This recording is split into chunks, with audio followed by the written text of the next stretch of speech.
Hello and welcome to a not-so-sunshine coast for the 2026 Queensland Surf Life-Saving Championships. Hello, I'm Josh Minogue. Joining me in the booth is Jenny Parry, and on the beach, Matt Poole. We're into our second straight weekend of Queensland Championship racing, and this time I'm not going to say the elders, I'm going to say the more experienced athletes are out there today. The 17s, 19s Opens, and of course our amazing Masters will do their thing throughout the entire day. Couple of changes, Jenny Parry. We've made the move from Maroochydore down to Mooloolaba due to the swell and obviously the rain. It's not dampened the spirits. We've got a couple of huge days of racing coming up. Oh, absolutely. And last weekend was so perfect. It nearly felt like we were due a little bit of rain, a little bit of overcast, but it is expected to improve over the next few days. Oh, I love that. The number one already. In the heat. We've started, well, if you can't claim it now, when can you claim it? It does look a little miserable out there, but wonderful to see it. It's big teams day today. Yeah. We've got board rescues, we've got tubes, we've got Masters as well. I saw some double skis a little bit earlier. So still a lot happening the entire way along the beach. We'll have those beach runs this afternoon as well. But board rescues to kick it off. Another big day. Let's roll again. Yeah, we go. And it is the under-17 men's board rescue. The under-17 men's belt race will go a little bit later on. As you said, double skis, rescue, tube, rescue. And then in the Masters arena, and you will get to see some Masters racing from us throughout the day. We're going to cut between the junior open areas and those Masters as well. It'll be double skis, ski, board, swim, iron, and into the team events at the end of the day. So it might be that sort of opportunity. Once we get to the belts here in the open arena, we'll cut back, get a Masters race, cut back across if we are possible, of course. Mother Nature not making things easy for us over the last couple of days with swell and rain predicted for the next 3 days. The decision was made 2 days ago to push the event up here to Mooloolaba, only 15 minutes up the road, or not even that, 5 minutes up the road. Good venue, not the biggest of surf, but we'll be testing at times because it really comes down hard on the bank, doesn't it? Well, absolutely. Our low tide today is just before lunchtime, 11:49 to be precise. So I was speaking to some of the Masters ladies this morning just when they were doing their warm-up, and they said, oh, that shore break there can be quite dumpy. It gets really shallow really quickly. So as that tide goes out and it gets even shallower, expecting those conditions to be a little tricky, and especially when I think of double skis and maybe those events that we don't see too often or at too many events, that could be quite challenging for our Opens and for our seniors. But I mean, it doesn't look too great down there, Josh, but someone who's in the thick of it. Yeah, down on the beach, Matty Poole. Matty, can you hear us down there, mate? Obviously the rain's starting to fall, but is there any blue sky at all? Yeah, Joshy and Jen, it's raining cats and dogs down here. It's coming in sideways. But the 2026 state titles is underway.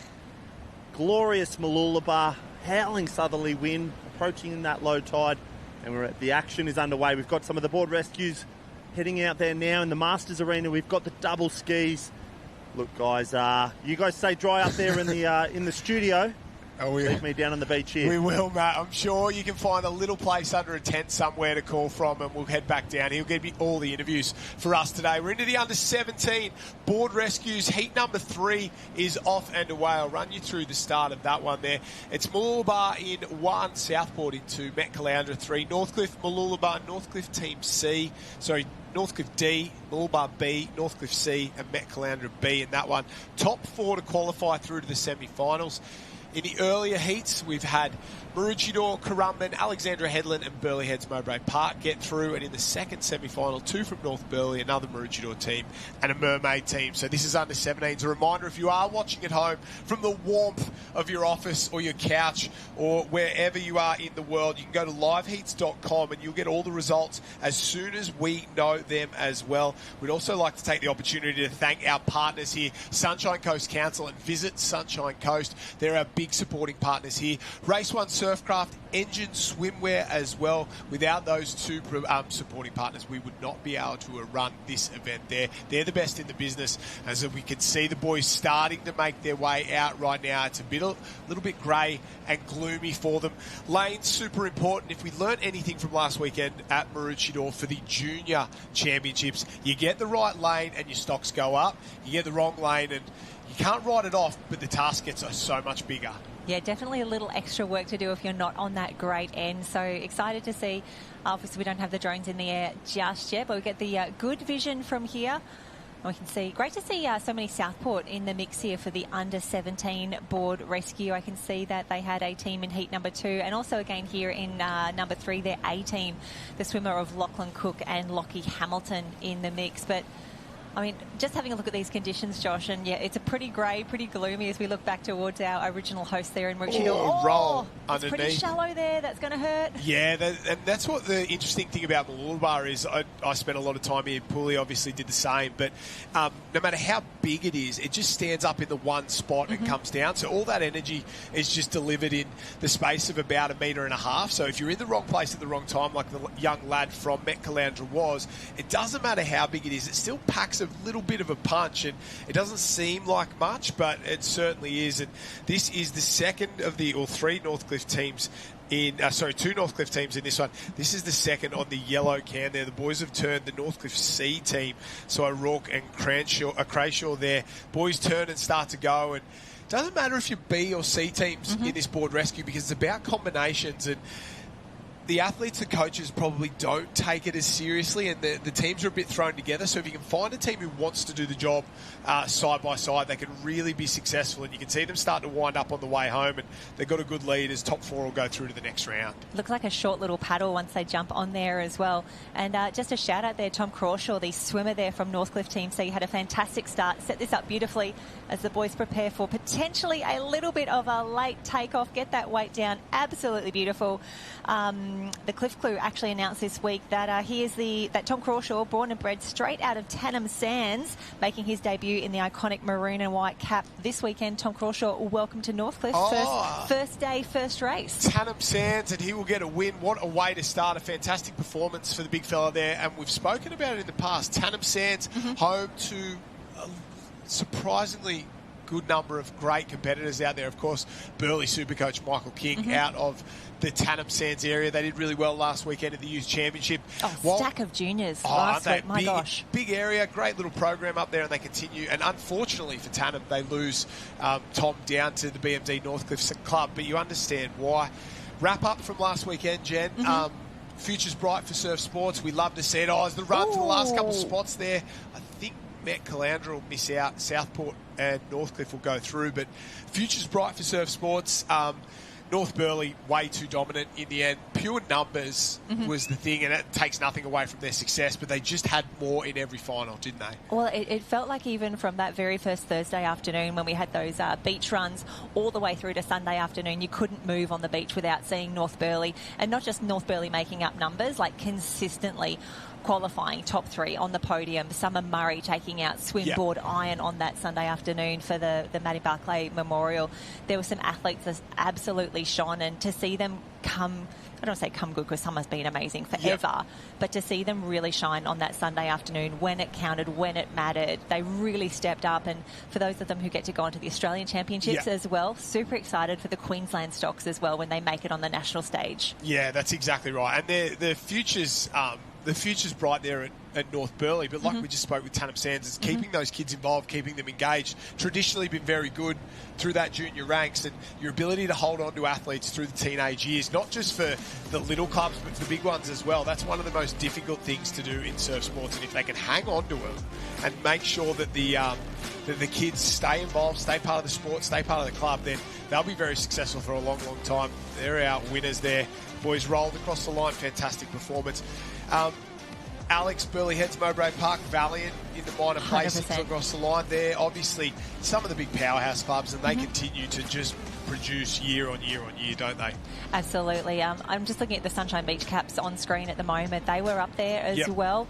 It was wonderful to see just so many caps on the beach last week. I know a few times we were, that first sort of big clubby carnival of the year when everyone's wearing their different caps. So we were going back to the drawing board going, oh, that's Pacific. Oh my gosh, that's all these different clubs are here. Of course, we had the composite teams as well for North Queensland, the North Barrier branch. Super impressive. I think maybe their best performance ever. And I was going to sort of go the big clubs and then some that surprised. Mermaid Beach, 100%. Unbelievable on the improved. Talabudra were fantastic. And then I wanted to talk to you about North Barrier Branch, North Queensland, because not for the first time, but for a couple of seasons now, obviously they've been there, but we're talking medals, we're talking top fives in the podium, competitive the whole way around. In testing surf conditions, there was plenty of waves. They did a really, really good job. And I think they had a really great time down here as well. I was sort of like, watching all their individual clubs sort of sharing, from IMEO, which is, our favourite cap because it's got the Dolphins on there as well, but just sort of, we're so proud, like, little Joshy made his first top 20, Jen made her first top 10, so-and-so's in the top 6 and getting points, and I think of that Forest Beach relay team as well, racing for North Barrier. Just picking up, consistent medals and hoping that we get to see a few of them. Yeah, that's at exactly Aussies right. For the older age group. Yeah, we'd love to see it. Those 15s, 13s, 14s and 15s will go up to the Aussie title. So will these gentlemen. Quarterfinal number 4, we're chasing a top 4 through. Northcliffe Team B, Krawenko and Hudson. Sunshine Team A, Bauer and Walker. Sunshine Team C, Paddy Duncanson and Solomon Ortega. Big shout out to Paddy. He was coach's assistant at Sunshine there for a little while. Didn't like going to school, so every now and again he'd bomb out and come and give me a hand. So I've got a soft spot for Paddy in there. He's a good kid. Riley McCartney and Nick Carter for Alex Team A. Elliot Heads, Woods and Day. North Burleigh Team A, Male and Kobe Daniel. Watch for them. And Northcliffe Team A, Wescombe and Tom Shrivel. So a few of the more gun teams in this one. This one might be a little tougher, and you can see almost immediately boys starting to get into their work on either end, and in the centre of the screen there, the Alex cap absolutely flying Northcliffe as well. Yeah, shout out to Kobe Daniel, the swimmer there from North Burleigh. Stayed on his feet so well. There was one wave he just cleared with his knee, and it really enabled him to keep on moving there. But Northcliffe, a fantastic start there. That might be Tom Chevelle, ex-Newport, now Northcliffe, as they make their way through. Speaking of changes. I know, just changes everywhere.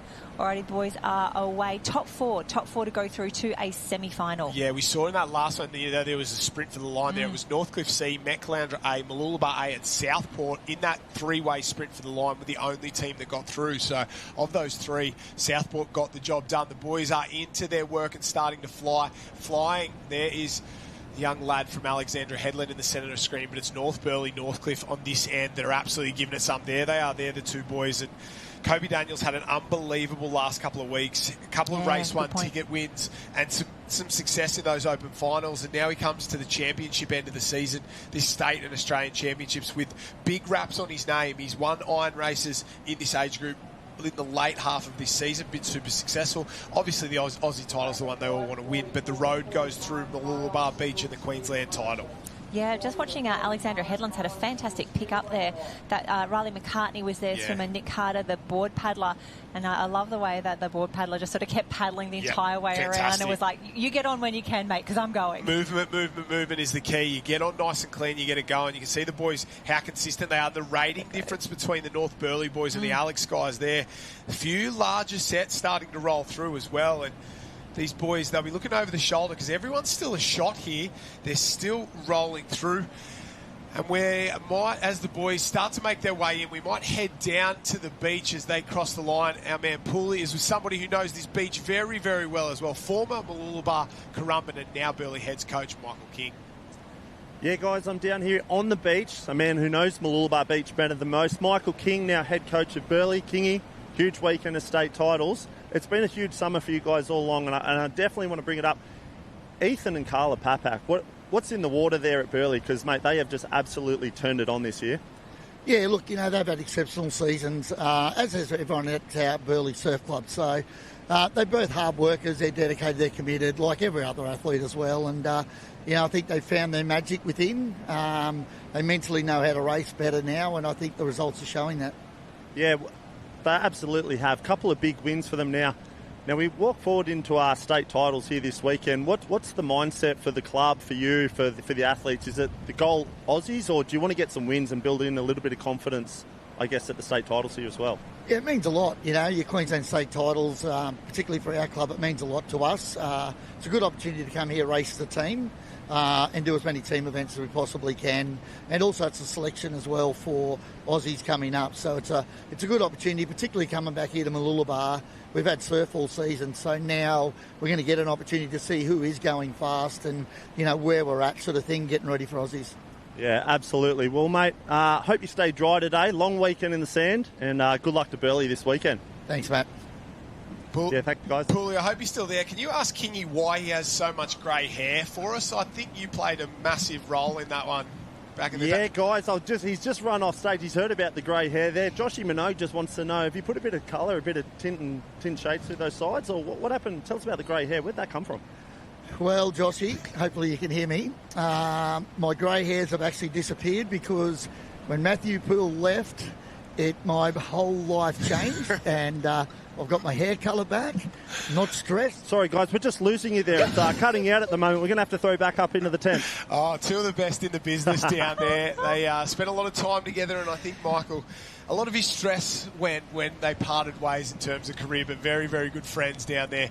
And two of the best on the beach, that is for sure. We're into the girls' action now from that under-17 men's board rescue into the ladies right now, and not a bad little heat to kick us off. Yeah, this is, there's no easy heats, but having a look at the top of your screen, you've got North Burleigh B, but leading us out early, that was Burleigh Heads Mowbray Park, the swimmer there, Elkie Raywood, Savannah Bush, the dream team there for the crew, but we've also got Maroochydore Team C, Noosa in the mix, Maroochydore B, Tugan, welcome Tugan, Grace Hughes and Eve Sevenak, Moore, Mermaid Beach, Emma Ryan and Evie Van Hooven, and then Kurrawa Team A are on the far right-hand side of the field, Ella Wheeler and Mia Finlay, the swimmer there. So I think we will have 3 heats in total for the under-17 female board rescue. Very much hoping it's a top 3 from each to go through to a final of 9. Yeah, that's exactly right. One of the bigger age groups, and probably I would say one of the better age groups. Here, these 17 girls, super strong, and there's some really, really good competitors in there. You can see Raywood just flying in at the moment, and they've had a run the last couple of weeks. A lot of racing in terms of, obviously, kickstart the summer.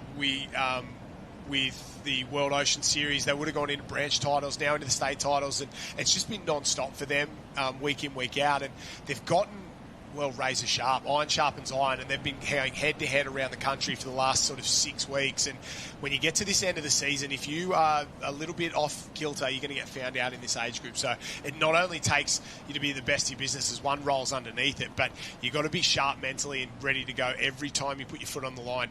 And that goes for every age group, but I think these 17 girls, they're super competitive, and it's just going to that little heightened level. Absolutely, and thinking when you said just then, like, you've got to be good at this time of season.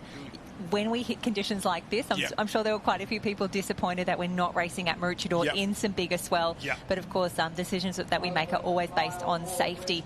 There'll be a few people who maybe looked at this and went, oh, it's probably going to be a bit flatter, a bit harder. There's nowhere to hide at Mooloolaba on a day like today. 100%, that's it. And you'll get found out if you haven't done the work, or maybe because of that swell over the last couple of months, maybe it's all skills, and you're going to get found out here today, especially on that third day. You go through a lot of racing today, all those heats and semis and rounds tomorrow, and then into finals day. And once you've done a full program, not like you've seen throughout the entire year, we never really see board rescue, tube rescue, belt races apart from Maroochydore Classic. But once you've done all those, and then you add in swim teams, rounds of the board rescue, rounds of the board relay, this is probably one of the biggest carnivals of the year for these athletes, because when they go to the Aussie titles, they're not going to do all these events. So they'll be very, very tight. Oh, here we go. Late for a couple of girls. Nose goes in for Burleigh. Nose goes in for Burleigh. They'll roll off. The 2 girls from Mermaid, little wry smile and go, thank you very much. And not the way they would have want to start. And you can see mistakes will cause a few hassles for these ladies here. One mistake and you'll be out the back. Absolutely. Loving the work of Tugan, though, the team of Eve Sevenak and Grace Hughes. No dramas at all for them. Very much looking forward to seeing the Tugan cap everywhere this weekend as Savannah Bush and Elkie Ray would come through. That looks to be maybe Maroochydore. We've got a few Maroochydore in the mix, which I'm very excited about. Kalei Kimmins, Regan Copsey, the C team, Ava Williams and Ruby Williams, the B team there. So girls making their way through. Remembering liveheats.com is where you can grab the draws and the results. Just look for SLSQ. And Josh, something that we need to keep remembering is that the Masters and the Open Championships are on different events in Live Heat, so you will have to toggle between those two as we change arenas across the day. Yeah, that's exactly right. Keep across all the action there. Hasn't Live Heat's been an absolute revelation for us in there? I want to talk about the Tugan Club and what they've done. Obviously, a big, rich history. Kenny Wallace, Kai Hurst, 5 Taplins, 6 Taplins in a row. Back in the glory days, 1,000 wins, and the success they've had. Huey Doherty after that, Sam Hamilton, like the list of names is unbelievable. But in the last couple of months, and they were just bubbling along, sort of successful here and there. Ollie Dillon in the 19s age group has been unbelievable. Board races, he's been on the front end, and to be honest, was a little unlucky not to get that next-gen spot at the Shaw and Partners Iron Series. Came down the last day, giant surf, missed the final. Yep. He was going head-to-head in there and should with Dane Sutton, and not should have got the spot, but should have been in the hunt in that final race. He kind of handed it to Dane Sutton. Been fantastic. And then last week, the girls were really, really good in the junior area. These girls in this, Eve Cervenak's been very strong. A couple of the other girls have been super strong across this 17 and the Race 1 arena at World Ocean Series. They've been really, really good. And Chugan, like Mermaid, like Talabudra, a club on the rise. And it's been awesome to see that cap back in the mix over the last couple of months. Yeah, absolutely. I was thinking about Ollie Dillon when we saw that Chugan cap earlier. He had such a good day out when we were down there at Miami in those incredible conditions for those next-gen qualifiers. And he was, so close coming into that final round. But again, even on points. Yes, but if you want to be part of the Shaw and Partners Iron Series, it is so, so tough to get there. But it is what it is, and Dane Sutton, and a huge congratulations to him. So excited to watch him race. And with no disrespect to Ollie, but in the week leading up, if you'd said to me, Ollie Dillon would be in the lead going into the final day, I said, no, he's in my mind, he sat somewhere between that 5 to 10. Could have got a spot if he had a great weekend. But he delivered there, and then he went down to World Ocean Series, Shannon X9 Ironman Classic, and delivered again, and proved it wasn't a fluke, and started to hammer those board races. It's on the podium and delivering big time. And he's gone from good athlete to ultra competitive, top of the tier, chasing Aussie titles consistently now, and that's great to see. So a big shout out to him. The girls are in and away. We're into quarterfinal number 2. Emu Park, Northcliffe A, Burleigh Heads Team F, Burleigh Heads Team B, Burleigh Heads Team E, Chugan Team B, Alexandra Headland, Sunshine Beach Team A, and Alexandra Headland Team B. Sunshine Beach are the World Junior Champions in board rescue from last year. A bit of an upset win down there for them. And I think they were the Aussie title winners the year before last. Obviously, it wasn't held last year at the Youth Championships, but I think it was Claire Cameron and Neve Arthur there. They're the current World Junior Champions. So look for them on the orange can there. And that is Neve Arthur. She'll get her arm over the top there. Claire Cameron off and away. Someone false start there. If you're going to go, don't stop. Just go. If you take one step across the line, if you've messed it up, you're already disqualified. You might as well go and not give them a chance to DQ you. Yep, just assert dominance. Just keep on going. Yep. Go strong. But wonderful to see, yes, those world champs in the mix here. Shout out Emu Park. That is Team A there. Tansum Stig and Zara Richardson in the mix. But lots of Burleigh Heads in the mix. The fact that they're down to the F team for their board rescues. Insane. And I think one of the teams in here, they might be the B team, but Layla Wiper and Jess Conrad, that is as good as any A. Yeah, they're as good as any A team in the sport. So watch out for those ones. Edmonston and Lucas out of Alexandra Headland have hit the lead now, so a great paddle. That's Lucas out. Edmonston was close to first, just behind Sunshine Beach, and this paddle from Charlize there has absolutely been spectacular, and she'll go to the lead, head into the turn first, and it's a bit of a race on this end of the cans. No, the girls doing a great job. We can see now you have to secure your patient on the seaward side of the cans. We got some incredible drone footage last week from the Queensland Youth Championships. A few of the competitors just flirting with that rule, trying to get around really quickly. But for the crew on screen at the moment, this is not their first rodeo. They know what they're here for. Loving seeing so many Alex teams in the mix here as well. They're A and B battling it out here. We're thinking top three to go through. There's going to be a bit of drama here because Chugan have flown through Kay and Flint. They're absolutely flying. Then the Wiper and Conrad team from Burleigh Heads, Mowbray Park, starting to work their way through as well. So we've kind of got a race in 4 right now. Down at the other end, another one of the Burleigh teams getting a move on. We can see Northcliffe in the background, not too far away. Waves might decide this. Sunshine, I thought they were in all sorts of trouble. The ratings sort of been low and they weren't doing much, but they just got a great runner that's pushed them the entire way through. So Burleigh, Chugan have paddled past Alexandra Headland. They come back into it, and if it is a race in 3, we're in trouble here because we've got 4 coming down that lead wave. We're about to find out if they're very, very quick on the sprint here. 1, 2 up, 3 up. I think maybe it'll just be 4 through to a semi-final, maybe even 5 through to a semi-final. We'll try and get those numbers for you because Sunshine didn't even bother with this a is sprint not up the beach. urgency. So we'll wait and try and find finish. those numbers and figure it out. But all the big guns, they'll roll through, and that's probably a good indication of where these teams are at because they're a few of the teams that I would have thought would be close to on the podium. Oh, 100%, especially that Burley team with Codra and Wiper in there. Yep. So just having a little look as we're not at Mooloolaba Main Beach, which is probably a surprise to a few people when they thought, we're going to Mooloolaba. Yeah. If you thought you were just going to come off the main drag there, turn left at the Surf Club, we're actually a little bit further down. We can see there's some development works happening at Mooloolaba Surf Club Main. I cannot wait to have an Aussies back on the sunny coast in a few years with that all done. Yep. It's going to be stunning. And that means that the festival zone is a little bit further back. It's in the what I like to think of as the pirate ship park out the back. If you know. Yeah, that's exactly right. So if you are coming down for the day, head right out towards the Spit. Mm-hmm. If you just keep going south past the Surf Club, and that is where Arthur Park and Parade is technically the place where we are down there. So right down in the corner, we won't get too much swell. With that southerly blowing, it'll all sort of push past. We're close to the river mouth and Point Cartwright here. So we're looking back north towards Mooloolaba, towards Alexandra Headland and Maroochydore off in the distance. Alrighty, they're calling it quarterfinal. The third and final quarterfinal for the 17 girls is lining up next. Closest to us, you can see North Burleigh Team A. That is Mika Locke and Ryan Spence. Up from there, we've got Caitlin Palmer and Taylor Birch. The C team from Burleigh Heads, Mermaid Team A, Dakota Fielding and Sadie Maggs. Welcome Sadie to her first ever Queensland State Championship. Yes. Maroochydore Team A, we've got Mary Thompson and Abby Novosel. Dicky Beach Team A, Asta Chamberlain and Mahoney Howell. Another Sunshine Beach team in the mix. They've got that bright red cap with the black and yellow stripes. Rosita Ortega is the swimmer. Chloe Nicol, the board paddler. Dicky Beach Team B in the mix. Quinn McFadden and Kayla McConkey. Currumbin Team A, Marley Clark and Abigail Everly. Wonderful to see the Currumbin Vikings in the mix. And then top of the screen, you have got Burleigh Heads Team A.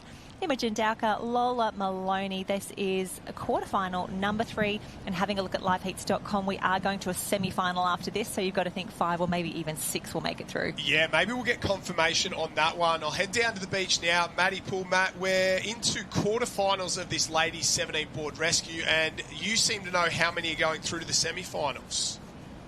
Yeah, guys, male and female. So these under 17 board rescue, they're taking 6 through. So not too much consequence in these earlier heats. They'll take 6 through to their semi-finals. Semi-finals will be up shortly after. And then I tell you what, guys, we're approaching that low tide. We're starting to see, you talked about it earlier, Joshy, that impact zone on that bank. It's only about 10 metres of disaster, but I tell you what, it packs a real punch. We've still got plenty more, maybe 3 more hours till we approach the bottom of low tide there. Those board rescue finals, they're going to be interesting. And Matty, does it look like there's more swell starting to push through? It's been sort of noticeable up here that it's just getting a little bit bigger with every sort of passing half hour. Are you seeing that on the sand as well? Yeah, look, the rain's a little bit inconsistent, but the wind's just backed off at the moment now, but the swell is starting to come in a little bit more. Again, I think it's probably that mid-tide pulse. 3 hours out from low tide, we're starting to see a little bit more swell, a little bit more action. But I tell you what, as far as board rescues go, generally it's an event that has favourable aisles and cans. It's pretty even right along the bank. It's very straight. The sand bank's shallow the whole way across. Very few potholes. So as far as board rescues go, from your red and yellow right across to your green and yellow can, it's pretty even. And Matty, obviously yourself, you're won a few of these in the past. What's the key to a great board rescue team? Is it good swimmer, good board paddler, combination, the best of both, or does friendship come into play every now and again?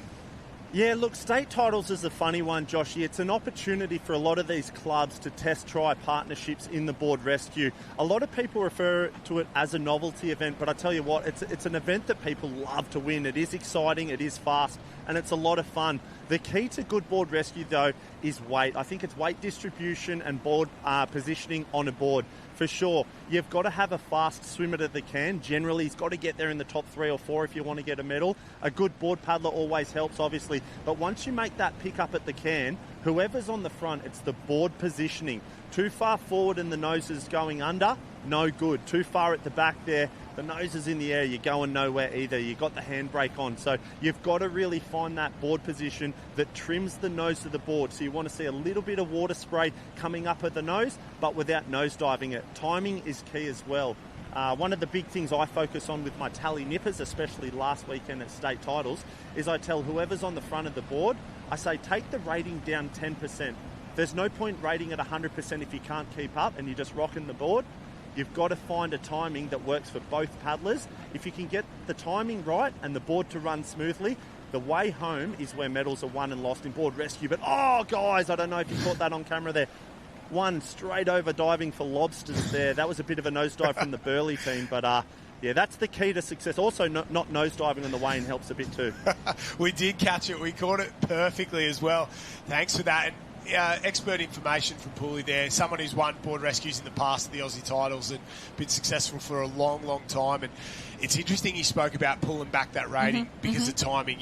We spoke about how important rating is for the little kids, but if you're getting all loose and out of touch and it's starting to rock back and forward, I hadn't thought about that. And you know what is loose and out of touch is a massive nosedive with 2 on the board. They're not what those girls wanted, and I don't know if it'll end their day, but it's definitely not what they want, and they'll get a face full of sand for their trouble. Yeah, absolutely. You've got to think when you don't get to do this event too often across the season, for some of them, I'm sure there's quite a few people on the line saying, so do you want to be on the front or the back on the way in? Always back. Yeah, some of them just probably trying a few combinations, but hoping that, they are going to have a few rounds here if they do make it through to the final. So for some of these, a great opportunity to just get their rhythm in, get ready for the Australian Championships as we see a run off to the line from our 2 Dicky Beach teams. Currumbin making their way up and through, but always love hearing, from athletes like Matt who are now turned coaches. It's a different insight. Yeah. Like they've got their own personal experience, but now when you have to try and explain it, when you've got to coach it, the girls. Burley in and under. What was it? Diving for lobsters. I like fantastic. That. Yeah, and it's funny.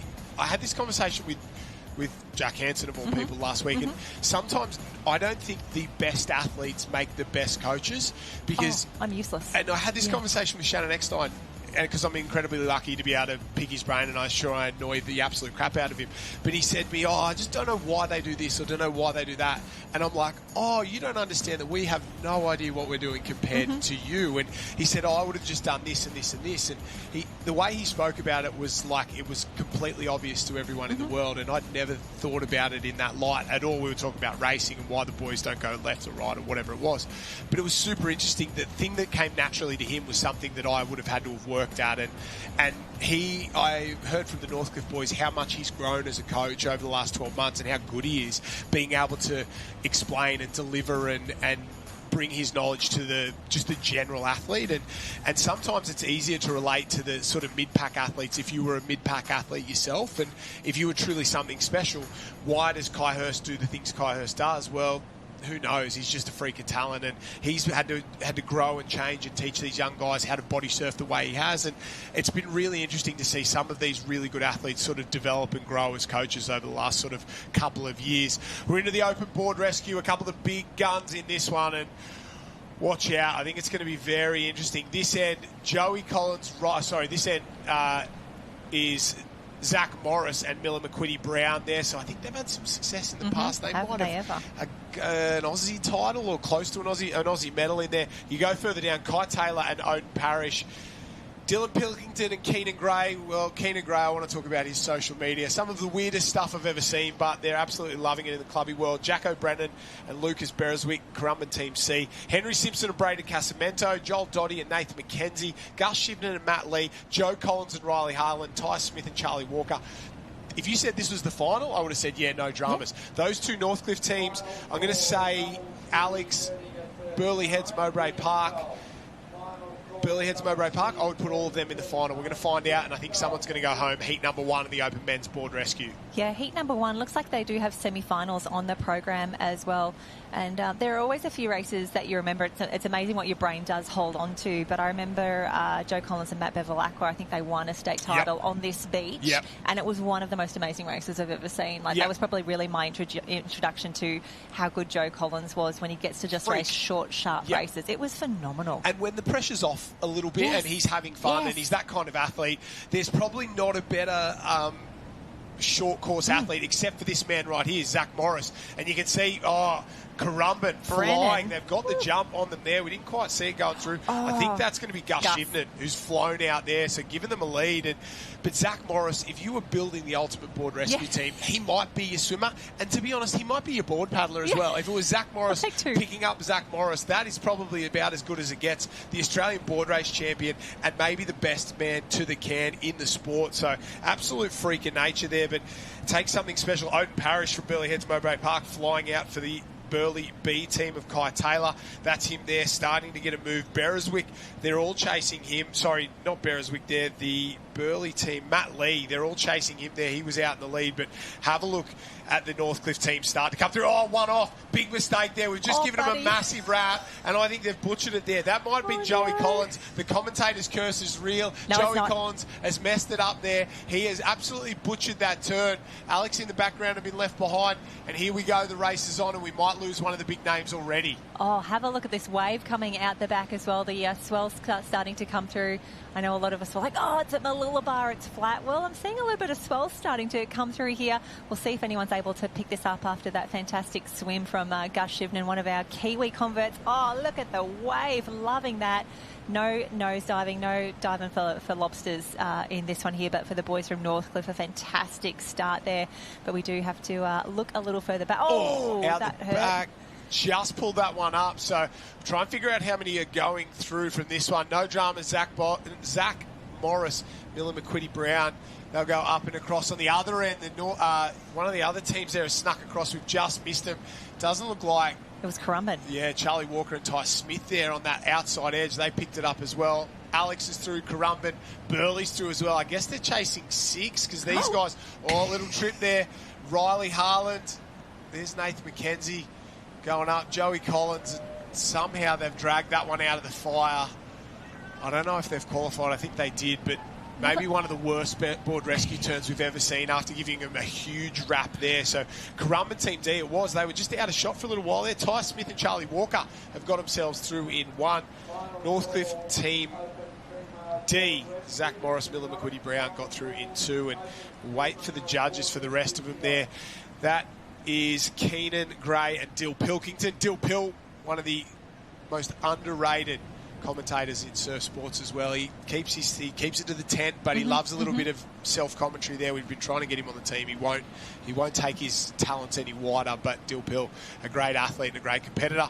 And Keenan Gray in there, the Sunshine Coast branch Ironman champion as well. So that is true. Great job from those boys. And now it's heat number 1. That is heat number 1. Heat number 2 lining up now from Southport. We've got William Beth Jr. and Drew Green. Northcliffe Team B, Jack Dufour and Kai Harland.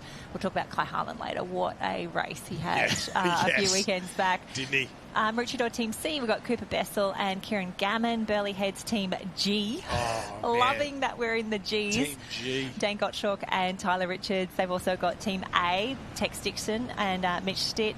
Team D, Fletcher Warren and Kai Howell. A big welcome to Tugan. Team C, loving Tugan having C teams here. Ethan Sly and Rocco Calise. And then Cruz McKee, Connor Maggs, all combining closest to us for Mermaid Beach. That is, see, you start to roll some of these teams out. Burleigh Team A, good. Those Northcliffe teams, good. Mermaid Beach, better. I just think you add those two together, unbelievable. Maybe the best board paddler in the sport and the third best swimmer, the fourth best swimmer, the second best swimmer in the sport, depending on what day it is, but very, very good off the line. So we'll watch for those two. We might head back down to Matty Pool as it starts to pour in the rain down there. I think he's got a couple of the boys from that last quarter-final, and you can already hear the rain starting to come down. Matty, who you got for us? Yeah, guys, it's absolutely bucketing down here, so bear with us if we get blown away or drowned out by rain. I'm down here with the Sunshine Coast Branch Ironman champion. Keenan competes, mate. Fantastic results at the branch titles. How was the kickstart for the state title campaign then? Well, first things first, you should know that it's dangerous to give me a microphone. You never know what lyrics I'm going to drop and spit, but branch titles was the first step, and now we're here at state titles. I'm super excited. They say it's a lot about blowing the cobwebs out and just getting ready with these first couple of races. Based on my results in that board rescue, the cobwebs have officially been blown out, so who's to know? I know I'm dealing a little bit of line in the belt race later, so hopefully I can do pretty well at that. So that's all from me.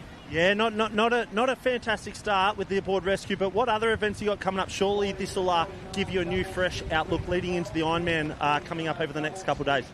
Yeah, so I'm essentially just doing all individuals. I've actually decided against doing the Ironman. I was thinking about it. I figured I might try and hold on to my title for a little bit longer, maybe wait for Aussies, try and win the title there, but just waiting. Hopefully I can do quite well. Surf race tomorrow, board race tomorrow, ski race tomorrow. I'm ready. I've been practicing. Yeah, I was speaking to Ali Day earlier in the week, and he said he was a little bit nervous. He was going into the Australian titles. He'd love to have the fairy tale win, but he did see the branch title win there. What do you think it would take to get over the top of Ali Day at the Australian Ironman title? Ali who? No, I'm just kidding. You know, there was a lot of eyes on me at branch titles. I think a lot of people didn't know my name. They certainly do now. Shares and the likes reflect that. I think my perfect order would be the same as branch title. Board, mow him down in the swim, and then go especially hard in the ski, just finish it off. I know Ali is quite impartial to a board finish, but I'll just have to make do with whatever order. That's what it takes. Well, I can't wait to watch it go down. We'll see. We'll get a little bit of an entree this weekend at the state titles, and the main course will be at Aussies in a couple of weeks' time. I hope the rest of the campaign goes well. Thank you. Keep an eye out at Keenan Competes. Thank you. There we go, guys. We've heard from Keenan Competes. We'll back to you in the studio. Oh, some of the best gear you'll ever hear. It's a comedic take on surf sports. He does a good job. Check him out on social media there. Very, very brave comment, Ali, who, especially in his final one, but I think he knows that when it comes to the big show, Ali Day gets it done. Now, interesting from Mermaid, this is their B team. That's Noah Maggs and Kingston Lowe. They've ended up in the A team slot in this semi-final. So last week we saw a few teams disqualified for that happening, so I don't know how this is going to play out. Whether the A team isn't racing, whether they've made a mistake, whether there's been a change, I don't know. I'm leaving that one to the judges. Up across the line, Southport, Northcliffe, Burleigh. Maroochydore might just sneak through there because they're second Burleigh team. So that was Noah Maggs and Kingston Lowe, the juniors. Both of them under 17s, I'm pretty sure, in this at this age group. So they've jumped up to do the Opens. They'll be competitive too, to be completely honest. And they did a really good job. So we wait to see whether we will get Connor Maggs and Cruz McKee in there. For everyone playing along at home, despite the confidence, Keenan and Dilpill finished 9th in that last heat. So, like he said, not the start he would have wanted, probably where he's at, let's be completely honest, but confidence is a wonderful thing. Everybody's got it, and for some, they should probably have a little less. That is the boys out in front. They're absolutely flying, and I think this team, the young guns, Noah Maggs and Kingston Lowe, have done a really, really good job to get themselves through there. There's Fletcher Ward and Kyle Howell up across the line there, and 1 and 2, and they'll go through to the next round. And we look like we're taking, I'm going to say 4 from each of these. No, it might be 5 or 6 from each of these quarterfinals through the next. So same as the ladies. Yeah, absolutely. You can see quarterfinal number 3 lining up next from Kurrawa Team A on the red and yellow can. We will have Jackson Bond and Taj Sloan. Burleigh Heads Team E, that's Sean Riley and Joel Piper. Currumbin Team E, Arrington Police Romero, Yoshiharu Takasu as well. Tugan got Ryan Muggeridge and Archie Cairns. Ooh, have a look at this. How's this? Burleigh Heads Team C is Taj Andrews and Ethan Callahan. So the World Junior Board Champion and the best Ironman in the sport not aimed Ali Day. Yeah, nice. That's not a bad little team there. Mermaid Beach Team C, Lucas Miller and Harry Towner. Currumbin A, the Brennan boys, CJ and Riley. And then as per program, it's meant to be Kingston Lowe and Connor Maggs, but we think that there's been a little mix-up there, so you'll have now the Mermaid Beach A team, Cruz McKee and Connor Maggs. I'm just trying to pick up who that is there as the boys start to go. It does not look like that might be the other Mermaid team in there, but we'll figure it out on the way home. Ethan Callahan swimming, he's absolutely flying on the front end for the Burleigh Heads Mowbray Park team. Riley Brennan from the Currumbin Cap, that's the green and white corded one in there. That's Ethan Callahan flying along just below him from Mermaid Beach. I think that's Harry Towner working his way there. Riley Brennan not too far away. He's absolutely flying. I think he is on the orange or the black and white. You can see him there on the edge of shot, and that does look like Connor Maggs right out on the green and yellow on that side, but it'll be Ethan Callahan, the big lumping lengthy lad on the blue and white, arm in the air, off and away it is. So 1 and 2, Burleigh, Currumbin there. The rest of the boys, no one in that lane, that green and yellow lane. So maybe the Mermaid boys have decided to pull the pin there, and that is why Kingston Lowe and Noah Maggs have gone up into that A-team slot. So the boys are into their work now and negotiating this break on their knees. Timing is everything. First 3-4 teams get through. Everybody else gets clipped. Yeah, we'll see how they go. Wonderful to see. I think that would have been Riley Brennan loves a one-way swim. Took out the belt at the Murphy Holmes Maroochydore Classic. Made some Aussie teams in his time as well. Continuing up here with his brother. We can see the pace is really on here. Probably feels a little bit more pressure in this one than those previous heats. And you can see Cruz McKee just having a look around, seeing what's happening. And I was listening to the latest Tent Talk episode on my drive up here last night. It's always my primer as I head to a carnival. Bit of Duff Beats. And they were talking about how the cult following that Cruz McKee has at the Mermaid Beach Coolest Surf man Club. in surf sports. Coolest man in surf club. And they said there's a lot of nippers starting to run around in Dickies and Arashi now because everybody wants to be like Cruz McKee. If you want to know why Cruz McKee's the coolest man in surf sports, he is I wouldn't say an Olympic level snowboarder, but the level like competitive, feeder, does very good snowboarder, surfs. He won the Australian surfing title at the Aussies last year. Probably not pro level, but that sort of step below could make a run at the QS, try and do that sort of level. And he also comes out here and board paddles like an absolute demon. So watch for Cruz McKee and those two boys roll in. I thought they weren't in it for some reason. My apologies. But, yeah, I missed them at the cans. They'll get down one. They're the Brennan boys there. Riley on the front, CJ on the back. You can see how big and strong Riley is. He's a huge lump of a lad. That's why he does the belt race really, really well. So that is Burleigh in 1, Mermaid, Currumbin, Burleigh and Kurrawa in 2, 3, 4 and 5. They'll all get through there, and you'd expect those first 3, I think, guaranteed to be in the final almost. The rest of them will be close as well, and I like the way this is starting to shape up. 100%. Not a huge field, but super competitive. Well, I was just saying, loving the work of Kurrawa there. Jackson Bond on the board, Taj Sloan on the swim. Great competitor. Loving that. Yeah, that's a lot of confidence that they'll take out of that one as we see Mermaid Beach, that's Team C, come across the line. And just having a look at the haze on the screen, it's really not great conditions down here at Mooloolaba Beach. I can see Maroochydore in the background now, so disappointed that we're not down there after all the work the club put into getting ready to host for the second weekend in a row. But we make these calls based on safety, and here we are, that was the Currumbin Team E making their way through. So there was Connor Maggs. He's off screen. He went so far down the beach. He went all the way to the south there, sort of ran around and didn't even see him. That turn very good. These two boys would have done a bit of board rescue together in the past, brothers there, and it showed. But the young guns, Taj Sloan, Ethan Callahan, that'll be a team to watch, and I think that they'll go around again in the 19. Open. I think Ethan Callahan's into the Open. I think they're both up into the Opens this year. So it's hard to keep up. No 19s in the World Ocean Series. You just assume all these boys are open in there. Then some of them drop back down into that 19 age group, and you forget just how young they are. So from the guys to the girls, I think we're headed towards that. We've got that one last board rescue heat to come in on live heats, and then we're going to head into the ladies board rescue here at the 2026 Queensland Championships. You can see umbrellas are up. The boys are running back to their tents now. Get out of the rain, get their racing done, and back to the tent, get warm and dry, because it's going to be a big 3 days of competition down here at Maroochydore. Yeah, I'm sure when everyone was packing last night, it's, how many towels can I take? How many plastic bags do I need? As many as you possibly can. The answer's N+1. The number you have, you always add one. The limit does not exist. And then we can see all of those umbrellas out there as well. So some really great sponsorship opportunities for all things umbrellas. I can pick those Burleigh Heads umbrellas anywhere. And I also saw a Struddy's cap earlier, so a Struddy's umbrella earlier. Struddy's one of our new partners this year for all of our apparel. There it is. Great sponsor shout out right there. Yeah, we're loving it. As we look back to all the works happening at Mooloolaba Main Beach, and of course a huge thanks to Sunny Coast Council and Visit Sunshine Coast. I think the vision that we got for them last weekend at Maroochydore, probably a little bit more postcard-like that we would love to generally show you here at Maroochydore or Mooloolaba, but we race in any conditions. Pretend you're Trevor Hendy when they say, Trevor, what's your best conditions? He's like, right here, right now. Whatever they are right now. I say this a few times, but my old man used to say he loved it when it was windy and rainy and cold, because the guys and girls who won truly deserved it, and you had to find a way to get through it. If you take that kind of attitude into it, well, everyone's got to deal with it, then it just gets that little bit easier. We're looking at the regeneration project at Mooloolaba there, Sunshine Coast Council, rebuilding. It used to be a rock wall down there, the loo with a view. While it was great, it wasn't the most practical and usable setup there. There was a big rock wall, so they're sort of tearing that off, allowing kids and families, you can sort of sit up there on the edge of the sand. It'll be much more accessible.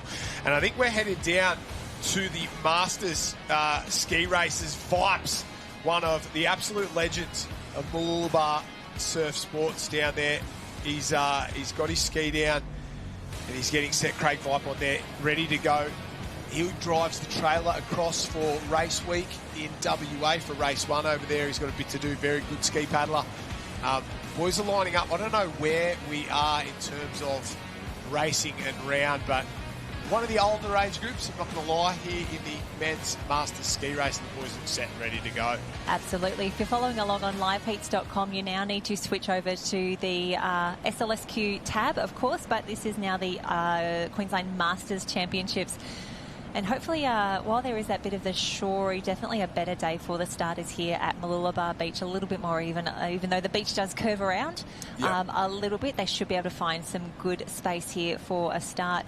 I did see a North Kira cap in the mix as well, so wonderful to see all of the Masters putting their foot on the line. 60 to 64 years men's single ski race. Craig Vipond in 1, Ian Martin from Noosa, Alan Hayes from North Kira, Rob Durra there in Harley. Chris O'Maynard's in there. We can see him a couple in from Currumbin. He's on the green ski in the centre there. Jeff Lamarsney, Paul Rogers, Ross Robertson, William Strawn, Denigan, Burton, Liddell, Fitzgerald, Greg Toman, winner of the about 1,000 individual champion lifesaver. Yeah, events. Maybe the He's smartest incredible. man, and a former fiery as well. Maybe the smartest man to ever win a champion lifesaver. I think he got 100%. Oh, it's ridiculous. Which is insane there. A very good ski paddler. He's just been clipped on that top edge. Oh, there's go, one go, way go. to deal with. You've got to go, boys. Peter Madden on the end from Mermaid, and that far end's been absolutely destroyed. They get hammered. They've gone backwards. You've got to be on this end. This one's full of a bit of quality as well. In the centre there, Chris O'Maynard, Jeff Lamarsney. Watch for those boys to start to wind up. But it looks like, I don't know, maybe, yeah, that's Lamo there in the old Alex cap, I think, starting to work his way out in the lead. Ian Martin from the Noosa Club winding up. Robbie Durra and Robbie Harney there in second place as they start to go. Chris O'Maynard on the green, just tucked in behind Jeff Lamarsney in the lead. Yep, there they go. Yeah, I think that is the old Alex cap because we can see Alan Hayes has got a similar cap there from North Kira. That is the black with the gold star on top. But Ross Robertson, he just copped just a shory in the lap on the way through. He did an incredible job there, Ross. Good work you from Met Caloundra as we see them make their way out and around. But yeah, Jeff Lamarsney looking in control of this race. They're in the pink arena. You can tell that because they just went around a pink Apex can. And Josh, I just think about the experience, the time on the craft, how many times these boys collectively have gone around the cans. This is a race with I think so 60,000 times for Lamo. Oh He's and obviously a great competitor in his heyday as well in that open eight-taplet relay from I think a couple of times there. Super successful in Masters now at the Alex Club, former coach of the Alex Club as well. Boys start to wind up on the way home. Harney's coming after them on the side there. Robbie Durra, well, famous names in surf sports there. I wouldn't count out any of the boys in the background as well. Have a look at the Mooloolaba lads start to wind up, come through. Lamo, they're gritting the teeth. They're not as flexible as they used to be, and the technique probably not as good. Oh, big waves out the back. We're going to have a sprint on here. We're going to get 1, 2, 3 down. Buck Rogers comes down it as well. Oh, Lamo off the back. It's all about timing. In the centre, flying through one of the Mooloolaba boys. I can't quite pick up who it is. Oh, 2 down this one. Durra on the top side. Mooloolaba there. If you can keep it straight, get it across the line, boys. Oh, there's going to be disaster out the back. The only guarantee. Maybe Robbie Durra across the line first. We wait and see. I'll leave it to the judges there. I don't quite know who the other one was. Oh, we look back and there's just sideways. skis. You've got to go backwards. Lamo for the bronze, backwards. No, someone down the other end's got there. Buck Rogers is off. That could a little be bit of chaos on the back end, but that's okay. Maybe Mermaid in Mermaid at the bottom end there. Madden or Denigan. Pete Denigan, I don't quite know, but I think it was Robbie Durra that got there. Leave that one to the judges down there. That was the 60. No, it wasn't. Buck Rogers off. Apologies there. That was the 60 to 64 year men's single ski race. It might have been Will Strawn there that the second place getter. There's Greg Toman in there. Great fiery as well. One of the best firies. Has a lot to do, or used to have a lot to do with Swift Water. Craig Vipe on across the line. Vipes, fantastic job. I'm so glad we got to see that race. I know at the at the Youth Championships last week. It's not as easy as just changing channels and going from arena to arena, but really appreciate that we do get to see as much racing and as many athletes as possible. Have a look at that. Haven't seen a Charger for a while. Loving that on there. Some vintage equipment with our vintage athletes making their way through. Looks to be probably more single skis coming up as they roll through the program. Remembering that if you jump onto the Stack team app, that is where all of the programs, the documents and the updates for the carnivals have been loaded, and they use that program for both the state and the Australian Championships. So keep an eye on that. You've got to join a new group each time, but that's where you can download the PDFs and bits and pieces. And it looks like we have got more skis making their way out. A few different caps in the mix. Loving that as well. We'll try and find some familiar faces, and then we will pick up the age group as well. Yeah, I think we're going to try and go down to Matty Poole in a minute. I know he's down there. He was going to have a chat with the winners of that last one once it is finally confirmed, but we'll try and pick up which of these ski races it is. And well, that last one was 60 to 64. I'm assuming we're going to go I think this is 55 to 59 because I just saw Rod Taylor from Emu Park on the far left-hand side of the screen, and I can see Pacific in the mix as well. Yeah, I like that. Before we get to this final, we'll head down to the beach. Matty Poole, who have you got for us? Yeah, Joshy, I'm down on the beach here now. What a race that was there. Unbelievable. Did you get the win then? No, the other gentleman did. Second effort. Pretty good red-hot wave, hey? How are the conditions out there? Oh, they're pretty rough at the start, but then it was good. It was really good. So I train here all the time, so it helps a lot. You spend a bit of time, you're in Mooloolaba. You spend a bit of time down here training? Yeah, quite a lot. Yeah, I was from Victoria originally, so I've been here about 12 months, and the training crew here is really, really good. And it's really good. Tails has been good. Bucky's good. There's a great crew here. Yeah, you got an unbelievable turnout here from Mooloolaba. Obviously, Craig Vipes there on the left-hand side didn't have a fantastic start. He got a little bit held up. But I tell you what, the Mooloolaba guys, you're pretty red-hot out there. Yes, I hope Vipes used up all the bad luck because we're in the double together. So I hope he used his bad luck up there for us. Yeah, a bit of a hectic shore break out there. Did you have to get a little bit of a wave in? Oh, we got a presentation, guys. Sorry, message to be handed out. We'll come back later. Matty in the thick of the action down there. They're still waiting for the results. So that was Will Strand from Mooloolaba there. Robbie Durham got the win in the end. The boys are off and away 50, and it was Pete Denningen in third place for that 60 to 64. We're down to the 55 to 59. The boys are in and away, and a few famous names in this one as well after that last. I'm seeing Marty Kenny there, one of the best ski paddlers still in the sport, still races the Opens, and he's into this age final, and that's him in the lead right there. Yeah, he's having a great day out there. Paul Navarro as well from Kurrawa is in the mix. Rick Van Kampen from North Kira. So wonderful that we can bring you the 55 to 59 male single ski. And quite a different, a change of fortunes here. They didn't quite have that same drama that the previous race had on that shore break. However, got to get home safely. Yeah, Marty Kenny's got away really well, and John Lewis just sitting on the outside of him there, getting sucked along like a little bit of a remora fish there. He's going to use him as he goes round. Marty looks like he's, let's be honest, he's probably not out of first gear. He'd be the fittest man in this field. Johnny Lewis hanging in there alongside his teammate there, Darren Falloon, sort of cut across. The boys have got to go to work now. Alex in 2 and 3, Marty Kenny in 1. There's a few others in this race.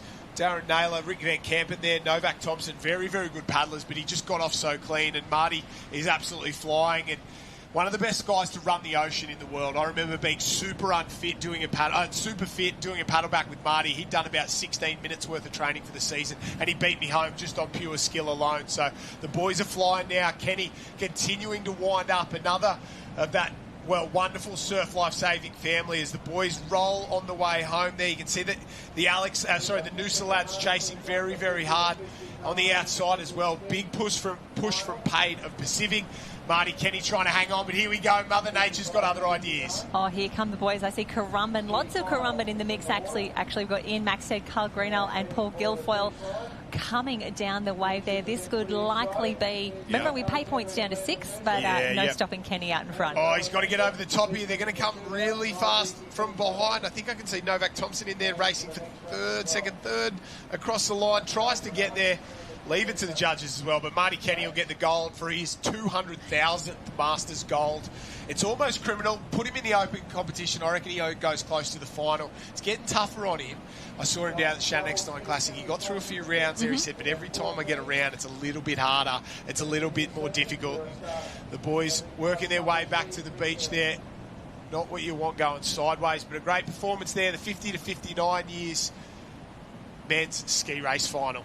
And I don't know if you saw, Josh, but when we were getting those great shots from around the cans, I was looking further out to see where you could see, you know, the waves going out the back. Through. There was some swell out the back there, and I was like, oh, that's why we're not at Maroochydore. Yeah, it pushes past it. You can see it as it comes across Cardies, and if you're getting this much in the corner here, you'll be getting plenty down the beach, that is for sure. The boys push in.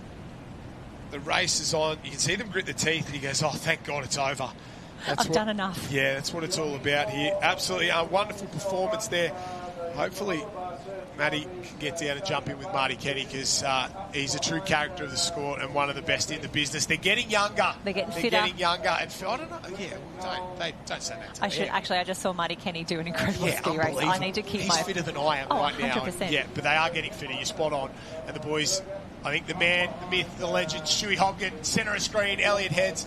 He was a referee at the carnival of the Queensland Youth Championships. So he will go next in this ski race, and this is what it's all about. We might be able to head down now. I think Matty Poole is with Marty Kenny, and he made that one look very, very easy. Poolie, have you got the big man with you? Yeah, guys, thank God it's raining, because I tell you what, I'm going to keep my jacket on with these sort of bodies down here. I'm down here with Marty Kenny. God, Marty, mate, unbelievable. You're making it look too easy. Mate, nothing easy about it. You got a lot of pride on the line in the Masters. That's the thing. Like open, you can sort of hide with your age, but not here. Mate, you spent probably more time out here at Mooloolaba than anyone. It's just like sliding into a glove, wasn't it? You just made it. That was textbook. Mate, it's a really hard beach to race on. It gets particularly at low tide. There's not a lot of water underneath you, so and you got to chase every little bump. And you can see in the race before, the boys came from behind Lamo, and it's an interesting beach. It'll be interesting as they move into the open stuff. Yeah, absolutely. How's the training been looking, and are you doing Aussies? Definitely doing Aussies. I don't know why, but I am. And training's been going all right. Yeah, not too bad. Squeeze it in with everything else, and then digging up a bit of enthusiasm when you can. Yeah. Unreal, mate. Well, it's fantastic seeing all the old blokes down here. I won't say too old, but Lemo, yourself, Ipes, everyone. Good luck for the rest of the state champs. Thanks, Pooley. Yeah, he's a good man, and you know what? You got to understand what the Kennys mean to surf sports, but Marty as well. And I get sometimes, obviously, with Grant and Hayden and Jet and all that. But when Ali Day crosses the line at the Shore Partners Iron Series and says, "Oh, I got a text message from Marty Kenny last night," they're the things that he's one of those guys in the sport. Everybody loves him. Everybody understands like what he's given to the sport. Great Ironman competitor back in the day, and a really, really good athlete, obviously still, but. When the likes of Ali Day reads a text message and it sticks with him through maybe the greatest moment of his career, that is the important part that Marty Kenny has played in this sport and to a lot of these athletes. And he's a great man and does a really good job, super fit there. Wes Green in the centre, he's the man behind the Coolangatta Gold film. There, so he's racing for Noosa, and I think he's having a little bit of drama with his ski there. The boys are off and away, finally picked up. So Wes Green on the yellow ski in the centre. He followed Connor Maggs, Ali Day, Lana Rogers around for 12 months, created that amazing film. There's Stewie Hopkin in the middle, starts to wind up. He shows all the athletes, I don't just referee it, I can do it too. And have a look at him go. But it is Wes Green absolutely flying away there. He has got off to a super start, and he's left everybody else behind. I think as we pan out as well, we'll see Sean Spencer from North Burleigh. He was second on the start list. So actually, he was the one that I saw, and I was like, yes, I know what race we're in right now. He was an incredible paddler back in the day. Excited to see him still going around now. Shout out to his lovely wife, Bryony, as well. So Sean Spencer from North Burleigh. Expect to see him feature as the boys make their way through. Great to see Craig Hallowell from Pacific in the mix, Darren Wright from North Kira, Matt Cleverley from Alex, and Zayden Hooton from Emu Park. He was out of shot, but now he's in the lead. Spencer's flown through there. He's come all the way across, and he's hit the lead with at least a ski length, and you can see fitness might go, the body's not as good as it used to be, but the technique's there, those high hands, great catch, and that's what it's all about. He's got that little lean forward, good leg drive in there as well. You can't teach that. You can't teach that late in life. That's years and years and years worth of paddling, and managing to hold that technique into this age is unbelievable. It looks really, really good. Even compared to the last couple of races, it's noticeable, isn't it? Absolutely. And we always talk about when you're doing backstroke, when you're doing ski paddling, the head is the conductor of Waves the orchestra. on. It is not looking at all. Oh, we've got the split screen as well, because we want to see Sean Spencer on the far right-hand side of the screen as the rest of the field comes into shot, joining him here. And this could be the danger moment for Mooloolaba. Here we go. I think down Wes Green on the right-hand side. Cam Marshall's on there as well. Jared Calibert, I can see from Mermaid Beach in the centre, starts to wind up. It also might be Benny Cale there. The boys get it on. Starts to go, wind it up. Here we go, the sprint to the line. They push. Marshall maybe on this end. Oh, in the centre. Huge push in the line. Very, very final stages there. Calibert and maybe Spencer. I'm going to leave it to the judges there because I have no idea who won that one, but a great finish across the line. Maybe the hardest part, getting up out of the ski for a couple of the old boys there. Sprint on, Stewie Hobgon, right to the line. That's what it's all about. Gets there in the race for, 7th place, 8th place? So a good performance all round, but what a wave. Mooloolaba, she's not fair, but she's interesting. Absolutely. I'm really enjoying the length of the races as well here. There's more than enough to get out and around, but no one's paddling halfway out to sea. No. We're like, no. This is what we're here for. We're getting our masters done. We're getting everyone in and around safely. It also means that we get to have some really great finishes like the one that we saw just there. Shout out Zane Hooton from Emu Park on screen just there. That is the white cap with the single green stripe. Not to be confused with North Burleigh that has 2 on there. Yep. I can see a bit of Dicky Beach action here as well. Well, it's not getting any better down there, but it looks like the rain has maybe let up a tiny bit. We'll keep an eye on the athletes down there. We'll bring you all of the results that we can, remembering that it is a huge program today, thinking for our masters. So we're in the pink arena at the moment, and what they're doing there is oldest to youngest originally on the program, which was just rolling through surf race, board race, single ski, double ski, iron, board rescue, surf teams, board relay, ski relay, taplin relay. And we're just passing out at the end of that. But what a race. Sean Spencer let it out from there. We are just refreshing liveheats.com now to see who got the big win there, who got the state championship in the 50 to 54 single ski. The nervous wait now, just kicking back, seeing what's happening, waiting. We'll go back and have a look at those female board rescues, because I saw the open women were lining up before. And it was interesting. I saw Tiani Massey teaming up now with Mary Thompson, who we saw in the 17s just before. So we've got Tiani and one of our junior stars in the mix there. They were first qualifiers ahead of Abby Talano, Dom Stitt from Mooloolaba, Chelsea Wood and Claudia Rose Slaver. This was a tough heat. It was really tough. Charlotte Hart and Emily Holloman wearing a brand new cap. She's made the move to Burleigh Heads. Also through Northcliffe B, we had Emily Gold and Lana Rogers, Bella Williams, Carla Papik. Carla, of course, joined us in commentary last week at the juniors. Job. She really did. Unfortunately, she had to go racing because I think she did a better job than me. Well, we've got to take our shifts as they'll take us, because as more Iron Men and Iron Women resign, I think you and I are going further down the call list. Our days are numbered. It's been great. Thanks for having us. Georgia Fitz, very good at what she does. Oh, yeah. Fantastic. Harriet Brown, Carla Papik, unbelievable. The ladies' talent has been really, really good. Absolutely. Bella McCabe and Jada Kempton were in the mix there. And I think Heat 3 may still be going at the moment. That's the Open Women's Board Rescue. Again, they do have semi-finals on the program, so expecting that they probably took at least maybe 5 or 6 through from that one. And we will be working our way through all of those different semi-finals as well. If I have a look at the program for our probably open and age group competitors, we are going all the way through to finals. We are handing out state gold medals today for the board rescues and also the rescue tube rescue. And it looks like we'll have belts for the 17s, the 19s and the opens, and then the double skis, especially in the opens, that 19 and open double ski all the way through to finals. So gold medals, state championships on offer. It looks like that is the third and final quarterfinal for the Open Women on screen at the moment. Yeah, that's it. We're pushing all the way home. Burleigh Heads, Mowbray Park out in 1, Southport in 2, Alexandra Headland in 3, Kurrawa looks like it's in 4. And, well, we knew that they were going to be very good, the Burleigh girls. Alex, down on the far end, Northcliffe just come in a shot as well. So everyone we kind of expected there, those Northcliffe teams there, Shivnan and Fanati. Shivnan underrated as a sumo. Lily Fanati's had a great season so far. Alex, interestingly, probably not their best team there. Oh, Zoe Woods, Emma Woods, yeah, probably their best team by country mile. I thought it was Sarah Cleverly and Leah Pilkington. So the Woods girls, Zoe will swim and Emma might board paddle or vice versa, it looks like, but they could probably do either. And the two young ladies from Burleigh have done a fantastic job, Lily O and Holly Holmesby. So Lily O, the board champion of the World Ocean Series. Holly Holmesby led the surf race series for a long time. Didn't quite get there in the end, but they'll be very, very good. The Trinket ladies from Southport will get across, and then the race on for the minors here. This is where it'll get very interesting as they start to make their way up the beach. Yeah, Karawa had a few in the mix. Katie Nat, Michaela Whitney. Of course, we had Caitlin Irwin and Emily Bear in the mix. Their B team. Yep, that's that team there. As they make their way up the beach.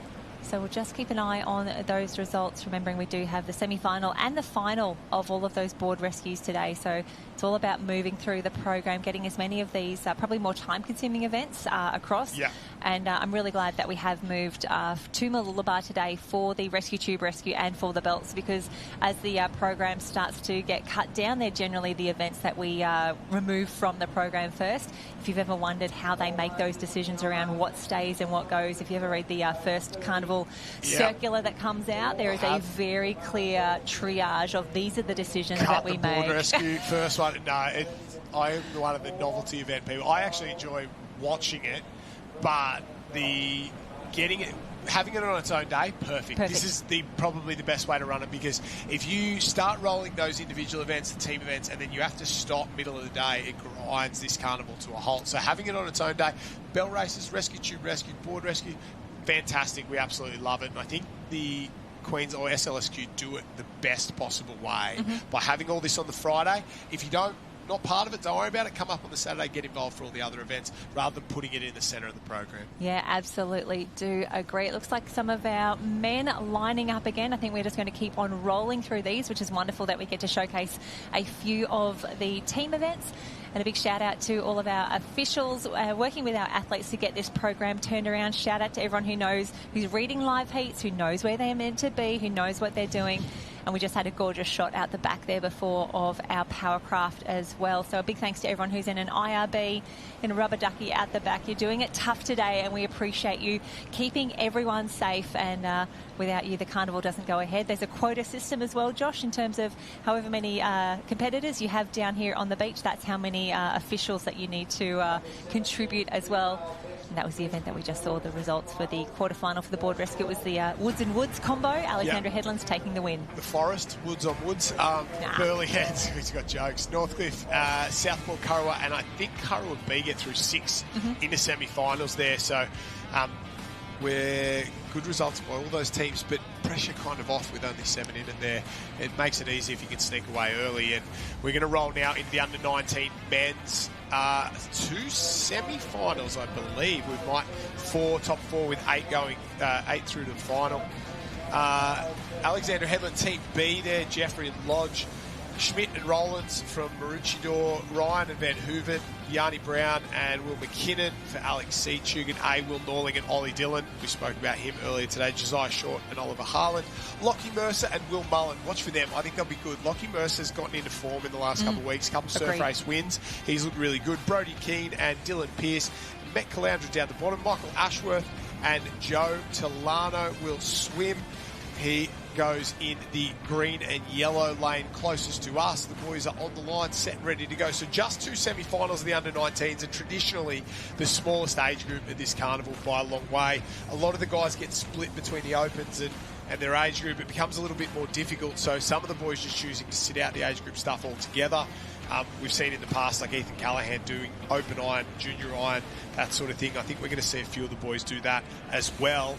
But yeah, we're into the 19 men's board rescue semi-finals. And unless some of these boys have swum up into the opens, this will be their first race of the day. I can see Ollie Dillon in the mix. He's swimming with Will Norling for Chugan Team A in the 19s here. So I love that they're straight into semi-finals. If you can do a few less races across the day, that's always wonderful, especially in conditions like these. But we can see that's Met Caloundra Team A closest to us.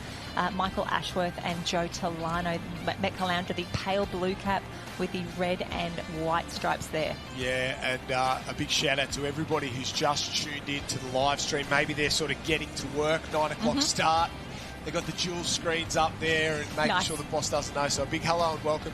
Especially I'm getting messages through on the social media stuff there about people watching the one day.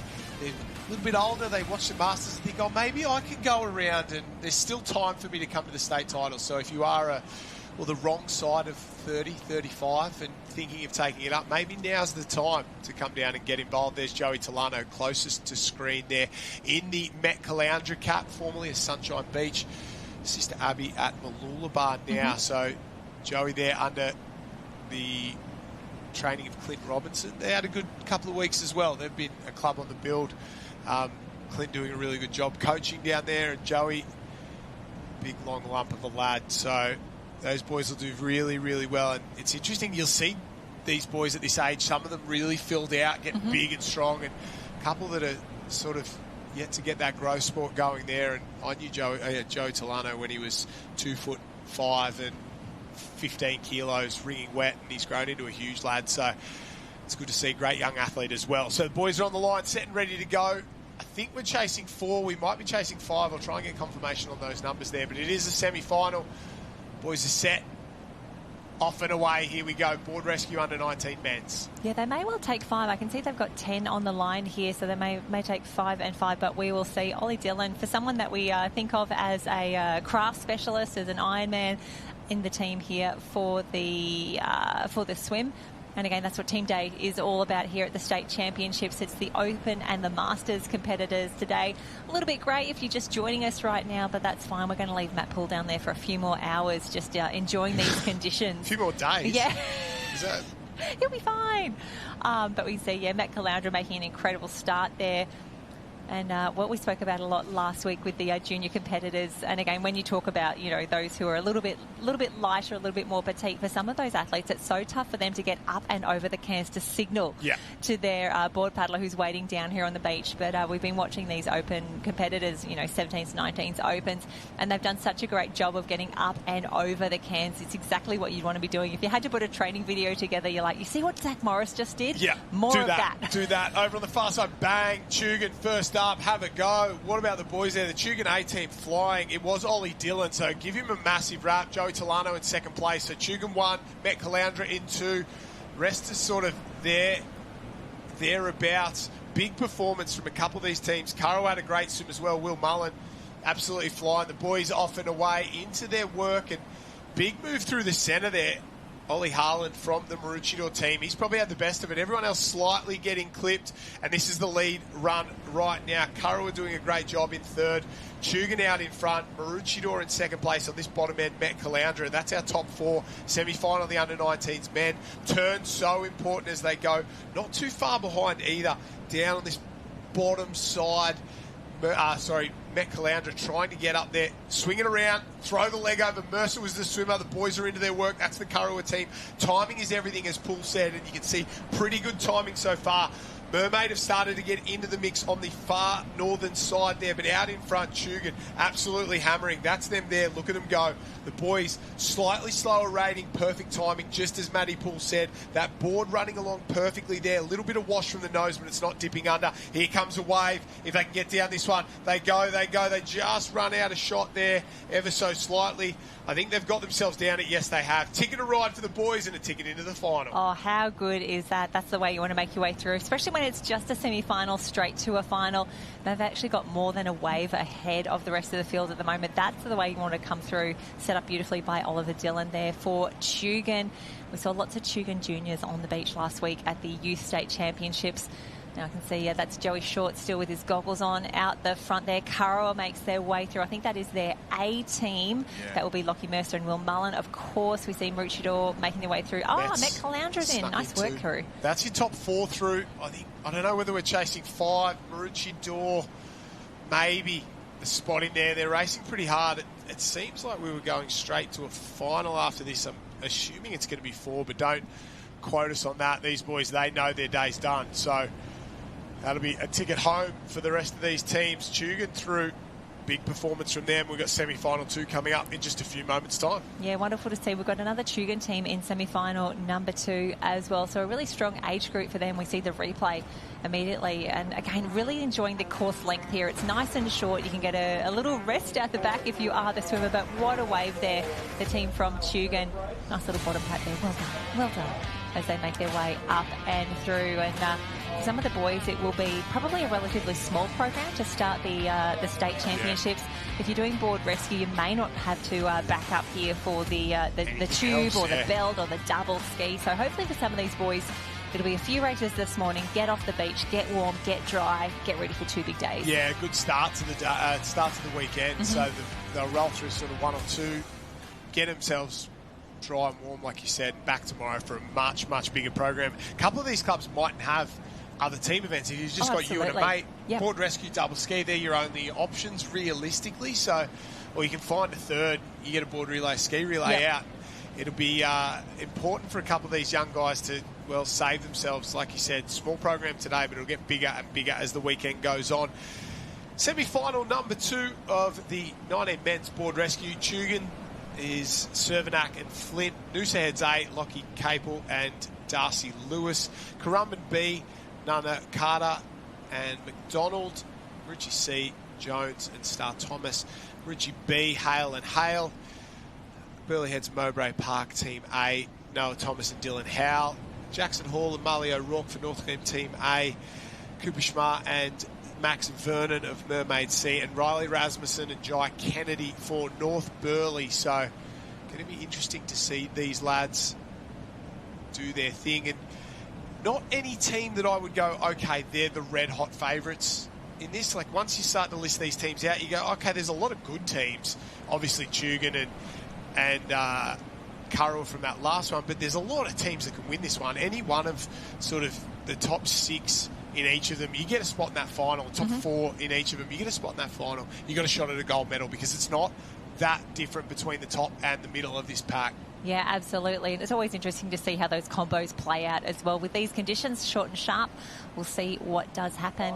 And if you are only down here for a race or 2, please make sure you make your way through to the Race 1 tent as well. They are continuing their generosity that we saw at the State Youth Championships last week, and they are giving away a few boards as well. So if you want to go into the draw to win a Race 1 board in their giveaway, they have a question of the day, which is, what colour is the Race 1 pop-up tent? And believe me, once you get there, this answer is very, very clear. All you need to do is to like the post, head to the Race 1 tent where you can check what the colour is. I'm looking at it right now out of the booth window. It's the giant strobe. You won't miss it, that's for sure. Yeah, it rhymes with Blorange. And then in the Pirate Ship Park, then you've got to write your answer along with your name and number on a ticket, and step 4, drop it in the box and hope for the best. Has there ever been a better setup at a surf carnival in terms of a tent? I don't think Wally and the team up there, they're unbelievable. They have everything.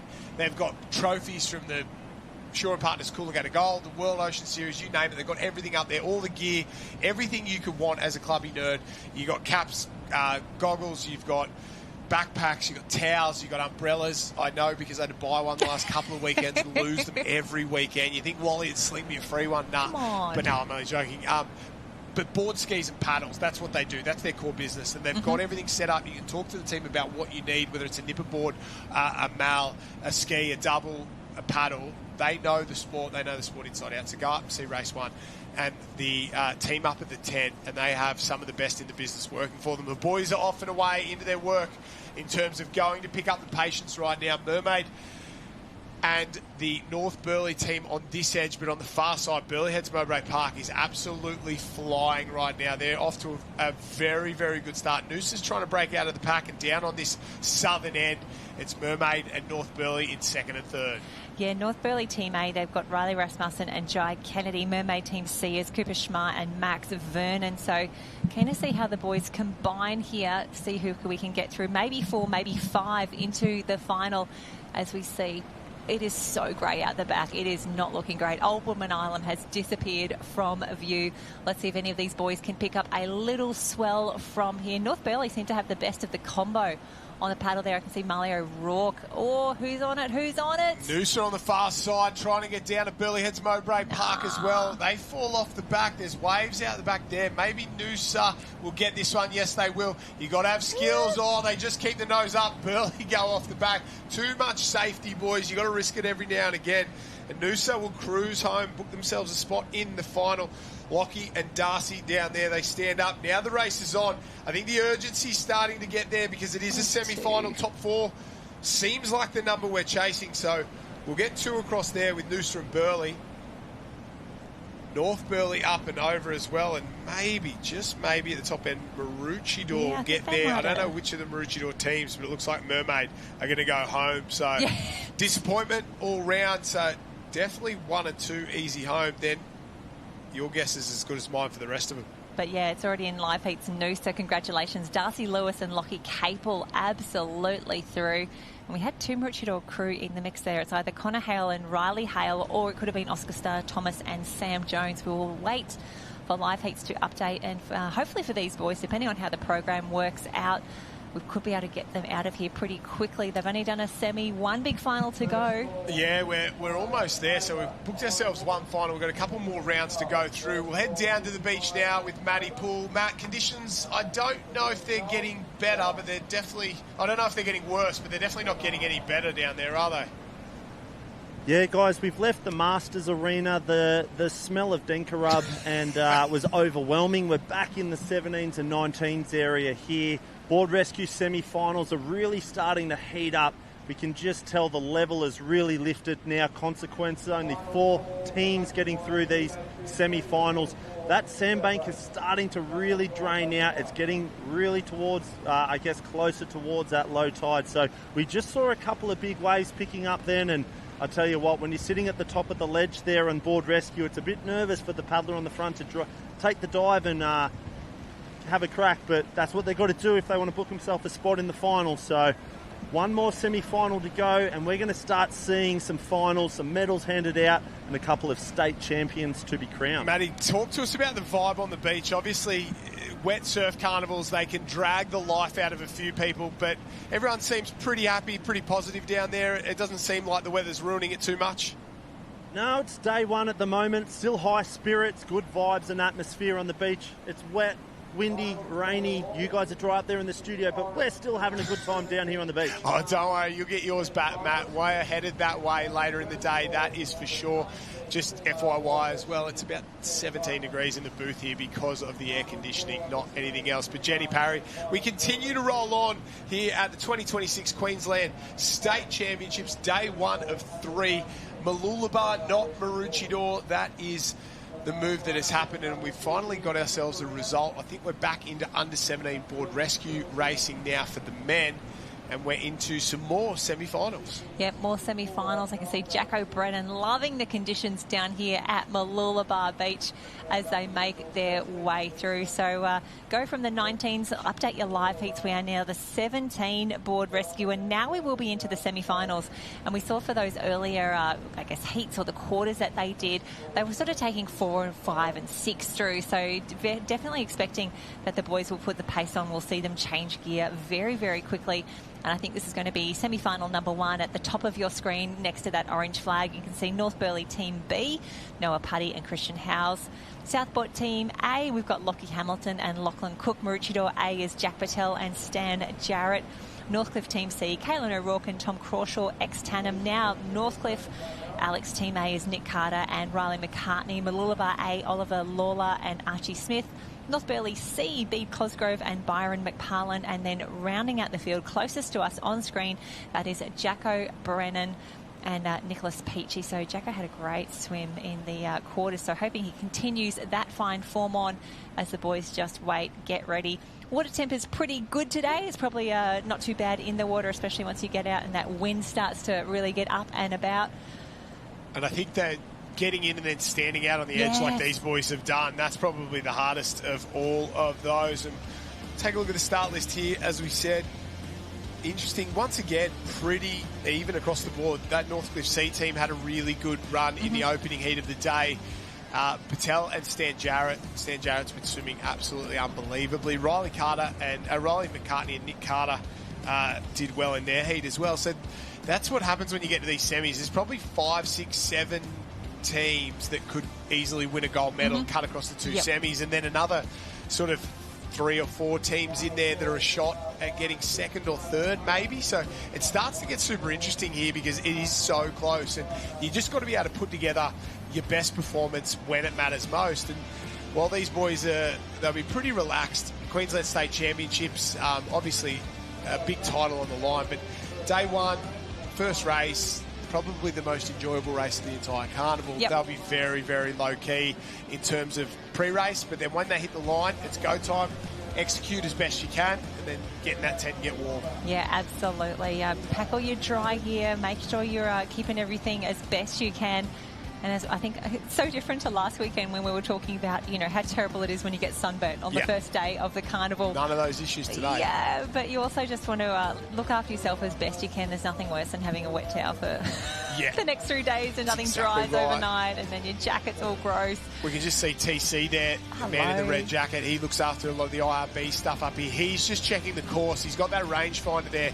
He ran down to the closest can and then the furthest can, and he's just checking the distances even to make sure that everybody gets a basically even run out there. Sometimes it's hard because of rips and banks, and that's kind of the draw you expect, but the expectation is that everyone's lane will be the same distance from the start line. So he's got the golf rangefinder out there. He'll bang that on the red, yellow, and the green and yellow at either end, and then make sure that that is the correct distance. I think 180 metres is give or take something out. Approximately, that's from meant to be from ankle depth water. Oh, okay, there you go. If you've read the book, I haven't, but I pretend like I have. That's the one part I know. But he's got there, and he'll just make sure that that's completely fair for everybody going in, and that's all we can ask for. The boys will get into their work in a few moments' time. Yeah, I do like these technical insights that we're able to bring you along the way. I think, are we moving cans? Might be that's moving never a win. Cans. Never a win, especially on a live stream. You can see the boys picking that up there. Butcher's out there, man in charge. And while they are out there, we might head straight to an ad break now. We'll be back in a few moments' time with the semi-finals of the Under-17 Men's Board Rescue. This is the 2026 Queensland State Surf Life Saving Championships.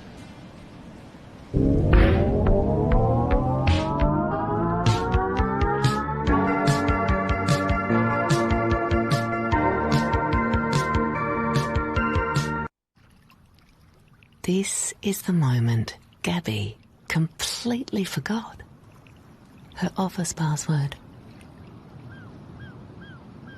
What will your sunshine moment be? Body Armour is proud to support the athletes and volunteers of the 2026 Surf Life Saving State Championships. From the very first whistle to the final flag, every little bit matters. Body Armour delivers clean and effective hydration solutions built to give you that edge in high-performance environments. From the Body Armour team here in Brisbane, good luck to all the competitors and see you there. Well, a big welcome back to the 2026 Queensland State Surf Life Saving Championships. We're just adjusting cans out in the surf. Now we're back into the action. A great way to start there. Check starter, getting them off and away. The boys are into the water and starting to do their thing. Semi-final number one, and that bank, it's just at that awkward depth. It's sort of halfway between your knees and your hips there. If you're good, you're tall, you can get your legs out and get a good run. If you're a short competitor there, it makes things very difficult. You can see the duck diving, but they're in that clean green and they're away. And have a look at the change in pace as what we saw from their quarterfinals earlier. Immediately into it. The big 6-feet kick as well. And if you're someone like Stan Jarrett, you love a one-way quick swim. Just got to get to that can as quickly as possible. Red and yellow on the far left-hand side of the field, down to the south, to the north. Green and yellow on the far southern end there. So we will see the boys just, some of them look like they're practically swimming on top of each other here. Boys, you do need to go to a different can. And that was something really interesting that we saw last weekend at the Youth Championships. A few little packs forming up. You know, the sweep was on, the bank was on. It was a little bit different, but for here, the boys, it's probably, you know, A to B, shortest distance wins. Yeah, taking those lanes there, McParland and I think Peachy just swimming side by side on this end, and they kind of, I guess they got sucked along together. They're just starting to separate a little bit now. On the other side of the, well, in the centre, Riley McCartney swimming very, very well for Alexandra Headland, and Stan Jarrett He starting to work his way into it. He's a couple from the top. He'll be on the green and white there. That is the young lad from Currumbin there, Peachy. You can see on this edge, starting to get into their work. I think it'll be the right-hand side will be the first one there. Peachy going quick. He's trying to get himself to that can. First up, gives their board paddle a first opportunity there. Green and yellow for the Currumbin team. And I do love that we every once in a while we get that shot back of the boards and it's, 1, 2, 3, off they go. And a few little false starts that we saw in the semis, but no dramas at all for our men as they make their way out here. And as we say to the juniors, you've got to give your the best opportunity for your board paddler to be able to see you, especially last week where we had a little bit of swell and those competitors weren't the tallest in the field, especially down in that under 11 arena. They were just absolute superstars. Conditions far better today for visibility in terms of seeing your board, your swimmer out the back there. But whenever you think you've had your hand in the air long enough, keep it up.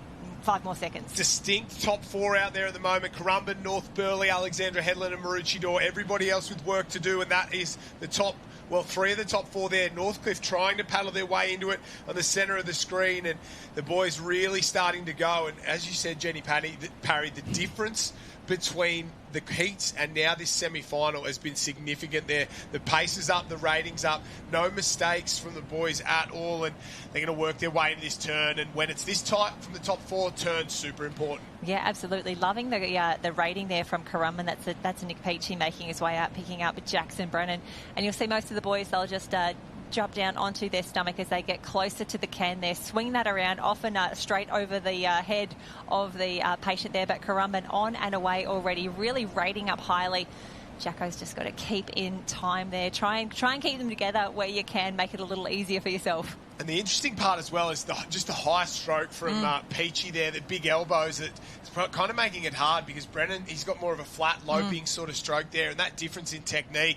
But in the centre, North Burleigh going to the lead. You can see that there. Peachy high elbows, Brennan a little bit lower. North Burleigh in 1. I'm going to say Currumbin in 2, Maroochydore in 3, Alex in 4. Alex probably the one that have got the anchors out a little bit. Northcliffe trying to come over the top. There on the far side, maybe another one of the North Burleigh teams trying to get in on the act on the top end there. So North Burleigh in 1 and North Burleigh B trying to work inside the top 4 as well. Now it's Maroochydore under pressure as Alex get a big run there. Maroochydore got some work to do because Currumbin and North Burleigh, maybe even Alex are fine at the moment. Our leaders are going to try and push down this wave. Oh, it's dredging. It's dredging. They missed that one and probably it was a little bit lucky. A little bit lucky. There might be a few late takeoffs in this next one, though. This is where it gets really, really tough, and you can see just how much sand is in that wave as well. That is how shallow it is. Alex, great work top of screen to get down that one as well.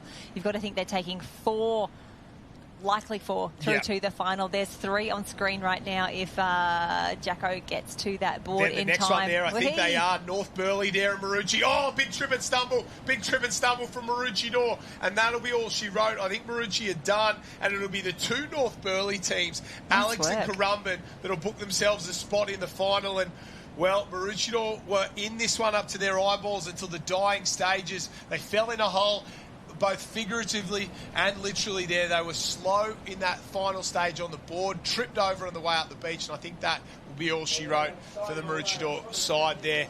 What a semi-final. Semi-final number 1. We've got semi-final number 2 coming up. Yeah, and a few boards just making their way through as well. We've all come in that way before. We've all come in on a board rescue without our partner as well. Shout out to Alira Richardson. I did that to her once or twice. My apologies, Alira. She's still making her way in by herself. Out.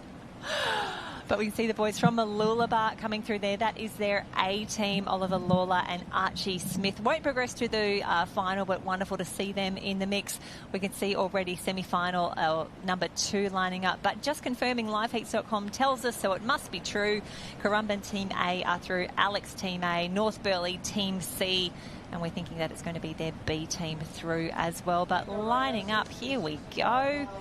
We've got Maroochydore Team B, Ari Gregg and Archie Ray.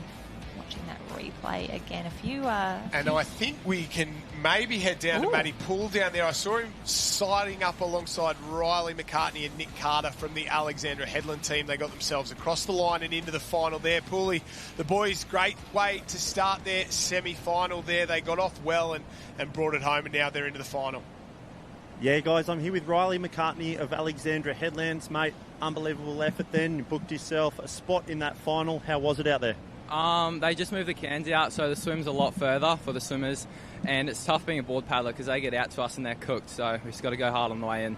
How'd you guys go together coming home? Were you in timing? Did you have the board moving nicely? Yeah, it's pretty good. We've just got our Alex board rescue boards we just tried today. It's hard for the board paddler though, they got to lift their rating, and you got swimmers who wait out the back and we're fresh, so we just tell them to absolutely go. Look, I just had a little look along the start list then. Was that a surprise knockout? You reckon Stanley Jarrett missing out the team of Maroochydore there? You're finding yourself favourable for a win, a medal in the finals here, or what? Yeah, hopefully. Sad to see Stan go, train alongside him every day, but yeah, it's all about the start off the line. They'll get us a medal. Absolutely, mate. Well, that was a fantastic start. Good luck in the final, and yeah. Thank you. Good work, Matt. Thank you so much. And a big thanks to all of the athletes, the coaches, everyone who takes a moment to have a little bit of a chat with us here on the live stream. We know there's a lot happening down on the beach. We know it's maybe not the most enjoyable conditions to be standing around in, but we do love having a few little chats. And Josh, thinking back to the youth championships last week, some of those young athletes were just delightful on the interviews. They were incredible. They were. Some of them harder than others. Some not. There was some... I think at one point Daux asked 6 questions and he got 6 words worth of answers there. But that's what happens when you talk with what do they say on television? Don't work with animals or kids. But I actually enjoy it. They were super pumped down there, and the feedback of like, thank you for putting little Johnny on the live stream, and a huge shout out to the Big Voice Media team and everything they do. They're bringing the live stream, and SLSQ for making it happen as well. Because when you and I were younger, many moons ago, getting a photo of your race was special, but getting a full video these days and live coverage and TV and live stream and all that is absolutely spectacular. So the boys from Big Voice Media do a great job, and it was awesome to see some of those young kids. Some of them a little, like I said, a little tougher than others. I had a couple of awkward ones, but that's okay. We're all just starting out. And they'll be better next time. Hopefully. The more interviews you do, the more that you say, this isn't scary, it's just a chat between you and I. Hopefully by the time we get to chat with them in 17s, 19s and opens, they'll be absolute professionals. I think you get more grunts with the 17s, don't you? I said to him last week, I was like, more words are better. Just give me more. And a few of them would go, oh, yeah, I'd love to talk. But as soon as that light comes on, it's yes, no, maybe, I don't know. Can you repeat the question? But the boys are in and away. Semi-final number 2 here of the 17 boys board rescue. Maroochydore, North Burleigh, Alex Mermaid, Elliot Heads, Burleigh Heads, Mowbray Park, Met Caloundra and Northcliffe, and that is the Northcliffe team doing their thing right now on this bottom edge. You can see them spread out. It's Northcliffe in 1, and I'm going to say Elliot Heads maybe side by side. Burleigh Heads, Mowbray Park, they're getting a move on as well. So probably maybe that's Met Caloundra, Mermaid Beach up there, that's had the best of it so far. Elliot Heads with a little bit of work to do. Yeah, Tom Travell, who's swimming there for Northcliffe Team A, he had a fantastic quarter-final early. I can see he's only breathing to the one side, so he's actually looking away from the rest of the field. But for these conditions and for this race right now, once you've sighted the cans, just keep on going. And a great shot of the Maroochydore Surf Rescue IRB at the back. Thank you, Black Swans, keeping us safe out here. And a great little final. So good to see from Mermaid Beach Team A, Dane Raywood and Lewis Williams are in the mix. And great to see Elliot Heads in the mix. But there we go, the boys are away. Have a look at the speed off the beach. Loving that for Northcliffe. Yeah, Mermaid, Northcliffe off and away. All the rest of the teams there as well. These 3 got a little bit of work to do on that top side. So that's North Burleigh, Alexander Headland, Elliot Heads. You can see our leaders up and over. Burleigh sneak over one. Northcliffe get over as well. Just clip that. Have a look at the rating. If you get up and over it like that, you've got to rate up. And boys have done a really, really good job to be able to get that move on there. That's Isaac Rod from Burleigh Heads, Mowbray Park in the lead. Young lad from Northcliffe, Westcombe there as well. And watch for the team of North Burleigh, Jake Mail and Kobe Daniel. I think they're one of the favourites to take the gold medal out, but a little bit of work left for them to do at this point here. They go over some huge sets out the back, and it's starting to come through here, and we said it was going to get bigger throughout the day. There is a reef kind of out there as well that you can get waves on, and it'll really stand up, and when Cardi's is really breaking, it'll pump the whole way through. So as that swell gets bigger, they're going to turn these these cans and start to get waves almost immediately there, which will make racing very, very interesting. Yeah, you can definitely feel those cans are a little bit further out, taking a touch longer for the boys to make their way out to the can, but fantastic pickup from Mermaid. They are out and around Burleigh Heads, Mowbray Park, heading for home. And North Burleigh, that A team that we were talking about earlier of Jake Mail and Kobe Daniel, they are further down to the left-hand side of your screen. But great rating. Have a look at this. We spoke a lot last week at the Youth Championships about the legs going, the arms going when they're doing those lie-down paddles. Definitely seeing the same from Burleigh Heads, Mowbray Park here. Yeah, big movers on the outside. North Burleigh absolutely flying there. Wave on. See, if you can get a run, you don't even need it to turn into a wave. You just need a run that'll push you through the centre, and not much for the Burleigh boys there. Big push on that bottom side. Maybe that's Alexandra Headland in the centre that get that push on the bottom end. The Burleigh boys and the Maroochydore boys have probably got the best of it. Sorry, the Maroochydore boys have probably got the best of it so far in terms of runners on the way home. They've got 2 or 3 that have been pretty consistent. When it's breaking, it's pretty even, but the runs down on that side, as you get further north and away from Point Cartwright, you're going to get more and more. So in terms of, it doesn't make too much difference, but in terms of a lane on the way home, you probably want to be on that far end. Yeah, and the last thing you want is a late takeoff in this shore here. North Burleigh doing a great job to push it down there. Oh, Burleigh Heads trying to get that weight forward. Wonderful to see.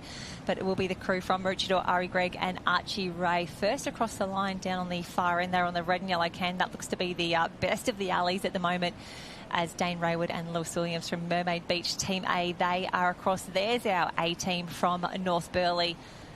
And you've got to think potentially Elliot Heads there. So no Burleigh, no Northcliffe. So we were a bit sort of lost on that one there. Wasn't what we expected. We saw Burleigh in the centre and they missed that one wave, got swamped again.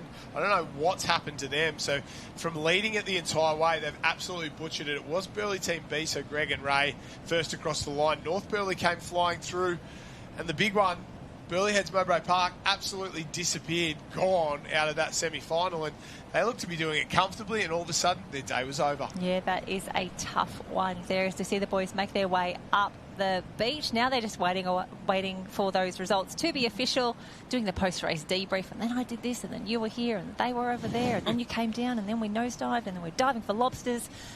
But we can see the girls will be lining up next. This is the replay. We saw Northcliffe. They were closest to us on screen. We don't think they ended up qualifying, but we're just going to confirm that for you pretty soon. Just having a look at the Maroochydore Team B. They are definitely through. Live Heats tells me so it is true. So we are over to the ladies already. I'd say this is going to be the 17s again. Here we go, 17 ladies. Yeah, I think so. And I think we're going to try and head down to Matty Poole now if we can. I think he might have a couple of boys from up north with him that got through that last one. Matty, you there? Nah, he's not there. We've gone a little bit early. No, not too unusual, but yeah, Matty's in the thick of the action now. I think he's trying to grab an interview. He is back now. Matty Poole, are you down on the beach with a couple of boys who survived that last semi-final? Apologies for that, guys. It helps if you turn the microphone on with the live stream. But down here with Arjun Drew from Elliot Heads. Boys snuck into the final there in 4th place. How red hot was that? Yeah, it was a cracker. A little bit more than that. You got to give me more than that. Are you stoked to be in the final? Yeah, heaps. Just pulled down that wave. First time doing board rescue on wave, so good to get down here and just run up the beach. Do you guys get many waves at Elliot Head? Not many. It's only when the swell's on, it's on. Oh, boys, well, let me give you one tip. You just got to send it in the final. You going to send it? Just send it. Go as hard as we can. Hope for the best. Get one. How good would a medal be? That'd be awesome. The man of many words. Well, I can't wait to watch them in this final, boys. They're going to full send it. Yeah, they are, Pulley. They are going to send it in there. Don't you love the young boys? They don't shut up and then you put a microphone in their face. Yeah, good. Nah, bad. All good. Can't wait. But that's teenage boys for you there. We're absolutely loving it. Girls are in and away 17. Semi-final number 1 of their board rescue. They're into their work right now and very tough through that bank, Jenny. Yeah, absolutely. But we've got the world champs in the mix, Sunshine Beach Team A, the red, yellow and black cap going to the red and yellow can as we see Masters surf races in the foreground. So we've got Sunshine Beach Team A, North Burleigh B in the mix, 2 from Mermaid Beach in the mix. Wonderful to see Sadie Maggs, Dakota Fielding, Evie Van Hooven and Emma Ryan all in the mix. Tugun Team A, Sunshine B, Tugun B, Northcliffe, Burleigh Heads, Mowbray Park, Lola Maloney and Imi Dowker, they will be on the far end of the field. So expecting Imi Dowker, we can see her on the right-hand split screen there. Incredible swimmer, incredible iron woman. Expect to see her out very, very strongly with her partner Lola. Yeah. And again, I'm looking at, this is semi-final number 1. Looking at how many spots they have available, it will be the top 4 to go through. Yeah, this will be a very, very interesting semi-final. Plenty of talent in this one. Even that North Burleigh team, the B team, Zara Farrington, we've seen her over the last couple of weeks do very, very well. The girls into their work now, and relatively even on the way out. We can see sort of the gap. There's 1 or 2 on the top end there. Neve Arthur, I think, from Sunshine, having a very good swim. That might even be Cervenak from Tugan there in the centre, absolutely flying out right now. It's gone past the rest of the girls there. She is in the lead and hammering on this edge, though. It is Dowker that is pushing away. We've got to be careful as well. Live Heat says it's Dowker swimming, it's Cervenak swimming, and I think that is Imi Dowker there. But some of these coaches, they're just willy-nilly with their entries. They'll put anything in. As long as the name's in there, that'll do. So we have to be very, very careful as well. But the girls working their way towards the can. 1's there, 2's there. So that far end has absolutely flown. It is Sunshine, North Burleigh off and away, Mermaid not far away, Tugan there as well, and Burleigh Heads Mowbray Park closest to us who've shot away. That is how they will lead, and all the teams into the water. The second leg, a couple getting belted on that northern side. Oh no, Burleigh Heads Mowbray Park just ducking ahead under there that's now. Dowker there. Yes.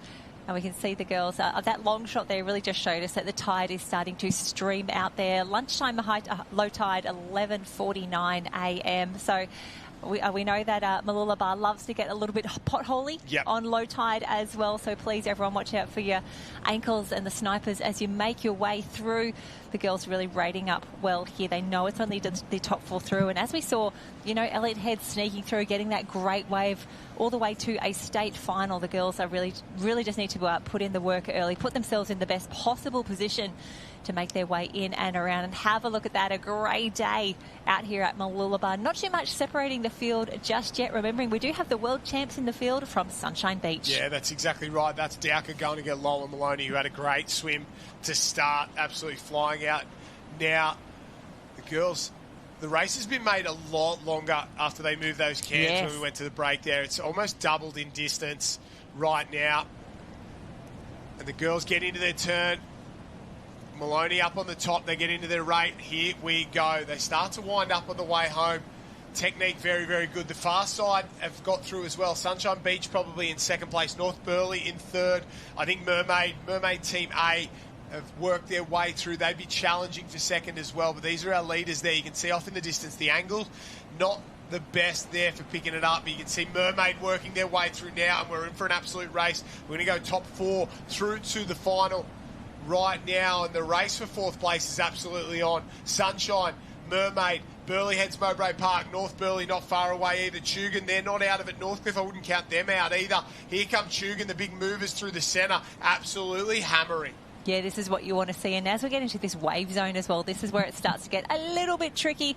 No late takeoffs, please. But unfortunately, sometimes you don't really get the opportunity from there. As we can see, everyone in the mix. Tugan battling it out here as well. It looks like it's getting very, very shallow where the ladies are right now. They're all looking around at each other at the waves, knowing that only 4 can go through. And we may, oh no, Burleigh Heads Mowbray Park are off.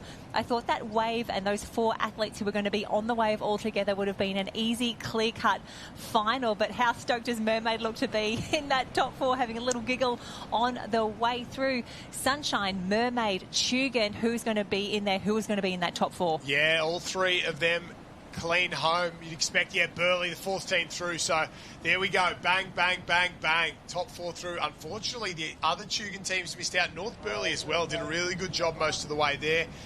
Northcliffe, they will go home, and that'll be all she wrote for semi-final number 1. We'll have 4 teams through to that final at the very least there. I think 4's the magic number. And I've just gotten word as well, we were talking about race 1 and the sponsors. The engine tent up there doing their thing. A big shout out to the engine crew. But an early heads up for all athletes looking for skis and boards. They have 30 skis and boards available at the Aussie Titles. They're under 12 months old and in great conditions. Less than $3,000 for a ski, less than $1,500 for a board.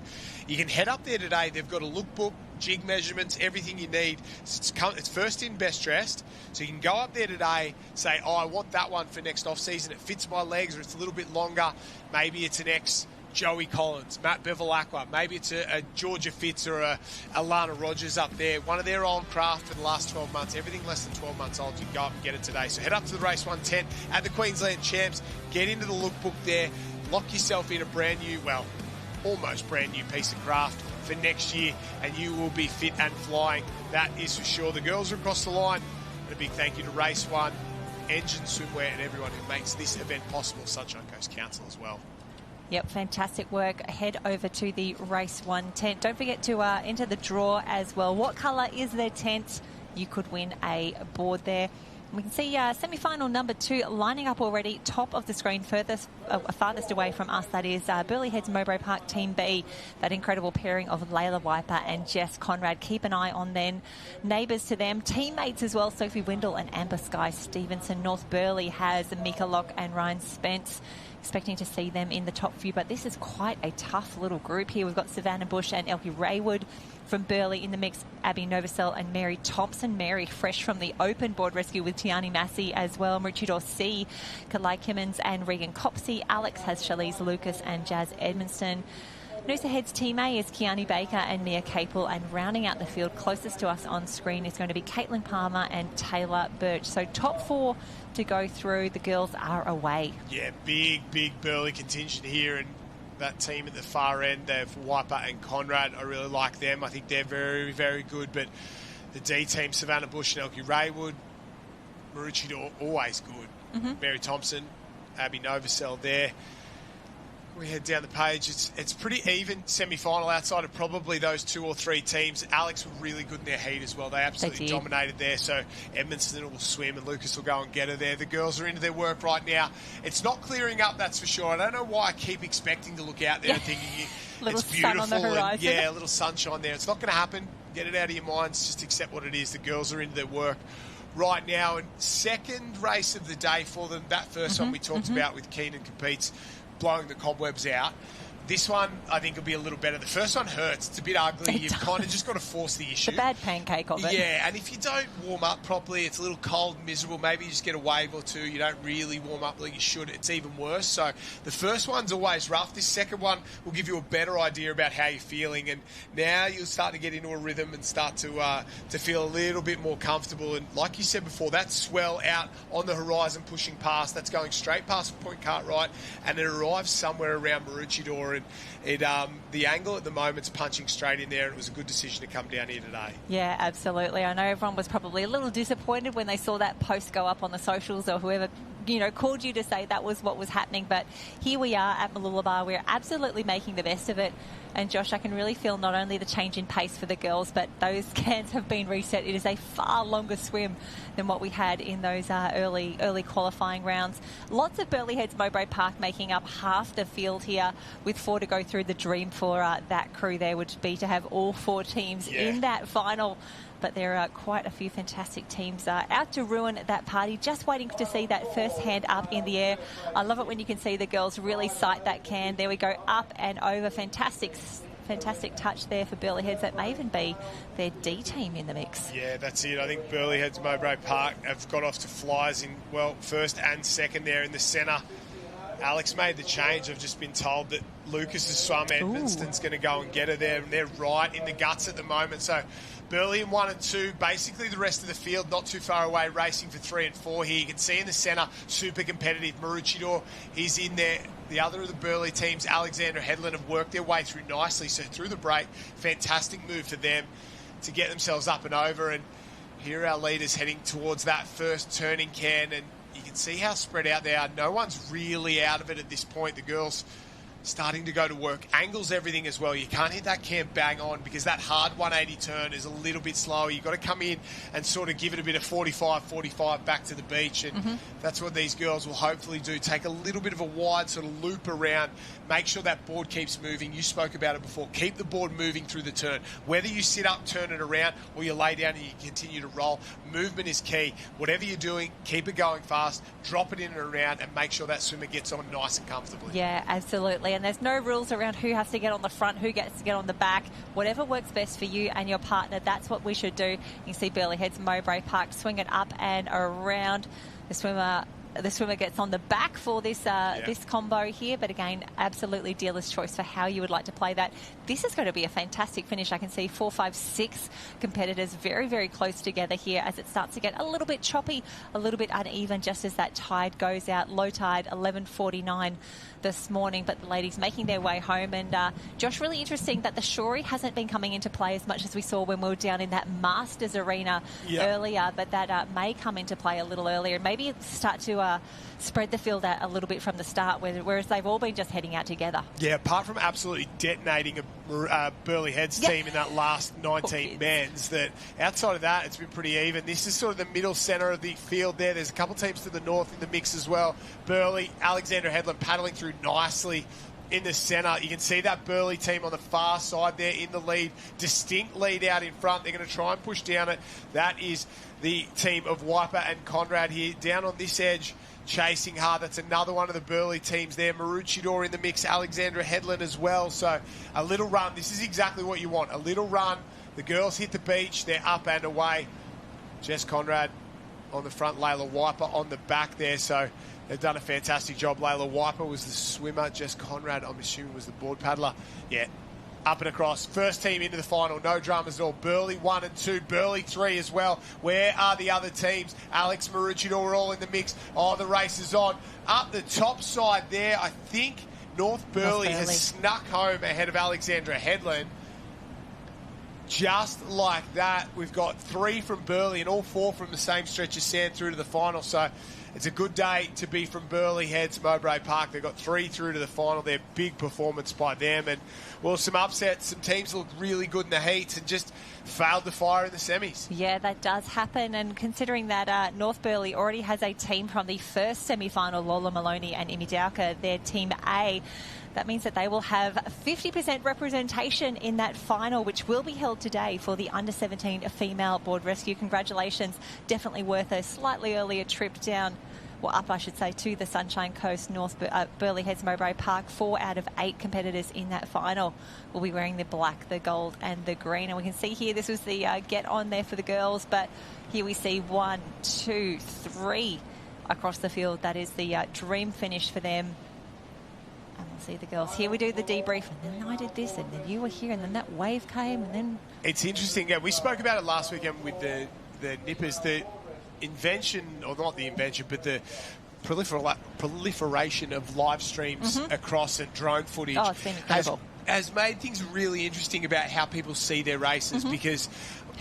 and especially it happened a lot of the Shaw and Partners Iron Series. I'd get guys going, I was in the lead, and I said, well, mate, I don't think you were. You might have been in third. And the idea of what happened in their head and the idea of what actually happened, 2 slightly different things. And they weren't lying or anything like that. They in their mind, they were in the lead, and you go back and watch, and having the drone there and then was like, no, mate, you're in 17th, not in first. But it was close, and you tried, and a great job regardless. But that's been the most interesting part, is seeing the way these athletes have gone back and they re-watch races and they learn from them, and you remember the way things played out slightly differently. And now you go back 10 years later and re-watch a race and thought, I thought that went completely different to the way it was. And everything's recorded now. Everything's sort of set in stone. And we can see the girls making their way out now. I'd say we might have gone back to open board rescue. I can't quite confirm that. We'll just try and pick it up on live heats. But we do have a final set for the 17 girls.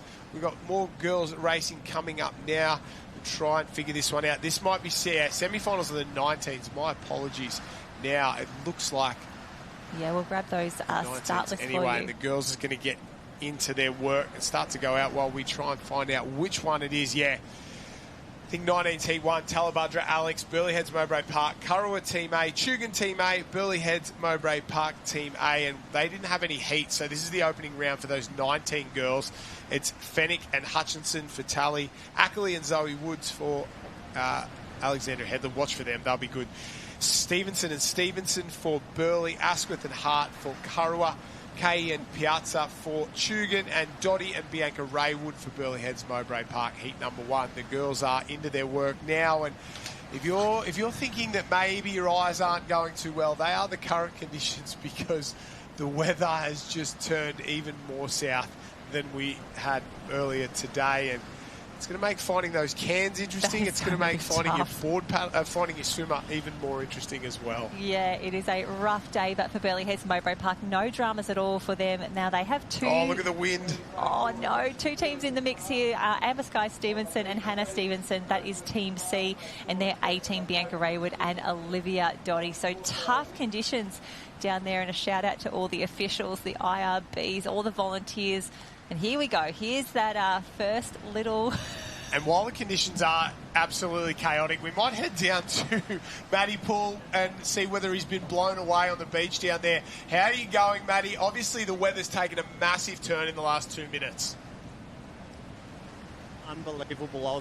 I was quite literally standing on the beach talking to Naomi Flood, coach of BMD Northcliffe, and I put my umbrella down. I said, hey, look, it's not too bad. And just like that, the wind picked up unbelievably. We have a semi-final out there in the water at the moment. The wind at the moment has got to be 40-plus kilometres sideways, absolutely turning. Boards down the beach are getting flown everywhere. It is crazy. The wind and the rain have just come through tenfold at the moment. It must be an absolute debacle for the athletes out there in the field at the moment. I just don't know how they're going to get out there to those cans. Yeah, Matty, they're absolutely flying. We don't know if you can see the cans at the beach, because we're struggling from the cameras up here. The girls are doing a really good job. Stay dry down there, Matt. Stay under the tent. You're doing a fantastic job in there. Tough gig on beach commentary. We'll drop him some lunch. He's only there till 4. He'll be fine. I'm not dropping lunch.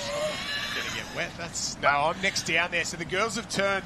Tough to turn as well. They're going to turn into that southerly wind. It's coming right to left on your screen at the moment, and out in front, it's Burleigh Heads, Mowbray Park. Oh, the camera's gone as well. We might have lost the camera out there, so very, very tough. We'll pick that one up as soon as they can. You can see that wind coming right to left there. It's pushing them away from us up the beach, further north, and making things very, very tough. And we're back. And the girls out in front, Burleigh Heads, Mowbray Park. And if this is what it's like at Mooloolaba, can you imagine what it's like at Maroochydore right now? It would be absolutely hectic. So 100% that decision justified to move the competition down here to Mooloolaba. And not just Mooloolaba Main, we're a little bit further along there. We're are we at the cheese block?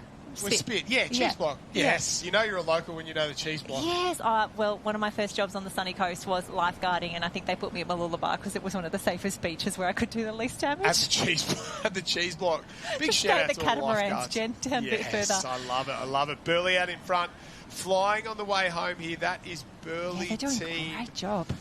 I think it might be Burleigh Team A there, who've flown on the way home. They've had no issues at all. Burleigh Team C in second place. Oh, we missed them. Zoe Woods, apologies for that. And Britt Ackley there. So Ackley, first year at Alexandra Headland, and she's been on fire. And one of those girls where this age group's got a lot of, like, big presence kind of thing. A lot of athletes that we've known for a long time. Your Bianca Raywoods, your Zoe Woods, your Katie Reese in the past, your Bush girls.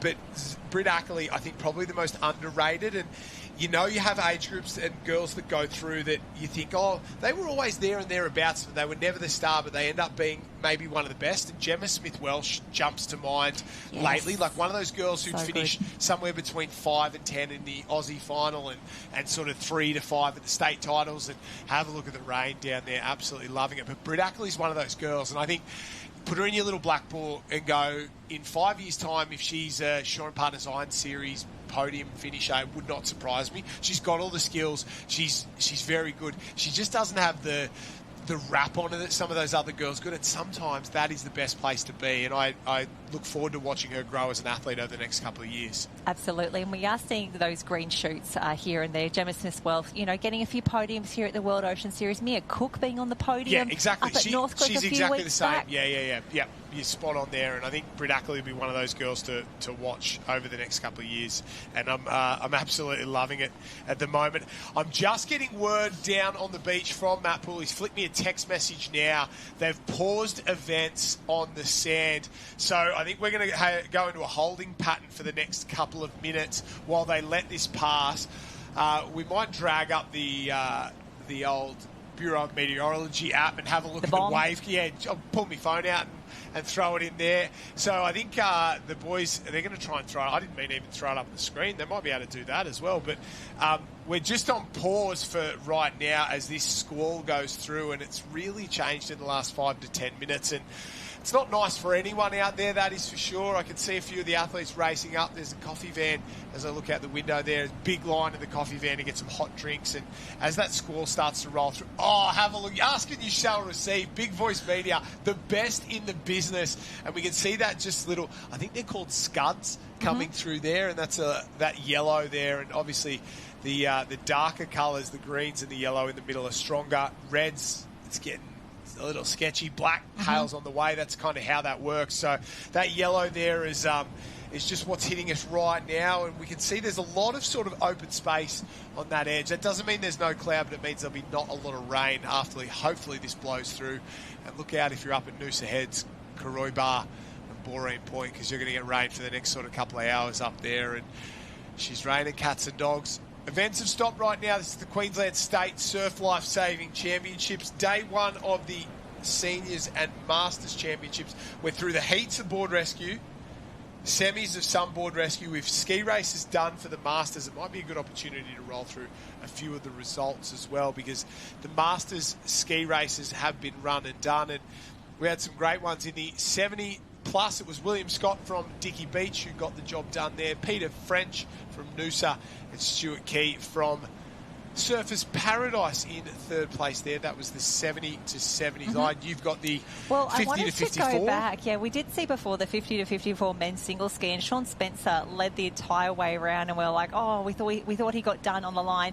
They actually ended up giving 2 gold medals out in that race. Perfect. So Sean Spencer still got a gold medal, and Ben Carl from Currumbin, they couldn't split them on the line there. So congratulations, 2 winners there for the men's single ski for the 50 to 54. Wes Green from Noosa and Cameron Marshall from North Burleigh in 2 and 3. Yeah, great job there. I'll go to the 65 to 69 years. Greg Juniper from Talabudra.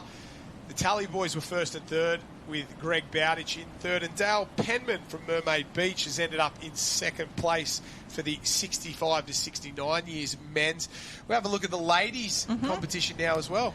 And I love that they were combining quite a few of the races there for the ladies. So it actually shows us the 30 to 49 race there. Monique Gardner from Mooloolaba, Penny Hoskin from Noosa Heads, Larissa Hallam, who I had a little chat with earlier today, Haruka Nakamura. See her everywhere, and her teammate there from Karawa, Hiroko Kono, they are everywhere in the ski races. So liveheats.com is where we can go for all of those results. And if I have a look at that, if I just go down to the 35-39, Penny Hoskin took out that one. The 40 to the 44, that was Rachel Lewis. Shout out to Rachel Lewis, another great fiery. Sophie Marks from Mooloolaba, 30 to 34, and the 45-49, Mooloolaba again, Monique Gardner there ahead of Larissa.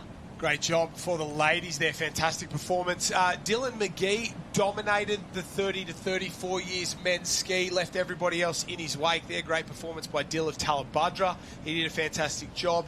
Johan Christian Newland beat Sean Robinson and Mark Pascal Villaba from North Burleigh home in the 35 to 39 ski race as well. We're just running through results while events are on hold.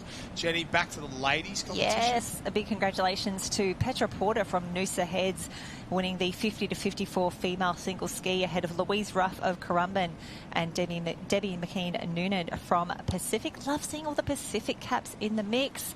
And then we also had, within that same race, they contested the 55 to 59 female ski as well. Just waiting for my live heat. I've got too many tabs. Too many tabs. Too many live heats tabs on. I can give you the 40 to 44 men's ski race. Jake from Mooloolaba, Stewie Louth from Alexandra Headlands, and Remy Rafter out of Mooloolaba were 1, 2 and 3 in that one.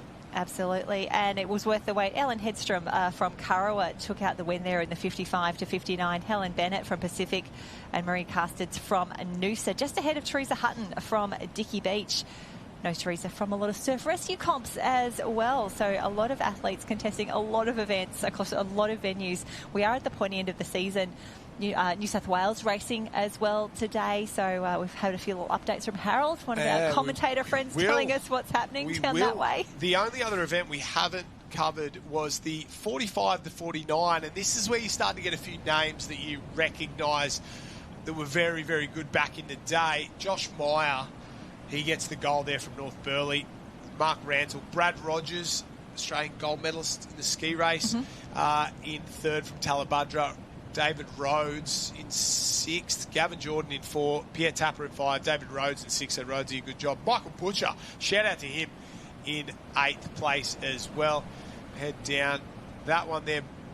Brett Holden as well, down in 18th place. Not the final he would have liked there. Head to the ladies, more mature ladies. Yeah, the 60 to 64 female single ski taken out by Sandra Penman of Mermaid. Congratulations, Sandra. Belinda March from Noosa was in two. Amanda Hamner from Kurrawa in three. And Alison Pegg from Noosa in four. When you were telling your Marty Kenny story before, my Masters story relates to Alison Pegg. So I only did like a year of Masters. It wasn't for me. It hurt too much and I just couldn't do it. But there was a moment there where I was like, look, I've still got enough. I'm not that far out. I'll do a few surf races. Alison Pegg swam past me like I was standing still. It was absolutely phenomenal. She's an incredible competitor. I have so much respect for her, and she humbled me in a surf race. Masters will get you. Masters will get you. In the 65-69, Georgina Lynch from Noosa Heads took the win ahead of Susan Hancock from Mooloolaba. Jacqueline Eaton Sinclair from Alex was in three.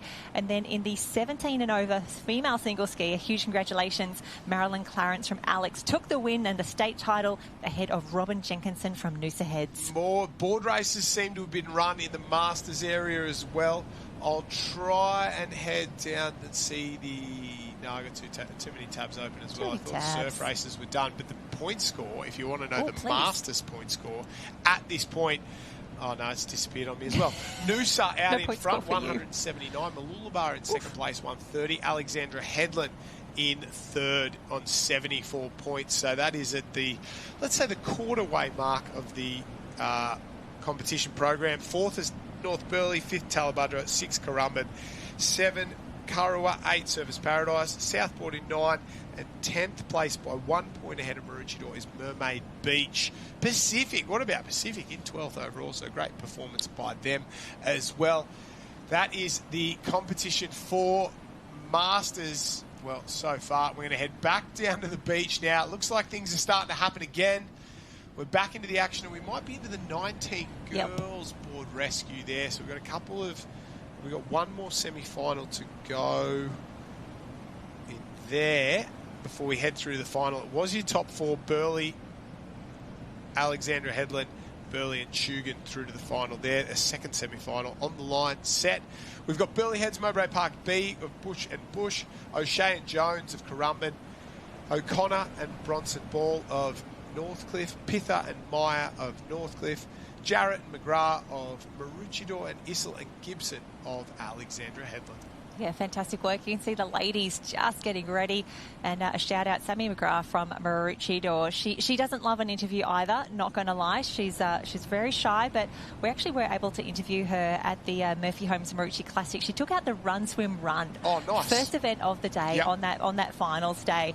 And she was the first to say it. She got this incredible wave, but her body surfing skills on that morning were second to none. and was like, oh, Sammy, we've got to have a chat. She's like, oh, no, please, no. Yeah, you got She's it. like, I caught a wave. I'm like, yes, you caught it further than anyone else. Did a great She job. had the most fantastic start to the day. Wonderful to see her lining up here with Bonnie Jarrett, Maroochydore teammate in the under-19s. We had a nice little break. We are back. This is semi-final number 2 for the under-19 female board rescue. It may not look like it, but conditions improving in the last 2 minutes. It looks unbelievable. That scud's gone. Obviously, a big shout out to the boys being able to bring up that bomb, the radar there. Fantastic to see. So hopefully we get a little bit of a reprieve for a little while, especially from the rain and wind. The girls are into their work right now. Only 2 will miss out, incredibly. We're taking 8 through to this final, and 4 through to this final of 8, and it looks like on the top end there, definitely one of the teams in the centre, the Northcliffe teams, and the Burleigh Heads, Mowbray Park and Currumbin teams on the northern side. So I think Maddie Jones of Currumbin there, one of the Bush girls swimming for Burleigh Heads, Mowbray Park, and I think Riley Meyer in the centre there for Northcliffe got off to the best of it so far. Northcliffe B and then Maroochydore A, not far behind either. And this is the young lady, I think it's Steve Gibson from Alexandra Headland, swimming there along, starting to go to work. She is closest to us on the screen, obviously, and on that southern end there, but with a little bit of work to do to get back into it. Yeah, and the girls really bunching on that northern end of the field. Burleigh Heads, Currumbin and Northcliffe Team B all in the mix. And it does look a lot better out there than it was 5 minutes ago, but you can see the girls just needing to check over the top of each of those little waves there. Really tough to see the cans, but they've sighted it now. Shout out to anyone in an IRB right now doing an incredible job out there. A huge thanks. We'll make sure you get some lunch. We'll drop that out to you as we make our way through. But the girls knowing that the pressure's on, there's nowhere to hide when there's only 6 in the field, 4 to go through. Loving the work of Madison Jones from Currumbin. She and her sister made the move up a few years ago. Wonderful to have her and Chelsea with the Currumbin Vikings. Hoping to see them as part of those Rescue Tube Rescue and maybe some belt races across the day. Girls about to hit the can. We'll see how they line up. This looks like it could be red and yellow can first away. That's the Bush girls. Yeah, gets there off and away. Burleigh in 1 first there on the red and yellow. You can see the charge of the Light Brigade now. Both the Northcliffe teams, Maroochydore, Alex as well. So Currumbin's not too far away. A little trip over.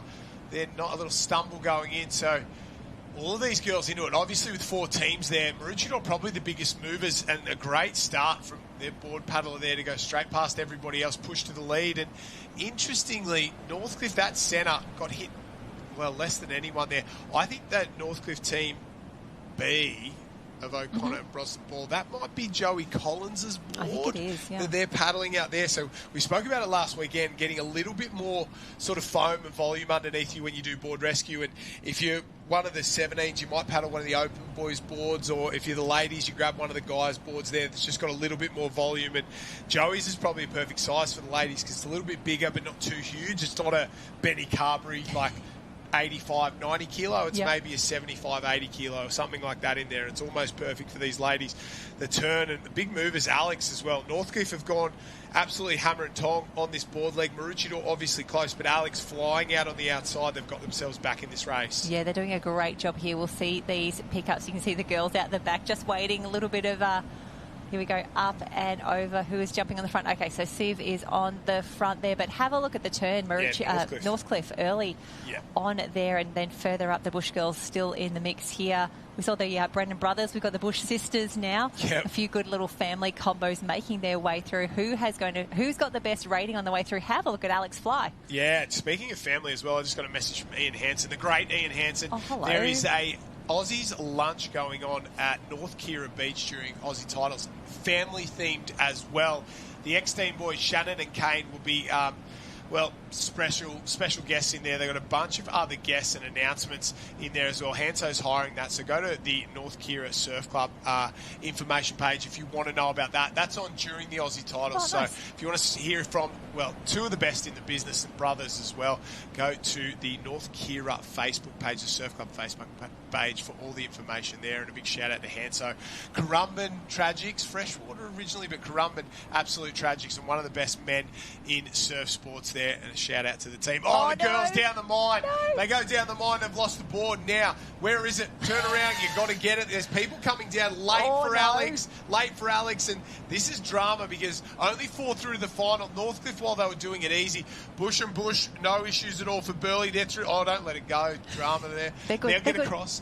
Now, the race up. Will Northcliffe get there? One will get there for sure. 1, 2, 3. I think we're going to lose the Northcliffe team that were in second place there. So they did that easily. Lose the board. Goes sideways. Absolute drama. And we head down to the final of the teams getting across there, and we're not too far away. Jenny Parry. Absolute drama for that Northcliffe team. Love some drama. Love some drama there. And you can just see where it got really shallow on the way home there, and some of those girls just in the worst possible position. It's so hard when you don't have those swells coming through, when you don't have the waves coming through consistently. And there we see lobster diving. That's the new term. They lost the board. They found the lobsters on the way through Maroochydore. Great finish. Yeah. Oh, no. Alex home, Maroochydore home. Northcliffe on Northcliffe Prime. They're sending one home there. And not what you want. Back to the Opens. The big boys about to do their thing. We've locked in a couple of finals here in the ladies and the juniors. And this one is going to be fast and furious. Very, very good semi, and a couple of teams here that will be pushing for the gold. Zach Morris. He's ups and downs, isn't he? You don't know whether he's going to run last or he's going to win by a country mile, but he's very happy with himself. He must see a shiny object. He's looking at himself in the mirror. Next door to him, you can see Brennan in the mix. Alrighty, so top of screen, team number E from Billyheads, Mowbray Park, Joel Piper and Sean Riley. The team A next to them, Tix Dixon and Mitch Stitt. Kurrawa team A, we've got Jackson Bond and Taj Sloan. They were fantastic in their qualifiers. Southport, we've got Drew Green, William Beth, Alex Casamento and Simpson. Burleyheads team G, Tyler Richard and Dane Gottschalk. Currumbin team A, the Brennan boys. And we saw earlier Northcliffe team B, that's Zach Morris and Miller McQuitty Brown. And rounding out the field, Evelyn Callahan and Taj Andrews. This is a state final. Yeah. This is a state final right now. This is not a semi. An Australian semi-final as well. Like that. This is the quality here. They're very, very good. Boys are into their work right now. Oh, absolutely flying. Zachy Morris. There's Ethan Callahan doing his thing. Watch for Henry Simpson, another big lump of a lad in the centre who'll go flying. They're tall boys. That's the thing that's been interesting over the last couple of years, is how tall these guys are. And you think, that's not a thing, that's not a thing. They're 6'2", 6'3", and in the past that was maybe a Matt Poole, maybe a Zane Holmes. Now it's the entire field, and when you're 5'10" on a tall day like I am, that just doesn't cut it because they can get those big long legs across the bank. They've got the length to stroke, and you can see this end of the field. Riley Brennan's the same. He's well over that 6 foot mark, and he's 90 kilos of pure muscle as well. You can see Zach Morris winding up there on this bottom side. Ethan Callahan pushing for that green and gold can as well. Riley Brennan just above him. Henry Simpson in the middle, and it's probably those 4 teams that are in the mix at the moment. Everybody else has a little bit of work to do. Even the likes of Mitch Stitt, Sean Riley, the Burley boys on the other end, they've just been left behind by this end of the field. Yeah, what a swim as well. I'm seeing Henry Simpson in the mix there, the yellow cap there with the 3 stripes. So we'll see the boys as a signal to their board paddlers who are back here on the beach. But yeah, 100% agree. There is Morris. He is hands up. You can see Callahan from Burleyheads, Mowbray Park. But I've definitely noticed that even for commentary. I mean, I'm on the taller end for the gals, and I am looking up consistently, like holding the microphone aloft. It's a tough time for short kings in Ironman racing. I don't know about short kings, just short asses. And it's, and they're not getting any smaller. You see the juniors coming through. I go and interview the 17s, and I'm looking up at those young boys as well. I don't know what's in the water or what's in the food, but they're very, very, they're good. They look like good athletes, and that's maybe been the interesting thing, is that they're just, you go, oh, that kid's an athlete, and then you look at the whole field and go, they're all athletes. Boys are leading out now. Burley in 1, Northcliffe in 2, but side by side, getting a little wash on. Miller McQuitty Brown there. He's done a great job to tack on the edge of Taj Sloan. Just get that little suck along there. We can see Henry Simpson looking in the background there. Another one of the Burley boys waiting. I think that is Dane Gottschalk there, just watching him come out. But it's Burley on this end. Taj Sloan will pick up Ethan Callahan. Miller McQuitty Brown will get Zach Morris on side by side. Burley, small advantage over the top of Northcliffe. then Currumbin, and then Alexandra Headland. That's our top four, and it's going to be tough for any of these other teams to get back into the mix. It's the other end of the field now that have really got to get a move on. You can see Kurrawa start to go. Burleigh Heads, Mowbray Park, a couple of their teams on the top side, but it's really these four that have got the jump, and I think only maybe Burleigh Team E of Joel Piper and Sean Riley on the far end or any shot are getting through. And you can see now that slower rating that Matty Poole was talking about, getting it very, very right, getting it very comfortable. Yeah, you can see top of the field there, the rating up the top. Joel Piper with Sean Riley absolutely powering there. But this is going to be so tough. You've got to think the waves will come into it here. But we've seen a few nosedives already. Some of the teams very close together there. We see Brennan's next door to Callahan. Yeah. They're not looking around. The head, as you said before, where that first board paddler looks is where that'll go. On the top side, Burleigh starting to get in on it. Northcliffe have gone backwards. Alex have gone backwards. There's a set out the back. If these two don't go, they could be in trouble. Kurrawa tries to go over the top. They'll miss it. Burleigh's going to get down it. They're in a bit of trouble there. They're double up. They're going to take a big, big drop. Oh, they've managed to ride out on that one. Done a really good job there. So we've got two into the final. Currumbin there. Burleigh's there. Now the race is on. The other of the Burleigh teams. These teams was out of it. Have a look at them go. There's going to be a few trying to get across the line. Northcliffe's there. Burleigh gets there as well. Alex, the big loser. They were the only team out of the top four who missed out there, and it was Burleigh of Piper and Riley who've come from the clouds to get themselves through to the final. The E team's there. The C team's there. The A team is going to go home from Burleigh Heads Mowbray Park. What about that? That's what semi-final racing does. Wow, we knew it was going to be a stacked heat, a stacked semi-final there as they make their way up and across. There it is. Yeah, Tech Six and Mitch Stitt, the A team, they will miss out, as will Southport, the team of Drew Green and William Beth Jr. Lots of Burleigh Heads, Tyler Richard, Dane Gottschalk making their way through, but that is how tough it is, and I love that we have this sort of racing. If that's a semi-final, bring on the big final.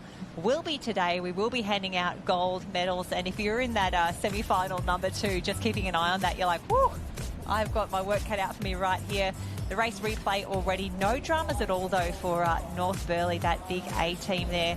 And if that's the old course, it's probably 2/3 of the distance here. I think it's very different. Oh, in and under. I think it's a very different final because those first four would have got through, but it gave sort of that Burleigh team enough time to get back into it. The team of Jolly Piper and Sean Riley, it gave them enough time to paddle back into it, and that's the interesting part. Now it's a little bit longer. It's less about getting to the can and more about combination on the way home. So interesting to see there. And a couple of teams, I would have thought Henry Simpson, Braden Casamento would be in the final. I would have, to be honest, Tex Dixon and Mitch Stitt would have been in the final, but you can't have everyone there, and that's the beauty of this rescue racing. And semi-final number 2 on the line, set and ready to go. Absolutely. We start off with top of the screen, furthest away from camera. That is Currumbin Team D, Ty Smith and Charlie Walker. They were just under the radar in those qualifiers. They did really well. They were very good. Northcliffe Team A, Joe Collins, Riley Harlan. Burleigh Team B, Odin Parrish and Kai Taylor. From Mermaid, we've got Cruz McKee and Connor Maggs. Jack Dufour and Kai Harlan from Northcliffe. Mermaid Team B, that is Kingston Lowe, Noah Maggs. Currumbin, Lucas Berwick and Jack O'Brien. Shugan have Ryan Muggeridge and Archie Mulcairns. And Burleigh Head, Mowbray Park Team B on the far end of the field, Fletcher Warren, Kai Howell. You cannot move on the beach for Burleigh Heads Mowbray Park, especially in the open men. They are everywhere. They're breeding down there. There's just more and more of them every single time. While the semi-final before, it was all the quick teams on this edge, and you can see maybe there's a little rip running out there, like just a little bit of dirty water. All the speed is on that northern side, that top end, the furthest one away from us there. You've got the likes, the first couple of swimmers, Charlie Walker, super underrated, Riley Harlan, Kai Taylor, Connor Maggs, Kai Harlan again?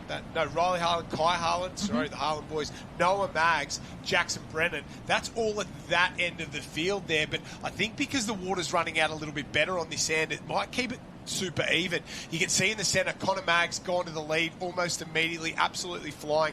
Just above him, Kai Taylor and Riley Harlan doing a great job as well, but Maggs, that big, long, loping stroke. This is the bottom end on this side. Kai Howell or Fletcher Warren. I can't quite pick up. I think it's Fletcher Warren swimming there. So once again, thanks Kingy, putting in the wrong people in live heats. We don't know who's who in the zoo, but it's our job to pick them out there. The boys will be pretty even as they head into this can. And you've got to think for some of these combos, they're incredible swimmers and incredible board paddlers, so they do have the flexibility within those combos to actually change it up on the day. So we can see them make their way out now. They are honing in on those cans very, very close, only a few strokes to go. The boys on the beach, we see the first of those hands up. Here we go, Burleigh Heads and Mowbray Park off and away very, very quickly. Keep your eye on the potholes, though. I get so nervous as I see them just skim along the top there. Fantastic work. They know this Shorey is on. He's just going to, just gets his head under the lip there. Fantastic work. Absolutely attacking that shore break. Yeah, that's Kai Howell there. So it was Fletcher Warren swimming on this bottom end, and I think this end's better. I think there's more water moving on this side down here, and not that I don't expect those boys to be flying, but there's some really good swimmers on that top end that I wouldn't expect to be that far behind. And Fletcher Ward, he's been in good form in the World Ocean Series swimming. He's continuing it here. So it is Howell, then Kingston Lowe there, and Kai Harlan, flying out on that white and red board for Northcliffe. So interesting to see. There's going to be a bit of, hopefully it's going to close up ever so slightly, but not for these boys there. You can see chasing out on this edge as well. The Currumbin team doing a fantastic job there. Bereswick and Brennan side by side, and maybe a few more favoured teams on that top edge. You can see Cruz McKee getting in. Someone's missed that rope. They've had to throw it up over their head. Big movers, Cruz McKee and the Mermaid Beach A team. That left-hand screen on the left-hand side, a lightning change. They've come in and around. They're going to really start to fly on the way home. And it's Mermaid in 1 and 2 on this edge. They've gone past Burleigh Heads, Mowbray Park on this right side. The top edge has got a few teams starting to come into it as well. Northcliffe Team A, Joey Collins and Riley Harlan. They're big waves out the back, though. This is going to absolutely turn it up. There'll be a few that'll get down this one. There'll be a few that'll cop this one on their head. It's going to really stand up for our leaders out in front. Here we go, Jenny Parry. Oh, this is what we want. We can see a few of them just trying to push down here. Currumbin. Yep, Currumbin are absolutely down. They will be loving this. We said they were a little under the radar in their first qualifying race. No one's going to get it all the way through to the beach, though. Mermaid Beach still in the mixed middle of the field. No one wants a late takeoff. No one wants to be diving for lobsters as they make their way through. And I think some of those Northcliffe teams might be in danger. Yeah, that's exactly right. A few gone down this one. These were our early leaders, Kai Howell and Fletcher Warren. They're just looking, praying for something, hoping for something there. The rest of the boys have got down that one. So, Mermaid A, they're in. That is Connor Maggs, Cruz McKee. They'll roll up the beach now, and you'd expect them to be in there, but they had to do it the hard way. They were sort of third, fourth, fifth at the turn. They worked their way through fantastically. Currumbin, their D team have got themselves through at the moment. Absolutely unbelievable. Charlie Walker, Ty Smith, Fletcher Warren, Kai Howell, and the other of the Mermaid teams. So some of the big names going home. Northcliffe Team A, gone. Northcliffe Team B, gone. Currumbin Team C, gone. And then Tugun Team A gone as well. And you can see these teams, that's Burleigh, they're out as well, devastated there. And sometimes it's lane, sometimes it's combination, and reputation means nothing in board rescue racing. Yeah, how's that? Ty Smith and Charlie Walker, Currumbin Team D in the mix there. Mermaid B and Teach A. I love the work of Cruz McKee, Connor Maggs, and then Kingston Lowe and Noah Maggs. All the Maggses, including Sadie, first ever Queensland State Championships, having an absolute field day. Yeah, they've been absolutely on fire. As we take a look at the replay, it was this end, and I think this end, there's a rip running out there, even though it's not much, and it's absolutely flying. And it's sucking them out to sea.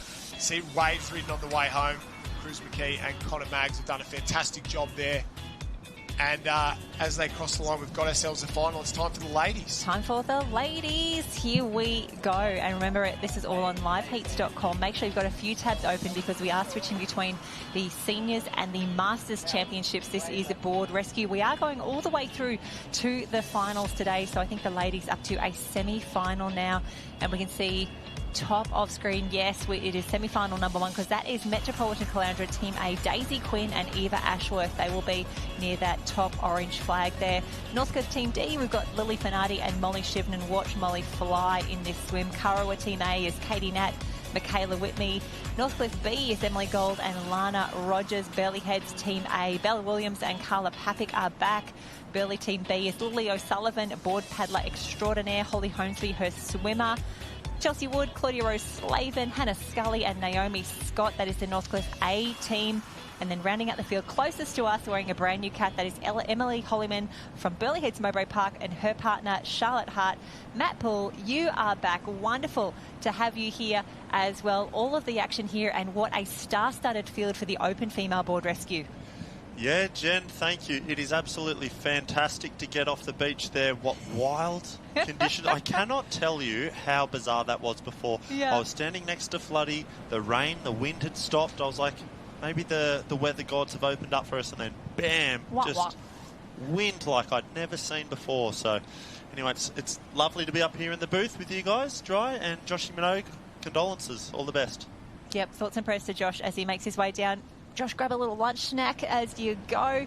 We can see the girls making their way through. Naomi Scott, no surprises to see her in the A team here. She absolutely fly, and I love that she's on there with Scully as well.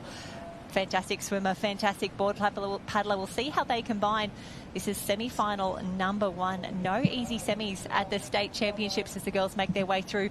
We can see Claudia Slavin as well doing a great job out there. She has been on an incredible patch of form recently. Very excited to see her do a few races here at the state championships.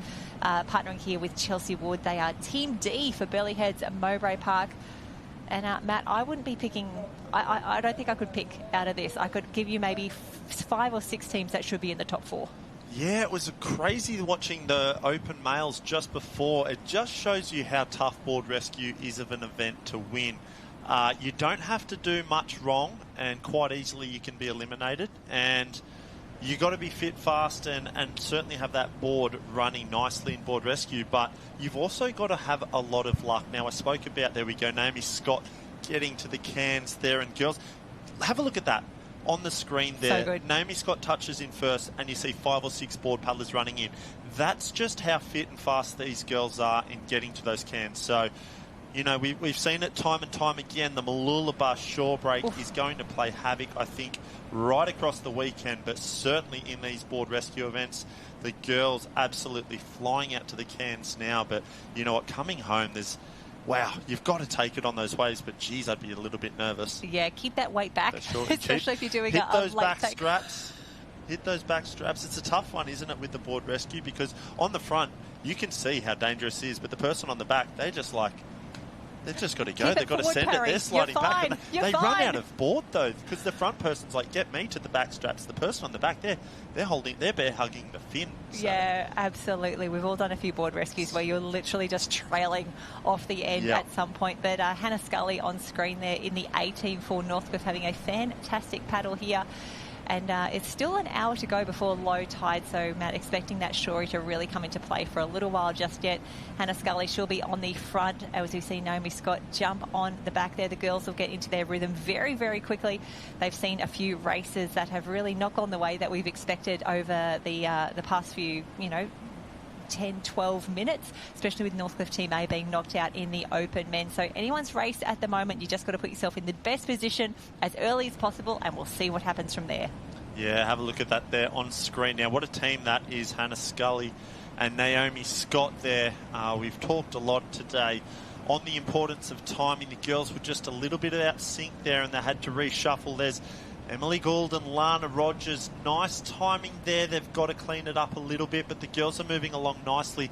It looks like a Northcliffe team in 1 and Burleigh in 2 at the moment. Couple of little waves just starting to pick up on the back bank there. The girls on the back having a look around, calling it. There we go. There's a run. There's a lift.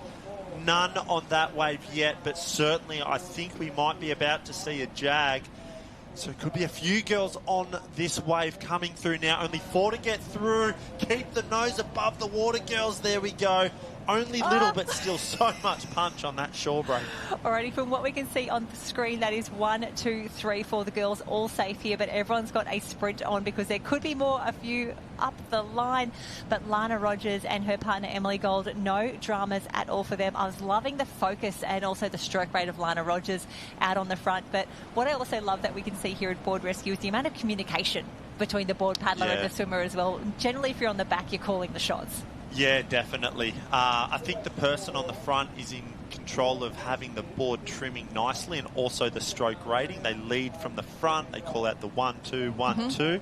But the person on the back, it's their job to essentially stay in time with the person on the front, but also have a little bit of a look left and right and see if some waves are coming. So you can see the two different dynamics, I guess, of the front and back paddler of the board rescue working together individually but as a team. So yeah, I love the event. I really do love the board rescue. I think it's always one of the most exciting races because quite literally you can have favourites on paper, but so often you don't see them make finals, let alone win medals. It's up in the air. Have a look at that wave there. The girls from Burleigh just... Wow, we're lucky it was big bad Benny Carberry's board there, keeping the board afloat there. The race one board just pulling the nose out lovely there. So yeah, good and buoyant for the crew. And then we see Zoe Woods on screen at the moment. She's already been in the junior age group already, combining now with her sister Emma to race in semi-final number 2 for the Open Women. And it looks like they're still just making some decisions down there on the beach to confirm the finish order for the semi-final number 1. Yeah, we definitely know it's Lily O'Sullivan and Holly Holmesby from Burleigh Heads Mowbray Park. They are through. Emily Gold, Lana Rogers, no dramas for them as well. But I love that we go back to, it's Northcliffe Team E who are in the second semi-final. That's Kate McCarty and Georgia Singleton. Burleigh Heads Team F, Bella McCabe and Jada Pinkton. We can see them up on screen now. Southport, we've got the Trinker sisters in the mix. Northcliffe Team C is Emma McDonald and Gemma Smith-Welsh. Southport, we've got Alyssa Onley and Isabella Wolfe-Davies. Mooloolaba, big welcome. Dom Stitt and Abby Chalano. Maroochydore Team A, Zoe Longhorse and Tiani Massey. I think they are the world champions as well. Kurrawa, Caitlin Irwin and Emily Bear and Alex Team A. The Woods sisters in the mix. I'm loving all of the family combos in these board rescues. I was just about to say that. I had a little chat to Emma Woods this morning and I was like, what's it like paddling with your sister? She said, bit of a shrug. I think there could be a little bit more chatter than some of the other teams, I think, in there. There'd be a good little dynamic for the Woods sisters. Trinker sisters, they'll be Southport there. They'll be ones to watch. Very... I know how fast Brodie Trinker is at a board start, so getting to the cans here, unbelievable lightning. And she does a great little belt swim as well when she needs to as well across the sand. I do love that every once in a while we have those conversations of in a beach sprint or in a sprint finish who's going to win, and I've got to tell you Brodie Trinker would be in my top few absolutely every time, as would Tiani Massey as well. We can see her on screen at the moment, just watching those conditions, looking a little further out to sea. And my God, I know it wasn't great down there on the beach for you, Matt, but I think it's a little worse if you're out in an IRB right now. They're doing it tough. Wow. They're earning their lunch and their popper. Hats off to our officials in the IRBs, also the officials down on the beach. They're getting us underway. Without them, we do not get these carnivals done, and I tell you what, they have earned their beers in the beer tent this afternoon. Yeah, what a job that is to all the incredible officials there. So about to get underway now. There she is on screen, the little pocket rocket, Tiani Massey. Hasn't she? She's in a real purple patch of form at the moment, racing the best I've ever seen her of late. So she'd be an unbelievable board rescue partner. She's only little and light, but she's got an incredible rating and very powerful. Yeah, absolutely. And she combines, she combines so well with Zoe Longhurst as well, as we see the girls make their way out. And I love that when we think of someone like Tiani, you think, oh, she's such a great iron woman. She's great on the board. She's great on the ski. But when we do board rescue, she's a swimmer. Yes. Like, you know, very, very talented. And this is a combo that works best for them. But agree, she would be one of the best patients here in a board rescue. And if you had to do line throw in pool rescue as well, you'd probably want her as well. She'd be so light to drag back in. Yep, absolutely. And here we see. Oh, sorry, you go. Sorry, yeah. Alexandra Headland's out in front. So say that would be Emma Woods. Or Zoe Woods? Emma Woods? I think it's Zoe. On screen at the moment. So they adjusted those cans before, and I spoke to a few of the athletes with the incoming low tide now. They mentioned it was significantly longer, which is a good thing. You know, we want it to be, it's a championship event. We want it to be all forms of the official distances and lengths, but it was, I think a few of the boys that were runners were a little bit excited after those heats. They said, a lot of running, not much swimming, so this is my kind of day. Maybe like your Zach Morris's, guys that. They love 100%. it. Fancy themselves quite fast on the feet, so they've lengthened it out a little bit more, and already we can see that certainly now that's what we're here for. We're bringing the element of surf and swimming and skills back into it? Yeah, this is definitely a longer swim now. And I was thinking back to the youth championships last week at Maroochydore. There were some really long courses last week. And I think of, our under-11s, our under-12s racing at their first ever state championships. I was watching some of them thinking, this is the longest race you've ever done, because they had to put the cans behind the second bank at Maroochydore. It was pretty significant. But those little 11s and 12s, they continually impress me. They are just wonderful. As Zoe Longhurst stops, waits, 100% the right decision. Yeah. It's so important. Just circling back on that. Zoe Woods, they're just getting held up on that wave as well. One of the interesting tactics that looked like Zoe Woods then, and a lot of board paddlers love to use it, in those shallow waters, when you do the sit-up and pop, you can actually push off the sand. Oh, no way. So it's like a little bit of a slingshot effect. Sometimes when you sit up on your board and you're about to pop a wave, when it's got that real sort of nasty punch because it is shallow, sometimes if it's shallow enough, you can actually... It's like a frog hop almost, I'll call it, off the sand there. And Zoe Woods did that perfectly. Just managed to get her over the whitewash, and she didn't get held up by that one too badly there. As you see the girls on screen, has spread out quite a little bit. The front two competitors anyway have a little bit of a lead. But yes, last weekend, Jen, the talent from all the nippers was unbelievable. Long courses at format, double bank, and the swell built right through the weekend. Sunday was really challenging, and those under 11s did unbelievable to not only finish the races, but did so well. Right, like they really were able to hold their own in that big surf. So it was unbelievable to see, and the depth of talent coming through now for our nippers is unbelievable here in Queensland. Agree. And just thinking of that finals package on Sunday, as the tide just continued to go out and the transitions and the runs got longer and longer, it was those 11s and 12s that were really showing how it was done. I couldn't believe how good they were and how fast they were across the sand, as we see a few Northcliffe, Maroochydore doing very well at the moment. But as we saw previously, it's all going to come down to that little tricky end part. We can see the Trinker sisters from Southport. That's the navy blue cap with the yellow dot on the top. Who's going to be there? Who's going to be in the right spot? Remembering that I think Mooloolaba, that is the team of Dom Stitt and Abby Talano. I saw them just a little further over, but you never count them out. Yeah, the Trinker sisters are moving through nicely at the moment. They have that board running very, very well. I just saw them picking up a couple of runs. There's Gemma Smith-Welsh and Em Mack there as well from Northcliffe. They're just sitting in that fourth position. And there we go, the other sister combo of Alexandra Headlands. Oh, here we go. Here we go. Wowee, here we go. Move back. Ladies, keep the nose above the water. Fantastic job there. So there's Gemma Smith-Welsh and M. Mack, Tiani Massey, Zoe Longhurst, of Maroochydore, and the Wood sisters of Alexandra Headlands in 1, 2, 3. We'll be looking for one more to come through and book that last spot in the final there. The front two teams just doing nicely to jog it up the beach there. Oh, the race is on. A little bit of a dive there. That might have been Mooloolaba and Southport. Yes. That was always going to be good. We can see Mooloolaba. They've had incredible seasons individually. Dom Stitt and Abby Talano. Dom, of course, had an incredible season for the Shaw and Partners Iron Series on the podium for the first time, which was spectacular to see. And we see the girls making their way through. Unfortunately, Burleigh Heads and Mowbray Park Team F, that's going to be Bella McCabe and Jada Kempton. Their state championships campaign over for the board rescue. You can see the iPad is out there as well. We've had quite a few sprint finishes already today, Matt. We've got to get the iPads, the iPhones out, everything, just to keep the videos on the line for those tight finishes. Yeah, I hope they're waterproof. Yeah, we don't have the budget to replace too many of them, so please look after everything that's down there. Have a look at that. What a textbook pickup that was from Tiani Massey and Zoe Longhurst as well. Tiani was basically, I want to say she was first to the can. The pickup was textbook, came home nicely.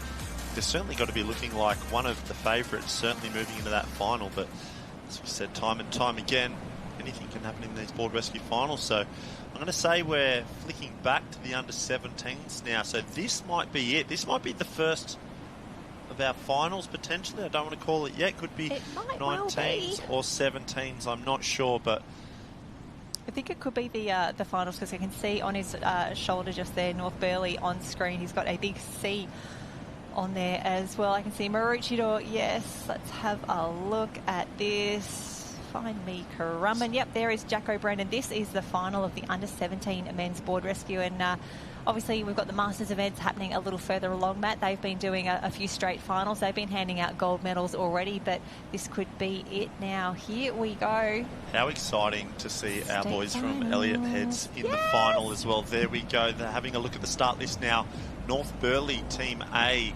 Elliott Heads, Team A. We had an interview with them earlier. Men of very few words, but they told us they're going to send it in this final. Love Mermaid it. Beach, Team A in position 2. Sorry, Currumbin, Team A in 3. North Burleigh, Team B in 4. Here we go over the page. We've got Maroochydore, Team B in 5. North Burleigh, Team C in 7. And Alexandra Headlands they'll be on the green and yellow can. Very, very fast. Watch for Riley McCartney for that can there. This is going to be a red-hot final. About to get underway here as we see a few of the boys just shaking out the legs. They're starting. This is when the nerves start to kick in, I think. The heats, the quarters, the semis, you play around with a few little things. You try and iron out all those problems. But All Jen, of a sudden. correct. Oh my God, it's all a of a final. sudden, it's a final. As soon as you say the word final, the nerves, the butterflies kick in. So, look, here we go. This will be the first. This will be the first of this area anyway. Our first gold medals in our board rescue events to be handed out for the 2026 Queensland champs. And looking back at the semi-final, it was the teams of Currumbin and Maroochydore who had wins in their semi-final, if you want to use that as a little bit of a form guide. But as we've seen in each of the men's, the women's, the 17s, the 19s and the opens, that form doesn't always translate the same way that looking at a good board paddler and a good swimmer on paper doesn't always mean a great board rescue combo. But big shout out to Elliott Heads. Wonderful to have them in the mix here. North Burleigh Team A, Jack Mail and Kobe Daniel. The A team for a reason. They're an incredible group. And I wonder if I know. Yeah, we might cross on over to Joshy if we can. He said he's got a little bit of an interview for us as the under-17 boys just going into the check starter, getting the final instructions from our official before they get underway for this under-17 male board rescue. So we might throw down to the man, Joshy Minogue on the beach. What you seeing down there, Joshy?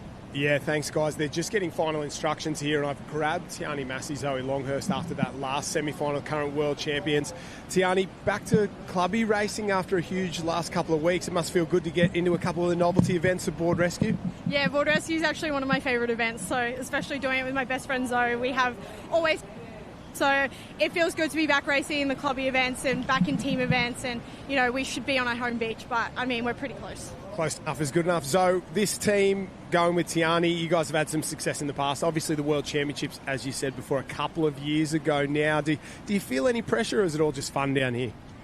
I feel like with success there's always a little bit of pressure, but I mean, it makes it a little bit easier doing it with T and knowing that we've got backs and we paddle so well together, it's sort of second nature, so that sort of definitely eases the nerves a little bit. And yeah, exactly, we're almost on our own beach, so it feels pretty familiar.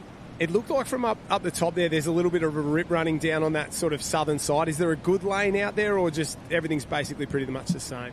It's actually pretty tricky because the cans aren't lined up, so it's actually a longer swim on the right-hand side, but then maybe you're right with a little bit of rip, so maybe it counteracts each other. But I don't know, board rescue's a tricky one to keep it fair, so I don't know, whatever line we get is the line.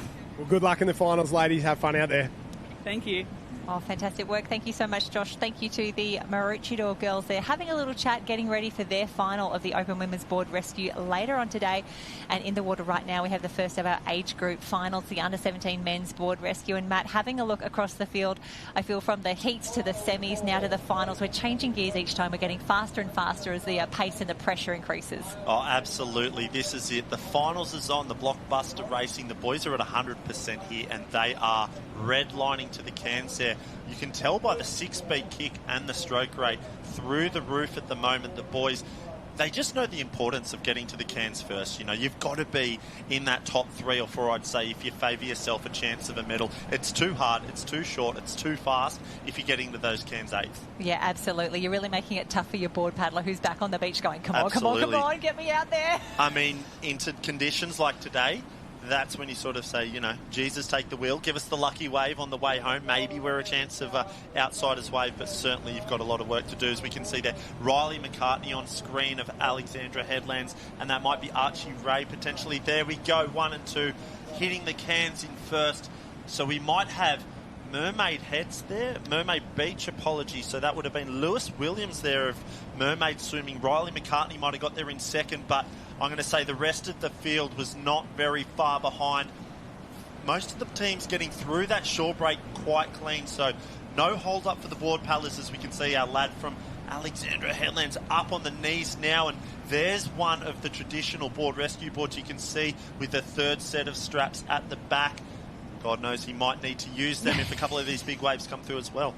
Absolutely. I do love it when you see some of that specialist craft coming into it as well, and you can see just how high he is above the water as well as a single paddler on a double board. He is nice and high at the moment, just keeping that rating up, and it'll be absolutely perfect. It'll be really good and buoyant once he puts his partner on there as well. Yeah, it's so tough because the swimmer, although they go 100% out to the cans, they get about a minute 30, say, to try and lower the heart rate, control the breathing, whereas the board paddler has an absolute ballistic all-out paddle to the cans, picks the swimmer up, and then he's like, right, let's go. And he's like, oh my gosh, I haven't even had a rest here. So it's tough for the board paddlers. Often you see them on the back and they're really struggling to keep up because the swimmer's jumping on fresh. They've had a little bit of a rest. But here we go now. North Burleigh look like they might have an early lead. Maroochydore, Alex, North Burleigh all hot on the heels at the moment. Wow, they've got that board moving nicely, and the timing is unbelievable there of North Burleigh. Jack O'Brennan there of Currumbin. They're sort of spinning the wheels a little bit, trying desperately to get themselves back into the mix here, but it's North Burleigh and Mermaid Beach at the moment. Looks like in 1 and 2 doing very well. Yeah, they're doing an incredible job there. Mermaid, our early leaders, the team of Lewis Williams and Dane Raywood. But as expected, it's going to come down to these final little waves. We can see some runners, but nothing huge at the back bat, and it's really tough. It's tough to build the rating, the speed, the board speed. It looks like they're going to have to paddle nearly the whole way home. I can see that Mermaid already, they are off. Have they gone too early? Little wave for the back markers. They were out the bigs, but I think they're up first. There we go. Mermaid Beach paddled all the way to the beach. They didn't even wait for a wave. North Burleigh did, and I think they were joined by a couple more. So Mermaid Beach in 1. I'm going to say North Burleigh in 2, and we're going to have to wait for a photo finish there in 3rd. Wowee, what a finish. What a race. And didn't Mermaid Beach absolutely earn that victory? Set it up absolutely beautifully in that first swim. Lewis Williams allowed his board paddler Dane Raywood just to head off, I think only a few seconds, maybe less than a second ahead of the rest of the field, but that's all it took.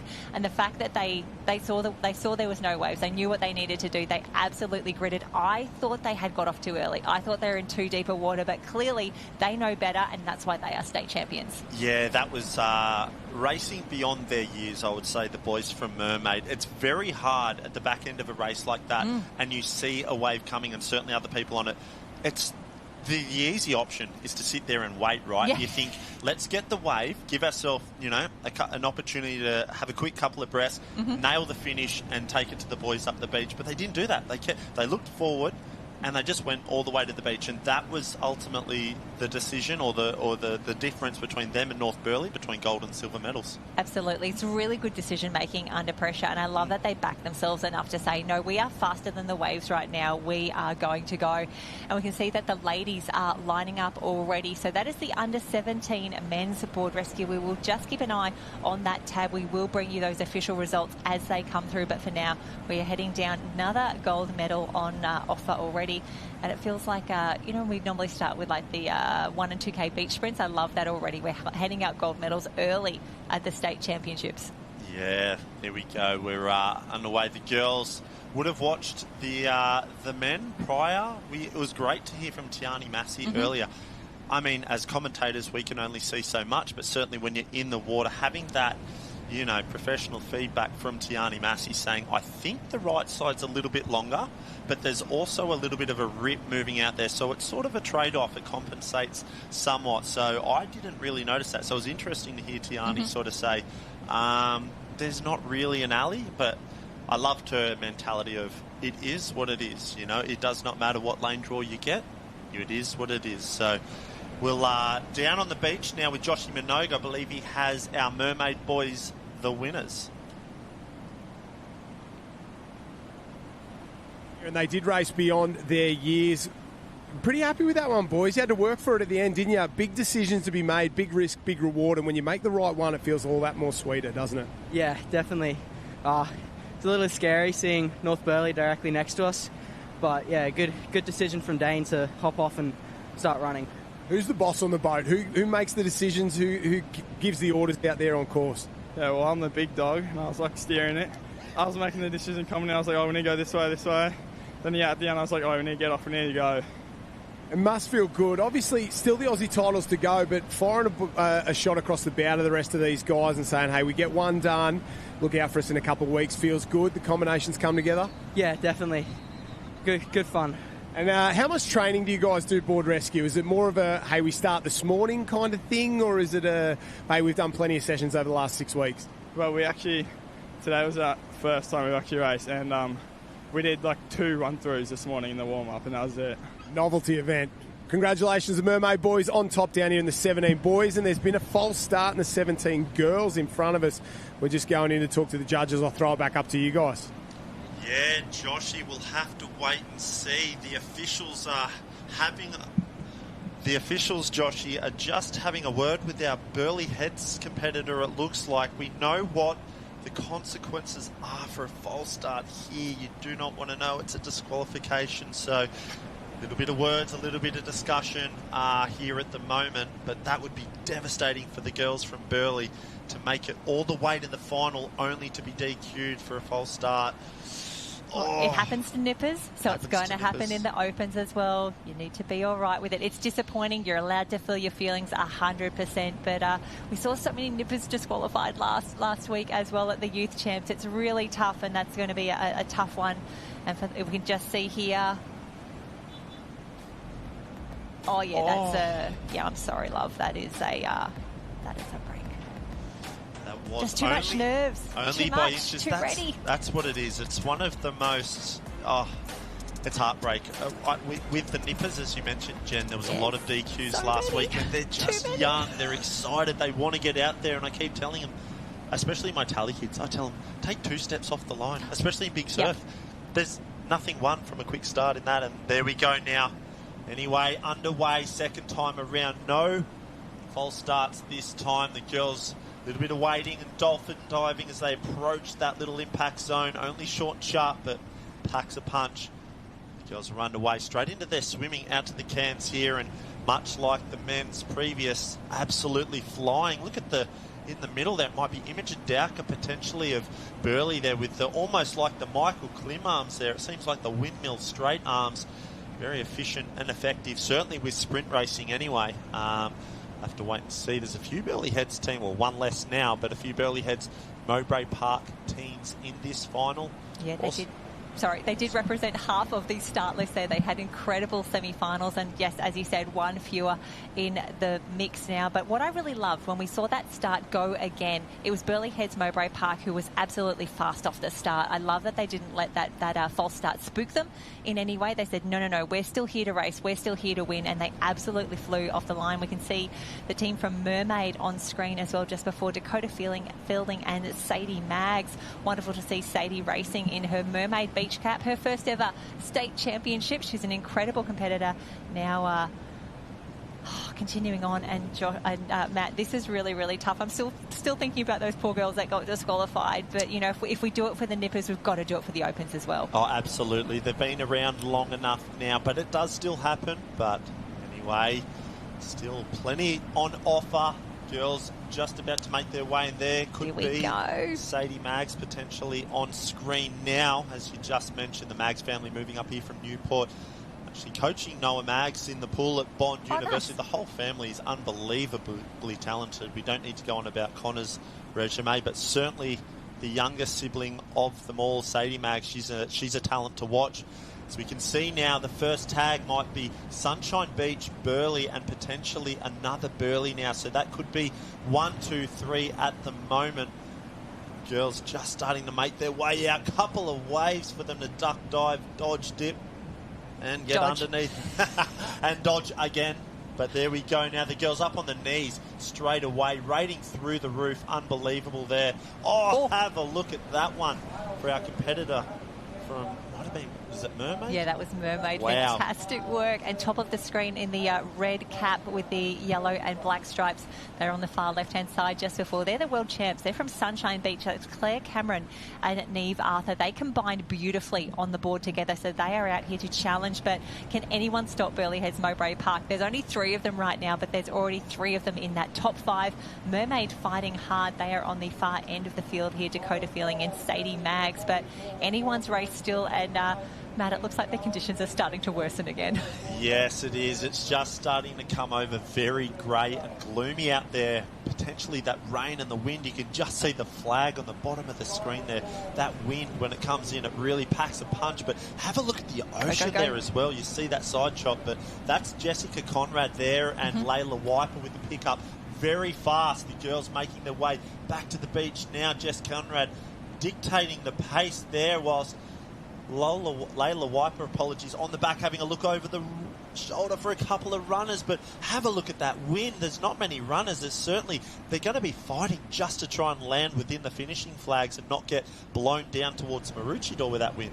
Absolutely, and I'm just having a look at the Shorey in the foreground here. Have a look at that sucking back and up. There's so much sand, there's so much white water in there. You do not want to get caught in there with your partner.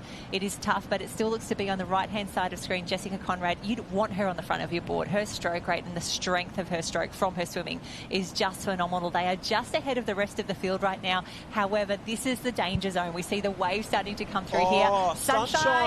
Sunshine Beach, sorry, they're here to spoil the party, the world champions. There we go, Nam Arthur and Claire Cameron. I don't know if they've got it all to themselves. Burleigh's on a wave as well. We're going to have a little bit of a pan out here, and there we go. The girls from Sunshine out of the can on red and yellow. Ali won. What a win for the girls there. That was unbelievable. It was all Jessica Wiper, Jess Conrad and Layla Wiper, but then the Sunshine Beach girls stole the show. What a win that was there. And then Mermaid Beach coming through for a bronze medal. Fantastic work, Dakota Fielding and Sadie Maggs. But there is no stopping. The world champions are now the state champions as well. Neve Arthur and Claire Cameron from Sunshine Beach on that top end of the field. Absolutely perfect, combining beautifully, showing why they have those accolades. A huge congratulations, Burleigh Heads Mowbray Park. That is Team B, Jess Conrad, Layla Wiper. I thought they were in there for a gold medal, but Sunshine Beach just came through at the perfect time. Yeah, what a race. What a win that was. The girls, it was just so fast the whole way through the cans there. I couldn't quite see the Sunshine Coast competitors. We were watching from the southern end looking down. We were very focused on the Burleigh competitors, and then, wow, just like that, they strike. And unbelievable coaching there. Obviously being down there at Sunshine Beach with both Jade and Wes Berg. Unbelievable racing. So we might throw down a Joshy Minogue, and hopefully he's got our winners down on the beach with him there. So I'm here with Claire and Neve on the beach. This success level team, it just continues. Do you think it's training, or do you think it's your friendship over years that sort of is the key element of your success here in board rescue? Yeah, we definitely do train hard, but we have been paddling since under 12, so definitely a bit of friendship as well. Obviously, the success over the last couple of years has been massive, Neve. That world titles and now into these state titles here. Aussies is the big one coming up in the next couple of weeks. Yeah, we're so excited for it. Just I don't know, just looking forward to it, I guess. And we've said the other end was a good lane all day long, but you guys proved that to be wrong down here, this top lane. Did you look across when you got that little wave and thought, hang on, we're onto something here? Yeah, I saw that wave coming and I was like, okay, Neve, we got to get down this one. And we paddled really hard and nearly nosedived, but definitely lucky to be here and lucky to be competing. Who's the boss? I want to know who's in charge. I want to say I am. I do yell a couple orders, actually. Neve Arthur in charge. Neve, Claire Cameron, they are the under-17 girls board rescue champions. We'll throw it back up to you guys. Oh, thanks, team. And a huge congratulations to the crew of Sunshine Beach, Claire and Neve, state champions for 2026. Loving that we are handing out gold medals already, and they absolutely earned it just being down there in those conditions. A shout out to Burleigh Heads Mowbray Park and Mermaid Beach coming through for the bronze medal as well. And it looks like we are back in the action. It looks to be maybe the 17 men or the 19s coming up next. I can't remember who we just did there. The 19 might be the under-19 male board rescue final. Just yes, because we've done the 17s, on Jen. the line there. But Living in the past. Having a little bit of a scroll along the start list there, starting from left to right on the red and yellow can will be North Burleigh Team A, Kurrawa Team A in position 2, Noosa Heads Team A in 3, Metropolitan Caloundra Team A in 4, Tugun Team A 5, Burleigh Heads Mowbray Park in 6, Maroochydore Team A in 7, and Maroochydore Team B in position 8 there, rounding out our finalists. Don't do it, boys. I thought we almost might have had a false start. I'm not ready. I can't deal with another one just yet. Oh, don't do it to us. And it's been a quieter start for these boys. They've only had semi-finals and then finals, so short, sharp racing for them. It was Tugun Team A, the combo of Will Norling and Oliver Dillon, who took out semi-final number 1. And from Noosa, it was Lockie Capel and Darcy Lewis, their Team A, who took out semi-final number 2. So based on the form guide, that's who we are looking at. But some really fantastic teams in the mix. Clean start, the boys are away. Unbelievable. And I believe it might have been the Noosa Heads Team A boys that got a bronze medal at the Australian Champs in the under-17s at the last Aussie, so they could be ones to watch in position 3 there. We'll have to see how they go, but looks like Maroochydore getting the best of it at the moment, through very, very fast there. It might be Josiah Short. Yeah, little Joey.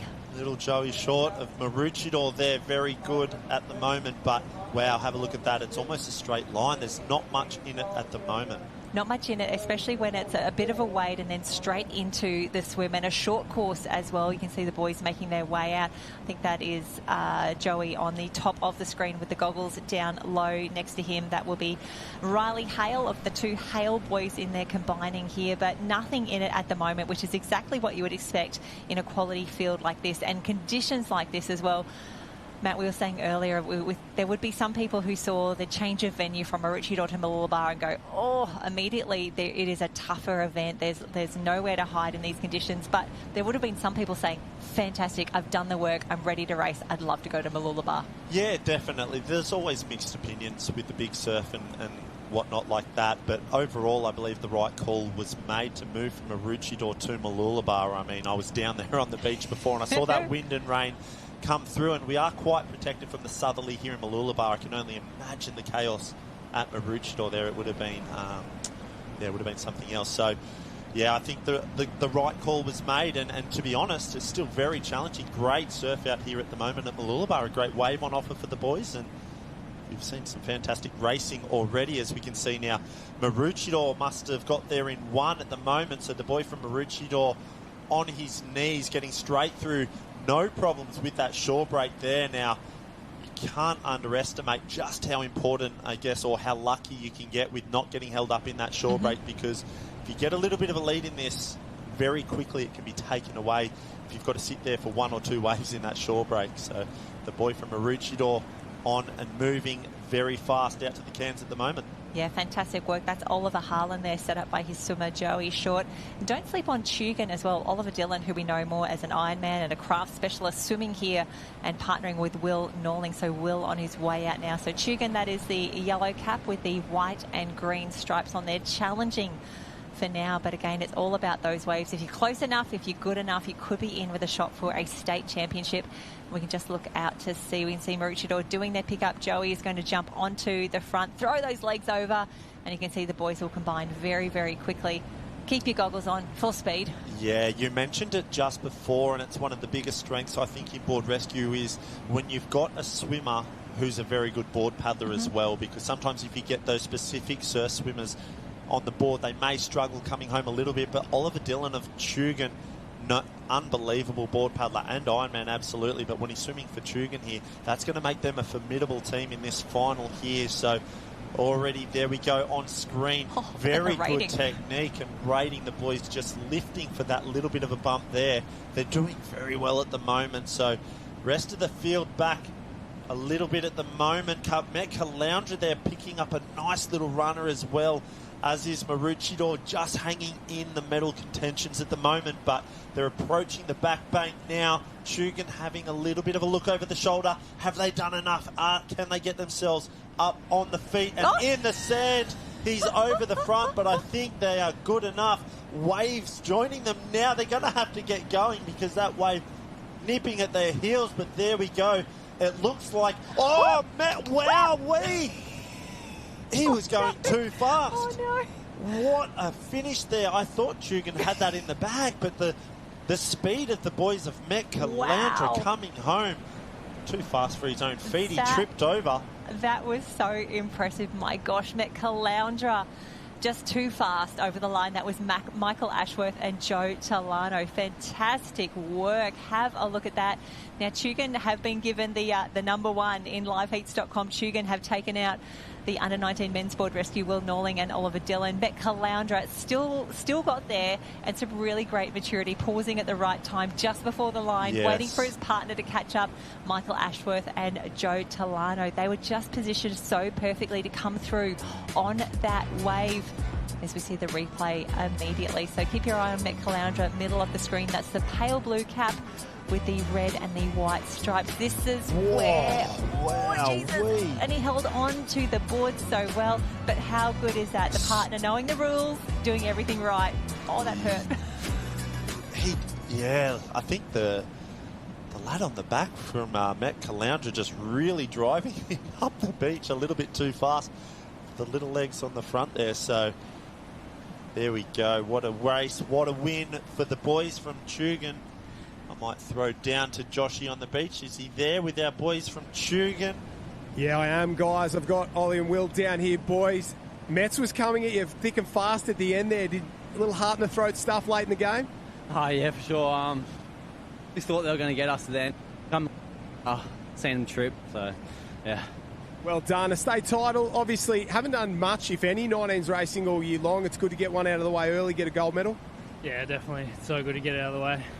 Haven't done much racing at all, really, so, yeah, it's been good.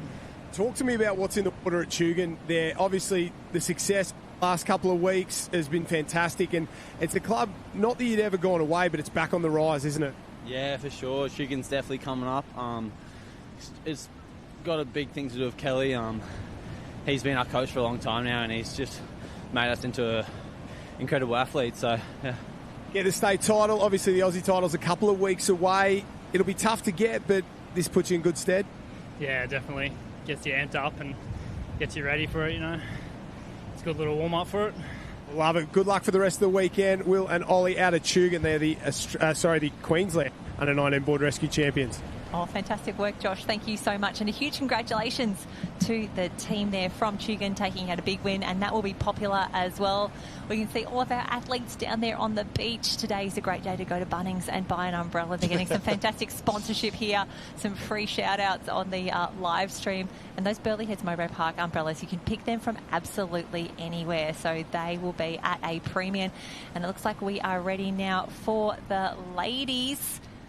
And there'll be some nervous gals down there on the beach, but this is the under-19 female board rescue. Bonnie Jarrett and Sammy McGrath on the red and yellow can. Amber Issel and Steve Gibson from Alex Savannah and Sienna Bush combining for Burleigh Heads Mowbray Park. Olivia Dotty and Bianca Raywood on 4. Alex T. May, Britt Arkley and Zoe Woods. I feel like I've seen Zoe do so many races already this morning. Chugan trying to make it a double with Charlotte Cowie and Aluna Piazza. Amberly Stevenson from Burleigh Heads Mowbray Park. They are Team C with Hannah Stevenson. And then Northcliffe Team A, closest to us, they are away. Riley Meyer and Luca Pither. The girls staying on their feet very, very well, avoiding the potholes, doing an incredible job. And honestly, it was maybe 1, 2, 3 dolphin dives, and the girls are swimming already. Fantastic start there. Luna Piazza from Chugan, middle of the field. Yeah, wouldn't that be fantastic to see Chugan do the double here in the board rescue back-to-back finals? And I just saw on the live heats then it was Kurrawa position third there. So fantastic for Kurrawa taking out that bronze medal in the under-19 male board rescue final. But back on screens now. It is the open female board rescue final, and we are underway. There we go, Northcliffe on screen now. Still that wind just playing chaos for the girls. One of the most challenging details of the swimmer in the board rescue is that course management. You know, being able to sight the cans, and when visibility is low like this on an overcast day, makes it very, very hard for the swimmer to stay in line with that can. You know, Jen Parry, as you've done board rescue plenty of times before. And I've swum to the wrong cans a few times as well. We've all done it. Very challenging, but there we go. As we can see now, the girls on screen, maybe another 20 metres or so to go to these cans at the moment.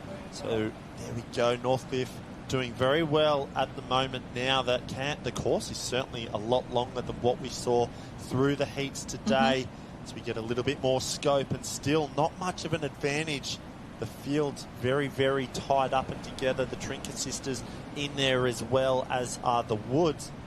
A lot of sister and brotherly affairs in these board rescue finals we're seeing them. Maybe that's the secret to success. It could well be. We've got a lot of Northcliffe on screen at the moment, but we'll keep an eye on how those board paddlers head out. Luca Petha is the board paddler for Northcliffe. Riley Meyer, the swimmer. Riley's had a fantastic season, making a few board finals across the season, which has been fantastic to see. And here we go. The girls are away fairly even across the start there. We've got Tugan. Alex just, she has to roll under there as well. That is tough. And a board loss as well. You can't have that. That's going to have big consequences. That might have been Zoe Woods, I believe, just getting caught under that wave. May have let the board go. So there we go. Alexandra Headland's running back to the shore to pick up the boards, whilst the other board paddlers making their way out to sea. Looks like Alexandra Headland's Burley again as well, doing very well at the moment. Tiani Massey in that position 8, the green and yellow she mentioned earlier before. She thought it was a little bit longer to the can, but had the rip there, so we'll have to wait and see how that plays out for her now. They were very strong in that semi-final. They looked unbelievable with their teamwork, getting that board running home together there. So Alexandra Headlands at the moment might have an early lead at the moment on this race. Yeah, that's Britt Ackley on the way out, picking up Zoe Woods, and you can see the girls just waiting for their partners out there. You do need to secure your patient on the seaward side of the cans. This is the under-19 final for the girls, doing a great job. Burleigh Heads Mowbray Park securing their patient as well as they make their way through. Fantastic work, great pickups as well. And to the Bush girls there, Sienna and Savannah, having a fantastic paddle together. And again, Burleigh Heads Mowbray Park absolutely everywhere, and you can see the girls just constantly readjusting, finding the right weight on the board. And Matt, you've got to be ready to make those changes mid-race. You've got to adapt to the conditions. You've got to adapt to how you're feeling, how you're going with your partner. And it looks like we're coming into the wave zone here. Some nice swells starting to come through. Yeah, definitely. A couple of white caps out to sea there, picking up that wind swell and waves just starting to stand up. Have a look at the back there. Looks like a nice little wave potentially on offer. The girls from Alex, they've spotted the wave. They know exactly. Timing is everything. Oh my goodness, have a look at this wave standing up. Oh wow, lucky. That was probably a great decision not to go down that wave there. I think they've done that very well. Oh, the girls from Burleigh, very good. They actually managed to stay at the top of that wave, let it break, and then they kind of got sucked in just behind it. Very, very good decision there. So might be Burleigh Heads getting the best of that at the moment with the gold medal. Alexandra Headlands might be in two. That was a little bit of a tough result, I think, from the girls from Alex. They thought they had the medal, but not to be. In the final stages, Mother Nature just throwing up one last little challenge for them. Can I just say that was really great decision making. Having seen some of the drop, that was down into about 30 centimetres of water. Sienna and Savannah Bush combining there for Burleigh Heads Mowbray Park. The Team Bees, the Killer Bees, coming through for a gold medal there. Burleigh Heads Mowbray Park, an incredible job.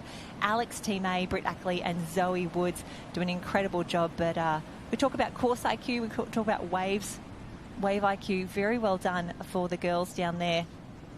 Yeah, it was tough racing for sure. So great decision, as you said. Just you could see that wave. You could see the water when the wave. Oh, have a look on screen there. Oh my gosh! I can only tell you, people at home, it would be 20 to 30 centimetres deep there. So you do not want to get the timing wrong with that. But we'll throw it down to Joshy on the beach now with our winners.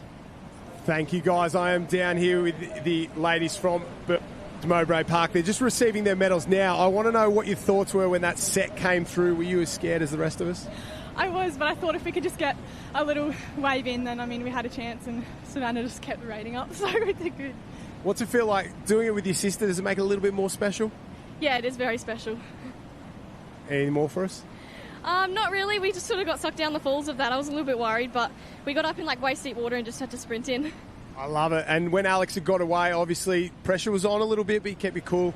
Must feel pretty good to get it done yourselves. Those girls, a couple of the New South Wales teams will be in the hunt at Aussies, won't they? Yeah, definitely. I mean, it's pretty cool that we get to do as sisters because we know each other so well and we know the way that each other paddle. So I feel like we had like a sixth sense going on when that wave came. We both knew like just to pull on the back of it and then get up and run. So yeah, it's pretty cool. Safety first. Congratulations, ladies. State champions. Thank you. Oh, fantastic work. Have a look at that. State champions, the sisters there, Sienna and Savannah Bush from Burleigh Heads and Mowbray Park. Fantastic finish. Alex, great decisions, Matt. We were just saying 100% the right decision for Britt Ackley and Zoe Woods. And Northcliffe Team A, Luca Pither and Riley Meyer combined there for a bronze medal. Bonnie Jarrett and Sammy McGrath just off the podium. But it looks like it is now time. Are they some open men down there on the line? Big open final ready to go. Yeah, we'll have to wait and see. I got it wrong before.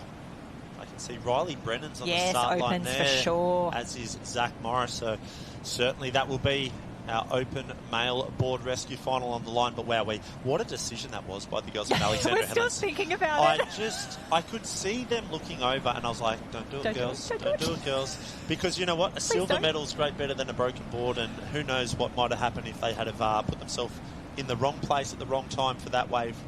Could have been big consequences. So very good surf skills and decisions by the team from Alexandra Headlands, but the win was taken out by the girls from Burleigh. Yeah, absolutely. And we've already talked a little bit today about the different personalities coming in through surf, the different Instagram accounts that you can follow.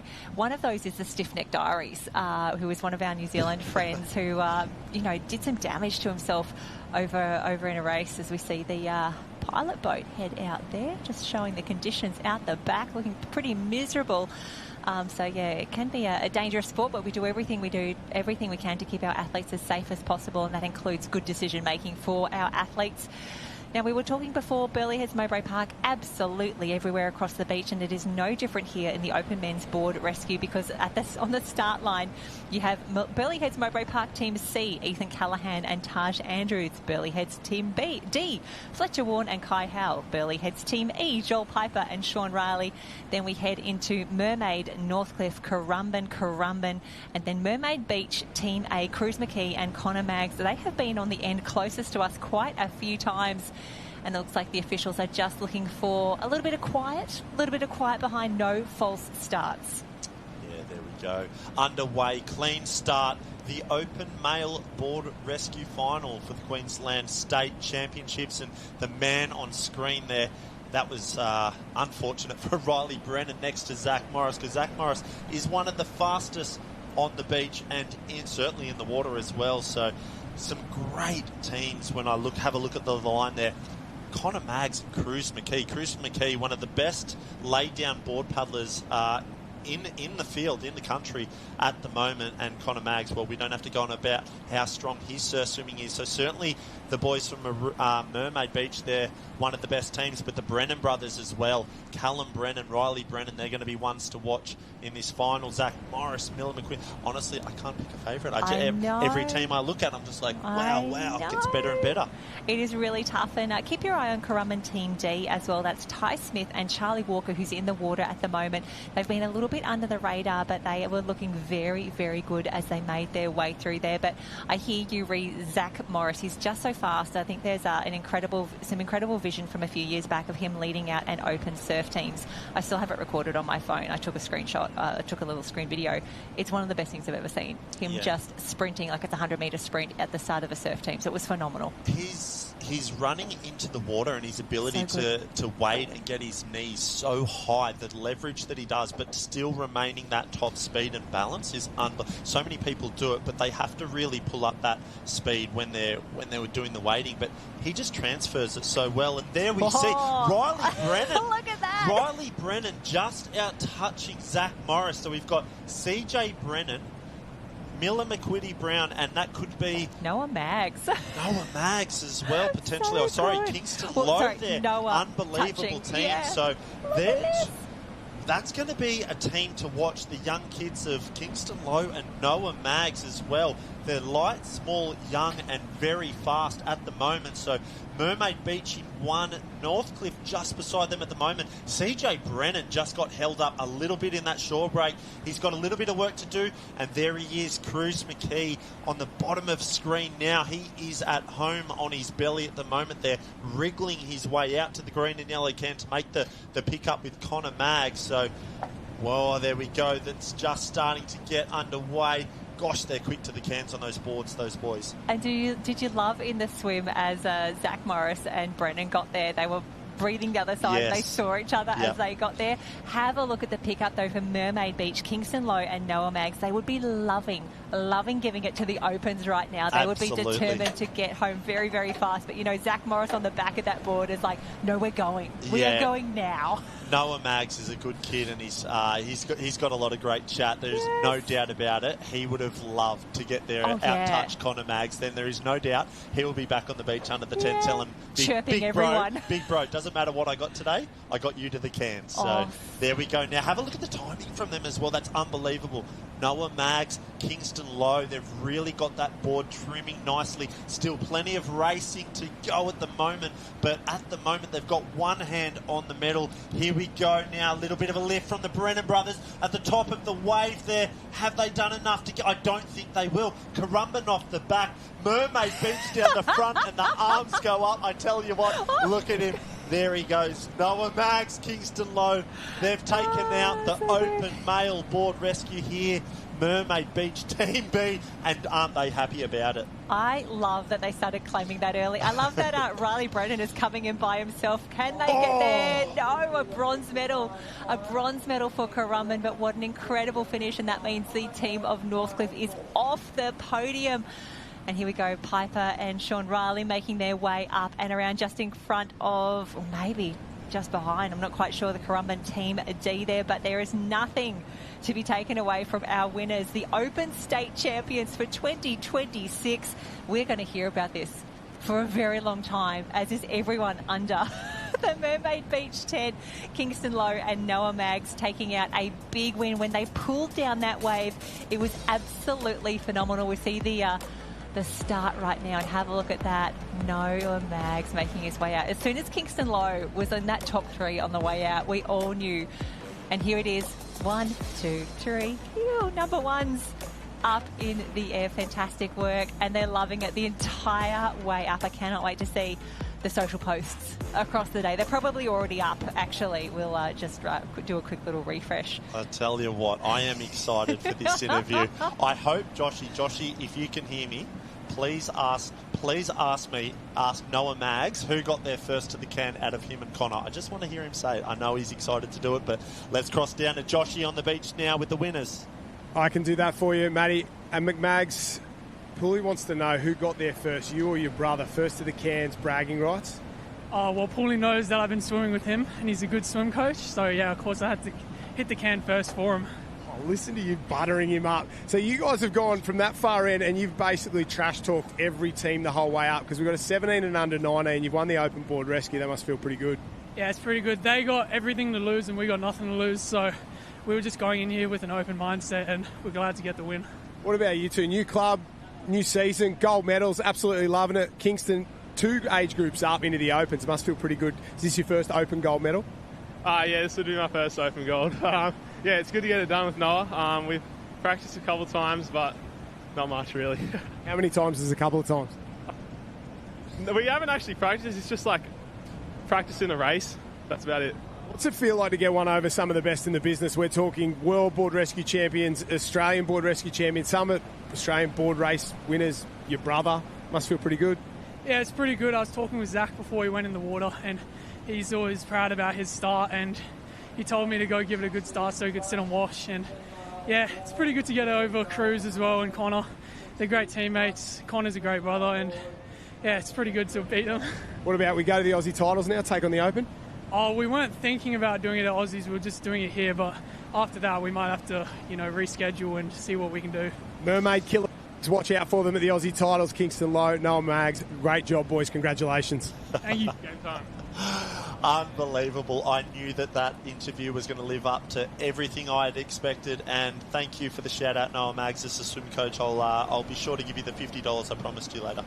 Fantastic work. And I love that they already had their gold medals, Matt. Like, that's what we love about the state championships. You finish your race and within about, 2 minutes, we're doing medal presentations. No one's hanging around. No one's coming back later. I think that's one of the best sort of program amendments we've made in the last few years. Prizes down on the line. And here we go. Front of camera right now. That is Tiani Massey, the Maroochydore Open team, combining with Zoe Longhurst. They are the current world champions, looking to add a state championship win to the cabinet as well.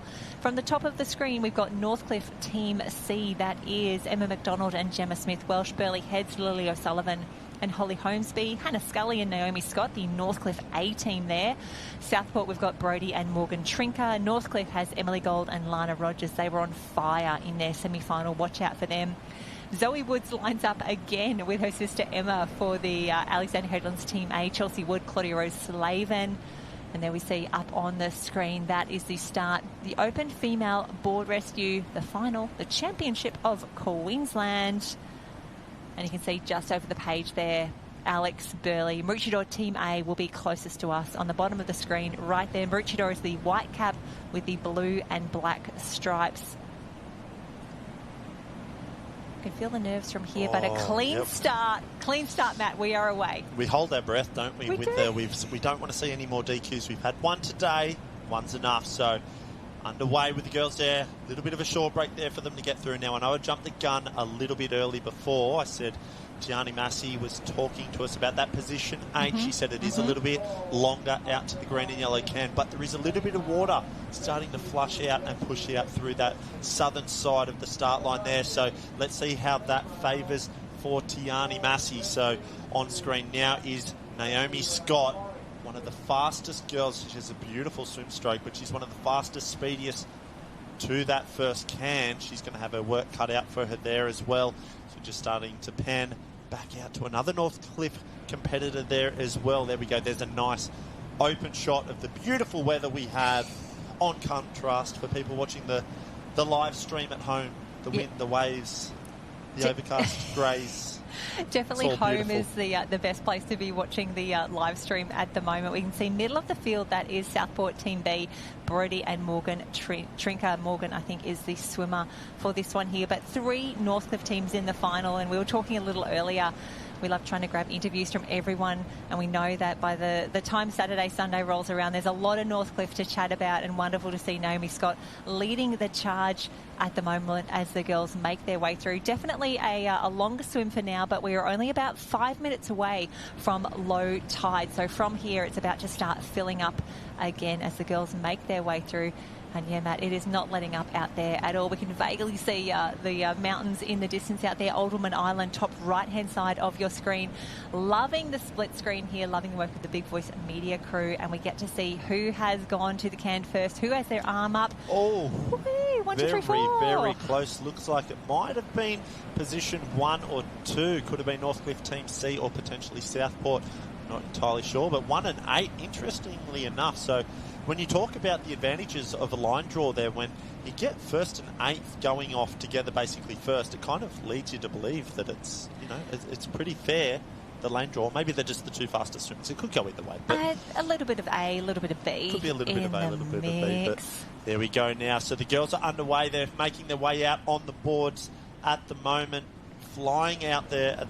That looks like the paddlers of Northcliffe and certainly Maroochydore doing very well at the moment. Southport's got a little bit of work to do in the Trinker sisters if they want to get themselves back into medal contention here at the moment. But certainly Northcliffe, they might be Emily Gould about to make a pick up there. She's maybe 10, 20 metres away from the cans. She was lightning to those cans then, very, very fast. Absolutely, and her partner is Lana Rogers. You'll see her come into screen in just a moment. Lana does a fantastic job here. We can see them make their way up onto the board. Lana will set the pace. Straight on. That is fast. That was a great pickup. That's really good. That was a very good pickup by This is one of... Look at the rating. Yeah, Jeez. rating is through the roof. Lana Rogers has got a massive program this week. She It's does. probably only in the week she's doing 12 events. Love so it. a lot of events when you're talking about heats, quarters, semis and finals, but she's holding nothing back in this open female board rescue final. Have a look at the rating of Lana Rogers there. Steely eyes on the prize, looking towards the sand, that finish line, and Em Gould on the back there having a little bit of a glance over. You can see she's trying to keep up with Lana, but also trying to see waves and competition. Who's to the left, who's to the right.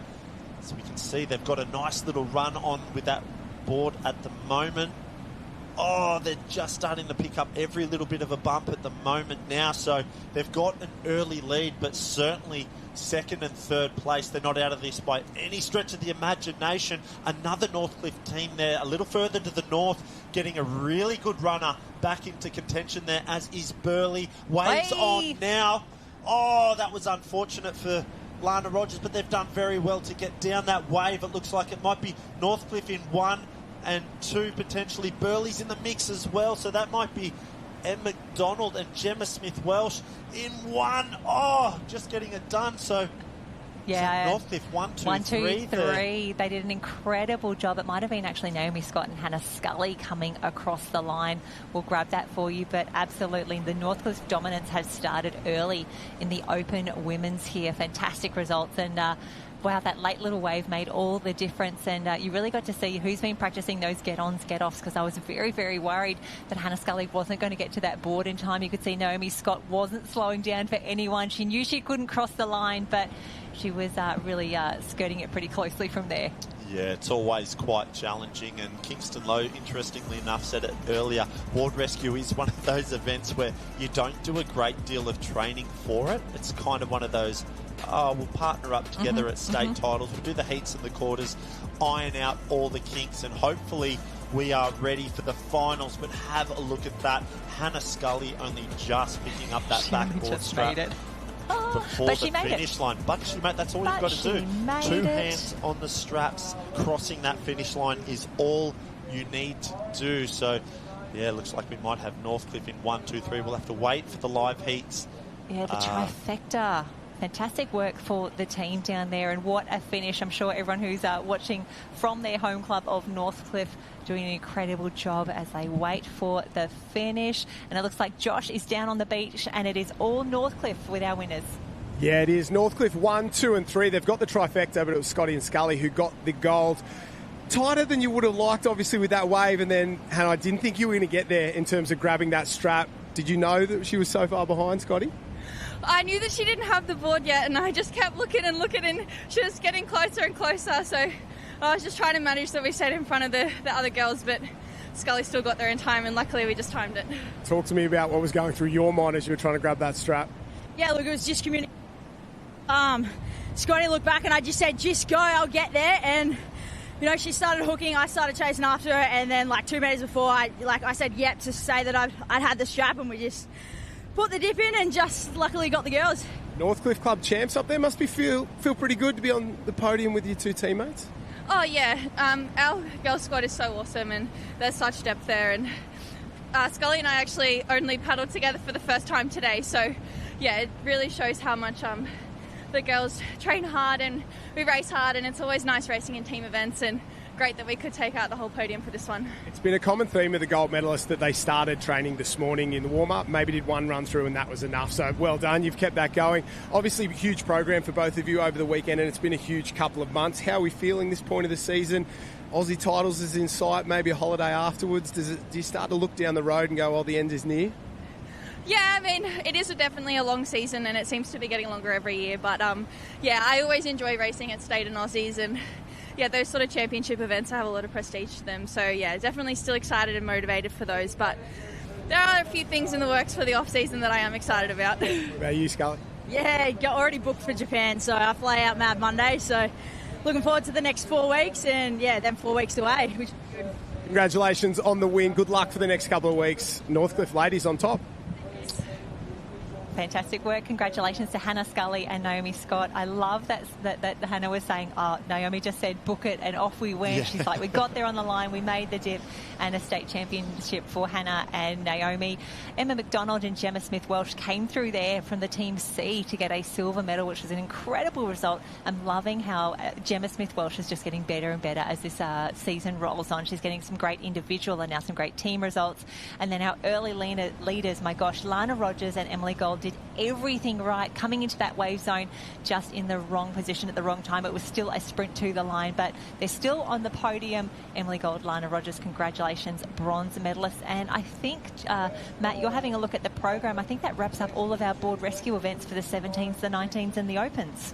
Yeah, that might be it. We might have all of our board rescue finals done as we have a look on screen there. BMD Northcliffe head coach Naomi Flood will be very happy with those results in Northcliffe taking out 1, 2 and 3. So Burleigh heads Mowbray Park just in 4 there. Still great results from the girls there, but we'll have to have a look at the program. It looks like we might be up for some rescue tube rescue races, Jen.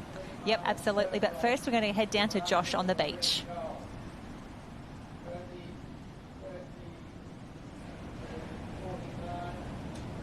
That was my mistake. Sorry, I'm hearing phantom voices, Matt.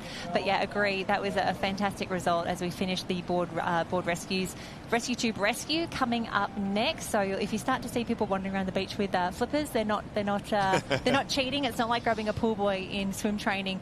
And you can see, it's looking a little clearer. On the bomb. We're enjoying that. Love seeing some of those rain clouds just making their way west of us, and it looks like we might have a little bit of blue skies. I don't want to jinx it. Last time I said that, a cyclone, what felt like a Category 5, just tore through the beach there. So anyway, we're going to throw one down now for real this time, Jen, to Joshy on the beach. Joshy, what do you got for us? Apologies for last time. It's windy. It's not so bad at the moment, actually. I think I got the good run down here on the beach. The rain has stopped for now. It's been dry for maybe the last 15 or 20 minutes. And conditions are okay. We're surviving down here at beautiful Mooloolaba. Board rescue's done for the day. I think the next event will be Rescue Tube Rescue to go, then belt races and double skis later in the day. So just resetting the course, quick breakdown in this area. Everyone's getting their fins and their tubes and all the things that go with Rescue Tube Rescue. It's dragging time. Get the ski paddlers out. You don't have to be fit. You've just got to be tall and strong.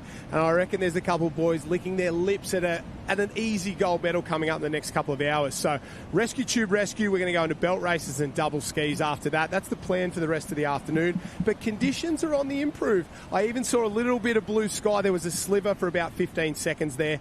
It's gone now, but that's okay. Racing's been great. Obviously, those board rescues are fantastic. Everyone's having a good time down here. A lot more relaxed than we've seen over the last couple of weeks. Obviously, the first day of the state titles, that'll ramp up over the next sort of 24 to 48 hours. But good moods, everyone's having fun. The novelty events are on today. It is Super Friday down here at the state titles, and we're absolutely loving it. Yeah. Yes, thank you, Joshy, for that little update there. And what a Super Friday it has been for the finals. I know we've had a little bit of wild weather, a bit of rain, wind, all sorts of elements at the absolute redlining extremes at the moment, but we've done all of our board rescues for the day. We've had some winners. We've given out some medals. We've seen some fantastic races already so far. I love those board rescues. I've said it too many times, but certainly for me that highlight was the Open Men's board rescue winners there of Noah Maggs and Kingston Lowe. What a race. What a win that was for the guys there. But as Joshy mentioned, we're going to move our way now into some of the Rescue Tube rescues. We've got some belt races coming up, and we've got some open, mixed and double skis to come as well today. So, God, they're going to be exciting to watch those double skis in that shore break, aren't they, Jen? Absolutely, and I like that we get like all the difficult craft down here today as well. If you've got a tube, if you've got a belt, if you've got some fins, if you've got a double ski, today is the day to be moving all of this craft on and off the beach. I love that we actually have enough time, and we've got the perfect location for it here at Mooloolaba as well. Josh and I were talking earlier that, once it starts to get a little later in the day or the surf starts to pick up, these are the events that get cut first. And you don't have too many opportunities outside states and Aussies to be able to do them. So when you cut states, all of a sudden some of the athletes here who are probably targeting a double ski or a tube or a belt you kind of get only one opportunity to race in a season, and it's just not enough. So really stoked that the way the programming has worked out this year, we will be able to do these events, and it's going to be pretty good. I'm sure there's a few double ski combos who are just get very excited about getting into it. Potentially some of our masters will make their way down from the other arena as well, bang out an open double as well. Yep, I know Marty Kenny was one of the ones who said he's heading down. He took a win earlier in the his Masters ski race, still looking dominant as ever. He said he's about to head down the beach for some open events later today as well. So, as we just sort of cast our eyes down onto the screen there, a little bit of a pause. So we might throw to an ad break for the moment, and we'll be back with you guys shortly.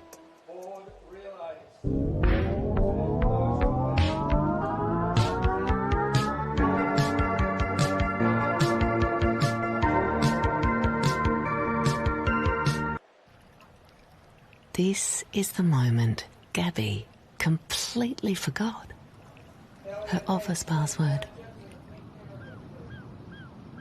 What will your sunshine moment be?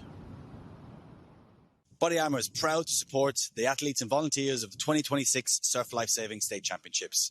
From the very first whistle to the final flag, every little bit matters.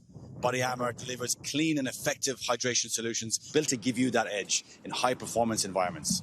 From the Body Armour team here in Brisbane, good luck to all the competitors, and see you there. And we are back here at Mooloolaba for the Senior and the Masters State Rescue Championships.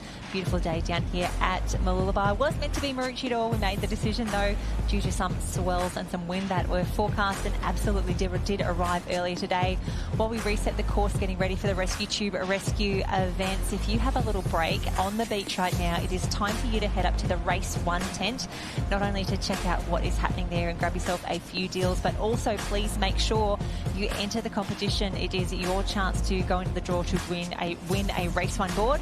All you need to do is like their Instagram post, go to the Race 1 tent in the Festival Zone in Pirate Ship Park, and then answer the question of the day, which is, what colour is the Race 1 pop-up tent? When you get to there, you will absolutely know the answer.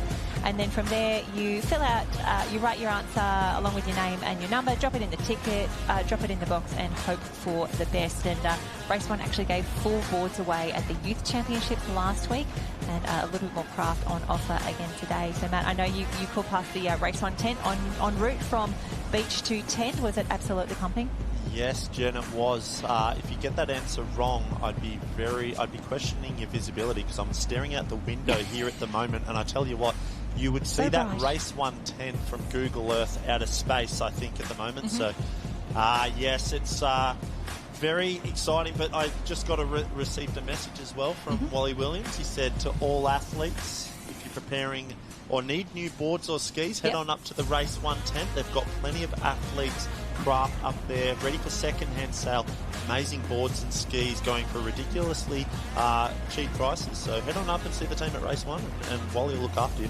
Absolutely, and a few ex-athlete craft as well. Like I love seeing year on year, you wander around and you're like, that's a Shannon Eckstein board, that's a Naomi Scott ski, or, you know, some of those incredible athletes. And I'm like, I would love to own a Naomi Scott ski. That would be pretty special. That's a piece of history. That's something that we really enjoy. But definitely have a look pre-Aussies. Make sure you can have a look through the catalogue, check your measurements, and make sure that you are looking good to go for next season as well.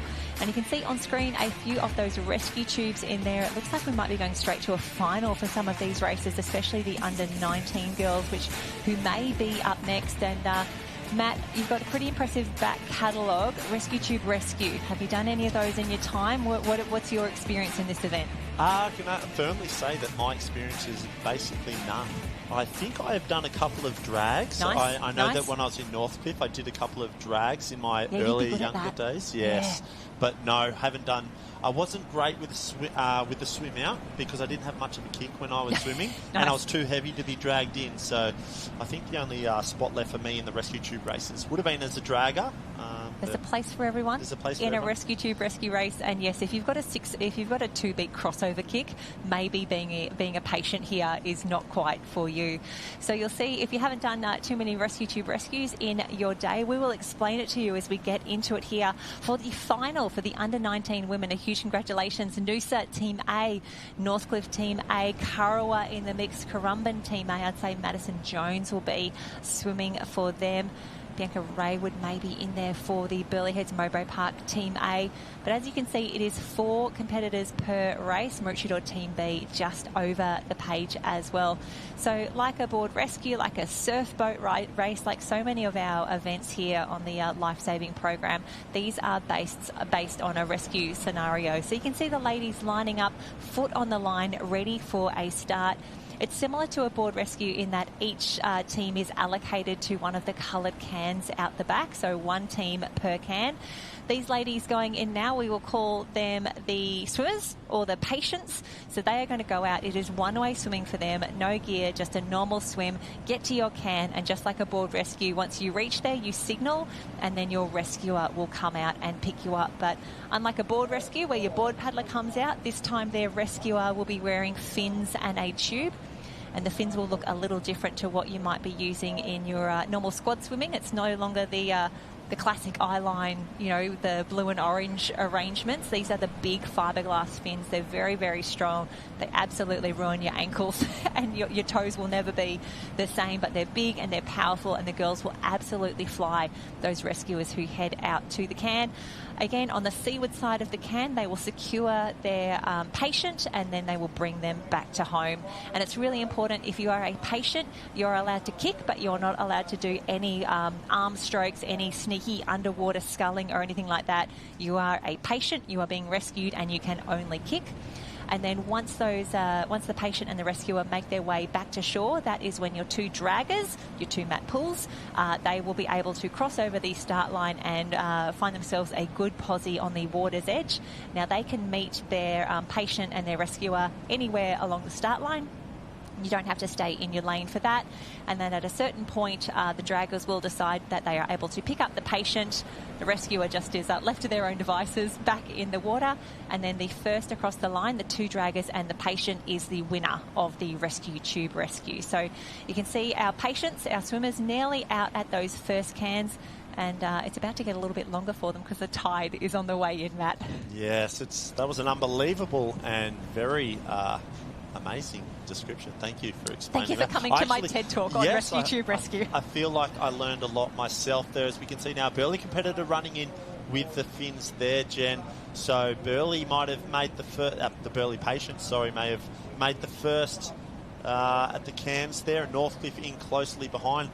A couple of that shore break there. We just saw one of our nice little barrel on that shore break, one of our swimmers out there getting a couple of little waves as the rescuers make their way into the shore break. How tricky would that be, Jen, explain to us, to get those fins in with the depth of the water and that shore break right there? Yeah, it's really tough. I mean, we have some fin-on events in pool rescue, like the Super Lifesaver, and that's tough enough when you're in your own lane, if you've got your own space and the visibility is very, very high. And so for our swimmers or our rescuers who are in the water right now, you're allowed to put your fins on whenever you want. So, I mean, really, you could put them on straight at the start and, you know, waddle out there. So a lot of the ladies, they will do a few dolphin dives and then just put them on as quickly as possible. It's really important that you bring your fins to the top of the water. You don't take them all the way down. You want to keep them front and centre, keep them close to your feet. But they are tough. They're really tight as well. And for some of our athletes who do a lot of these sorts of racing, the fins are actually moulded to your feet. There's no room for error at all. They're really tight. So you'll see a lot of the girls walking around with bottles of shampoo and things like that, and they'll suds their fins up ahead of time just to make it a little bit slipperier, a little bit easier to put those fins on. So you can see they're absolutely flying. Once you get these fins on, it is so speedy. So fast. So would you say, in conditions like today specifically, would you prefer to get through the shore break and be in the green water putting on the fins, or do you want to get the fins on, say, as shallow as possible, even if that means, potentially being then, having those waves sort of wash up and break through with you. Just I'm trying to understand. Yeah, absolutely. Yeah. A bit of green water is always nice because it means that you've got more control over your fins. Yep. But at the same time, if it's a massive way out, sometimes you just take the hit and go, look, I'm just going to sit in some awkward depth water, put my fins on, and you can butterfly kick under some of the waves as well. And you can see there our team's already on the way home. Burleigh Heads Mowbray Park having an absolutely fantastic race here. You have to secure your patient on the seaward side of the cans, and the patient can help you do this. So often you'll just sort of throw your tube at the patient. They'll wrap it around their waist and get their elbows in nice and tight. And then the rescuer has to do the clip. And these are exactly the same tubes as you would use on patrol or that you see around pool deck as well. So the tubes aren't special equipment. They're all just SLSA 2 spec from there. And you can see those really, really big kicks out the back for the patients, really trying to do as much as they can. A lot of them have got the big streamline as well, just to try and get back there as quickly as they can. And I've got to tell you, if you are a rescuer, if you are swimming in right now, all you can think of is, I can't believe they're doing nothing. I can't believe they're not kicking. They are so heavy back there. Harder. And then you get to the beach and you realise that they're absolutely exhausted and they were doing their best for you the entire way home. But this is where it starts to get interesting. So you might even see some of the swimmers or some of the rescuers, as they start to get into this wave zone, if they see a wave coming, what they might do is actually reach behind, grab the rope on the rescue tube and try and pull their patient down the road here, down the wave. Oh, there we go. Bianca Raywood there, Good just work. grabbing the line and giving a little bit of a toe to Layla Wiper. But I tell you what, if you were a patient, I would not want... Yeah, I was about to say, Jen, if I was Layla... she's going down. Oh, Bianca, there might be a little bit of rope burn on the hand there, but what an unbelievable job she's done to get down that. That was unreal. She really pulled Layla down on that wave there, and the two of them managed to body surf that in, making it much easier job for the draggers to get Layla up and the beach, and there we go. That was done textbook by That was the team perfect at Burleigh. timing, ladies. Thank you so much for showing us how it is done. And you can see here as well, the patient can't use their legs up the beach. They're not allowed to provide any assistance. They have to act as though they are a patient. So you can't walk, you can't turn around and run.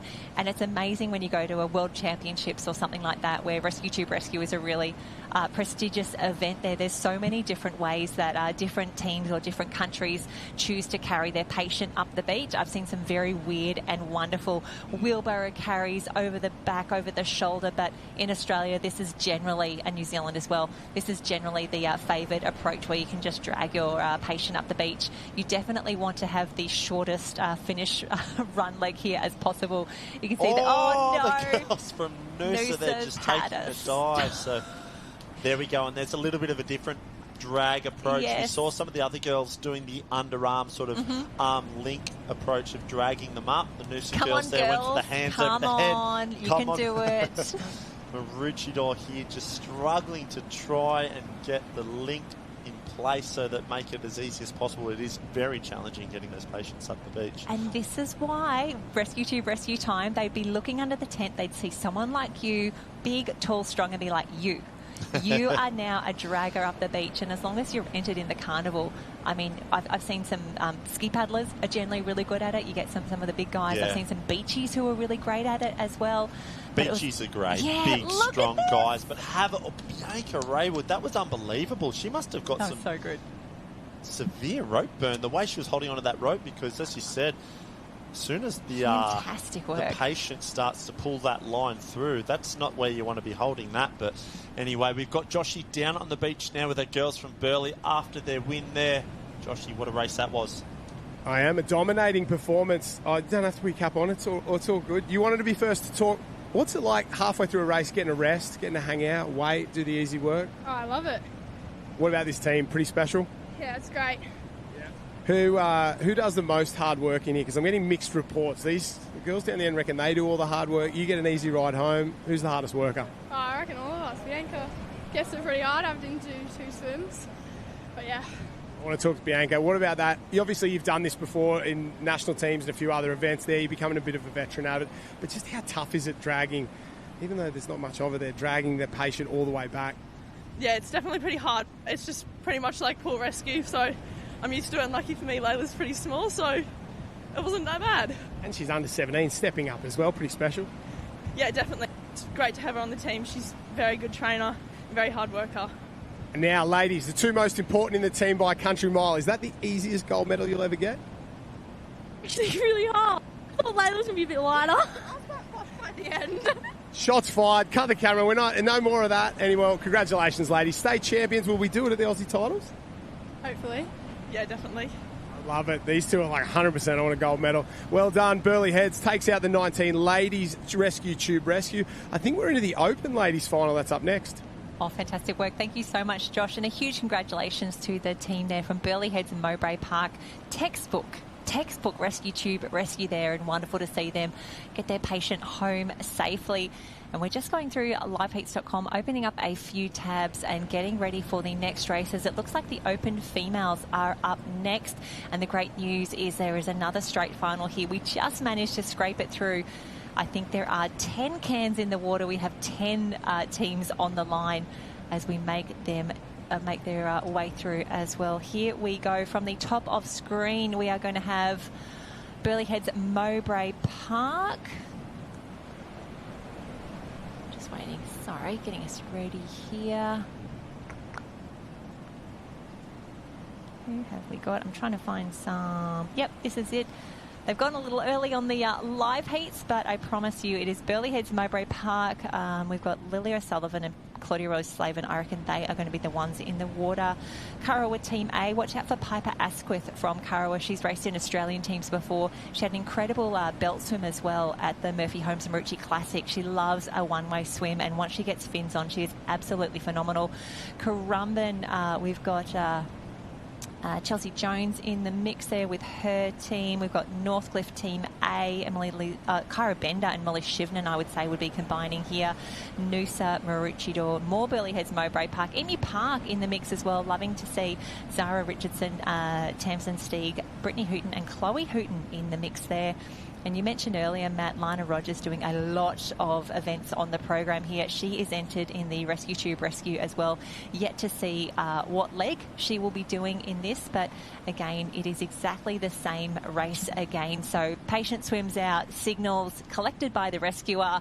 They have to make their way back home from there. And then the draggers get the glory across the line there as well. But here we go. If you're unfamiliar with the white cap with the one green stripe, that is Emu Park, a club from the Wide Bay Barrier branch, and the girls quite bunched up together there. You can see Currumbin in the mix doing an incredible job, and I think that is the stroke of Molly Shivnan making her way out there. She's Blackfin, one of our incredible New Zealand competitors racing here for the team from Northcliffe. And I love, Matt, once we get to state and Aussies, even though it's an Australian carnival, it's got a very international feel.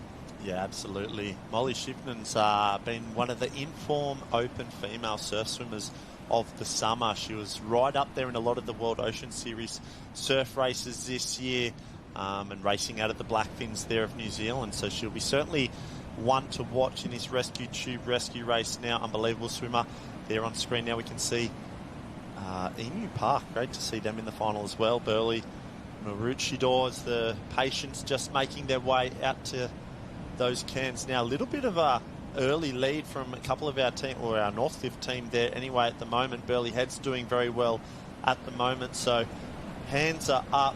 Northcliffe is on the sand. That might be Sarah Tazaki. I'd have to wait and see. Also another very, very strong swimmer, so have to wait and see how they go here. Jen, the other I'd love to ask, with the fins on the way out, are you conserving a little bit of energy with using those fins? Is it quite taxing you? You're using the fins a lot on the way out and the way in? Yeah, definitely using them as much as possible. As soon as you put them on, you just feel yourself absolutely fly. And considering it's just a straight in and out, and the adrenaline of racing, there's not a lot of conservation going on anywhere. You know that that swim home's going to hurt so much regardless. So even when you do try and save yourself, it doesn't feel like it's made any difference towards the end. And talking of international competitors, it really was wonderful to see Sarah Tazaki making her way out there. She swims for Northcliffe year round, but every once in a while I love watching her Instagram. She'll be off racing at the Japanese National Championships. She's had some incredible results there, taking out swims, boards, skis, irons, and has been a long-time member of the Japanese national team as well. So wonderful to see her in the mix. I think that is Jess Oates, who's on screen right now for Maroochydore, swimming here in the Rescue Tube Rescue. She also took out the Open Female Champion Lifesaver at the State Surf Rescue Championships just a few weeks back. So she'll have a huge program come Aussies, not just in the surf sports, but in the surf rescue program. Yes, it's. What I love about this event is it's one of the most traditional, I guess, and directly relating to life-saving sort of events that we have. Fundamentally, we all compete in surf life-saving in the surf sports and the swims, the boards, the skis, but this is still really, I guess, ties back to where it all, the foundation roots of where it all began, and that's ultimately saving lives on the beach between the red and yellow flags. And this Rescue Tube Rescue is, really symbolic to that of going out and rescuing a patient. So I guess similar to board rescue as well, although your patient helps you on the way home. They're allowed to be. They kick on the way home. So they're trying. We're rescuing them, but they're also assisting us as well. So it's a little bit of a... Absolutely. We do talk a lot about all of our athletes being rescue ready, and that is a point of pride in the life-saving movement, that all of our incredible athletes that you see here, they're still serving their communities. And we've read more than enough stories every single season. It's, people doing rescues, training on patrols.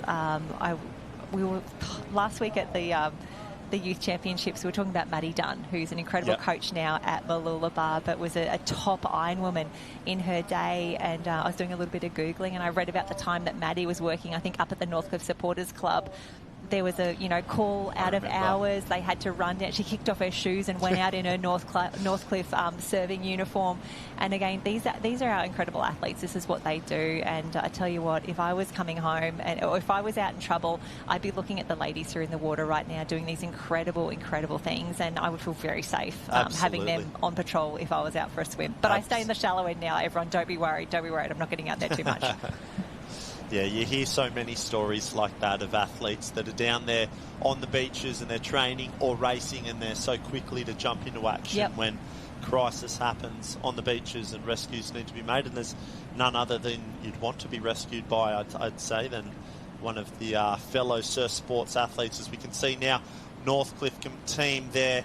It looks like Georgia Singleton and M. Doyle making the drag. Great choices. Great choices.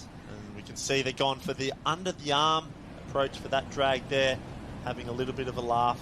There's a little bit of a burn, I think. Sometimes they commit to that drag up the beach and then they go, wait a minute, this is a little bit harder than I thought it might be. But there we go. So it'll be Northcliffe team in position 1 at the moment. The weight, might be Currawa there as well. Very quick with their drag, so just there. Maroochydore looked like they had a little bit of a lead, but it was the Currawa team that might have Currawa made an overtake. You don't often see that, do you, in the overtaking happening just in the drag component anyway. Most of the time the race is won and done in the water part, but there we go. So it might be Currawa in 2 and potentially Burley or Northcliffe in 3. We'll have to wait for the live heats results to drop in shortly.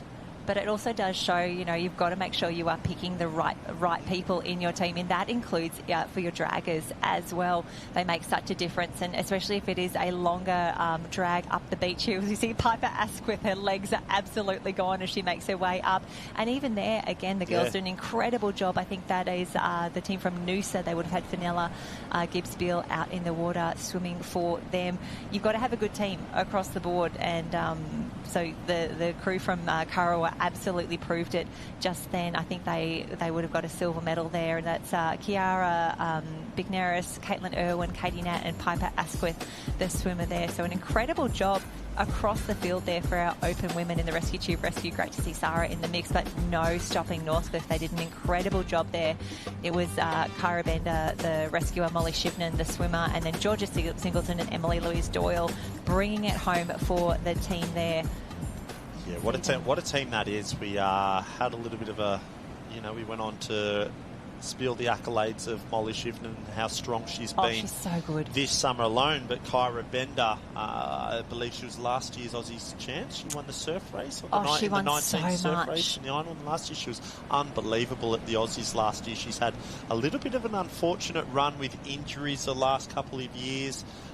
She qualified for the Ironwoman series this year, got sick again, had a few little injuries and bowed out quite early in that, but she's an unbelievable talent, certainly one to be watched in the future, and you know what, if it's a swim race to the Cairns, there wouldn't be many better than Kyra Bender, so great to see the girls teaming up there, taking the gold medal, and to be dragged up the beach by Georgia Singleton and M. Doyle as well, so we'll throw on down to Joshy on the beach now with our Northcliffe winning team. Thank you, guys, up there. I'll have a chat with the ladies. It's a tough one, isn't it? You don't get to do it often, but when you do, it's always great to win. Talk to me about that opening swim leg. It's getting bumpy out there. There's a few potholes. Tough, but good way to start. Yeah, good way to start. I mean, I knew I had such a great team behind me, so my job was to get out there as fast as I could. So, yeah, it is a bit choppy out there, but yeah, it's not too long, so it's okay. Having Kyra come to get you, obviously pretty good. She's good at what she does. Yeah, no, I had no doubt in Kyra. So you obviously, I don't want to downplay what the other girls do, but you carry a little bit of the load out there. How tough is it on the way home for people who haven't done rescue tube rescue before? Oh, it's really difficult, especially when it's choppy like this. I mean, I'm lucky to have Molly. She's the best ever. I haven't got to race with her yet, but it was really special to get to do that, and it's really difficult, especially with all the waves, but we managed to do pretty well. First time, first gold medal together, must feel pretty good. Yeah, it's really special. Normally we race against each other, but now we got to be with each other, so that's nice. Now, the two that sort of swoop in at the end but tend to complain the most about how hard it was, Doyle, you were giving me a bit of, my legs are exhausted. You go through the Ironwoman series. Is this tougher than an Iron race? No, this was just my first race of the day, and I think because you're a dragger, you play it off as it's not that hard, but it really shows that it is a team effort, because after that, G and I's legs were jelly and we were puffed. We were more puffed than the other girls, because you just want to get them across the line as fast as possible and do the best for your team, so, you know, everything's out on the line. Is it a little bit, you don't want to go too far out because it's cold and wet, and you want to make sure that you go far enough out? I heard the coaches yelling, further out, is a little bit of that? It was actually Sai. She was like, come out. I was like, oh, we might have to do something. But yeah, it was good. So proud of the girls. Well done. Northcliffe on top again. Congratulations, ladies. Oh, fantastic work, and a huge congratulations to the team of Northcliffe there. And yes, absolutely, this is a team effort. If you're dragging, if you're swimming, if you're rescuing, all of you combined there for a rescue tube rescue state championship. And Kyra Bender, we were just having a little chat about her off air. She actually joined Northcliffe as a little 6-year-old nipper way back when. She's been on about 6 Australian teams as well across the youth, the pathway, and now the open team. She got to race at the World Games in China about midway through last year. She's just incredible. And we were talking about her incredible results at the Australian Championships as well, taking out the surf race there and a few others, and, you know, rewarded there as well. She's actually the SLSC Youth Athlete of the Year as well. So she's had just an incredible sort of 12, 18 months or so. And as you said, Matt, definitely a few injuries along the way, a few little setbacks, but just, you know, back bigger and stronger than ever. And to see her, you know, here racing with the Open Girls at Northcliffe, it's really, really special. Yeah, definitely. A few little setbacks for Kyra at the moment, but, you know, that's part and parcel of sort of the early introductory years into the sort of open racing there, but certainly a very bright future for Kyra Bender. And she's just such a lovely girl as well, so it's great to see the girls getting, the BMD Northcliffe girls getting the gold medal in the rescue tube rescue there. So a little bit of a pause, but it looks like we're about to get underway now. So yes, open men. Open men ready. Here we go. I know who will be in this one. Yes, so we can see across the screen here at the top of the field, heading probably towards the red and yellow can, is Mermaid Beach Team A. You've got Harry Towner, your swimmer, Lucas Miller, your rescuer, and then Max Vernon and Cooper Schmart dragging. Northcliffe Team A, keep an eye out for them. Some very familiar names starting to come back for the state championships, who we haven't seen too much in the clubby circles.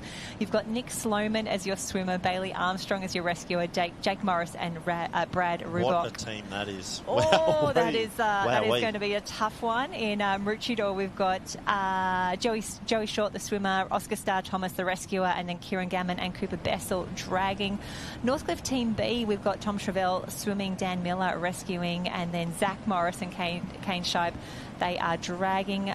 Two Currumbin teams in the mix. We have got Callum Brennan and CJ Brennan swimming, brother Riley rescuing, and then Charlie Walker and man of the hour Jaden Erskine dragging. Currumbin Team B is Jacko Brennan swimming, Gus Shivnan, Molly's brother there, rescuing Jacob Lofnan and Luke Carl. And then rounding out the field closest to us earlier on screen, we've got Joel Piper, the swimmer, Jimmy Kosh, the rescuer, Cooper Miskell and Joel Doddy. But have a look at this. We haven't seen those Northcliffe A superstar swimmers for a little while, but they are back. They are out there at the moment. I'm getting all emotional about it. But Bailey Armstrong and Nick Sloman, it's been a little while, but they are back. Yeah, back on the beach, the boys. They always seem to pop up around the Australian titles and state titles. Time, and it looks like Bailey Armstrong there, or Nick Sloman. No, that's Bailey. Bailey, sorry, there. Got a few more tats. Yes, getting to the cans first.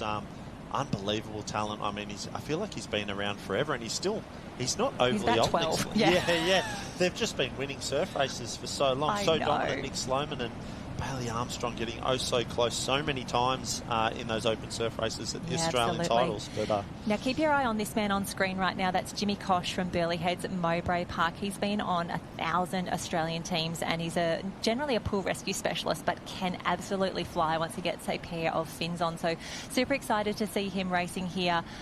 He had a great swim at the at Northcliffe, the Shannon, a few weeks back. So you know he's on form as well. But I love that we get to see a few different names in the mix here, a few of the teams combining. What have you got, Matt?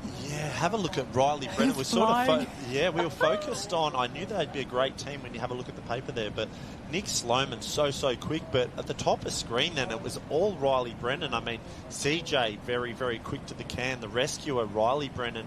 And then the draggers, Jaden Erskine and Charlie Walker on the beach as well. They're going to be a very, very good team here, the Brennan brothers. So certainly one to watch. But like as you mentioned, Jimmy Kosh, unbelievable talent, very strong swimmer as well, comes from that pool swimming background. And Gus Shivnan there in screen as well, another very big and strong Kiwi international surf swimmer. He's very, very fast over 1,500 metres, Gus Shivnan. So let's watch for him, not only on the way out, but coming home. Yeah, big, strong lad. It's all about how they combine on the way home. So Northcliffe Team A, they are going to be on the far left-hand side of your screen. Still the danger there, Bailey Armstrong combining with Nick Sloman. And I always think of them, when Northcliffe brings out that big A open men's taplin, they're generally the boys that get the call up there for those two swim legs. As you can see, Maroochydore still doing their pick-up out the back, but Currumbin on the way home. And have a look at the kick. Who's the patient there? I don't know who that was, but I want them. I want them on my team, whoever they are. Have a look at the kick on screen there. I'm not sure who that is, but wowee, that's the patient you want in the rescue tube rescue. But I think that's Riley Brennan. Is it Riley? No, CJ Brennan, apologies. CJ's patient and Riley's Yeah, you're right. front. You're right. Yep. Yeah, so CJ Brennan, unbelievable kick there. We can see them making their way home. And this is when the legs start to burn. This is when you're saying, I am never, ever doing a rescue tube rescue ever again. And then you catch yourself the next time and you're like, oh man, we're back here again. I told you I didn't want to do this. But you can see the boys, the Currumbin crew, making an incredible move right now. But as we have seen before from I'm thinking back still to those Burleigh Heads Mowbray Park crew when those girls just dragged each other down the wave. It was absolutely phenomenal. So it is still Currumbin at the moment, remembering that they do have Jaden Erskine and Charlie Walker ready to receive on the drag. But here come the waves, Matt. This could make a difference. Look at Has this. Currumbin done enough, or have they gone too early trying to drag them down the wave? See, Riley Brennan just looked back, then he grabbed the line. He tried to pull brother CJ up a little bit tighter. You can see the wave here. There we go. Northcliffe Sloman trying to get on it, but Riley Brennan picked his brother up there and body surfed him all the way to the beach. That was unbelievable. That was a gold medal moment. I think he's done enough there. The boys from Currumbin, Jaden Erskine, Charlie Walker doing the drag up the beach. Two very strong lads. There's no doubt about it. They'll be able to whip CJ A little whip it up the beach and take that gold medal for Currumbin. I think Jaden Erskine could do that sort of, single-handedly. He'd be like, I've got this. I've got this, and just sort of cradle CJ up the beach. But fantastic work that the team from Northcliffe as well coming through for a silver medal. That was a fantastic race. It was Jake Morrison, Brad Rubok, grabbing Nick Sloman and Bailey Armstrong supporting the team there. It looks like that may be a bronze medal as well for Northcliffe making their way through. I think my apologies. Maroochydore may have actually just snuck in there in third. Maybe we'll have to wait and see. The live heats results will drop in, but isn't that just impressive? That was really good. You look at the names on the start list and every one of them just so strong in their own right. But, a team of Bailey Armstrong and Nick Sloman with that tube rescue component. But CJ and Riley Brennan, unbelievable to get that done over two of the best, surf swimmers we've seen in the last decade there. Yeah, that is really wonderful. And I think this is what I really love about state championships, even though sometimes it is a straight final and you go, oh, it's just a straight final. You still got to work so hard to get a big gold medal. And we see this is where they set it up. Joel Piper, far right hand of the screen, absolutely flew off the start line. And this is where we saw them neck and neck heading out there. And this was what we love, this wave, perfect. That was unbelievable by Riley then to grab CJ and be able to body surf in that wave. He was just eyes on his draggers and just holding him under the arm and having that strength. He's probably still kicking his legs and body surfing two-person. You can't underestimate how hard and how challenging that would have been to do, especially after, as you mentioned, the rescue component coming back in. The lactate in the legs would have been through the roof. Absolutely, and a shout out as well to Charlie Walker and Jaden Erskine. They were actually very kind there because a lot of people who were doing the dragging, they haven't done it too much, and they'll just completely let go of the patient as soon as they get over the line, and you see them just being very unceremoniously dropped on the sand there. So a huge thank you and a shout out to Charlie Walker and Jaden Erskine, who managed to get CJ over the line and held him up over there, not just dropping like a sack of potatoes. But for now, Josh Minogue is down on the beach with our winners. Currumbin boys are on fire down here. Riley, I want to talk about what happened on that wave. You literally reefed him up off him and got it the entire way down the beach. Was that pre-planned? Did it come spur of the moment? Had you practiced that? Oh, it's just what you have to do. You just have to grab them and just throw them on your back and surf it down. It's the fastest and easiest way to do it. Have you done much practice, or is this one of those board rescue style things where you figure it out there? It's actually, we don't really practice it. You only race it when you race for your country or your state and Aussie, so you don't really do it much. You two boys, obviously, a bit of experience in the past, obviously racing for Australia and stuff like that. Does that help? Yeah, for sure. I mean, we do this a lot more than other people, so that we use that to our advantage. So. I love it. And for the two gentlemen on the end, one on a generational run, Jane, the heart and soul of the club, mate. What's it feel like to get down here and not what you normally do, normally a ski paddler, get involved with the boys and get a gold medal? Yeah, it's good. You just got to do what you can for the club. Obviously, the ultimate goal is getting that 6 points for the club, so it's good to get it done. Currumbin on a bit of fire at the moment there. Must feel good. Sure does. Never had to do that one before, so that was new to drag. One race, one gold medal. Well done, boys. Currumbin on top down here in the Rescue Tube Rescue. Yeah, thank you, Joshy. Unbelievable scenes down on the beach there with Currumbin taking out the open male rescue tube rescue. The Brennan brothers, they'll have a nice little dinner tonight. Good conversation. I tell you what, Riley would have given brother Callum an absolute serving tonight. I can promise you that if he hadn't have got out to those Kens, giving him every opportunity. No, they did very, very well. Congratulations, Northcliffe in two. And my apologies, I did not see Maroochydore cross the line. A fantastic combo there. It was Oscar Star Thomas and Joey Short in the water there, supported by their team. And what we love, Matt, about Rescue Tube Rescue, about belt races, all these sorts of things, if your team wins, everybody gets a gold medal. It's not none of this like, oh, well, it's only for the swimmers or it's only for the people in the water. First across the line, gold medals for everyone. That is how we like to play it.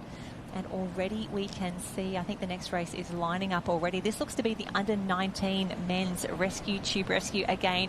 Another straight final, which we are always a huge fan of. And we can see here, Northcliffe Team A, we have got Marley O'Rourke, Jackson Hall, Cooper Hudson and Tom Chevelle.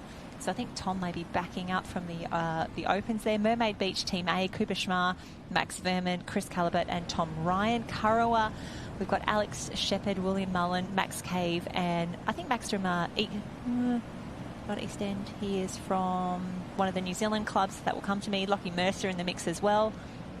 Currumbin Team A, we've got James Love, Nicholas Peachy, Jacko Brennan and William Love. Maroochydore, Oscar Starr, Thomas and Joey Short, who we just saw take out a bronze medal in the Open men. They are now back with their draggers, Jerome Trabot and Byron Diekman. Noosa heads, we have Darcy Lewis, the swimmer, Will O'Connor, the rescuer, Lockie Capel and Sandy Greetham lining up there. So 6 teams in total here. And I guess the big question for me is for Joey Short and Oscar Starr Thomas as they back up from their bronze medal efforts in the Open men's. Has there been enough recovery time? Can they take a little break? Will they be fresh enough to back it up here in the under-19 men? Yeah, look, that would be a tough ask, absolutely. We'll have to wait and see how Joey Short backs up from that. But a bronze in the Open male and then to turn around only 5 short minutes later, maybe even less. Oh, short minutes. I see what you did there. Yeah, see what I did there? There we go. Underway now. The boys in the under-19 male rescue tube rescue final. This is the Surf Life Saving Queensland State Championships at Mooloolaba Beach. We were supposed to be at Maroochydore, but Mother Nature had a little laugh, a little bit of twist and a turn at the last minute. So we're down here in Mooloolaba, and nonetheless, still plenty of action. We have great waves on offer. It's all happening. We're getting underway. As we see now, swimmers making their way out to the can. And the visibility, sorry to interrupt, the visibility looks like is improving a little bit. We just had some shots back towards Maroochydore and you could make out the outline of the club and a few features a little better, but have a look at the horizon and how bumpy it is out there. Imagine getting some of those waves off Point Cartwright and then like heading back into Maroochydore. It'd be wild out there. Yeah, a little bit more protected in the southern corner here at Mooloolaba. Certainly Maroochydore would be a wild, some wild seas out there with those conditions. But nonetheless, as I said, we're still getting plenty of waves here, which I love. I love that we get a little bit of, I mean, it's good to be the fittest, fastest and strongest this time of year, but certainly the surf is what we love the most about surf lifesaving and the surf sports racing. So we're getting to test ourselves across all, I guess, the elements that we get in this sport. Absolutely, and it looks like Noosa Head's having a fantastic swim. I think that is going to be Darcy Lewis on screen at the moment, making a really strong start here, as is, who is that? I think that might be Kurrawa, the yellow cap I saw in the background there. That might be Lachlan Mercer swimming out, but definitely Noosa the first to make their way out, and a big hello there, Will O'Connor. If you like a bit of surf podcast action, he's doing a bit as well. Will O'Connor, yes, he's got the popular podcast there. Out of Noosa, just making his way to get the fins on at the moment, still just struggling. He's opted for the early fin on. The early fin on approach. I like it. I love it. There's a little bit of a wave coming through now. If he can get those feet in and underway, he'll be all right. But there we see wave crashing down there. A little bit more chaos for the younger Brennan brother. We saw the older brothers of Riley and CJ just taking out the Opens only moments ago. Little younger brother Jackson probably wanting to add to the medal tally for Currumbin as well. Absolutely. We can see Maroochydore in the background, and also, yeah, Kurrawa having a great day at the moment as we see everyone make their way through. It's still anyone's race at the moment until you see everyone start to combine with their patient. Looks like Will O'Connor nearly getting a little bit of a wash ride out there as well, which is 100% legal. You're allowed to swim wherever you want in the ocean, as long as you're not clearly obstructing someone else, as long as you're getting to the right can at the right time. That's all you need to do. But boys having a good swim at the moment. You can see the IRBs out the back as well, just keeping an eye on everyone. And then there's a nervous wait on the beach for the draggers. So as soon as your people turn for home, you're allowed to head out and find your good posse. But I'd say on a day like today, they're probably staying warm and dry for as long as possible. The IRBs? The people in the everyone. Everyone. I was going to say, who's staying warm and dry out there? The IRBs, we mentioned earlier, got one of the toughest jobs on the beach today. Yep. Shout out to you. Absolutely, as you can see them now. The boys almost about to make the pick-up of their patience. So with the second can there at the moment, position 2, that might be Mermaid Beach or Maroochydore. Just getting them in. I could never do that. I've only done it a handful of times, but I find it's actually one of the most challenging things to get the rescue tube around the patient, clip them in, and then get underway. Can't spend too much time doing that. Kurrawa there a little bit slower to make that exchange and the pickup there. That might have cost him a little bit of ground with that slower exchange.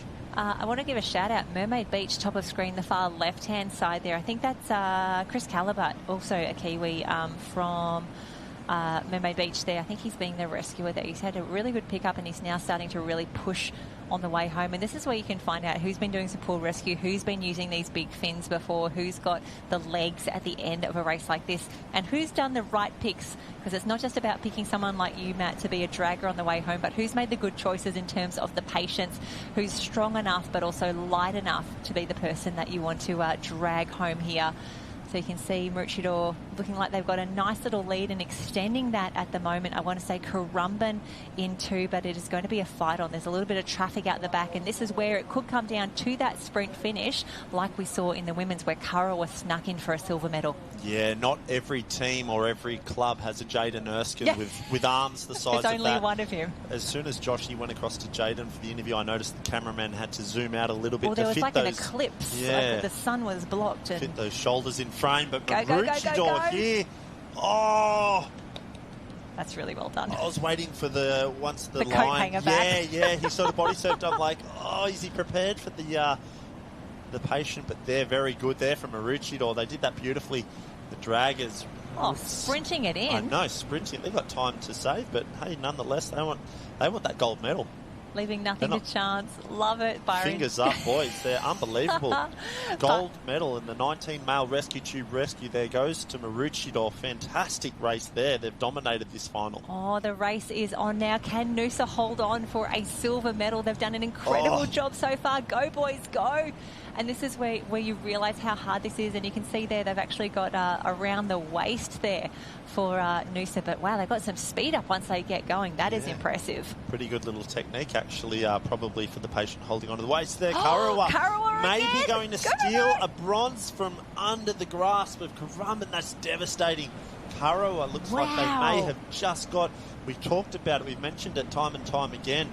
Having a fast patient and rescuer swimmer is obviously very important. Not too many clubs probably put a lot of emphasis or focus on the draggers, but wow, that's where medals can be won and lost. Absolutely, that was impressive, and Currawa definitely have been doing the work. We saw it in the open women, we've just seen it now in the under 19 men, and have a look at this, the big hugs.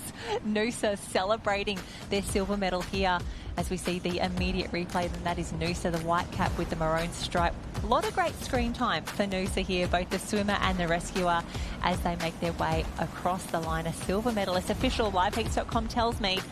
And third, it was Currawa. They got the bronze medal there. A huge congratulations. Lockie Mercer, Max Cave, William Mullen and Alex Shepherd coming through. And again, a shout out that Maroochydore team, Joey and Oscar, fresh off a bronze medal from the Opens, now taking out the under 19s as well. Good work, team, and clearing up a little bit out there. It's still grey, it's still rainy, but you know, it's looking a little better out there, and you know it's belts and you know it's tube rescue when the beach starts to get really, really busy, because you've got 4 and 5 people in every single team. Yeah, a lot of people piling up on the beach there, but maybe a glimmer of hope for us, but this is the one, Jen, this is the race, this is the event that makes me nervous. I was just watching in the background then as you were talking, one of our double ski competitors just starting to warm up, and the front paddler went straight into that wave there. It's one of the most challenging events to get the timing right, but we'll throw it down to Joshy on the beach now for our Maroochydore boy winners. Yeah, thanks, guys. Maroochydore win, not quite on home soil, but technically Maroochydore Carnival. Talk to me about coming off the back of a bronze medal in that Open, straight into a gold in the 19s. They call the Ironman, but I think you're the toughest bloke on the beach. Thank you. It's definitely something. Those legs are cooked. My quads are firing. My feet are purple. It's definitely tough. I'm glad we snatched the goal. It's definitely something I wanted coming into it. Would have loved it to be at Maroochydore, but you don't always get what you want, and it just is what it is. Talk to me about those fins. They're not like your average learn-to-swim fins that you wear in your pool, are they? They're big, they're stiff, they hurt your calves. How brutal is it on your leg? Oh, they are brutal, because I'm kicking probably half my leg length, and they're definitely not soft. They're hard carbon fibre, heavy plastic, and they definitely give you that boost in the water. Yeah. I was going to say, but you go real fast. Yeah, you definitely do turn a different pace with them on. Well done, Joey. What's it like to race with him? You got a hard job as well, but it must feel good to know he's coming out there to get you. Oh, it's always reliable having him coming out more than anyone else, yeah. I like it. Well, boys, congratulations. Bronze in the Open, gold now in the 19s. Look out, Aussie titles, here you come. For sure, for sure. Oh, fantastic work. Thank you so much, Josh, and congratulations to the Black Swans taking out a win there. So as we wrap up the Rescue Tube Rescue, we are now heading down to the Masters Arena. And Matt, when we were watching a few of these earlier, we saw some single ski races, and this Shorey down in that sort of more northern arena, southern arena. I have to get my lefts and rights sorted out there. The Shorey was a lot heavier down here in the pink arena. You can tell pink flags on the beach and a pink Apex can out the back. The Shorey was pretty heavy, and you could see the men on screen at the moment. They were just having a little bit of a wait, which is 100% like the Alex girls in that board rescue, the right thing to do as we see some board rescues in action. So if you've got your live heats open at the moment, you need to move from the Senior Championships to go into the Masters Championships, and that's where you'll grab the draws from here and have a look at that. You can just see the steps, the lines out to the cans there. This looks to be the board rescues. Having a look at who we might have in here. And this could be the men's. No, they've already done the 45 to 49. Please hold. Grab me some caps. I think this could be the 65 plus men's board rescue final. I see Kira there on the screen, and I'm pretty sure that is the team of Peter Winton and Chris McGuckin as they make their way through, and that would be Malulabar there in position one. They've got a great little lead at the moment. Oh, and a big nosedive there from the hometown heroes. Malulabar just going over the handlebars a little bit there. Noosa making their way back to the beach now. But it's we'll have to wait till we get some confirmation on the age group and names for these competitors. But certainly it looks like Malulabar, have a look at the top of right screen there. Good option, Kira, not to go that way there. If I was sending telepathy messages to the boys, it was do not go that way, because that looked very... Abort mission. Now, have a look at these waves. No, don't. Ladies and gentlemen at home, oh my goodness, please don't go that wave. Oh my gosh. Good decision from the old... Solid decisions. I'm pretty sure... Still got the skills. Yeah, 100%. I think that might be Peter Winton and Chris McGuckin just holding on there. Great control. We'll get them in from there. A few from Noosa in the mix. Actually got two Noosa teams in this one. Paul Jenkinson and James Henderson, then Peter Fiddler and Nigel Harris as the boys make their way up from Surfers Paradise. We think that's Stuart Key and William Haylock. Congratulations as the boys make their way up and around. Yes, I think Nobby's Beach was already on the line there. Shout out to Ian Murphy and Dennis Griffith as they make their way through. And I think this may have only just been heat number one. Oh no, it was a straight final.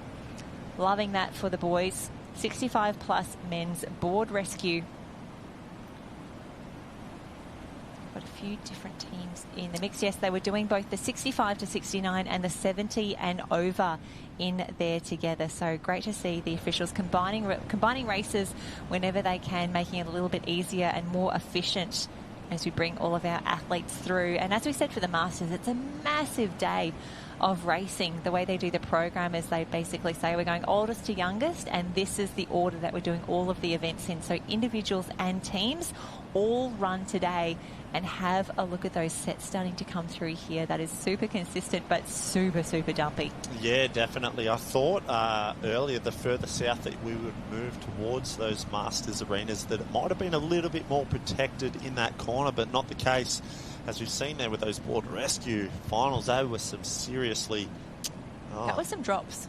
That was some serious drops. That was right from the third story of the elevator right to ground floor. Maybe even the basement if you get it wrong.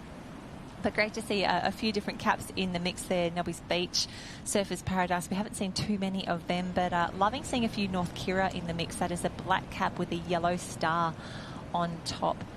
Lots of stars in the mix, and as we said, IMEO was in action for the Youth Championships last week with the Dolphins on there, and one of the international favourite caps is one of the teams from the Netherlands has a red cap with black ladybugs on it. There you go. And the story goes that they rocked up to a surf carnival one day, didn't realise they needed surf caps. They went to the local fabric store. That is what was available. Someone they had a crafternoon. They sorted out some caps there and then, and it has stuck ever since. It's very, very popular. I've also seen a Dutch club cap that has some sequins on it. If you're up for a bit of bling in your racing, I do love that they've got that as well. Oh no! Oh no! Oh my goodness! That was on a rescue board as well. That is impressive. Just make sure that everyone is giving us the okay as they make their way through. Just let the board go, boys. Let that go through safely. We'll see. That was tough there for the boys for He's by himself now. Noosa doesn't get a great deal of waves, so for them, yeah, it's generally quite flat. He's probably thinking, wow, this is not what we've practiced in. Not on my bingo card did not have this today. on my bingo card for state titles this year. Yeah, absolutely. Yeah, Noosa is definitely the backup option for a lot of Sunshine Coast-based surf carnivals. I've definitely done a few, state championships back in the day where we've been maybe at Coolum or Majimba or Pridgian, and they've moved us down to Noosa if it was a little larger. But a huge shout out the team from Noosa Heads. Fantastic racing and wonderful to see them take the drop over the falls. They're absolutely fearless down here at the State Masters Championship. So still very grey down that way, but we'll just keep an eye on live heats. We'll wait for that to line up, and I'm starting to see some ski paddles, so that means that double skis can't be too far away for our age group athletes. Yeah, that's going to be an exciting event to watch, the double skis. It's just, as we said, there's no one more nervous on the beach than the starter of those double ski events. I tell you what, so rough. It's one of the hardest jobs on the beach to get that fair and even, especially with a clean start. Like looking at the wave period out there today, you got to say it's sort of maybe 6 to 8 seconds in between sort of waves and sets there. So you've only got a small window to call the wave. So wave comes through, obviously a little bit of carnage and more depth for the starters and stuff on the backside of that wave. But if you hold them too long, you're going to be starting them right into that next wave. So it's very tough task to get that right for those double ski competitors. And when I think about those really unpopular jobs in life-saving, starter has got to be up there. Like, you know, if you're doing your job well, no one's really giving you the great credit, but everyone is so fast with the criticism and how terribly you did and how bad that call was and how much you were disadvantaged. It's such a tough job. So when you see it done well, it's, flowers to those people. Yeah, absolutely. There we see, we're starting to get a couple of results now from the live heats dropping in for the 65-plus male board rescue. So it looks like it was the team of Mooloolaba, Team A in position 1, North Kira in 2, and Surfers Paradise. Team A taking out the bronze medal there. Yeah, fantastic. Great to see a Nobby's Beach cap in the mix as well. That is the white cap with the blue stripe and then the red dot on top. We saw a few of them racing at the Youth Championships last week, which was fantastic to see them here in the Masters as well. It is moving on through. Lots of familiar faces down there in the Masters arena. Hopefully they're all got their tents. They're staying warm and dry as much as possible. Looks like we're doing briefings down on the line now for the next of the board rescues, and so much Noosa. Their representation is absolutely huge down here. It's nearly a bit of a deja vu with the Youth Championships where we saw a lot of Maroon, a lot of Talabudra, a lot of Noosa, a lot of Mooloolaba. It's very much a similar vibe here. And let's have a look at these Masters Championships. Having a look, let's find us a familiar face or two. Have a look at some board rescue races. What are we thinking? Yeah, I had a good chat to Marty Kenny this morning after his win earlier in the ski race. And he's saying, you're going to get out here, Paulie, and do a couple of master ski races? I was like, not at the moment. I don't have that desperation or need to get back to the level of competition and fitness and what yet. I said, I've got 2 young kids at the moment. I feel like I'm very much in the trenches, but certainly, when the kids get a little bit older, maybe I'll rally up a couple of the old boys that I used to train and race with. Maybe, who knows, Ali Day, Matt Bevilacqua. Maybe those old boys will be keen to go around the Cairns a couple of times in the Masters as well, but I'll have to wait and see. Yeah, so at the moment, the Masters, it's, you know, hats off to them, but it looks like a lot of hard work. I mean, it was always hard racing when I was young and fit and healthy, so I don't think I'd envy it too much doing it at the moment. And my fitness levels certainly aren't what they used to be. It's a little bit more challenging. Getting ready for a start. I think this could actually be the 60 to 64 men's board rescue. That looks to be a Currumbin cap on the far right-hand side of your screen, heading out towards the red and yellow can. We said earlier, lots of Noosa in the mix, so we think we are in the right spot as the boys make their way through. And we'll have a quick little chat to Josh, who is down on the beach as we start here the 60 to 64 men's board rescue. Josh, how are you doing down there? Thank you, Jen. I am down here in the Masters area. There's a lot of the boys down here very fired up, ready to go. It's interesting to see. We saw a sort of big groups of different nipper caps at that youth championships last week. You go down in the Open 19 area, it starts to come together in a couple of specific clubs, your Northcliffs, your Burleys, your Currumbins, that sort of thing. But as you get back down here, it's a different group as well. Big Mooloolaba contingent, massive Noosa contingent. They're probably the number one club down here. I think they were leading the point score. Surfers Paradise, Mermaid, Currumbin have obviously got a strong crew as well. But it's just interesting to see the different groups and where those sort of athletes gravitate towards. And I think it's got a little bit to do with surf conditions as well. You think about Noosa, super strong, Mooloolaba, super strong. It's kind of those hidden, not too much surf, not too much to deal with. You can wander down. There might be a coffee shop or a bar close to the surf club as well. It's a lifestyle decision which club you race for when you get into the Masters. And I heard Pooley and yourself, Jenny, talking before, and I think Matt's already done a few Masters races. I think he got beaten in the board relay and the board rescue at the Aussie titles in Masters with his old man. So he's thrown a few pot shots up there from the comfort of the booth. But competition's hot down here, and I don't want any ex-athletes throwing shade over these athletes down here because they're doing a fantastic job. And it's a lot quicker racing than you think. You get a couple of these young bucks down here that start to get involved and they realise just how hot the pace is in Masters competition. Yeah, hilarious, Joshy. Thank you for that fresh reminder. Still very painful for me to remember that. So thank you for that little trip down memory lane. Anyway, we're on to the 60 to 64 years male board rescue finals. It looks like our competitor of Currumbin was Michael Chase Smith there, just getting to the cans first. So that's Robbie Darragh on the pickup now on the board at the moment, making their way out. Noosa Heads doing quite well on screen at the moment. Definitely, I'm not sure if it's just this area or arena, but have a look at that. Two things we learned from that. One, how good is it to have the drone shot up and flying? I'm so happy. Love the drone shots, but also then just seeing a little bit of consequence for our competitor. And there we go. So consequence for our competitor there in the middle of the field, just feeling the full force of the that shore breaking there, still getting held up. And as we see that rain returning, so too will our drone shots disappear again for a little bit, Jen, but don't worry. Hopefully they will be back soon enough. But there we go. Noosa making the pickup now. Nice and clean. The boys 60 to 64 years male board rescue, looking like open competitors out there with that speedy pickup, making their way back to the beach. Wow, this area, I don't know if it's just the swell that's picked up or this area, but certainly looks at least 3 times bigger than the Opens competitors. So I haven't seen waves like this all day. Yeah, I'm a little nervous just getting ready to watch the men make their way home. But great unison there. And just like we saw in the 19s in the Opens, it's all about finding a good combo with the team there and good communication as they make their way home. But you can tell it is really, really dumpy out there. But you can see it's we've gone low tide. It's coming in from here.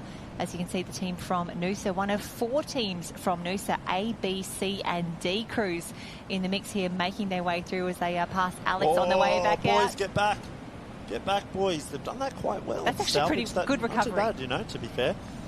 Good communication from the team then. I could see they were talking to each other and a little bit late, but they managed to get back and they had a good enough lead. Everyone's safe. Okay. Back to the beach. And we're going to cross on now to the belt races. So here we go. Again, more and more one-way swimming here. It looks like maybe 19 girls, I want to guess that as, but we will confirm that in just a moment. No, I want to say that's open, girls. I'm pretty sure that looks like the stroke of Claudia Rose Slavin, but we will double check that in just a moment. And if you don't see too many belt races, that is because it's really only done at the States and Australian Championships. And at a club level, I think I've only seen it this season at the Murphy Homes Maroochydore Classic. It's a special one-off event that they do there. It's a little bit special. It's a $1,000 prize, winner takes all. $1,000 for first, 0 for second, but wonderful to have that invitational lineup each year. And a huge congratulations to everyone who did that one. Riley Brennan took out the men, so watch out for him in the Opens. So we'll just get a look at the ladies as they make their way through. No, it's Sunshine Beach, so it's definitely not Opens.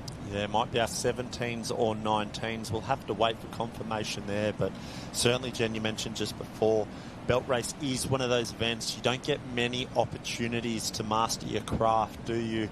It's one of the only events that they do at the state titles and the Australian titles. So when you're only doing that once or twice a year, nonetheless, gold medals up for grabs at the Australian titles and states. So you know what? There's a few girls that really do specialise and focus in that, as they should. Mm-hmm. Okay, I want to say that this is, yes, the first heat. Can you believe we've got heats for the 17 female surf belt? We can see the two Currumbin teams, B and then A. They are on the far left-hand side of your screen. We've got Burleigh Heads, Mowbray Park, Emu Park, Sunshine Beach and Burleigh Heads. So I'm guessing that they will take the top four through to a final for the under-17 female surf belt. Cannot believe we have semi-finals here, which is absolutely fantastic for the ladies. And what we really enjoy about live heats, one of the many things we enjoy about live heats, is it actually tells you what position each of those people are in. So that's Neve Arthur, who is the swimmer for Sunshine Beach. That is Team A there. I think from what we saw, she had her hand in the air first. Very close to her was Burleigh Heads and Mowbray Park. That is going to be Lola Maloney. Now, we saw her combining in the board rescue earlier. She had a fantastic swim there, and wonderful to see the girls combining here with their teammates for the belts. And Matt, really important here, just because your swimmer is an under-17 girl, it doesn't mean that everyone else in your team has to be an under-17 girl as well. So you're going to see, you know, people like Jaden Erskine like coming back in, probably very popular. Everybody probably wants him on their reel. Nice and tall, big and strong. Amy Park puts their hand up. Shout out to the team there. So you can see there's Wes Berg. He's not unfamiliar sight out in these belt races. When Dylan Wilson won at Maroochydore a few years back, he was halfway out to the Cairns after doing an emergency trip to Bunnings the day before to get some line to put on the reel. That's hilarious. It's funny. Wes Berg, funny enough, for as famous of an Ironman and board paddler as he was, he's actually been on the end of a lot of reels over the years. He's won many times. Also with that guy, funny enough, Tannen Linden there of Burleigh Heads, Mowbray Park, another one who's done a lot of the belt swims, very strong swimmer as well. But yeah, Wes Berg, Tannen Linden there on screen. So the Ironmen down there certainly getting involved for the club and know their way around these events as well. So very versatile, not just Ironmen and board paddlers and whatever else. They can many feathers in the caps. Yep, absolutely. I'd love to see what their medal tallies for States and Aussies are post Ironman heyday. There's definitely a few in there for belts and for rescue, tube rescue. And you can see the girls just making their way back now, because it is a one-way swim. What the athletes will do once they've signalled to the judges, they've had their results recorded, they'll actually there's a release strap on the belt, so they'll unhook themselves from there, and then it's really, as you can see Tannen on screen at the moment, then you get to do the winching in, try and keep it as nice and as even as possible, because remembering this is just a semi-final for the ladies. Not only will they need to race again with that same belt, but chances are those belts will be used across lots of different races. There aren't that many different clubs that either have belts or have competitors who do the belt race. But for the girls making their way home, this counts as a warm down. Yeah. So you don't need to go back out after this. You've done it. Just to the Cairns, the float back in is nice and easy recovery. Meanwhile, your team on the beach here, I always find it so funny watching them just nicely try and thread that line. I'd imagine, look, I don't have too much experience at all in the belt races, but certainly, is there an art to that, Jen? Like, you've got to get the rope back on clean, I'd imagine. If it goes on and really bunches up, it couldn't be too good for the next person. Yeah. You know, if you're in the final and that's not just running off the reel nicely, it would be horrible, I'd imagine. Yeah, definitely some TLC will be paid to the reels once the States is over. They'll definitely, take it back to the surf club, wash it, roll it back out, rinse it off, maybe re-wax it, and then bring it, put it back on nice and neatly, ready for the next event from there. Yeah, I was just watching that intent focus from both Wes Berg and Tannen Linden as they were getting that back on the reel, but it's great to see Tannen Linden back. He's miss him. Yeah, he's had a bit of a horror run with injury lately. I got to catch up with him a couple of weeks ago with him and Al, his wife, and he had a bit of a shocking injury there. So he's one of the older guys in the series now, but it doesn't seem that way because he's one of the most talented seemingly young athletes out there. He always surprises me. You don't think he's doing a great deal of work and training, but every time he puts his foot on the line, Tannen, he's like, what I will say is he's an absolute born racer. And he's one of the best out there in terms of every time he can put his foot on the line, he can produce something really special. So great to see Tannen out there on the reel for the Burleigh Heads Mowbray Park team, and it'll be even better to see him back on the start line. Hopefully, not sure if he's back here at the state champs. Hopefully he is. If not, maybe even the titles, the Aussie titles. He'll be back there doing some swim races, boards, irons. We'll have to wait and see. Hopefully everything. Hopefully as much as he can. And it looks like most of the reels have now been put back together, ready for those next races. Remembering liveheats.com is where you can grab all of the draws and the results for the racing this weekend across both the Open and the Masters competition. You can also have a look back at previous years, and it's a system that we will be using for the Australian Championships in just a few weeks' time. And Matt, it really feels like we are on the countdown towards the end of season. Nipper States is done. Opens and seniors this weekend, and then there's just one big dance to go. It's like, wow, season's over. I'm hearing about Hannah Scully planning her Japan trip that she's flying out. That's when the excitement is starting to build. You just have to keep on going. And what I love in the lead up to the Australian Championships is just seeing everyone start to relax a little bit to celebrate. And then you see the posts of like last Saturday irons, last big heart rate set, like these last little milestones as you start to freshen up for the Aussies. It's such a lovely reward for a massive season and off season of work. Yeah, absolutely. Pre-season always feels like it lasts a lifetime, and then the summer season feels like you blink and it's over. Only moments ago we were celebrating New Year's Eve, and then all of a sudden now we're at the end of summer. We're into the Surf Sports summer season. It's certainly in the home straight. So yes, this is the Queensland State Championships. And then maybe 3 short weeks away, we'll be back down the Gold Coast. We'll be racing the youth Aussie champs on the 21st and 22nd. We'll have the youth Aussie champs. We'll have the Masters on the 23rd and the 24th of Monday, Tuesday there. And then we're into the Blue Ribbon event, we'll call it. Not to take anything away from our Masters or youth, but kicking off from the Wednesday 25th through to the Sunday 29th at North Kira Beach there, the Aussie champs. So certainly not to say, take anything away from the state champs. The Aussies is the one that all clubs and athletes and coaches really focus on. But this is the last opportunity to go out there and get a little bit of confidence, You can't underestimate the power of going out and having some great races and tying together some, a big program and performing well, what that confidence can do heading into the Aussies. Yep. Absolutely fantastic as we look at some drone shots. We're back in the air. How good is the crisp? I know. I just want to bask in the glory of having the drones up and about, getting those great shots back and really giving us an appreciation of those swells that are rolling through here at Mooloolaba Beach. You can see that is semi-final number 2 lining up now for the under-17 female surf belt. It's a little skinny start line there. It looks like, hey. Back up, what are you doing? So this is Burleigh Heads Mowbray Park. They have their D and their A teams in the mix here. So Sophie Windle is the swimmer for Burleigh Heads Team D, and we have Imogen Dowker for Team A. Maroochydore, we have got Indy Bland swimming there. Indy Park Team B. Wonderful to see 2 Indy Park teams in the mix. That's Zara Richardson, the swimmer.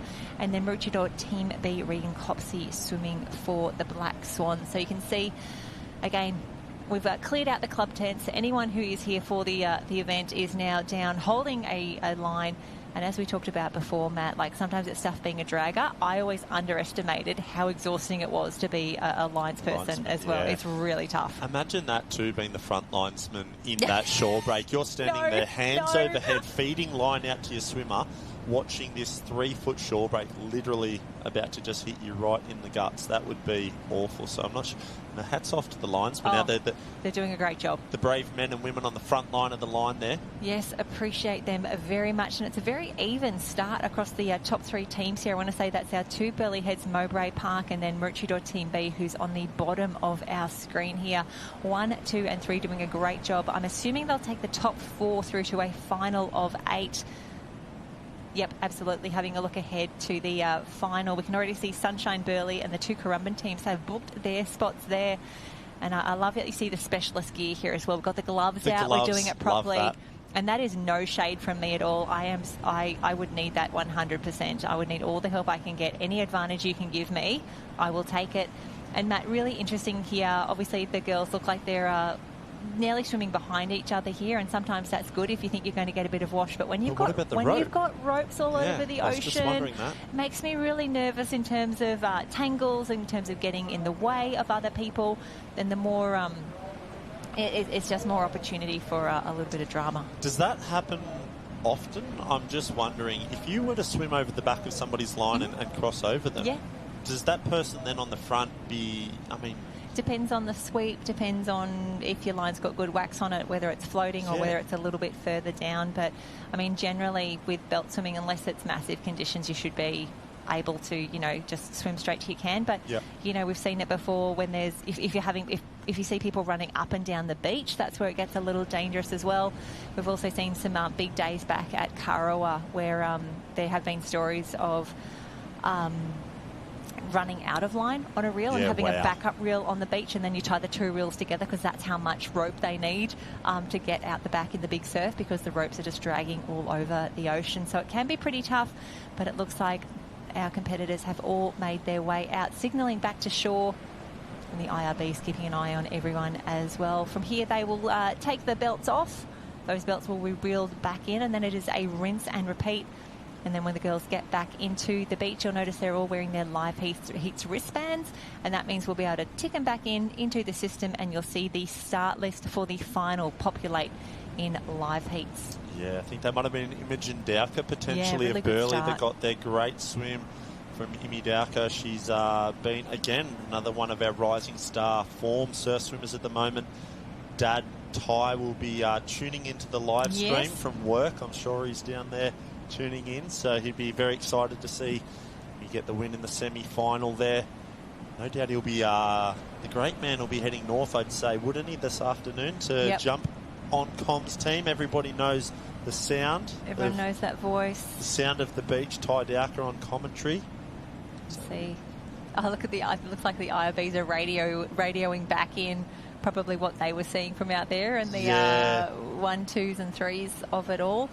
I used to love it back in the day for belt swimming. Sometimes you could get a lift back in on the IRB or the jet ski, but unfortunately for the girls here today, it looks like we are making them swim all the way through, as we see in the background, prepping for those double skis. I saw Naomi Scott and Claudia. If they're on together, my gosh, what a crew. Yeah, and Natalia Druitt, I believe, of New Zealand. She was unbelievable at the Shannon Eckstein Ironman Classic. She's partnered up with M. Doyle in the double ski as well. Out. Yep, I was speaking to M during the week, and she was like, wow, she's I got some serious power on the back with me. The weapon from New Zealand that came over. She won the Saturday's Sunshine Classic. Yeah, unbelievable. So, That's what I love about States, is these unexpected combos, a few extra races, the double skis coming out and about. That's really exciting, and that's just within one club, let alone everyone else who comes back in to be part of the state championships. Absolutely. There'll be a lot of really strong teams pairing up. It's always a little bit of fun. I don't know how it works at clubs like that, Burleigh and Northcliffe, to pick those teams. I mean, there's so much depth and numbers of talent within them to to try and work out who's compatible, right? Because sometimes two great athletes may not make a great team, especially in terms of double ski or board rescue, if there might be too much weight, or maybe they rock the board, or the timing with the ski, double skis not in syncs. Little things like that. Sometimes great teams on paper don't make great in the water. So, these are the opportunities, I guess, in the state titles to try and work those out, iron those out. Are we good together? Does it work? And then certainly for the big dance, the Australian champs, you want to have it right. And great to see so many familiar faces that we see in different events down there, helping their teammates, being part of the belts. I saw Charlotte Hart, I see Chelsea Wood out the back there, Lily O'Sullivan lending a hand there, trying to get these belts ready as Imogen Dowker makes her way back up the beach. High fives all around. She is through for the final, but the job is not done just yet. And we can see now on liveheats.com the final has been set for the under-17 ladies. Our swimmers are Regan Copsey from Maroochydore, Imogen Dowker from Burleigh Heads and Mowbray Park, Neve Arthur from Sunshine Beach, Indy Bland from Maroochydore, Layla Wiper of Burleigh Heads, Mowbray Park, Sophie Windle, Burleigh Heads, Mowbray Park, Abigail Everly from Currumbin, and Marley Clark from Currumbin Team A. So now they've done the under-17s, we'll have a look at who is lining up next, remembering that on the program today we are up to the belt races already in the open, the 17, the 19 and the open arena. So we're going to work our way through all of these under 17, under 19 and the open belt races. And we're just checking liveheats.com to see how many of those will be a straight final and how many we'll need to do these semis for as well. After that we will go into the double skis. And for that, it looks like we've only got semi-finals for the open male and the open mixed double ski. But for the 19 men's, the 19 women's, the open men's and the female double, it's going to be a straight final from there. So wonderful to be able to close out day one of the senior and masters state championships with some good double ski races. As we can see, the drone is back up. We get those great shots of all the tents on the beach. Lots happening down there, but we can see all the different clubs represented across a lot of different arenas. Remembering we do have the Masters up towards the southern end there. Do you know what I love the most about the drone is, and speaking to a lot of the athletes both at the Nippers last weekend and all through the season, a lot of the athletes actually sit in the tent, although on the beach, and they watch the live stream. Because they can actually see from the bird's eye view, it gives you a really good grasp on detailed where the rips are, where it's shallow, where the waves is breaking on the way back in. Now that's a big one. So for athletes to sort of manage that course management, sometimes when you're at ground level looking forwards, it seemingly, appears differently. But when you see it from the drone view, it really could be quite different, certainly with trying to see where your transition or running flags are, timing that to give yourself marks on the beach. The drone view just gives you a completely different and fresh set of eyes. I know when I speak to Matt Bevilacqua a lot, he's often on the watching the live stream because he's viewing the drones, especially when he's getting ready for his iron races and things like that, if he hasn't spent a lot of time out in the water or at the beach doing events previously. Yeah, a lot of the athletes use that drone footage to help them and get a better understanding of what's happening in the ocean. So fantastic work. And we think in the 17, 19 and open arena, that will be the open men's semi coming up next for the belts. But for now, we're going to head back down to the Masters arena for some Taplin relay action. And I'd say this is where they will start to combine a few of the races all in there. I can have a look at liveheats.com, remembering that you have to switch over. You're not in the Open Championships. We've got a special category there for the Masters. For the 110 years men's Taplin, we've got Tally Team A, North Burleigh Team A and Mooloolaba Team A. Now, the way they do Masters, the way they do Taplins in the Masters is there are 3 people per team, and what they'll do is look at a combined age group for everyone in there. And we just saw on the line there that was Clint Irwin from Maroochydore Team A, so he's combining with Ben Ray and someone else who is not named on liveheats.com for the 130 years men's Taplin as well. They are away already. That's Clint Irwin and the Maroochydore cap there making their way through. We have got teams from Maroochydore, Alex, Elliott Heads, Surfers Paradise, Mooloolaba, Nobby's Beach, North Burleigh, Maroochydore, we've got 2 teams in that one, Mooloolaba, Currumbin, and it looks like Noosa Heads maybe a scratching there, but this is the 130 years Taplin. And the good news for our swimmers, it's really once they get through that initial shore break, you actually get into that green water very, very quickly. So hopefully that means that the boys can make their way into their good stroke, find their rhythm fairly quickly. My gosh, this is the most consistent arena for those waves, just watching them roll through here. Yeah, it is. It's absolutely dumping down on that break there. We just had confirmation as well. It's a combination of the 110 and 130 years male Taplin final, so they've run them together. As we can see now, they're absolutely flying out there as well. They're going very, very fast. Don't be mistaken by the age. The guys are still very fit, very fast, making their way on screen. We can see it's, Maroochydore at the northern at the top of the screen there, and the bottom as well. Cameron Dixon, I think that is, the swimmer from North Burleigh, having a really strong start, sort of leading out the pack on this upper side here. But just grabbing a look at the cans here, North Burleigh, Cameron is just going to hit that absolutely perfectly. Keen to see how much of a squeeze is on this first can. No, they're going wide. They're going wide. It's all right. It's gentlemen's rules. There's not too much argy-bargy, I'd hope. Not in the Masters there, giving themselves plenty of space there. Elliot Heads in the mix there as well. Kyle Ferguson having a great swim. The boys choosing to swim 3 across there. Looks to be Elliot Heads starting to put the move on. Nice stroke as really well. Good. I was just looking at that. Goals. I love that drone shot, giving a nice catch from our gentleman in the Elliot Heads there in that swim stroke. Just beautiful, sort of the way he's catching out in front, pushing nice and long before he goes into the power phase of that stroke. Elliot Heads making just look quite effortless, isn't it? It's just a lovely stroke and swimming nicely there. North Burleigh on the outside or maybe on the inside, apologies. So it might be, is it 2 North Burleigh? I'm not sure. It might be North Burleigh and potentially Maroochydore, I'm not sure. Yeah, it looks like it's 2 North Burleigh clubs there on the outside inside. So it's maybe a few different age groups all in together. Let me check the 150s Elliot Heads in the middle on the inside of a North Burleigh sandwich there. So there we see the Masters competitors making their way around that final can and back towards the beach now. Moving along nicely, a nice little gap for our front 3 competitors and maybe 4 clubs there just tapping in at the feet, trying to stay in touch here, not to let it blow out too much. We've seen previously in the board rescues earlier today just how solid that wave is. So this will test the boys out, see how they go with the body surfing here as they're making their way into the impact zone. They're making their way to the back of the break now. A couple of waves. They're looking under the arm there, just trying to find a wave. Nothing on offer at the moment. We can see the sand back at the surface just starting to whip up those waves in the break. Here we go, little wave on offer. Elliot Heads might be able to kick onto that. Oh, so close. Good work. North Good work. Burleigh, very, very good there getting onto. Sorry, apologies, it was.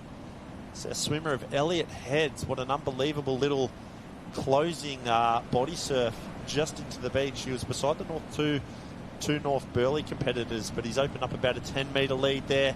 So they make their way into this transition. They'll run around, make a tag, it looks like, of their ski paddlers. Yeah, so that must mean swim, ski, board is the order. Now that may change for the open competitors. Often they do a separate draw, but we will confirm that for you when we can. But a fantastic start there, North Burleigh, the team listed here. That looks to be, I think Sean Spencer will be one of those paddlers there for Elliot Heads. We will have, please hold, Brett Holden in the mix there as well. And again, remembering that for the Masters Taplins, the way that they put the teams together here is as long as you're a Masters competitor, they'll put you together with anyone else as long as your cumulative age is 130 or higher. Now, we saw Sean Spencer in action earlier today, took out his age group, single ski, now combining with his teammates. Have a look what at the a paddler shot. for Burleigh there. He just went off screen. Yeah, one of our Burleigh competitors on that blue and white ski was absolutely flying through off the beach at the moment. So North Burleigh in 1, North Burleigh in 2.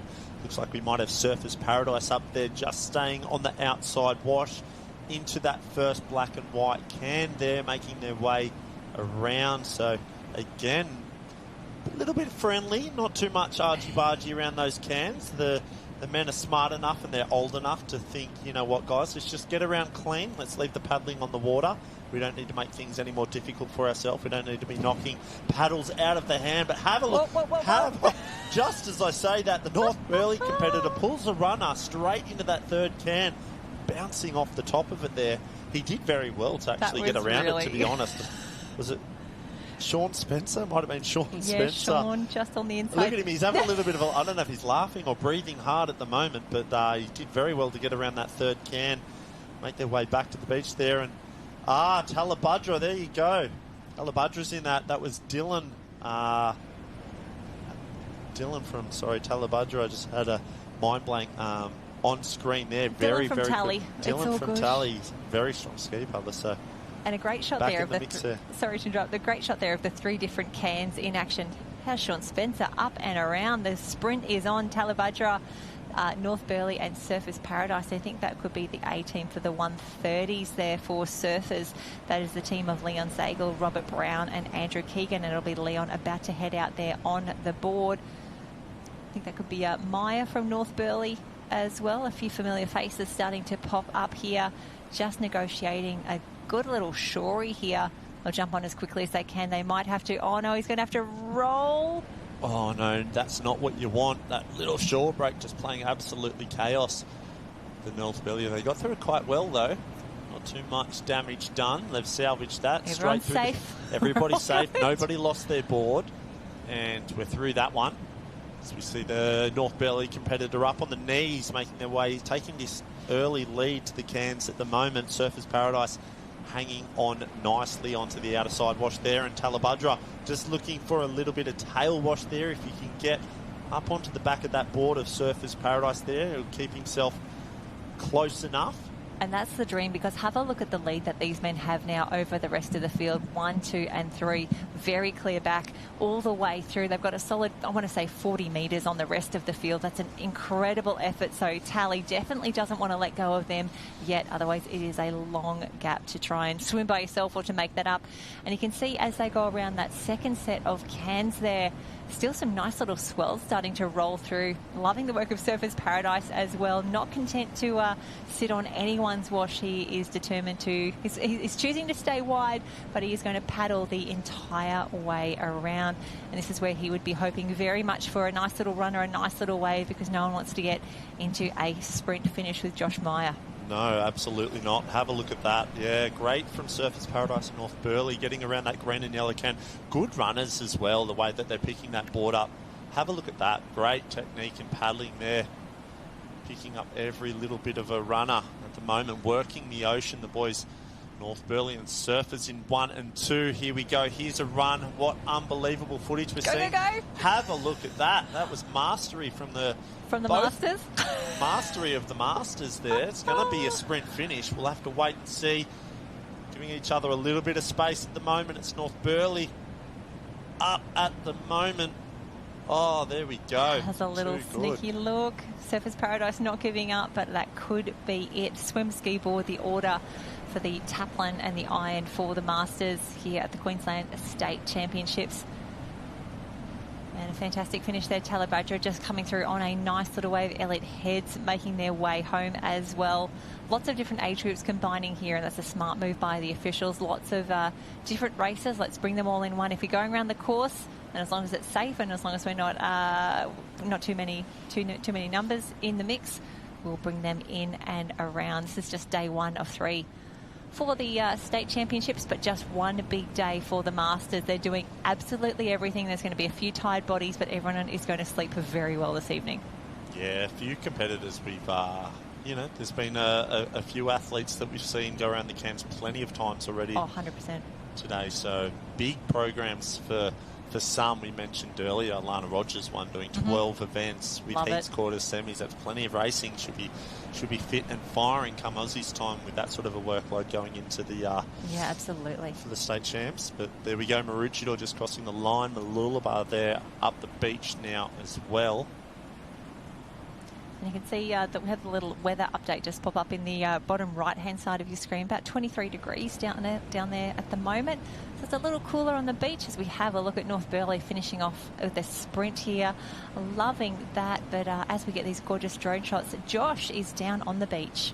Thank you. I am with the winners. 130 years? You don't look 130, mate. You don't feel it. Don't feel it. Joshy, mate, tough out there today. You guys have been rolling around. What's that, the 6th or 7th time you've been around? Yeah, maybe a little more than that, but super fun, super social. Love still doing it. I sort of figure while you can still do it, you probably should still do it. I was going to say, it's been a few years now. You've been obviously in the movement for forever and you're still rolling around at the top level. It's just part of your lifestyle, not really a decision in terms of training and racing. It's more get up, train with the boys, go and have some fun at the coast? Yeah, 100%. I think the day you let it go is the day it all sort of stops. So for me, it's just like a lifestyle thing, and I'm up most mornings and sort of even the afternoons, and I just love it, to be honest. It's so good, yeah. Does it get harder as you get older? Obviously, you get a little slower and maybe it's a little bit sort of more creaky in the morning, but does it get harder to get up to training? Oh, I said to my wife before, I reckon this is the first year I feel like I've really started to slow up a bit, but look, I don't know, I think the first few steps out of bed are always a bit stiff and sore, so I'll just keep going until that gets harder and see what happens. What about the feeling crossing the line? Obviously, we're not playing for sheep stations here, but it must feel good to get the win every now and again. Look, mate, I can tell you this, the best thing that you can get at this age is bragging rights over your mates. So the win, the silver, the bronze, whatever, as long as you beat your mates, that's the most part. Keep the gold medal? 100%. I love it, mate. Congratulations. Well done out there. North Burleigh obviously on fire. Last weekend they had a fantastic performance down there at the youth stuff. You guys continue to roll on. Things are feeling good at the club? Mate, things are great. We've got such a good youth contingent there and had a great, won by a lot, I think, the other day. And, the seniors are really coming on. We've got a great group of boys and girls. And, it won't be long before we're seeing some really great open results, I reckon. And that's it, isn't it? You just want those kids to stay through, push through that opens and end up like you guys, the experienced members. 100%, mate. You know what can be achieved. You just stay steady, stay at a club, keep committing. It'd be good to see them come through. Well done, mate. Good luck for the rest of the day. Enjoy the festivities later on as well. Thanks, Joshy. Cheers, mate. Yeah, thanks, Joshy. And that was awesome to hear from Joshy Meyer. And he's not wrong. Some great things happening at North Burleigh there last weekend. North Burleigh taking out the Nipper Queensland State Championships in dominating fashion. It was very hard to find a final that North Burleigh either weren't in or weren't meddling in, and certainly that's transitioning and crossing over into, as what we just saw, the Masters competitors there. But he certainly doesn't look like he's aging a day from his what I will say the glory days. The way Joshy just chased that runner off that third can all the way into the beach. I think the glory days are still here. He's still there. He hasn't lost a thing.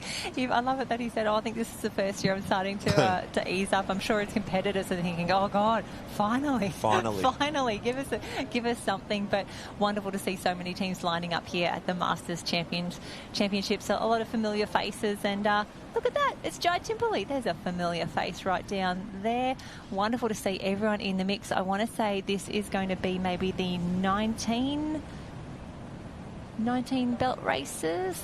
Yeah, there's Cara Bender. She's in that age group. Let's bring that up. Okay, everyone, flip back to your senior championships belt races tab on live heats. We'll grab the girls. We'll see who is lining up. No, this is the opens. Open female surf belt. Open female surf belt. Alrighty, we are doing heats. So on the line right now, that is going to be... Just have to wait to get a see. I can see Joey Collins in there as well. So is it our open male surf belt races? Oh, might be the open male surf belt. I saw Joey Collins in there. Good thing you're here. Of Northcliffe, Jai Timperley's in there as well. So it's great to see Jai Timperley back on the beach. And Tannen Linden, there we go. Oh, that gets me excited. We just said he's coming back from a little bit of injury. It's great to see, and we praised his accolades of how strong a surf belt swimmer he is. I'm pretty sure he's even won medal. I'm pretty sure at Kurrawa he won a gold medal in the open male surf belt. Correct? I could be wrong, but he's won medals. He's a very strong Ironman board paddler, very versatile athlete, and here he is in the belt race now, back from injury. Great to see. And in the club of Burleigh Heads Mowbray Park, so he's there under the tutelage and guidance of Michael King. Great to see. Absolutely. And this is actually semi-final number 2 of the Open Men's Surf Belt. I can tell you that from semi-final number 1, the qualifiers there are CJ Brennan from Currumbin, Bailey... Northcliffe Team B has everyone listed as a linesman, but I'd say it's Bailey Armstrong in the mix there. Gus Shivnan from Currumbin, and maybe as well Sam Harris from Maroochydore. And a shout out as well. Unfortunately, it looks like Dan Miller from Northcliffe Team C has been disqualified. So we'll have to have a little catch up with Dan, figure out what happened there. But for now, this is semi-final number 2, as we said. Lots of Burleigh Heads Mowbray Park in the mix here. Blake Hessel is in there. We've also got Riley Brennan. We've got Jake Harris. Sorry. Yeah, three Currumbin teams, 2 Burleigh and 2 Northcliffe. So.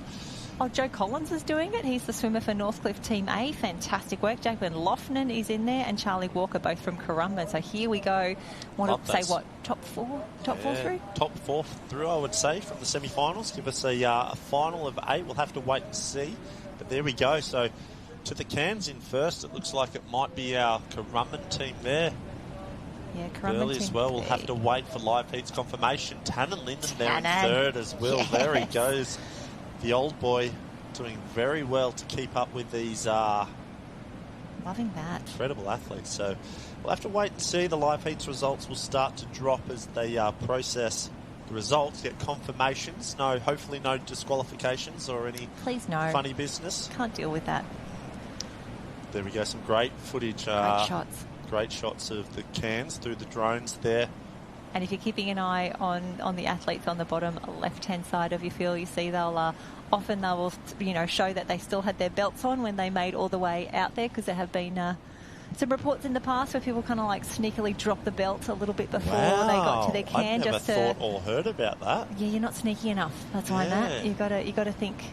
You get to that final 10 metres, pull the pin. Yeah, and just you put your arm up, and then you kind of swim in and be like, I've taken my belt off. No, it's fine. So is that a requirement that you show that your belt was on when you get there, or it's just like? I don't know. I just saw Tannen do it. I saw Tannen do it. I didn't know what he was doing. Yeah, so I'd have to check. Maybe we can ask down on the beach. But here we go. All of those lines going back on, and wonderful to see the sharing between teams as well. There you can see the sunshine belt for the Burleigh kids. Yeah. Thank you so much. That must have been Tannen saying, "Hey, where's he boy?" Yeah. Come on. We've got 2 in this. 1 belt, 1 reel apparently, maybe. So can we borrow one? Yeah, there's not too many clubs that have too many reels, and I know even trying to help some clubs trying to get new reels made. It's a dying art. There's not too many suppliers out and about, so definitely appreciate the clubbies helping clubbies ethos as the boys make their way back down to the beach. So good to see Tannen excited as he thought he was going to get away for us as well. He doesn't know he's on camera. Yeah. Morris on screen Zach as Morris well. In there as well. For must be Joe Collins. Yes, that'd be the it. Swimmer, I'd say. Joey must have been the swimmer or linesman, I'm not sure, but certainly Zach Morris is in there with the help. Yeah, Dylan Askew in the mix as another Morris. Jake Morris at top of the screen. Acts out a race behind us, a pantomime of what's going on. You see the crew just making their way home, and wonderful to see so many athletes, not specialist belt swimmers or wheelsmen by any means, but coming out to help out their teammates. Get in there, get amongst it. Today is team day. We've had all of the board rescues already. We've done the rescue tube rescue. We're working our way through the belts now, and then we will close out today with the double skis, and a few semi-finals to be done for the double skis, but for the most part excited that we will have some straight finals just to how good would that be, coming down for a state championships once around the can, potentially once for a state championship as well? Yeah, look, it'd be red hot, wouldn't it? I think we'll have some heats and finals, no doubt, for the double skis. Sorry there, Joe Collins must have swallowed a little bit of seawater. He does get a bit vomity after races. Oh, yeah, I coach him in the pool at swim training. I can tell you. Yes, Jen, I'm whenever aware. Tuesday, Thursday, lactate or anything with quality speed for 50s and 100s, he does a little bit of fertilising in the bushes. Little vom-vom. At Bond University there. The gardens have never looked more flourishing Thank you, Joe Collins, for your contribution. Thank you, we'll Joe put a little Collins. plaque down there when Yeah, they really come into bloom. The landscapers often come in and they say, thank you, Joe Collins, for the flowers. Yeah, for your service. We'll see everyone making their way back home. Keep an eye on liveheats.com and we can see, yep, they've given the win to Currumbin Team B. That was Riley Brennan. We have swimmer Joe Collins. Yes, congratulations. Northcliffe Team A in 2. Just waiting for the rest of them to be updated, thinking that the top 4 will go through to the final, and that will 100% be done today, as will all of our belt finals. You can see everyone just regathering now. They'll figure out what is the next race, who is in it, who has the belts, who needs to borrow one. Let's get everyone out of the tent and on the line ready here. And it's definitely starting to improve visibility-wise. You can see Maroochydore in the background of those last few shots, and how has this Currumbin using a THMC reel as well. Very grateful for that as well. Yeah, it's been we've seen the Brennan brothers, haven't we? Plenty times around the cans today. Rescue, day. tube rescue, Big belts day. and board rescues. They've and for the most part, some of those have had heats and quarters as well. Definitely board rescue. So yeah, that's the tough way to huge do it. program in day one for some of our athletes that do the rescue tubes, the belts, the board rescues and stuff. So yes, you can see now a couple of those cats. We're still waiting on the finals to live heats for confirmation for that final there. So at the moment, looking in there, we're still looking for 4 more clubs to join Currumbin Team C, Maroochydore Team A, Northcliffe Team B and Currumbin Team A. So yeah, as you talked about the sharing of the reels. I think we might have a couple more Currumbin to join that final as well. So I highly doubt they'd have 3 or 4 reels on beach. I don't know if any club would have 3 or 4 reels. So. That's all right. We're all friends here. We will start, figuring out how we're going to do that. As you see, the boys make their way up and around. The officials doing a great job keeping everything moving, remembering that a lot of these officials were on ground last week for the youth championships as well. It's been a big 2 weeks for them. I was going to say at Maroochydore, but now just on the Sunshine Coast. Everyone does seem to be in very good spirits down on the beach at the moment. Yeah. I think that's maybe because the weather is improving a little bit as they make their way through. Yeah, I'm just so happy for Josh that he's had this nice 2-hour stint in the sun. Just working on his tan. Yes. Yeah, you did So have the short straw down there a little earlier first up. That's okay. I loved it. I was actually thoroughly enjoying it, to be honest, down on the beach, catching up with all the coaches and the athletes. It's always so exciting. Getting the news and gossip. Yeah, getting all the news, gossip. Give me all your tips. Who's hot, who's not for this state championships. It was had a good catch up with Naomi Flood, coach at BMD Northcliffe. I caught up with Kingy.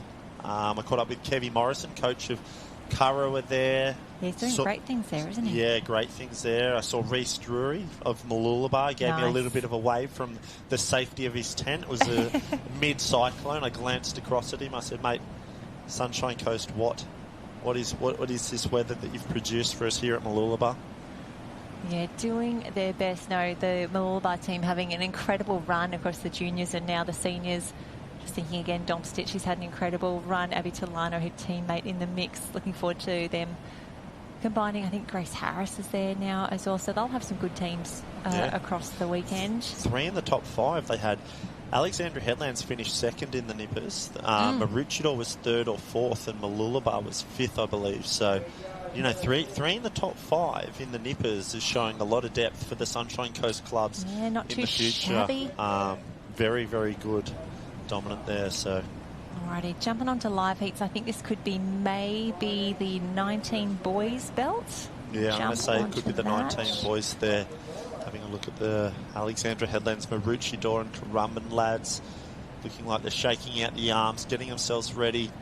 Yeah, 4 teams on the line. 2 from Currumbin, Maroochydore and Alex. That is where we are at. Let's find out who's swimming. So Currumbin Team B, you've got Noah McDonald, the swimmer there. Billy Love, Currumbin Team A.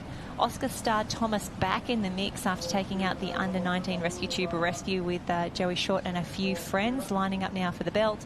And in the 19s, Kyton Pickering.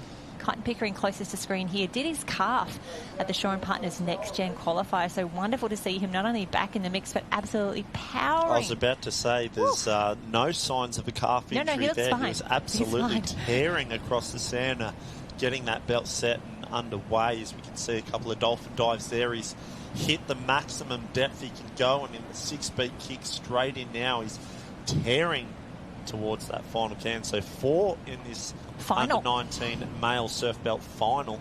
How good's that? Final right now. Cotton Pickering is absolutely powering. It looks like he's on fire as he makes his way through there. And if you're a strong, fast, powerful swimming, belt swimming is for you.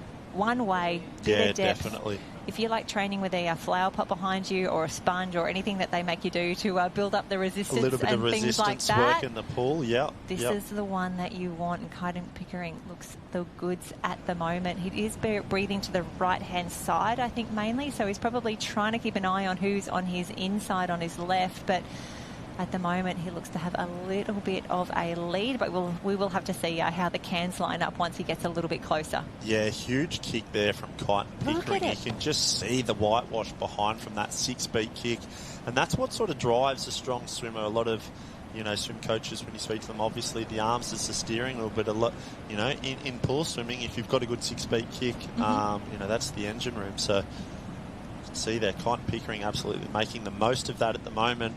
Certainly looks like he's got it in his grasp at the moment. We can't see the cans. If he's nailed his course management here, he'll do no wrong and he'll take the green medal. But Currumbin just starting to come back in the mix now. A late push here, so Cotton Pickering looks like he might do enough to get it done. Arm goes up. I think he does. Fantastic. Currumbin taking out the silver there. Have to wait and see who that was. It might have been William Love. We'll have to wait and see. So Noel McDonald was one swimmer of Currumbin, but the second was William Love. And in third or fourth there, Oscar Starr Thomas from Maroochydore. So third place. Third. But man, Cotton Pickering just absolutely attacked that from the start, and that is how you have to race if you want to do belts like this. And it was absolutely textbook as well. We were talking about this a lot watching the Nippers last week, and when they were doing their board rescue, it's so important. It's not just a hand on the can from below the water and a signal. You want to do exactly what Cotton Pickering did just then, which is roll up and over, launch yourself on top of that can. And I know that's easy for me to say just sitting here when you're tired, when there's a sweep, when it's, really choppy and, the cans are obviously buoyant and they're above you. You've just got to reef yourself over the top, get as high as possible and get that arm in the air. It's always one of the most challenging things I find. Even in board rescue, I was always the swimmer. Yeah. And I'm certainly not small, quite tall and whatever else, but I always found it so difficult to get up and onto the can, keep, and do that. So when I noticed it a lot last weekend, when you're trying to get the nippers to do that, 11s and 12s, and they weigh 20 kilos. Yeah, they're like climbing a mountain to get on top of that can to get their hands up. And obviously, if you don't get your arm up and over it, it's an pretty easy disqualification. So 100%. It's important that you do that because the IRB's right there. They're watching closely. So, yeah, Cotton Pickering there left nothing to chance with the way he just really launched up onto the can. Really impressive. No second guessing that.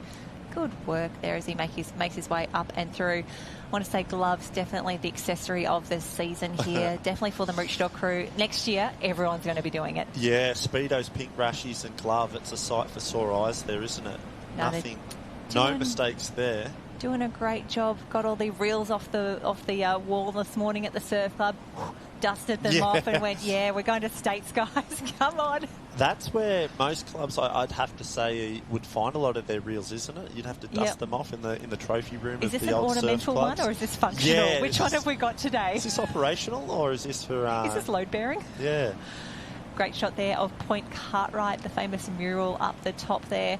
And I tell you what, most clubbies on the sunny coast have done some hill sprints up and down Point Cartwright there before. But that is where you want to go to get the good views when the surf is on. Absolutely phenomenal up there. So it's basically our equivalent of Burley Hill. Burley Hill, yes. Yeah, or Alex Hill as well. Many, many years on the board and ski, chasing around at Mooloolaba there under Kingy through Cardies. I actually had a bit of a laugh with Ali Day during the week. Yeah. We were telling stories to Finn Askew and Lucy Derbyshire about how Kingy would always stress to everybody, guys, go wide around Cardi's, give it plenty of space. Yeah. Me being me, I used to love seeing how close I could cut it to Cardi's. A couple of times I got caught inside. I can remember one time in winter, it was pre-season, and I completely mistimed it and ended up climbing the rocks back up to fetch my board off the rocks as everybody else in the squad, Bevy and Josh and Cam and Ali and Kendrick, all were laughing at me, and got back to the beach. Kingy was furious. No. So It feels on brand, though. Yeah. Well, you know, I made a habit of it. At least I was consistent. And what was the little, if you paddle back into in Point Cartwright, you can get the nice little wash. And where we used to do board, like the flat water board paddling. I've had a mind blank. It's not Pizzey Park, that's the Gold Coast. It's Pizzey the Park, yeah. La Bolsa. La Bolsa, yes. Yeah. Yep. My story from La Bolsa is, you would get that really good current the closer that you went to the rock walls either side. And I remember this is when just to really date myself of a certain era, I was training, and Gary Island was our coach back then, and we were coming along the rock wall, and I went too close, did some board strokes, and then scraped my hands through all of the oysters and everything through there. And Gary basically just got a scouring pad and was just like getting it out of my fingers. It was just horrendous. For anyone who's ever walked across the rocks or the oysters there, that's a mistake that you make once in your lifetime. And on screen there, I've got to make a special mention to the Tally boys, the North boys. Tommy and Sam, bronze medalists at the Australian Champs last year. We've seen a lot of brother and sister combinations earlier in today in the board rescues, but certainly they're one of the strongest double ski teams to make up today's final. So the Tally team of Norton brothers teaming up for that double ski later today. And there on screen we can see the final results of the under-19 male surf belt. So it was Alexandra Headland's Team A in 1, Currumbin Team A in 2, Maroochydore Team A in 3, and 4th with the chalky medal is Currumbin Team B for that under-19 male surf belt there. So sad to say we've farewell to Jen. She's braving it out now down on the beach, and I'm joined here in the commentary booth with the great man Joshy Minogue. You are looking absolutely dry. I'm so happy for you. It is. It's good when life's good. For a point there, the rain went away, the weather came good for a little while. We had a couple little windy moments, but I don't know what you were whinging about, mate. It is absolutely perfect down there on the beach at the moment. A little overcast, not picture perfection, Sunshine Coast, and things have just sort of started to grind into a little bit of a halt with those belt races. They take a little bit longer than they probably should. We can see the guys down there sort of getting themselves ready to go. We've got open belt races, a couple of others coming up, those finals, and a few rounds of the junior racing, which was super interesting there. Looks like this might be the open ladies final. I'm just trying to double check in that. Maybe the under-19s even. We're under-19 ladies surf belt. There should only be 4 teams in there. Yeah, I think that's that. I can see Jazzy Raywood, I believe, with goggles on potentially. So I'm going to say that this could be the open female surf belt there. So we'll have to wait and see. I'm just pulling it up now. Open female surf belt. Ooh, we've got a few starters here, Joshy. Yeah, that's exactly right. But only 4 in this one. So I'm not too sure about what's Maybe going some on last here. minute DNSs. Yeah, I don't know. So we'll wait and see. But I think that might be the girls in here, under 19. So that is start list for the men. I don't think this is the men's one here. So a bit of chaos going on. Nipper State last week was exactly the same. Okay. I think this is the 19 girls. I don't know. Maybe Raywood is helping out. That's Bianca going in there, going out hard. Yeah, this is 19 girls final. So we get into there, in and away, and you've been watching most of these belt races so far. You got to be a good swimmer. Obviously, you got to be nice and strong, but if you got a bad team, dragging that belt can be absolutely brutal. Liv Dottie is swimming on that top side for Burleigh Heads Mowbray Park. Piper Asquith there had a bit of trouble. She had a belt round a a tube around her neck in those rescue tube rescues when her team was trying to come up. Bianca Raywood for Burleigh Heads Mowbray Park, and down on the bottom side, Maddie Jones closest to us, in and away. And already Bianca Raywood's hit the lead. She's absolutely flying. And have a look alongside her there. That's not an extra teammate. That's not an extra competitor in this one. That is her teammate dragging that line out with them there. You can see how far out they're going, and he's got the line in his hand, dragging it out, allowing her to swim. And that looks like pure, unbelievable belt racing there. You can see him holding the line up like that, keeping it up off the bottom, and that's a huge advantage. And you can go as far out as you want, and he's done a really, really good job. If you're willing to go almost the entire way to the cans, you're allowed to do that. Yeah, look, I'm just having a look at the team of Kurrawa. Kevy Morrison's in there. A little disappointing to not see Kev swimming out there, taking a little bit of the slack line for Kurrawa. So that's been noted, Kev. Yeah, that's exactly right. We're putting you on notice. Jai Timperley, he's on the linesman as well. Surely he could have swum out a little bit there. I think the shrimp went out maybe a quarter of the way. He didn't quite go as far as the boys in there. Did a really good job. Jazzy Raywood is in there, but she's a linesman, so that's what you saw. Probably Tannen Linden. I'd say it was Tannen Linden. Yeah, he's mad. Great. It looks like a Tannen Linden thing to do, really, just to carry the whole team on his shoulders. Oh, he's a great man down there. He's racing around, moving belts. And do you know the most interesting part about belt racing is nobody actually knows the rules. There's Tannen Linden there, so someone else is out. The most interesting part about the whole thing is no one actually knows the rules. They're all asking each other how far you can go, what you can do. They're all just making it up as they go along here. I think we need to sit down, read the rule book, make sure we all know. It's... I mean, Jen Parry just told me that they pulled a surf belt off apparently 10 metres before the can sometimes. They've got to do a little hold it up and is that what they do? I saw Tannen Linden as he made his tag. He then pulled the belts up to show the IB that he was still wearing it. I was unaware that you could pull the pin on it earlier. Exactly. But it makes total sense. It sounds like something I might have considered doing. Big result there. Burleigh in one, and it was Bianca Raywood who got the job done there. Kurrawa's Piper Asquith in second place. Fantastic performance. And the other two girls fighting it out for third. So we learned something new every day, and you can see the conditions since you were down there have just got a little bit nicer, Matty.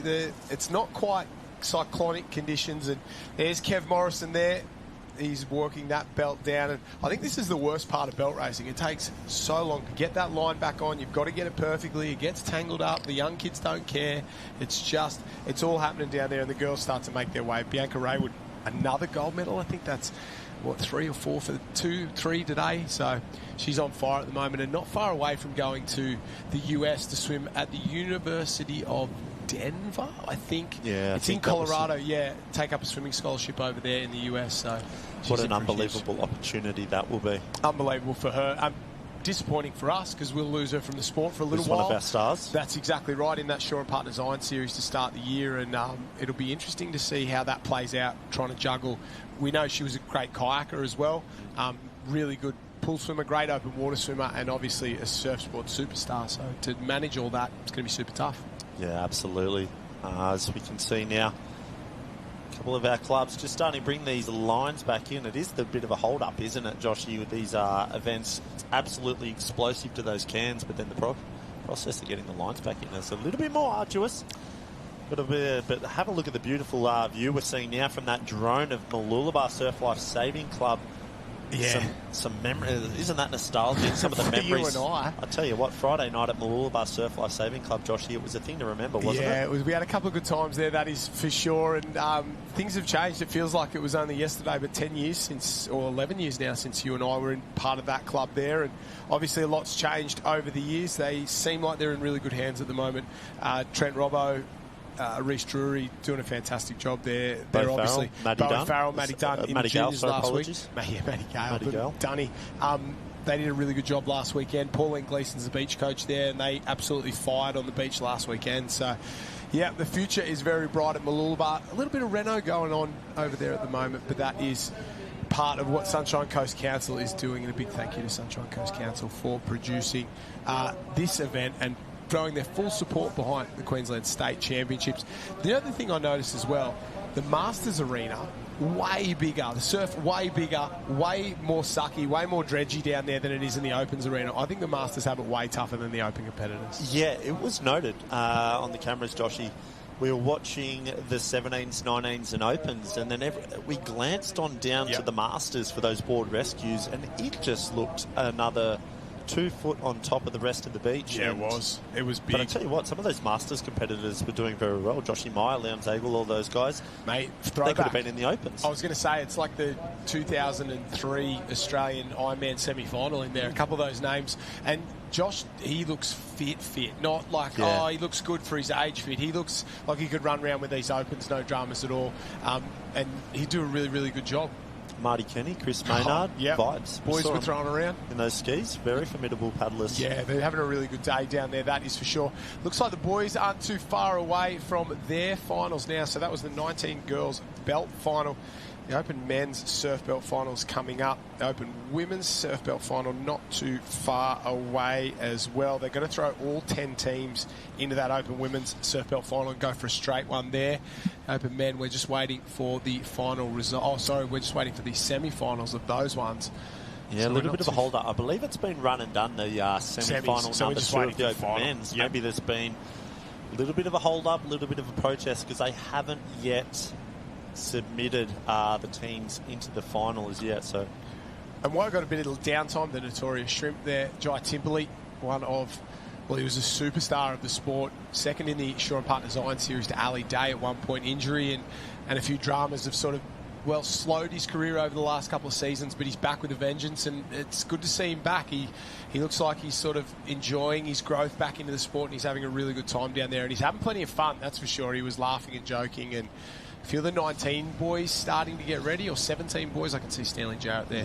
Yeah, it's great to see Jai Timperley back on the beach, Joshy. I caught up with him this morning, and he's just having a good time being back under the Burleigh Heads Mowbray Park Club. I saw him carrying 6 coffees back to the club, and I said, wow, the fall from grace for you. As you know, you used to be the guy that they brought coffee to, and now you're the coffee boy at Burleigh. So there we go. I think it was Ethan Callahan had put in an order of a triple macchiato. So the big dog. Yeah, and he's calling the shots down under the 10. I've heard now it's Ethan Pedestal 1, Kingy 2, Carberry 3, and Jai's maybe somewhere between 8 and 9. I think you are spot on there, and these shots have been fired. You've been peppering a few people from up the Ivory Tower up here. I heard you before, and that's why I brought up your Masters record of none and 2 at the Australian Championships there. I just thought you needed a little shot. Come back down, and you can see Tim's a very popular man on the beach. He's high-fiving everyone on the way down. This looks like, I think this is the under-17 belt race final. We'll just drag this one up here. I'm just trying to confirm. Stan Jarrett, yeah, I reckon this is 17 final. We've got Elliot Heads in 1 there on the right-hand side. Next to their swimmer will be Aj Day. Then Ashton O'Brien from Burleigh Heads Mowbray Park. Jake Bauer for Sunshine Beach. That's 3 in there. Watch for Wes Berg. He will go very, very quick. Mermaid has Dane Raywood in the mix. Yeah, that's right. I'm just double checking. Yeah, that's right. Stanley Jarrett from Maroochydore. Next one down, Cooper Hudson for Northcliffe. Then Jackson Brennan for the Currumbin Club. Northcliffe B has Celine O'Rourke. And then Maroochydore at the end has Jackson Short. So the boys are fired up, ready to go. The under-17 Queensland belt final. What about the pressure on the lad from Northcliffe there? I mean, it's one thing to be a good swimmer, but when you've got Zach Morris, Mitch Morris and Joey Collins and Shieldsy there pulling the line from you, you better be good. You better be good. You better do something. Get going. Yeah. Well, what about the other Otherwise you're swimming home. The other Northcliffe team there has Olympic medalist Riley Fitz and Paul, one of the best board paddlers of all time, Paul Wotherspoon down there. So there's plenty of quality out there. The boys are in and away. In the centre, Stanley Jarrett. Oh, he looks like a front rower who's wound up off the back fence. He charges in there. That line's barely making an impact on him at the moment. Zach Morris, one of the linesmen there, he's almost run past his swimmer. Have a look at him go. He's got the line in his hand there. He's dragging it out, just forcing the issue. Zach Morris one-handed is as quick as some of these under-17s. Yeah, Zach Morris is absolutely electric on the beach. We saw it before in that last one, how much of an advantage it can be when you've got a linesman. There we go, a little bit of an issue for our Northcliffe lad. Someone. Oh, no, that might be our swimmer. Oh, what's happening? Yeah, no, Northcliffe competitor. Little bit of drama there. He's unable to get that line flowing. It's Zach Morris on his back there, so maybe he's pulling the line out to try and take a little bit of that load for his swimmer there. Unsure what's going on at the moment, but certainly Stanley Jarrett doing very good foot with it at the moment. Yeah, that's one of the Morris boys trying to drag that out. I don't know what's happened there, but the boys are into their work pretty quickly and starting to ride away. So Morris there on the left might be dragging line for O'Rourke there. Second from the bottom. You can see out in the centre, Stan Jarrett just thrashing away, but he's being challenged right now. Just a couple further north there, maybe Sunshine Beach Mermaid as well, Burleigh Heads Mowbray Park at the top. There's a lot swimming out. There's more people in the water now than there is in terms of like the actual swimmers, because it's linesmen going hard at it at the moment, flying out, really getting into their work, and the boys are doing their thing, pushing very, very hard. They're down at the bottom. We can see they're short. They're pushing along Jackson Short, trying to get out to that turning can. The boys are thrashing away in the centre, just trying to pick up that cap. I think it's Currumbin's Brennan who'll go 3 in. It is. It's Jackson Brennan from Currumbin flying. He might be the first one there. I think he's got there over Stanley Jarrett. Yes. Brennan in 1, Jarrett in 2. So despite that huge start, Brennan and the Brennan name and belt racing continues. They're one of the most famous families in terms of belt racing. They have an absolute stellar record in it, and young Jacko getting it done for the Currumbin boys. Yeah, unbelievable there from Jacko Brennan. You've seen the older brothers in the rescue tube earlier today, CJ and Riley, putting on an incredible form as to outtouch Nick Sloman and Bailey Armstrong. Unbelievable, but you know, he will get his accolades here. Jackson Brennan, that was an unbelievable swim to come over the top of Stanley Jarrett in Maroochydore in second place there. So we'll have to wait and see for live heats to drop in third place for us, but what a red-hot final that was. Yeah, those boys were moving. 17 boys, absolutely flying. They're big lads. I spoke with Jenny Parry about it as well. It shocks me how big these boys are at such a young age now. They're like 6'1", 6'2" at the age of 15, 16, 17. And when you got Stanley Jarrett, who'd weigh 85 kilos at 16, and he's all muscle. There's no little put in there either, that's for sure. That's O'Rourke swimming back towards the beach, I think, there from the Northcliffe Club. And you can see all the teams starting to discuss where did we come, where did we finish. All those results will go up on live heats, and the open boys, the 17 boys brought out the big guns in terms of their teams there. We had everything from Olympic medalists, Ironman champions, absolute superstars of the sport, to some old dogs with some salty tricks when it comes to belt racing. You can see them winding up there, and we'll set and go again. Yeah, Elliott Heads have had a great showing today. They've been featuring quite consistently throughout the day, and I'm just having a look over that start list there. It's the great man who's usually the event official referee, Stewie Hogben. He's on the linesman there. Craig Holden as well. And that was Aj Day swimming for Elliott Heads. We interviewed him earlier in the board rescue today. Joshy, they got through into the final of the board rescue. Nice. Didn't quite get the send it memo that they initially put out, but nonetheless they were in the final. It was fantastic to see Elliott Heads there mixing it up with the boys. Yeah, a couple of the boys out there on the stand-ups there, the foils. They're absolutely loving it. Mooloolaba, the foil, known for running through cardies, and I heard you and Jen talking about getting waves off cardies and sessions and all that sort of stuff, but there's plenty of good waves in there if you can pick one off around the corner, run it all the way through to the bay, and a couple of boys having a bit of fun out there on the e-foil. Yeah, a little bit of fun. Chaos out there actually as well. We sort of glanced along. It's a really fun little wave there. We're pretty lucky that we are protected from that southerly who have come down to Mooloolaba. I can only imagine what Maroochydore would have looked like today. Yeah, and I don't think the surf's massive, to be completely honest, but it's windy and a bit of it makes things hard. You've got to make this call at a certain point, and obviously they decided to make the call early, and the only thing worse than making the call early and getting it wrong is leaving it too late and having to move the carnival midway through. So I think that was the thought behind potentially jumping to Mooloolaba. Obviously, the beach stuff went early, but the call on a Wednesday that we were coming here, maybe the right one. The boys making their way back in. They get a nice little ticket to ride. And what's been your highlight of the day so far, Pooley? Obviously, some novelty events that we don't normally see out there, and I say novelty with a lot of love, but what's been the number one you've seen?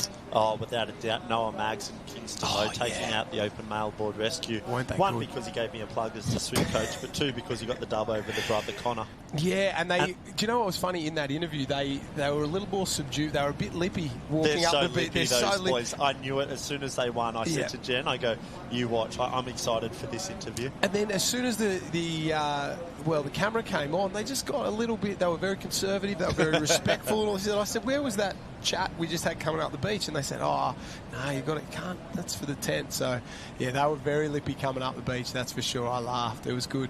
Great performance for both those boys. Great performance there. I tell you what, Noah Maggs, he does have, and I spoke to Kai the other week, and we talk about athletes, actually I saw him out this morning as well with Kingy, but athletes that just have that X factor for speed. And when you say some of the names of like Corey Fletcher, Zach Morris, can't teach it, can't train it. White, it's like it's this certain level of just pure speed that certain athletes have. And Zach Morris has it in absolute spades, but Noah Maggs just took him to the cans. And I spoke to Kai Hurst, the coach there at Mermaid Beach, the other week. He said, mate, I've never seen anything like it. Noah Maggs is speed, sprinting, board starts, lake paddling. He's like, you know, the kid's got a very bright future, and he's certainly got that ace up the sleeve of that X factor for speed. Do you know what I think about as well is the second sibling syndrome, is where he's obviously gone to carnivals and watched his brother race, and he's gone through it all before, like gone as a nipper when he was junior, gone to the Aussie titles before he was ready, sat around at the Aussie titles, watched Connor race.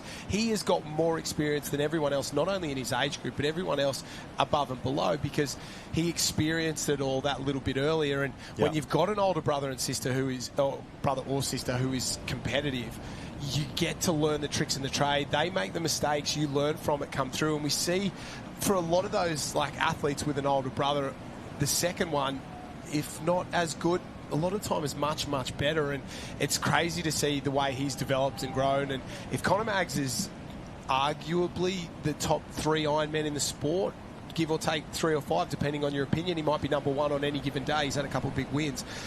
To think Noah Maggs might actually be better is scary for these guys, and he's only under 19s. It's pretty crazy. And it can go one of two ways, right? I always believe you can get lost in the shadows, or they get rise to the occasion, or they rise to the occasion because they're just so well-rounded in the way of they've been in and around success.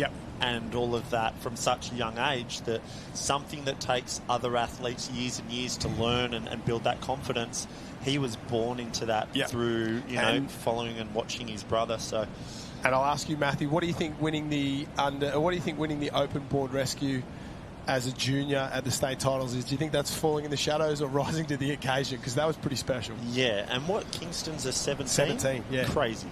That's wild. And those teams were red hot. Zach Morris, Miller McQuinty, Joey Collins was in there and stuff as well. CJ and Riley Brennan of Currumbin. There were some red hot teams in there.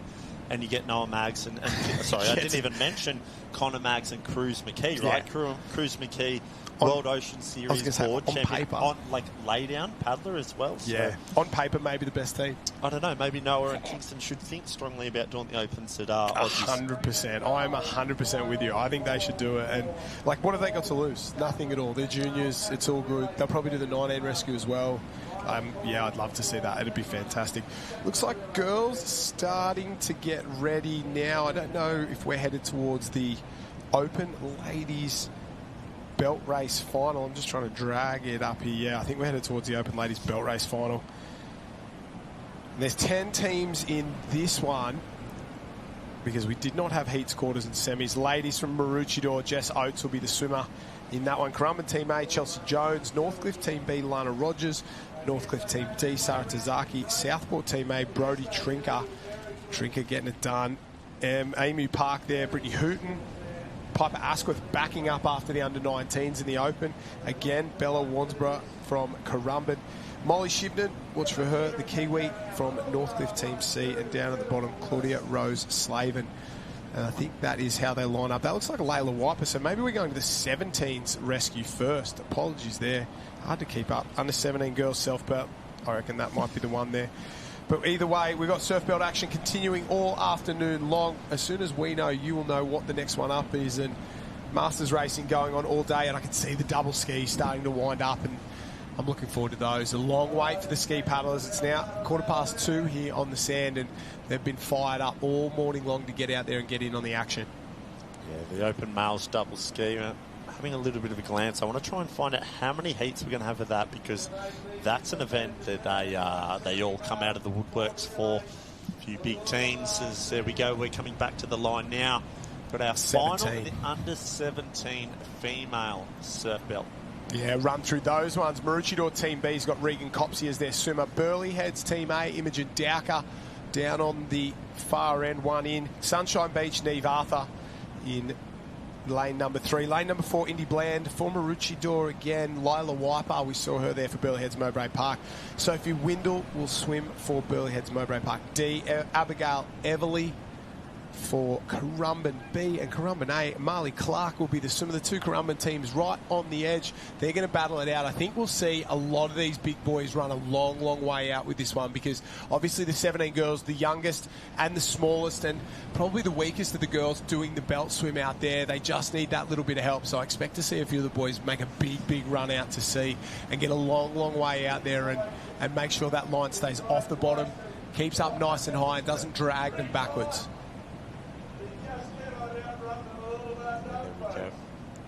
About to get underway now. Just last minute nervous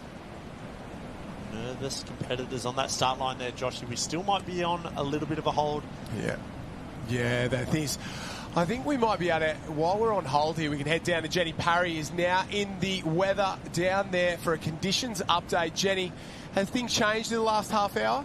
Well, good news and bad news, Josh. Great news, I found your umbrella, so thank you very much. I'll be holding on to this race one piece of merch for a little bit longer. But the wind has absolutely picked up down here. It is blowing a gale. I'm about to be swept away down here. Not envious of the swimmers and the linesmen about to head up now. We're about to get ready for a start into 17s. Super, super windy, tide on the way in, and here we are, a go for another state championship final. Thank you, Jenny Parry. Oh, a little bit of drama for Currumbin on the end there. Didn't quite get the belt on. Everyone else got away nice and clean. So that was Marley Clark there. Couldn't quite get it on.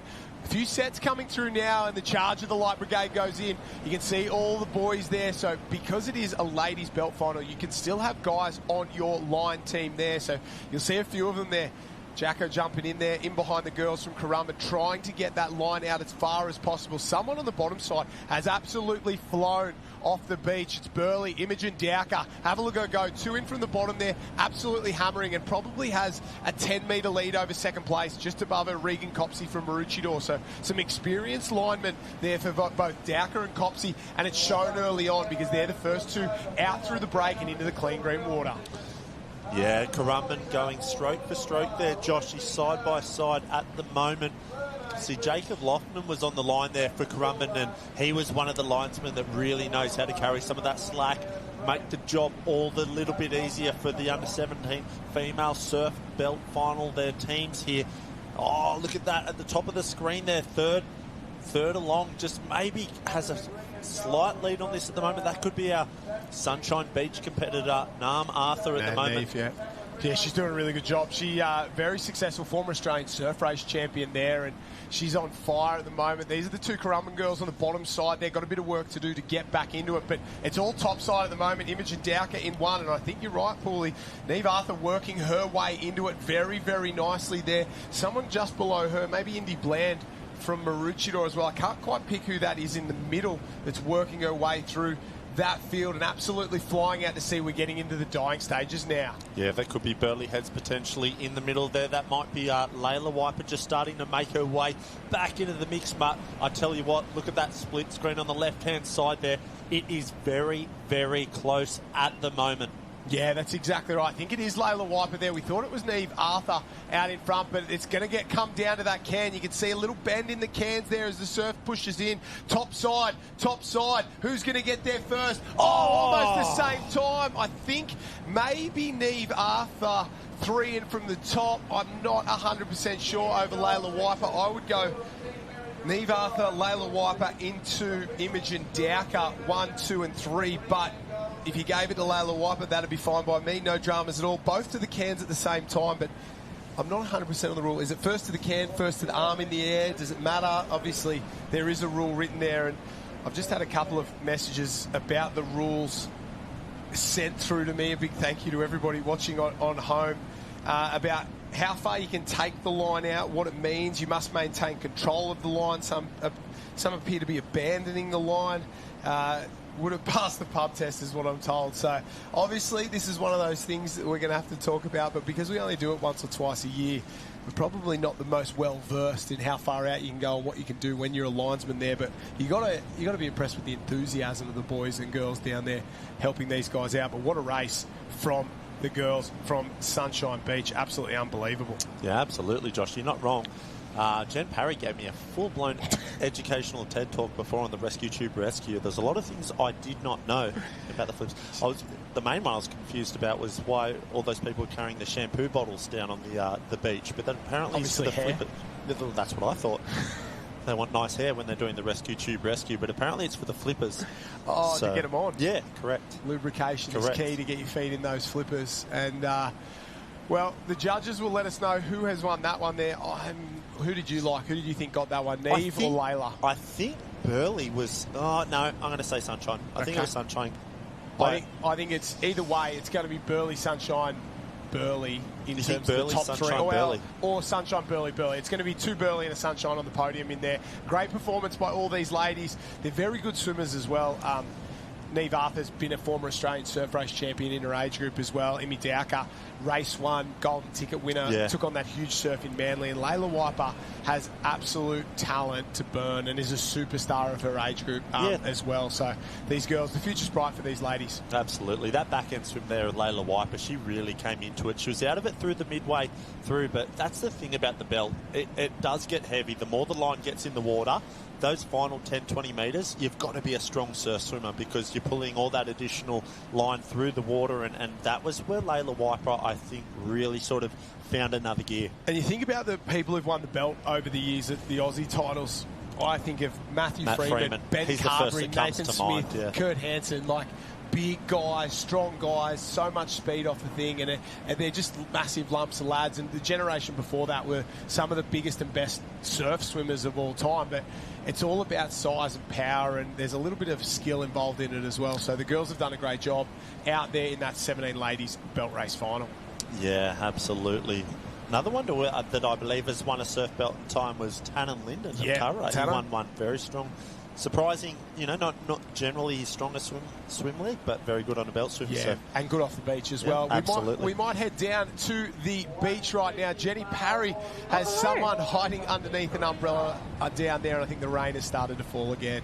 Josh, I'm so happy you left this down here. Honestly, I've found Brodie Trinker from Southport. Brodie, you love yourself a good one-way swim. How do you rate the conditions today? The conditions are pretty ghastly today. The weather has absolutely turned it on. We're just copying a bit of a front right now, I think. The wind's just picked up. The rain's just picked up again. And the tide's coming in, so that swim's getting longer. But it should be a good afternoon of belt races. And who have you got on your reel? I've got Luke Chapman, Kai Onley, Drew Green, and Barry Newman. So the A-team, geez Louise. Yeah, I brought the A-team with me today, so it should be good. They should make it as easy as possible for me to get that line out there. Well, that is what we're hoping for you. Good swimming, fast swimming, one-way swimming. That's the only way Brodie Trinker likes it. Good luck this afternoon to you and the rest of the fried eggs. Thanks, Jenny. Yeah, thanks for that, Jenny Parry. An unbelievable interview there from Brodie Trinker. Baz Newman on the linesman. What a seasoned veteran he is. He's seen some sunrises. Oh, hasn't he ever? And one of the guys that he's got a few tricks up his sleeve as well. Absolutely. He'll know how to run a line out like Wes Berg there and a few of the other boys. He'll know how to run a line out better than most. And if you've been around the game a little while, you pick up a few aces that you throw out every now and again, don't you? Well, that's funny. Another one that you look along at the start list, and I've seen him there. He's been featuring in every team. David Shields of Northcliffe. He's been around some belt races for the best part of 20+ years at least. Did they ever try you in Northcliffe for a while? Did they ever try and get you into a belt race? Oh, they asked. It fell short. They asked, you didn't. They asked. You didn't answer. I didn't respond. Oh, I like it a lot. We're still waiting on the result there that's Neve Arthur in the background there with her Sunshine team. Stan Jarrett winding the belt in, and we're just waiting for that official result of the girls. And as soon as we know, you'll know. Liveheats.com as well. We'd also like to take this opportunity to thank our sponsors, Sunshine Coast Council and Tourism Sunshine Coast. And it's a beautiful part of the world generally, not so much today, but I like to tell people, don't come here. It's miserable. It's like this every day. We don't want you here, but we do. We want the tourism. We want the people to come in to town. So we absolutely love it. And last weekend you were blessed. Yeah, we were. It was absolutely beautiful last weekend. The results have come in, and it is Neve Arthur from Sunshine Beach in 1. Burleigh Heads Mowbray Park, Layla Wiper in 2. And then we're still waiting on 3rd, and I think it'll be Imi Dowker without a shadow of a doubt there in 3. Yeah, it is. Imi Dowker gets the bronze there. So a great performance, ladies, on that one. Also like to thank Engine Swim, huge supporters of not only us here at SLSQ, but Surf Life Saving in general. They've been around for, I'm going to say 20 years now. I want to say early 2000s, Toby and the team started originally in pool swimming, but they've quickly become the #1 surf sports brand, Engine Swim. And then Race 1 Surfcraft. A huge thank you to Race 1 Surfcraft for everything that they do here. And you can get up there, and I heard you talking before about the second-hand craft available at the Aussie titles. They got the lookbook up there. I went looking for skis and boards, but I think fitness is a bit of an issue. I might leave it till next year and hope that they've got some stuff out there for us. But they've got plenty. If you're a serious athlete, go and see the Race 1 team up there. And a big thank you to our officials as well. Everybody who sits in an IRB spends their day out in the miserable rain. Everybody who does start line checks across the finish line and everything in between. We really appreciate, as Bella Williams dancing her way up the beach there. And a big thank you to everybody who makes this event possible. The boys are waiting now. It looks like we might be headed towards a men's open belt race final. I can see Bailey Armstrong getting the goggles on. That means one thing, it's swimming time. Yeah, there's the big lad Bailey Armstrong getting the goggles ready, as is Riley Brennan. He'll be one to watch in this final. Brother. Yeah, and where the boys are rolling through there, they're getting themselves sorted. Not a quick turn, not a slow turnaround here. They look like they're almost set and ready to go on the line. I'll run you through the field here from top to bottom. At the top there, Burleigh Heads, Mowbray Park, Tun and Linden will swim for you. Charlie Walker then, Team F of Currumbin. Team C has Gus Shivnan swimming. Maroochydore Team A, Sam Harris, watch for him, big lad. Bailey Armstrong, Team B out of Northcliffe. Riley Brennan, Team B out of Currumbin. Team A is Callum Brennan from Currumbin, and Team A out of Northcliffe is Joey Collins on the bottom end. So 4 from Currumbin, couple from Northcliffe there. Marucci in the mix as well. This is going to be a good one. Who do you like, Bully? Oh, younger brother Brennan won the 19 boys earlier just before, and we got the double here of CJ and Riley. So getting underway. Joey Collins, another one we talked about, absolutely electric across the sand at the moment. Is he strong enough to get the belt out there fast enough? We'll have to wait and see. But for me, I'm going to lock in Riley Brennan. I think he gets it done. He looked unbelievable in that rescue tube rescue coming home, towing Cal back to the beach earlier. I think he's a big, strong lad, and he'll come home with the gold medal. I think Joey Collins has got the speed. Same with CJ Brennan, but the strength is another thing. They're strong lads, but it's just pure mass, and you need that mass to move the water through. And you can already see in the centre of the field, Riley Brennan, he just got off to a slower start than I would have thought. The rest of the boys around him have kind of flown off the line and are absolutely hammering at the moment. Brennan got a bit of work to do. Above him there, it looks like Bailey Armstrong has probably got the best, and maybe Charlie Walker. So Walker off the back of a rescue tube rescue drag there. You can see in the centre really starting to go. Gus Shivnan's another one that we've got to watch out in this final. The big Kiwi lad, big strong fella. He can drops like a low 25 in the pool for a 53. Speed. Big strong fellow. So let's watch for Gussie Shivnan in this of Currumbin. He's out of alley 3 or position 3, I believe. And that might be Shivnan there in the lead. You can see him. He's just cleared out ahead of his teammate Charlie Walker. The other side, Maroochydore, and then Bailey Armstrong trying to go after him. You can see the boys in there. That's what we're talking about with the line. You've got to keep it up. You've got to keep control. You've got to keep that rolling. Joey on this end really battling it out, trying to get there. He's all rating. No strength, all rating. But in the middle, you're spot on, Pooley. Gus Shivnan in the lead, but he's getting mowed down slowly. They're coming for him late in the game. I think Bailey Armstrong might be up alongside him. Now's the sprint for the can. Yeah, the back end of the race is certainly coming into the strength of Bailey Armstrong. The endurance swimmer, the arm goes up. Was it Shivnan in 1? Yeah. Wowee, what a result, what a race for the big lad from Currumbin. You called it halfway through as well. You knew exactly who it was. He's a big lump of a lad, absolutely flew, has done a few events today, but hasn't really had a huge summer so far. He's just worked his way into it and performed when it matters most. He's the Queensland belt champion. Yeah, unbelievable. He'll be very happy with that. He came back across from New Zealand maybe 3 weeks ago. He's been in the pool, swims really, really well. He's prepping nicely for the New Zealand Nationals in a couple of weeks' time.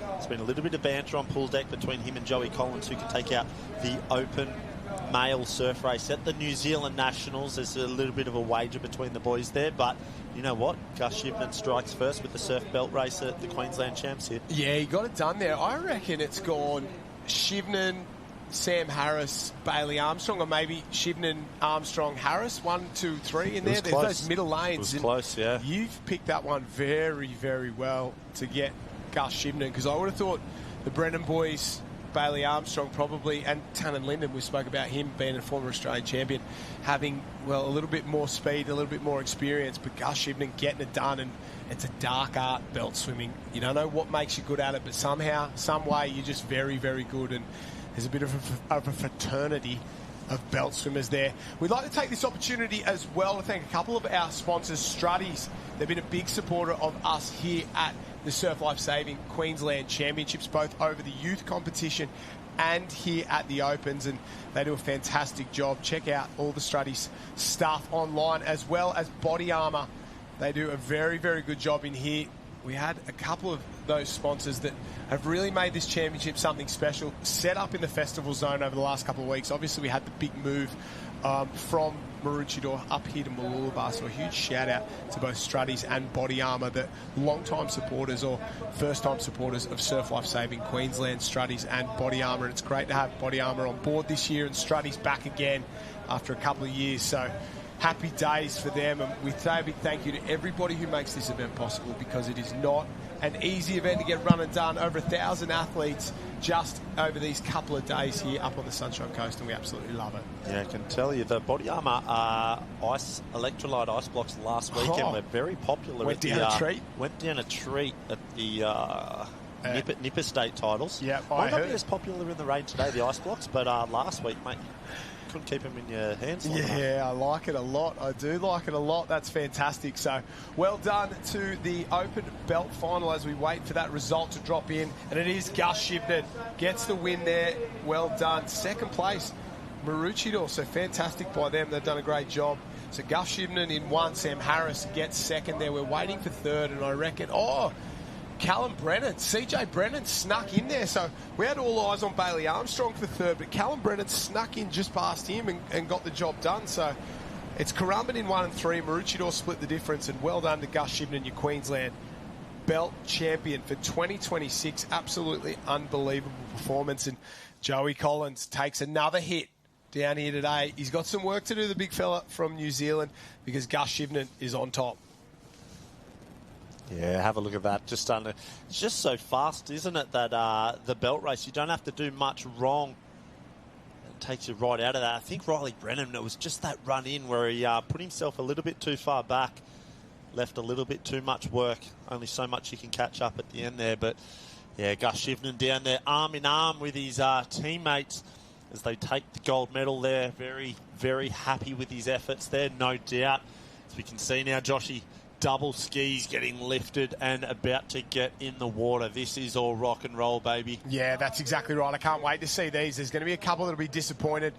We're loving the belt race action, but some events you just like a little bit more than others, and we don't just get to see much double ski racing. Obviously, World Ocean Series 10,000 point events have that belt race in them, but the opportunity to sort of, get some double ski action, some mixed double action as well, junior double skis. We've still got one more belt race to go, and that's that that Open Ladies Surf Belt Final coming up in a little while. I think it'll be the next one to go, so you can see the teams getting set and ready. That'll be the last belt race of the day. Then it's all double skis to the end of the day, and I am loving that one.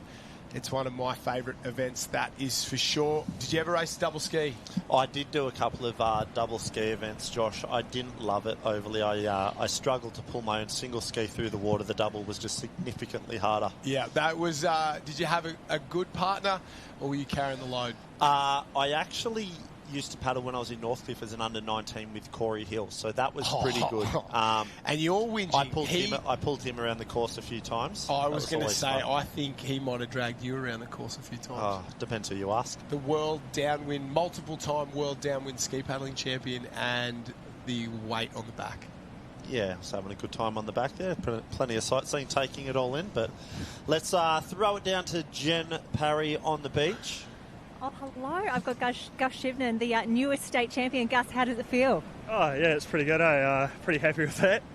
Was this what we were expecting, or is this a bit of a surprise? Oh, a bit of a surprise. You know, Callum obviously winning Aussies last year. My club mate, he does really well. Riley's moved up into Open. He also does well. So nice to beat a couple of club mates. But, yeah, it was good. I'd like to think that's a bit of my event, a quick, short swim, strength swim, yeah. And you had a Jacko on your side as well. Yeah, you know, Jacko Brennan, he... obviously wanted to beat the other two Brennans, so jumped on my team, and he'd just won the under-17, so came and helped out, which was great. Oh, fantastic. And this bodes well for your New Zealand State Championships and a few big titles yet to go. Yeah, New Zealand Nationals next week, which should be good, and then Aussies a few weeks after that, so looking forward to it. Any shout-outs for anyone back home that might be watching? Yeah, my family and also my grandma, whose birthday it is. Oh, happy birthday. Well, congratulations. Go celebrate with your team. Thank you. Thank you. The big fella getting it done there in the belt race. We're going to head down to double ski action, it looks like, as the ladies get set for the open belt race final as well. So into the central arena for the first time for these ladies, the black and white and ladies double ski. We'll try and pick up which event that one is. And could potentially be the open female double ski. Yeah. Or is it 19 female double ski? We'll have to wait and see. I can't quite... Might be the 19 female double ski. I think I saw Britt Ackley down there before. 19 female double ski. Straight final is the order of the day, straight up. So it looks like Dicky Beach, Team A. Alexandra Headland, Team A. Dicky Beach, B. Kurrawa, A. Talabudra, Team A. Your club there, Matty. Northcliffe, Team A. Noosa Heads, Maroochydore. North Kira. Don't see them a lot, but we obviously spend a bit of time there. North Kira, a very proud club. Currumbin, Emu Park from up north. Burleigh Heads C, Burleigh Heads A, like that. And a couple of teams here you'd expect to do very, very well. Raywood and Dotty from Burleigh Heads, Team A. Watch for them. The Williams sisters, Pither and Milne from Northcliffe. And I have a sneaky suspicion the Dicky Beach teams are always really good as well. Well coached down there at Dicky Beach. They've got a great ski program, and they do this a lot. They get those 19 girls, they keep them through, they keep a good group there, get them on the skis, and they've had some success in the past. We saw, I think, 2 teams on the podium last time we had the state titles here in that 19s, and they're super successful. They've produced some really, like Dakota Luke came out of that program in terms of Dicky Beach. So they're always very good in this sort of 17, 19 ski paddling space. And watch for the Dicky Beach crew, a couple of teams in this final. Yeah, a couple of young guns starting to come through. It's funny how some clubs really do specialise in certain events, you'd have to say. And as we can see, Dicky Beach having some really good kayaking and ski paddling grassroots programs coming through there. So there'll be ones to watch in this 19 females double ski. Might even have a couple in the opens as well. We'll have to wait and see. So North Kira, that's it. Yeah, I was a little bit shocked when we saw earlier what that cap was, and I saw him in the Masters down there. There was a couple of Masters of North Kira in the board rescue there. So we're back to the open belt race final now, the open ladies belt race final. They're in and away. So before we get to the double ski, we're going to get through this one now. And as we run through that start list, we'll try and bring it up on liveheats.com there. We can see them girls straight into their work right now. And all those boys, I can see Brodie Trinker in the middle from the Southport Club. I know Lana Rogers is there as well. Claudia Rose Slavin closest to us on this bottom end. And girls get into their work. This is the hardest section. That line's going to be dragged down to the bottom right now. They're going to be absolutely hammered. And in 1, it's Jess Oates from Maroochydore. Currumbin Team A, Chelsea Jones in 2. Lana Rogers in 3 from the Northcliffe Club. 4, Sarah Tazaki. 5, Brodie Trinker from Southport. 6, Brittany Hooton out of Emu Park. Piper Asquith backing up from the 19s in 7. Bella Warnsborough from Currumbin. Molly Shivnan of Northcliffe and Claudia Rose Slavin closest to us on this end. And it looks like Brodie Trinker maybe has the jump so far on that right-hand side. Lana Rogers going with her as well. Speaking of former Australian champions, Rogers has a win in the past, maybe 2 even, but she just had a little bit of trouble with the belt there. And it's Brodie Trinker on the right-hand side flying out, in the centre flying out. And then on that far end, Lana Rogers. Then just out of shot is Claudia Rose Slavin from Burleigh Heads Mowbray Park on the closest can to us, who's absolutely flying. Yeah, we'll have to wait and see, Joshy, as well. Another one to be watching is Molly Shivnan, sister of Gus. They're also in great form with her swimming at the moment. She'll be one watching this belt race final at the moment. She's out of position 7, so we'll have to wait and see. She's alongside between Burleigh and Currumbin there. Hard to get a good look at who's in the lead at the moment. It looks very, very close to me at the moment. A lot of the, looks like linesmen, the male swimmers are a long way really taking that out to the cans there. Is there a rule on how far that they can go? I don't know. They've just got to have control of the line. You've just got to have control of the line. From what I understand. I think Claudia Rose Slavin on that green and yellow, right on the edge there, she maybe looks like she's got the lead. Actually, she might be the next can down because we've got 10. The string. Brodie Trinker in the middle, absolutely flying. Lana Rogers doing a good job as well. Oh, one there. One there. What a performance late in the day. Piper Asquith, first one there. She had one run already, part of the Kurrawa team in the under-19s. Didn't get it done there, and I think she's stolen the open belt. We weren't even looking at her there. We thought she had a little bit more to go, and then out of the blue, bang, steals the open title. Yeah, wow, unbelievable there from Piper Asquith, and you'd have to say Kev Morrison, Dan Mole on the line as well, Will Mullen, apologies as well. So maybe that's got a little bit to help as well, you know, the linesman that can help get on the way out and make that lighten the load. It must go a long way because that's an unbelievable win from Piper Asquith. She'll be stoked with that. And the other thing is maybe the run they had beforehand has given them a little bit of experience. They might have made a few mistakes in that one because if you can win the Opens, you could probably win the 19s. And they made a few mistakes. They rectified those, got it right, and, geez, they paid off in the biggest stage. A big performance from Piper Asquith. Unbelievable performance by her there. Well done. And Kurrawa on top. I don't know if it's their first one of the day, maybe, but yeah, it's the first of plenty for this weekend, without a doubt. Yeah, they got a medal earlier in the day. I think Lockie Mercer got a medal for them in 17 board rescue. Correct, that was it. So Kurrawa starting to get a couple of medals in the first day of the state championships here. They'll be very happy with that, led by Coach Kevin Morrison there. So only one day in, Joshy, and already plenty of medals handed out. I tell you what, there's been a few names today that have been in a lot of events in day one. Brennan Brothers, Lana Rogers, to name a couple. Even Emily Doyle. She'll be in the double ski coming up as well. Absolutely. So big programs for these guys and girls going around getting plenty of racing done. And you know what? I think it goes a long way to overall aiding or improving your chances at the Aussie Champs, because there is no carnivals that we do at all throughout the year that go for 5 days. The Aussie Championships, it is the toughest of the toughest, the best of the best, and you race for 5 days.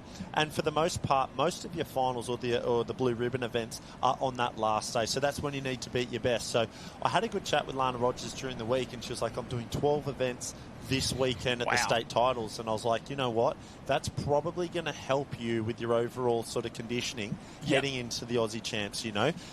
Doing 12 events over 3 days, you'll get to Aussies over 5 days, and maybe you'll be like, you know what, I did it at state. It's a little She's bit not going to do 12 events, I would imagine, at Aussies. But it's a little bit easier to manage. Correct. Yeah, you're spot on. And it's interesting that, like, you got to start to take that kind of calculated perspective about what you do when you're a Lana Rogers, or like an athlete like yourself. You would have come off 5, 6, 7 straight weeks of racing in terms of Shaw and Partners Iron Series, World Ocean Series, into a state title.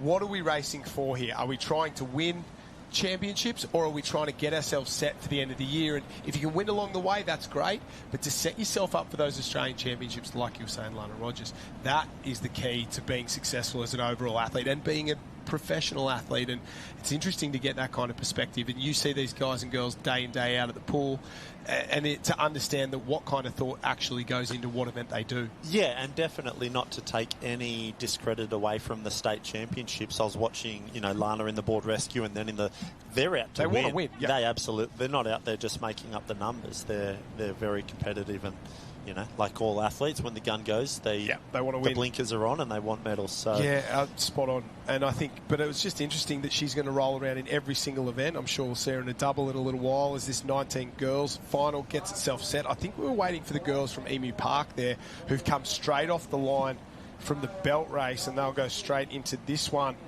Yeah, I think we are the girls from Emu Park. Zara Richardson and Callie McRae, they went in the belt, now into this final. So tough run for these girls back to back, but that's what we were talking about. When you blow this program out over 5 days, you're going to be fit and firing and ready to go. And the other thing I forgot as well is how much longer championship racing is compared to what we do week in, week out when we go to World Ocean Series. Yep. These board races are almost twice as long as what we see at a Shannon X9 Ironman Classic. Yeah, absolutely. I mean, that's ultimately what it is. The Australian titles, the state titles, it's championship events. They're calculating and measuring the distances. We saw it early with the board rescues, as the tide started to go out, the board rescue cans were picked up and they took them out, and a few of the boys were a little bit disappointed. They were loving that short, sharp board rescue, 70% run to 30% swim out to the cans, but that's what it is. We're in the business end of the season, and these are the championship rounds, and you've got to be the best of the best and the fittest. Yeah, and it shocks me every year when we go to the Aussie titles, especially at North Kira, and you look how far the board cans are out, and you go, that's the ski race, and then you turn around and you go, no, it's the board race, and it's just so long. So we're here, ready for the final. Closest to us, Burleigh Head's teammate, Burleigh C. And it was the result for that open belt race. Piper Asquith in 1, Claudia Rose Slavin in 2, Brodie Trinker in 3, and then Northcliffe Molly Shivnan in 4. So Kurrawa, Burleigh Heads Mowbray Park Southboard on the podium in that one, and well done to Piper Asquith. We'll run through the start list here in the 19 ladies double ski final. Closest to us, Burleigh, Emu Park, Currumbin, North Kira, Maroochydore, Noosa, Northcliffe, Talabudra, Kurrawa, Dicky Beach, Alex, and Dicky Beach are off and away, and in the centre, a couple of the Currumbin teams been hit there, not where you want, 1 or 2 off, absolute back shot there, a few have been absolutely destroyed. In the centre though, Northcliffe flying, Talabudra alongside them, that's the Northcliffe A team in there of Luca Pither and Isabel Milne, and Fennick and Hutchinson from Talabudra there doing a great job. And on the outside, we spoke about Dicky Beach, have a look at them go, they are winding up on the top northern end.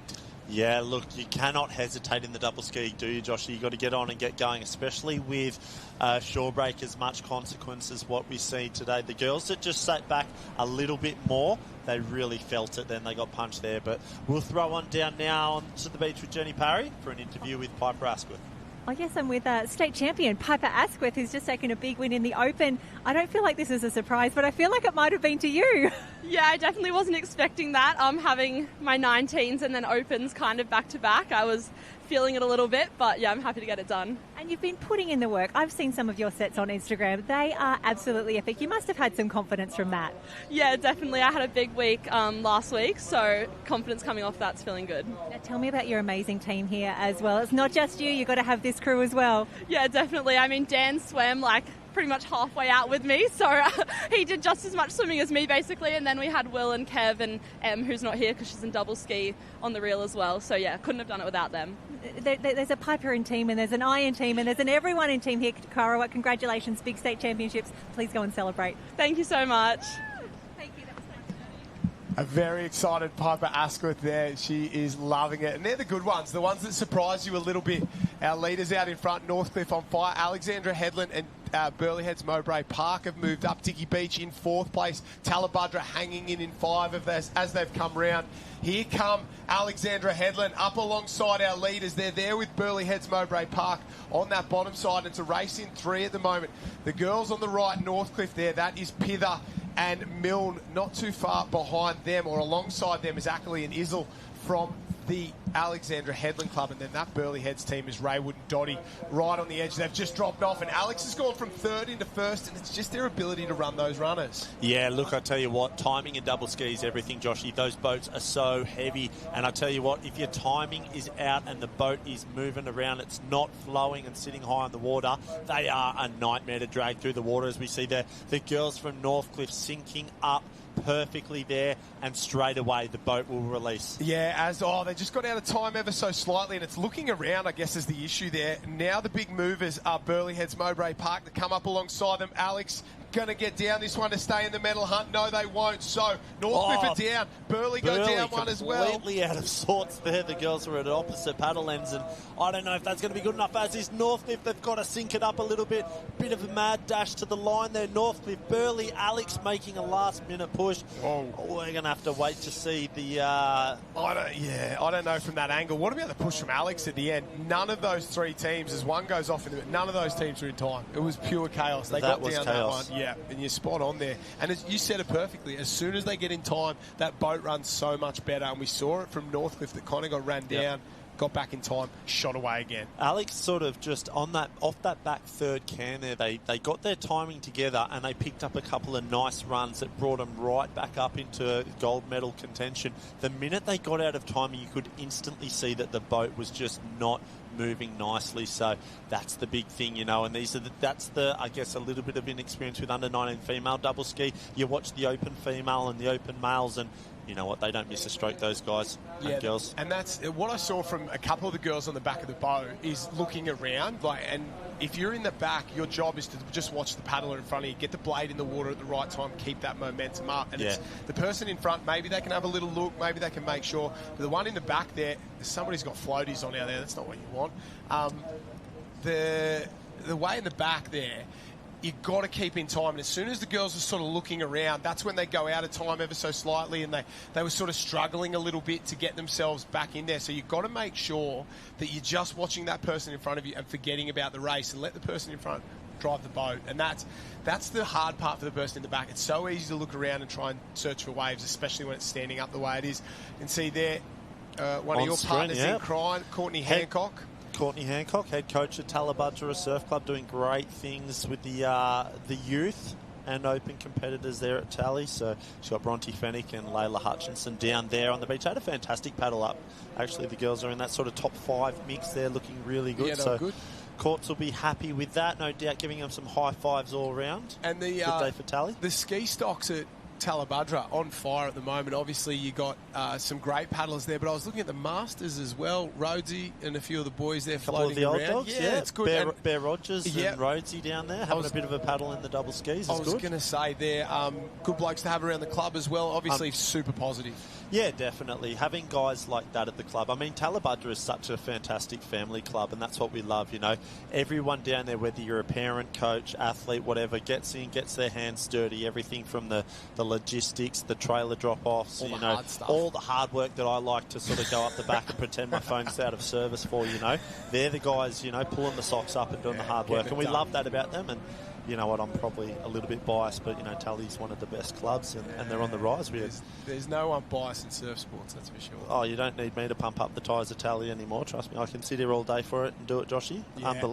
The Nippers last week, unbelievable. They were good. Very, very good. We're happy with that? Yeah, you should be very happy as well. Fantastic performance down there. And a big shout out to all the coaches getting it done as well, because as Mr. Grant Kenny walks past along the beach, for the coaches, you get all the blame when it goes wrong and none of the praise when it goes right. It's the athletes who get the podium and the fame and fortune, and if it goes south, it's normally the coaches are the first one to blame. So a big shout out to all the coaches, whether they're paid or volunteered, up and down the Queensland and Australian coast. And they the guys and girls doing the job, and we love to see it. That's the Dicky Beach crew there having a day out. They paddle really well as well. They were just off that front wave. Paddled really good. Super impressive. Dicky Beach there, as you've said. Some great ski paddling talent coming through there, as we can just see now. Picking up the club's double ski. A couple of the boys will be taking it over for what I'm going to say is the 19 boys double ski. So when we talk about the club and of Dicky Beach, they're just having depth and talent in the doubles. Yeah. Well, there you go. One race done. Yep, pick it up, reload, get ready for the next race. Go again. That's exactly right. We've got the weight on at the moment, and I reckon because of those three teams sort of coming across the line at almost the exact same time, they're probably going to go to the iPad there. What shocked me is how much Alex came over the top late in the day, and I thought they were gone when they fell off the back of the wave, but they kind of paddled over the top of it, started to push down and got that run towards the line, and they did a pretty good job in terms of getting themselves into the hunt, because I thought they were fighting it out for bronze, to be completely honest. Yeah, it was a little bit of a last minute push, sorry. Got a little bit tongue-tied there. But yeah, from our view, what we were seeing, it's hard. You've got to be on the flags looking straight across to get a good eye on those double skis and even the single ski events when you're calling the positions. I'm not brave enough to say it. I was going to say I get enough wrong already without going too early. Exactly, me too. That's a commentator's curse. It's just no matter how good you are, you generally get them wrong, and that's how tough this sport can be. When you're not at that angle, it's very, very difficult. Rain seems to have started to fall again. We're very close to the end of the program, to be completely honest. We've just got these double ski races left to go, and they're going to run them across a couple of areas, I think, to set them up and get them fired up. But obviously, limited amounts of double ski, so we're trying to make sure that everyone can get in and get a paddle. 19 girls final is run and done.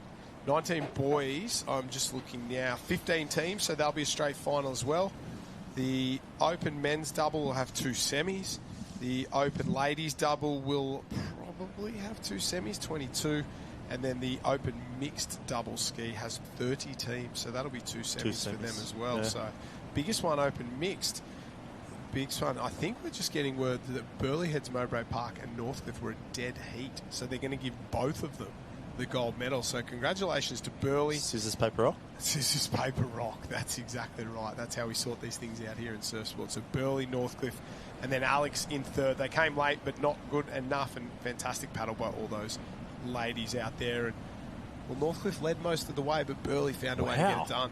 It's not often you see a dead heat, is it? Especially with the double ski, you know, with it on the naked eye, it's only got to be a couple of centimetres or whatever, and get the win. So there you go. Dead heat for Northcliffe and Burleigh Heads, Mowbray Park. Alexandra Headlands in 3. There we are. Dicky Beach in 4. Great result from them. So that'll be our top 4 as we've seen drop into the live heats there. They did a really, really good job. I just saw Jenny Parry going for a walk with the ladies, so hopefully she'll be ready in a few moments' time. And I think we'll head down to the beach right now with not 2, 4 paddlers, because we had a dead heat in the ladies double ski. Yeah, absolutely. I hope we brought a little bit of extra bling with us, because we need 4 gold medals for this race. Northcliffe, Burleigh Heads, Mowbray Park at a dead heat. Was this what you were thinking when you came across the line? I honestly had no idea. I tried to look across and I couldn't split it myself, so good on for them. Yeah. And did you see Alexandra Headlands coming in as well? We nearly thought it could have been a 3-way tie at one point. Oh, they were coming so quick. They got that little last bump into them. I was like, I think they won out of all of us. But no, we must have just crossed. So yeah, it's great to do it with Northcliffe. Yeah. Wonderful to see it all. Now, it's been a big day for all of you. How are we feeling for the rest of the weekend? We've still got 2 big days to go. Yeah, no, feeling great. I'm really excited for the team events this year. Bianca's last year here with us before she goes to her to America. So it's really good to get it done with Bianca, and just want to have fun with the team. And it's been a big day already. Obviously, Northcliffe gearing up for those last 2 big days as well for both of you. What are we looking forward to the most for Saturday, Sunday? It's hard to choose, but honestly, the whole day. I love just racing with all these girls, and it's so fun each day throughout. Yeah, I agree. I'm probably excited for the Teflon. I feel like we've got a good Teflon team this year, so hopefully we do good in that. Alrighty, you heard it here first. Gold medals all around, maybe in the Teflon, maybe in the other races. Ladies, congratulations. Go and celebrate with all those gold medals. Thank you so much. Jenny Parry in the thick of the action down there, and that was the ladies under-19 double ski result. And, of course, Alexandra Headland finished in 3rd place there, so well done. We see the boys starting to line up. I don't think we're too far away from the under-19 men's, but that is the result for the ladies 19 double ski final. Dicky Beach 2 in the top 6, Burleigh 2 in the top 6. Bodes well for their ski relay as well. Talabudra in 7th. They sat just off the pace there most of the way around. North Kira well done inside the top 10 there, and the rest of the ladies a great paddle out there. Looks like 14 teams here for the under-19 men's double ski final, and we're not too far away from that one either, so we're starting to roll through quick. I think they're getting final instructions down on the line, and it is the under-19 men's. You can see Lockie Mercer. Lockie Mercer there just rolling in. He will go for the Kurrawa Club. And these boys, they'll start to fire up. They'll try and we'll get off the line. I like Alexandra Headland here, the A team of Alex Stewart and Kite Pickering. They'll be very, very good. Kite Pickering, a great ski paddler out there. Jerome Drobot and Byron Diekman, watch for them. A couple of the kayak boys that are rolling around in the ski there as well. And then we start to go down the page, trying to pick up who else. And, of course, Diggy Beach down at the bottom in 14. After their success in the ladies, I think we'll have more of the same here in the men's. Matt, this is the under-19 men's double ski final. Yeah, this is going to be an exciting one, Joshy. The females was a cracking race just before, as we can see the boys starting to float some boats there, getting underway. Only a short moment. The only little part of chaos here for the double skis is that shore break. It plays absolutely chaos for these young boys. And you don't really get an opportunity to slow up. You've got to hit it at full pace, in and away. And it's only a problem for the guy on the front. The guy on the back, the guy on the front's essentially a wave breaker. It's so true. The guy on the front cops an absolute faceful, and the bloke on the back is going to sneak through. No dramas at all. Here we go. They're in the starters' hands. They've got to make sure there's enough white water underneath the boat for them there. On and away. Oh, there's a few sets. Go now, boys. Let's see some carnage. You can see them, the Maroochydore crew. Jack Patel on the front of that one there. Taj Purcell on the back. Talking to boys about who've got a little bit of chat. There's the Noosa boys. Yeah, a lot of these young boys have got plenty of... they can talk the talk. Oh, yeah. I'm yet to see if some of them can walk the walk. 100%. And you can see how deep they've got now. They'll all start to creep forward, won't they? They'll try and get the jump, step forward, step forward, step forward, and all of a sudden you're up to your armpits in water. Deep, yeah. That used to be the Nick Crilly specialty. Just creep it out a little bit.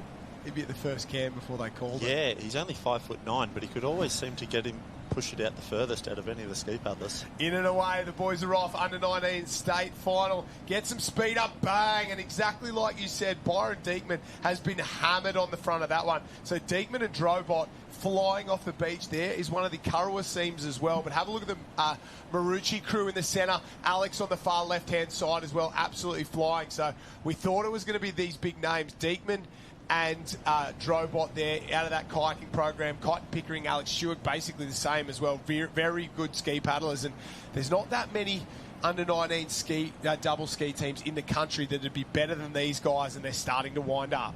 Yeah, the Maroochydore boys, beautiful timing there. You can tell that they've either done plenty of years in either the kayaking program or certainly paddling double skis together, because straight away the synchronicity there, they were just perfectly. The boat was just up and running and moving well, and you know what? They've got a great little lead at the start of this under-19 men's double ski final. Yeah, Drobot there, obviously, sister Nat finished second in the Australian ski race title last year to Jazzy Locke there. So these two producing. Alex sitting one around there, and they're hanging in, but the timing, like you said, little commentator's curse there, Josh.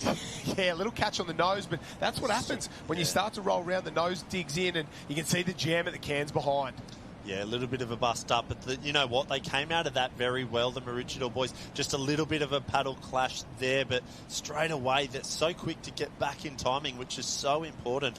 Absolutely textbook paddling there. The boys from Alex, though, a little bit out at the moment. They're going to have to try and tidy that up if they want to go head-to-head with the Maroochydore boys here, because look at that. You could set your clock to that. That is unbelievable. Stewart and Pickering decided to cut back on the inside there, and the boat stopped. It kind of threw them out ever so slightly, and like you said, they're winding up again, but it gave a ski length lead maybe to the Maroochydore boys, who haven't fallen out of timing, I don't think, for a single second in this race. And it's a drag race from home. Maroochydore on the right, Alexandra Headland, they've paddled their way back into this really well. Yeah, I tell you what, Alexandra Headlands, it's not as pretty, but they're getting the job done. They've just gone past the Maroochydore boys there. Big push, but wave out the back, Joshy. Have a look at the North Burleigh boys. They are on an absolute bomb from out the back. if they can catch this up, they might still be in the mix with the leaders here soon enough. Are you spot on? I thought North Burleigh were going to go over the lump and down alongside these two. It's a drag race to the finish. There's a little wave behind. If they don't get this, they're in all sorts because there's a set out the back. They'll have 3 or 4. Don't worry about the wave. Maroochidore's just paddled away from it. Alex absolutely butchered it. They've got to come around. They've cut back down the beach. Byron Diekman, Jerome Drobot get across the line there. Have a look at that one. Alex in second. Kurrawa finish in third. And what a paddle. They led early. They were challenged on the way home and they didn't worry about the waves. There was another famous Maroochydore paddler that got over the top of waves and didn't worry about it either. That was Clint Robinson, and these boys, shades of Clint Robinson in the double ski, have paddled away for the win. Yeah, I tell you what, they were happy with that win too. Very elated when they hit the beach. Big arms up, cuddle at the finish line, fantastic. But I tell you what, they deserve that. They looked fantastic right from the start. They got after it. They got to the front. They stayed in time. Even when Alex was pushing up on them, even checking their paddles a little bit, they stayed cool, calm and collected, and they picked their timing right to a T. The way they just got over the top of that. I'm not sure what the Alex boys did. It looked like they were paddling a little bit outside of the flags, if I'm honest. It was hard to tell. To the wrong side, to the wrong side of the flags, I don't know. They were sort of in that sprint mix, and then they just handed the win to the Maroochydore boys. You're spot on. I thought they were pushing south, trying to go that side. Sure. And then as Maroochydore came across and lined it up really, really well. Have a look at this first hit. You called it. The person on the front gets hit. Absolute bang in the face from Byron Diekman, but it didn't matter. And then the boys winding up, and roll across the line there. Really, really good. Doesn't he love that one there?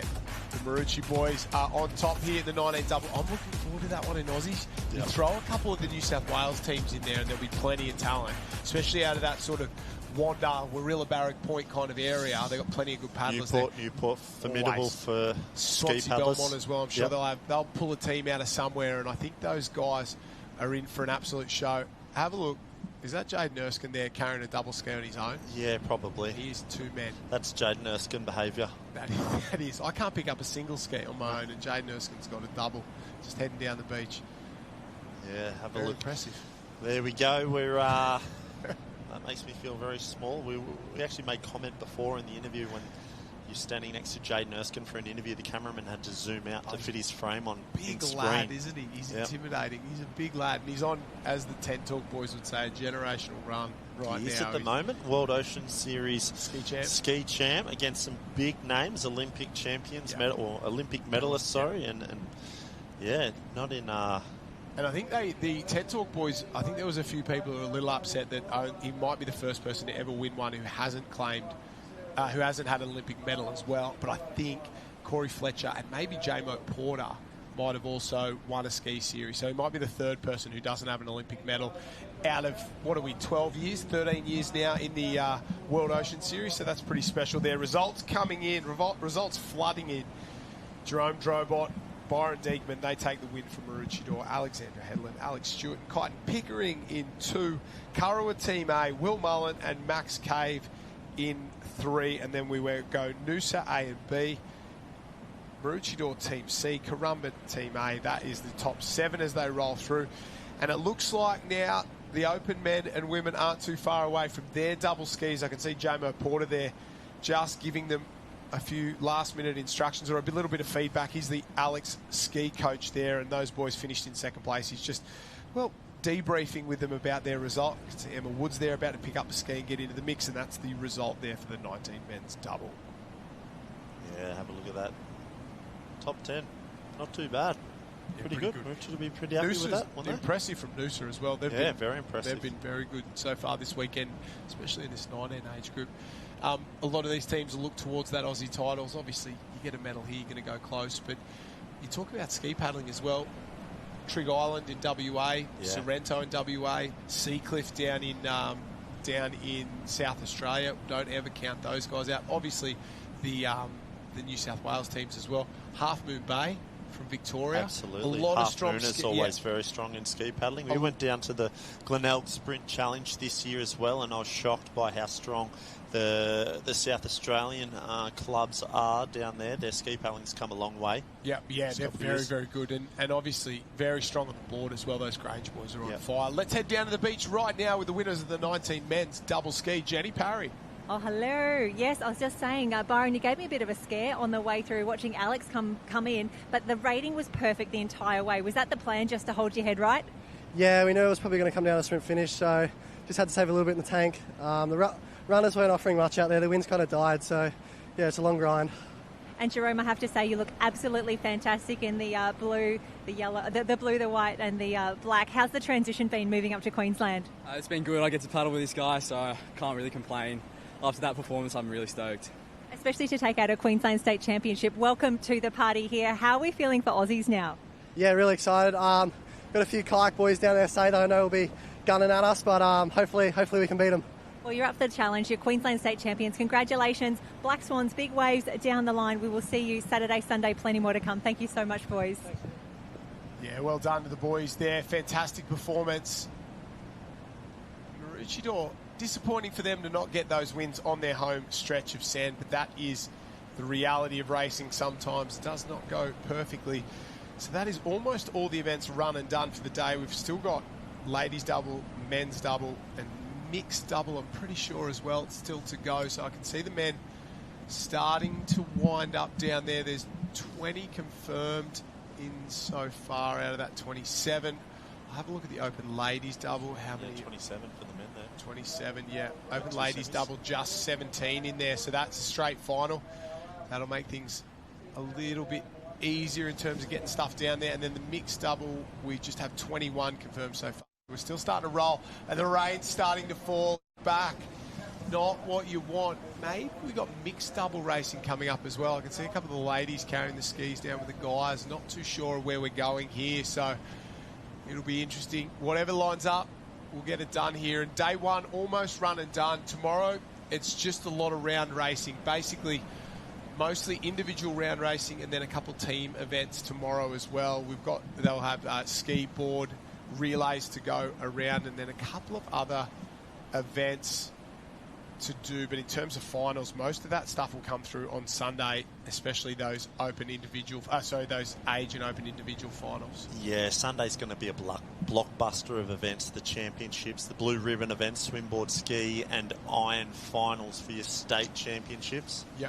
There's no denying, we've talked about it time and time again, winning those state championships just gives you that real sense of, like, I'm heading in the right direction, 3 big weeks to go. The confidence you take out of it, it's all good things. So that's exactly right. And I spoke to a couple of the guys and girls down there in interviews and sort of otherwise about, like we said before, just building through the season. And they've had a huge couple of weeks. Get through this and then build the next couple of weeks into the Aussie titles and finish things with a bang. And the likes of Hannah Scully and Naomi Scott have had huge sort of seasons so far. And I spoke to them after that board rescue earlier in the day, and they were like, I can see the end. And being positive and staying up about this championship end of the season is half the battle, because you've been there, I've been there. It's a long season when you start in June for some of these athletes. May, you normally rolled in somewhere around August, but hey, you're a special lad. But I deserved it. Yeah, you deserve a break. As Jet Kenny wanders up the beach, I'm sure he'll be putting his 2 cents worth in there. He doesn't look ready. I saw him floating around. Hopefully he is, because he paddled really well at the Shannon X9 Ironman Classic. He is an enigma. I always think if I had Jet Kenny's talent, I would have won every ski race everywhere. But the beauty of Jet Kenny is he's not too caught up in it. It doesn't matter too much if he races and wins. He always gets involved. But when he's here and when he's fit and firing, there are a few who are as good as he is in terms of just pure ski paddling. Yeah, definitely. He's got a lot of natural talent. He pops up from time to time in these big events, and you're like, oh, he's still there. Still got it. He's still got it. After Shannon X9 Ironman Classic, still got it. 100%. Yeah. And that's the crazy part, is you probably don't see him pre-Christmas, and then he pops up 1 or 2, starts to roll around 3 and 4, and looks like we've got a start coming up in the open ladies double ski final. 17 teams, and this will be the next one to go. We've got North Kira, Alexandra Headland, Southport, Chelsea Jensen, Brodie Trinker, Burleigh B, Hannah Baker and Paige Wood, Emu Park, Chloe and Britt Hooton, Karawa Team A, Whitney and Nat, Dakota Luke and Jazzy Raywood, Burleigh Team C, Naomi Scott and Claudia Kelly, watch for them in Northcliffe Team A, Poppy Cook and Rihanna Copsey for Alex, Hayley Sly and Anna Fiona Volts for Currumbin. Woods and Bassett Foss for Alexandra Headland. Irwin and Bear for Karawa. Yulia Perdut and Emily Doyle for the Northcliffe team. I don't know how they're the C team. Yulia is the #1 most informed ski paddler in the sport right now, and Emily Doyle is maybe the most underrated ski paddler in the sport as well. Bella McCabe and Janaea Massey. We haven't seen much of Janaea Massey this year. I think she's sporting a broken finger right now. Dom Stitton, Grace Harris, Elise Thornton, Sophie Petro, and Ledane and Hocking there from North Burleigh. That's how they'll line up. I like that Northcliffe C team. I think they are firing, ready to go. And Northcliffe A, Claudia Kelly and Naomi Scott as well. Admission of my own fault, I was unaware of Julia Perdut until the Shannon Next 9 Ironman Classic weekend, and she turned up on the Saturday, blew apart the final, turned up on the Sunday, blew apart the final. Yeah, unbelievable. And it actually makes me question not her ability, but is she the most skillful, like her and from Burleigh Heads Mowbray Park, and now I'm drawing out Carla Papek, sorry. Carla and her, the best two girls in terms of skill on a ski in the sport. Like, the 2 waves that Carla Papek got were unbelievable, but her ability to win both, or like almost win both those ski finals and lead those ski finals was unbelievable. Yulia, so I was told, Kiwi, yep. Swiss family, but so Swiss family, Yulia, that's sort of where her name comes from, but she's a Kiwi traditionally out here at the Northcliffe Club and is absolutely on fire. Yeah, definitely. She was very impressive across the entire weekend at the X-Stone, and M. Doyle said she's very excited to be jumping on the back with her there. Yep. I think she does a little bit, Yulia does a little bit of paddling with Danielle McKenzie back in New Zealand and Danielle stuff. Danielle Richards now. So, very experienced, and she's coming across and showing everyone just what she's bringing across the ditch. Absolutely blowing it up, that's for sure. We're just in a holding pattern right now for these ladies double ski final. We can see some of the boys making their way down there as well. Oh, there's a little bit of yellow out there, but it's just missed us. Gone out through Mullaney there and sort of the southern side. It's hit the gap between Maroochydore and Caloundra, so hopefully everyone in the Warana Kawana stretch. And, I've done the weather before. Good shot. Play on. Play on. Yeah, there's Good shot. Thanks, Livio. Livio Regana, Channel 7, on the sunny coast there. But the yellow means it's a little bit heavier than everywhere else. And we've got out reasonably well. All of us except you have got out reasonably well. I was going to say, talk for yourself, Josh. Yeah. You had the rough run this morning, but you did a great job.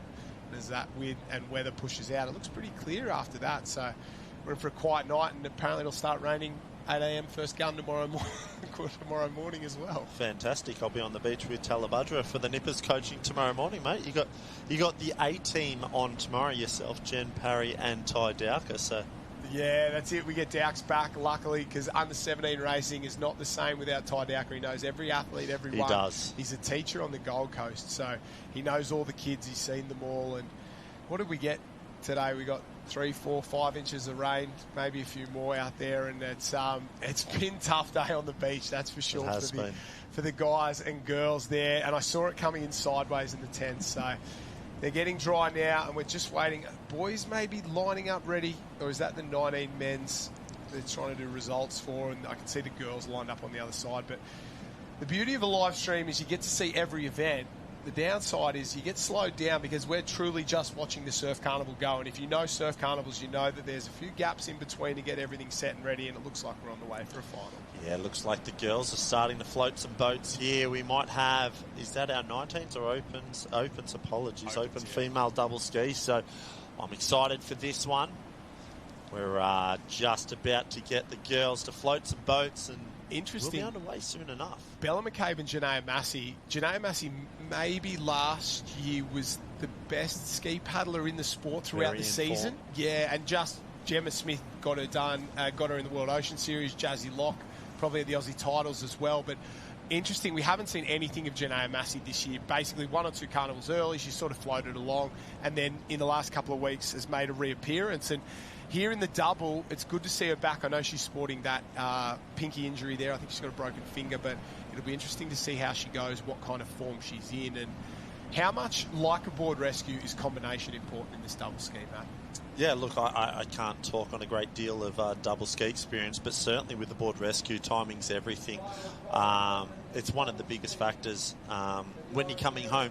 you can paddle at 100%, but if you're out of timing, the board's just not going to work. It's not going to work efficiently. So I always tell whoever I'm on or coaching, bring it back 10% and paddle efficiently, and the board's going to go exponentially faster. Yeah, great point there. Have a look at the top side, Brodie Trinker there. The girls who got away the fastest, that was Perdrut and Doyle there from Northcliffe, but they got clipped by 2. You spot on. Burleigh Heads, Mowbray Park have gone to the lead there, and Southport on the top side have really started to wind up as well. So it's out in front. I'm going to say Southport has the edge, but they're going to have to come back across to the Burleigh team in the centre. Northcliffe not too far away either, and that's our top 4 as they head towards that first turning can, and maybe Dakota Luke and Jazzy Raywood will lead them out at the moment. It looks like Luke on the front there, absolutely flying. The Kurrawa team hanging in there as well, doing a fantastic job just on the back edge, and we can see Claudia Kelly and Naomi Scott go up the inside of Julia Perdrut and Emily Doyle. So Northcliffe in 2 and 3, Brodie Trinker and Chelsea Gents on the outside from Southport there. These top 4, they're going to be hard to go past on the way home. They're fit and firing, and they're in time. Yeah, have a look at this first can turn, Joshy. That Northcliffe club. Oh, Jam. I was going to say, I thought that was very tight there. A little bit ambitious from the Northcliffe team trying to get on the inside there, Josh, but all they did was take out their clubmates. Yeah, absolute jam on the can. Sorry, I thought it was Dakota Luke on the front. It's Jazzy Raywood on the front there, and Southport were the one that got the best of it. They ran the long line around the outside. Northcliffe were just battling with each other, and one of them's been jocked back all the way into the pack there, almost gone. One of those teams has been absolutely belted, and it's now Burleigh out in front with Southport. Northcliffe chasing hard from behind. Yeah, unbelievable there. Burleigh and Southport just managed to stay out of the trouble, and they've been rewarded accordingly for it. But the Jazzy Raywood on the front there, just surfing that beautifully on a couple of nice little runners there. If they can stay in time and keep that boat moving nicely, they'll get it done here this afternoon. Yeah, flying. They got that runner. They blew it out of the water there. The other team's chasing hard down on this southern side as well. They're pushing, trying to get over the top. Timing's just gone a little bit sideways there, but they get it back together. We spoke about Dicky Beach. Well, Dakota Luke from Dicky Beach originally, now at the Burleigh Heads Mowbray Park Club, has jumped on with the Australian Youth Kayak team member there and is absolutely flying. They get in a bit of rubbish water. Don't worry about waiting for the wave. They start to wind up and go for home. The girls pushing very hard. There's waves out the back with the rest of the field on them there. Southport hanging in for second. They're being challenged by Northcliffe. They missed that one. Oh, there's trouble. There's trouble behind them. Gold's going to Burleigh Heads Mowbray Park. There's going to be 4 down the next wave for silver and bronze. Dakota Luke, Jazzy Raywood get it, and somehow Southport in 2 there. Yeah, goes over the top of that one. They'll get the silver. Oh, with Northcliffe coming late for the bronze. Great paddle all round. Northcliffe there made life really tough for themselves around the cans, getting a jam with their teammates. That let Burleigh get away. Yeah, wow, Southport, won't they be happy with that? A silver medal for Brodie Trinker. Unbelievable paddle there. Brodie Trinker and Chelsea Gents. Northcliffe, I think they'll be kicking himself a little bit with that, Joshy. I could see coming into the double ski, that first can, you called it early. I could see that was a little bit ambitious from the Northcliffe. They probably should have dropped back, conceded defeat, taken the tail and pushed again later. But you know what? Sometimes you try and force your way in there and it doesn't work. All they did was take each other out of the race. Yeah, and it was the angle, wasn't it? They just came in at 90 degrees to where they wanted to go, and you got to get that sort of loop around the cans and hit it at more of your 45 to 60 degrees as you're coming in. And if you're going in and they're going to start cutting across you, someone's going to lose out, and there's either going to be a smash ski or one team's going to go backwards, and Northcliffe found out the hard way. Yeah, those double skis, they don't like to turn on a dime. Tight turns or big degrees angles are not great, and that's why you saw Southport, generally it's not good being wide at a can turn, but Southport managed to keep it wide, stay out of the trouble, and you know what, that's what kept them in the final, and they took home a silver medal for it. Yeah, that's exactly right. And sometimes if you're one of those teams that's fit, and you look at Brodie Trinker, very, very fit, you go the long way around, you work your way around that and just take the wide line, and that's exactly what they did. I think we have Jenny Parry on the beach, maybe with our champions. They did everything right, got on the front, stayed out of trouble, paddled away from the field, and they get a gold medal for their trouble. Down to you, Jen. Oh, thanks so much. It's absolutely a winning formula for Burleigh Heads Mowbray Park. We were just saying, so glad you were out in front. There was a lot of drama behind. Did you have any idea what was happening? I think that, we were in between 2 clubs on Northcliffe and Southport going out and getting that centre in the cans. We were both a bit scared. And personally, I couldn't paddle, so we were nervous. And then I just feel this push from Dakota. I'm like, yes! Like, coming up the inside, and I was like, go Jazzy, like up, before everyone like catches us on the inside. So it was good. I love that you're calling the shots. You're the top communicator back there. Is she good? Is she kind out the back? Look, I'm just going to say she gets the point across. Like, there is no doubt in my mind of what I have to do. I'm like, Dakota tells me something. I don't want to face her in on the beach if we don't win. So I'm like, okay, I guess even though my arms are spaghetti, we are getting this run if you say so. Anyway. I'm going so hard, Dakota, I promise. But a fantastic win. Was that the goal coming into this race? Like, this is a big win. Yeah, I mean, like, I have faith. We won Aussies in 19s. And then we did see Northcliffe next to us on the line. We were like, do we just try and watch lead? Like, what do we do here? And then I was like, actually, you know what? We're just going to go and try and win this thing. Who cares? So, first year, Opens can do it. Yeah. Really excited for Aussies. Yeah, the ex-kayakers. Really excited. Yeah. We're all excited for Aussies, but state champions, ladies, congratulations. I love that you get your medals already. You have to wear them all the way home. You look good in gold. We've got Saturday, Sunday. Let's come back. We'll do it again. We'll collect a few more of these, all right? 100%, yeah. Thanks so much, ladies. That would be an interesting boat to be in, with Jazzy and Dakota there barking orders at each other. Two lovely girls, but there would have been a bit of chit-chat out there going around the cans. But they do a fantastic job. Get on the front, let Dakota sort of bark the orders there. Jazzy sets the pace, sets the tone, sets the rating, and it's a winning combination. I do remember them winning that double ski last year in the 19th, the year before in the 19s. They've been very good for a long time, those two. And I think they'll be competitive at Aussies. We'll have a few of the kayakers maybe start to come back, and obviously New South Wales super strong as well in this ladies double ski. The Newport club, unbelievable. Jazzy Locke, Gemma Smith, Clusie, bunch of others in there. They're going to be very, very good in terms of double ski teams, and who you pick there for Newport is an absolute Piper Harrison as well, Annalise Kibble. Like, you've got three teams there alone, but I think Burleigh will go close and they'll be very good. And I think if Northcliffe sort themselves out and stay out of trouble, they'll be competitive as well. So that'll be interesting to watch. And obviously Southport with the silver. Yeah, definitely. I mean, Naomi Scott and Claudia Kelly, they're very, very strong. Yulia Padru and M. Doyle, that's another great team. If they can iron out some kinks between now and Aussies, for sure, there's no doubt in my mind that they can get some damage done. But I loved hearing Jazzy say that communication, in board rescue and double ski, communication is what relationships, communication is key. Oh, I hear that from Lise too much. Communication is key. 100%. The sigh there was hilarious, and a big shout out to all the wives, partners, husbands, boyfriends, girlfriends who make this possible for everybody on the beach. Athletes, commentators, officials, broadcast crew, you name it, coaches, everybody down here. A big shout out to the support teams back at home watching, because you go on the journey as a partner as well with them there. You ride the highs, you ride the lows. So a big shout out to them as well. We're straight into the men's final here. Straight final, 21 teams. That's what I like to see. Burleigh, Northcliffe, Morris and Morris there, Mitch and Zach. Mooloolaba, Walsh and Walsh. Maroochydore, Gammon and Armistead, Northcliffe B. Riley Fitz and Joe Collins, big and little, and two blokes who beat you at golf on the regular. Matty Poole there for the Northcliffe B team. Roebuck and Askew, Mullen and Kevin Morrison in there. Dottie and Gottschalk from Burleigh. Nick Green and Dan Bowker for Burleigh Heads B. Onley and Chapman as the rain really starts to fall. Mole and Bond for Kurrawa. Erskine and Matt Lee. Marty Kenny and Alex Woodhouse, that is the Alex B team. Cooper Miskell and Campbell Greaves for Burleigh Heads Mowbray Park. Bessel and McVicker for Maroochydore.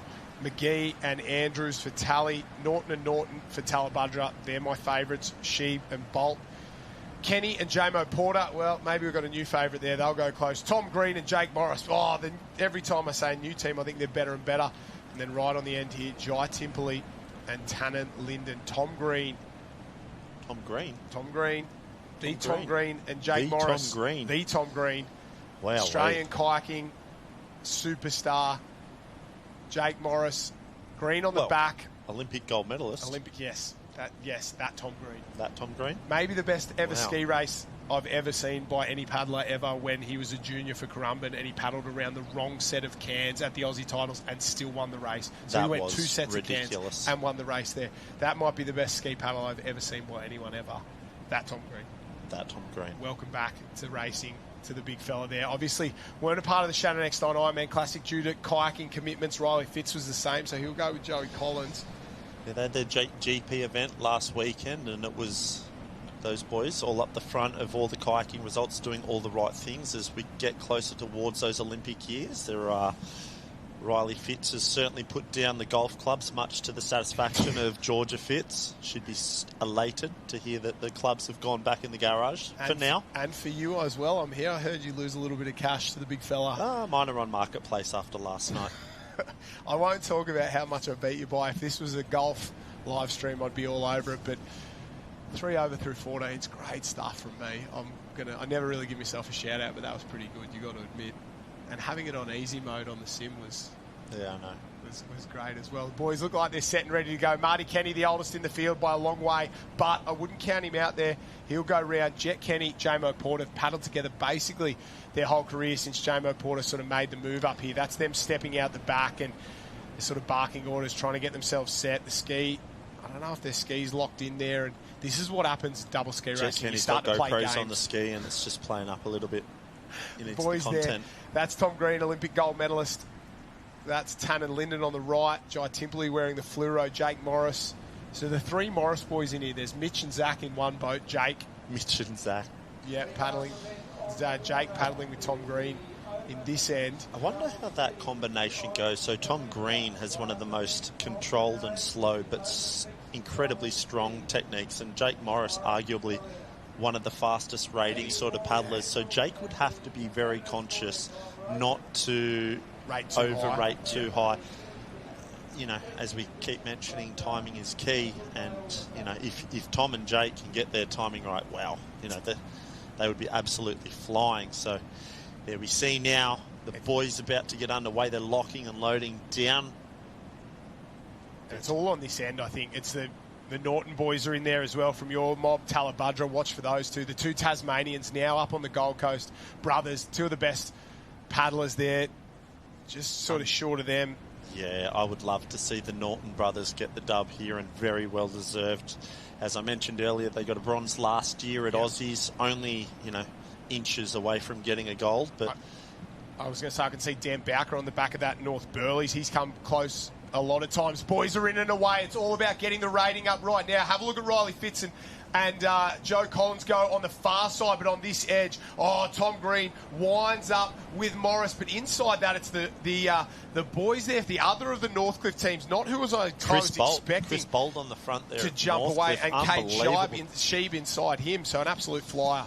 Yeah, Chris Bolt there, great start from him, leading out on that sort of northern side, but also Alexandra Headlands, there you go. When you talk about teams, and you mentioned it before, that have paddled together a long time, you can't underestimate the power of, you know, having that timing with somebody that you've paddled together, not just twice a year, but, you know, when they've done it for 10 plus years, they know each other inside and out. You can take an Olympic gold medalist and a good Ironman sort of ski paddler, put them together, and a team that's paddled together and maybe doesn't have the reputation, and they'll be about the same because timing is everything. And now, well, the big dogs start to come to the fore there. Riley Fitz and Joey Collins go to the lead. J-Mo Porter and Jet Kenny in second place, and Jake Morris and Tom Green in third, and Chris Bolt and Sheeb just roll out the back there. So 3 Northcliffe in the top 4. Alexandra Headland, the only one putting up a challenge. And have a look at them here, and a little bit the same. Joey Collins maybe over paddling there. I was just thinking that there. Riley Fitz, so strong, cool, calm and collected. You know, he's used to that K4 boat timing.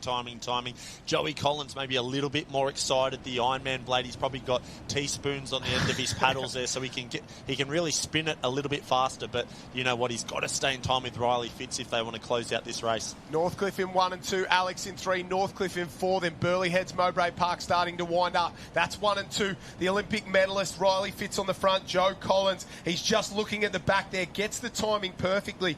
Kenny and Porter, they know there's waves coming out the back. Here come Talabudra, big move from Tally down the centre there. They've absolutely flown through the centre of the field and starting to wind up late in the day there, but I don't know if they're going to be able to catch our leaders. Have a look at Fitz, so big and strong. Joey Collins just hanging in alongside him, and Riley Fitz dragging that ski towards the finish line. Yeah, Riley Fitz, just so cool, calm and collected, isn't he? It just didn't look like he barely got out of second gear, but so much water he was pulling, so much power. They've absolutely nailed that. The way that they took it to that apex can, flying through out in front of the wave here. So that'll be Northcliffe teams of Riley Fitz and Joey Collins in position 1. 2 there will be Jake Morris and Green, Tommy Green. And in position 3 there might be the tally team of Norton brothers there, coming home nicely together again, pulling down a couple of great runs for a last late push. Yeah, they did well there. I think it was Jai Timperley and Tannen Linden there from Burleigh Heads Mowbray Park, and obviously Jet and JMO from Alexandra Headland that weren't too far away either. A little bit of chaos for a couple of teams. Maybe, and you called it earlier, it was Chris Bolt and Cade who got off the line so quick. They absolutely flew and got away like they'd been shot out of a gun there. It was then Jet Kenny, JMO Porter, Tom Green, Jake Morris, and obviously Riley Fitz and Joey Collins, who loomed up and around. And wow, Riley Fitz was impressive there. He got the boat to the front. He knew the time to go. When they turned, he really started to accelerate. And despite Joey Collins sort of getting a little bit out of time, and I know we're just being picky, you picked it in. Great start. Bolt flew, and he drove that boat out through the break. But here, you'd see they were just a bit out of time because, like you said, Joey Collins is probably running a 210, 211, something in that with a small blade. Riley Fitz is 214, 216, maybe surf blade with a massive catch on it, and it's just almost impossible for Joey to pick up on that and paddle at the same speed. Yeah, great paddle from the boys there, but like you said, a kayaking rating versus an Ironman, it is same, but they're very different, and Joey Collins, he's known for a fast pace, higher rating, certainly in the ski, the board, the swim, all of those disciplines, and that I don't think he would have done a great deal of double ski paddling with Riley Fitz. I'd probably say that was the first, and so he would have jumped in. He would have been ready to rip the ears off it, and maybe a little bit too excited. He probably had to just take a couple of deep breaths and slow it down a fraction. It'll be interesting to see if maybe they do paddle together at Aussies, but you know what, he's done well, Joey Collins. He's piggybacked himself into a free gold medal on the double ski with Riley Fitz. So good. Riz has paddled that the entire way on his own. No, he hasn't. And that smaller blade, or the Ironman blade that you sort of spoke about, is because you might end up with ski third leg. You don't want to change blades or anything like that. And the ability to get it in, tick it over, and get the boat up and moving third leg of an Ironman is so important. And if you have a big, let's say 216, 220, massive blade, it's almost impossible. So you've got to manage for every expectation, every situation. And that third leg of a ski, you want something nice that you can get the blade up and moving, don't you? Yeah, absolutely. I mean, both race one blades, but built for two completely different paddlers. You've got Riley Fitz there with the 216 big blade and Joey Collins, but Jen Parry's with them on the beach now. Jen, can you ask Joey Collins if he's thanked Riley Fitz for piggybacking him into a gold medal there? I'm not going to start with that question, but Joe, you've been absolutely everywhere today. Board rescue, boat races, and now a double ski. How are we feeling? How's the energy levels? Yeah, not too bad. I love coming here to Queensland State Champs. It's an awesome event, and I don't often get to do it because NZ Nationals kind of coincides, but love coming here, getting heaps of races done and getting on the podium with the big man is pretty special. May I be the first to congratulate you on a very wise decision here for the doubles. I don't think you could have picked any better. Definitely not. Bit of lightweight in the back and the big diesel engine in the front, so I'll take that. He handles for me all the time in the Iron Series, so it's pretty special to be out here with him in that race. Oh yeah, teammates all over the beach. Riley, so good to have you back. How is this race feeling? It's still a few big days to go, but it feels like a fantastic start. Yeah, it's a good way to kickstart. As Joe said, I'm usually handling for him, so it's nice that he can give us a hand around the cans out there in the double. It's been good fun on our new race one double. We named her Susan. Can you tell me more about that? I don't know. It just came to our minds the other day. Did she look like a Susan when you saw her? On her maiden voyage was electric through the surf, and we really knew that going around those cans it was going to turn really hard, and so we turned hard and got in front, and it was pretty handy. Well, Riley, Joe and Susan, congratulations on your state championship. Wonderful to see. We'll back it up Saturday, Sunday. Hopefully the weather's better. Hopefully a few more gold medals for you. Thank you. Thank you very much. I'm wondering if Jenny can ask them that's because it's a lazy Susan with Joey Collins on the back down there. And we didn't get any pot shots in. Jenny Parry, too professional. Obviously the boys there, very good mates, aren't they? They handle well.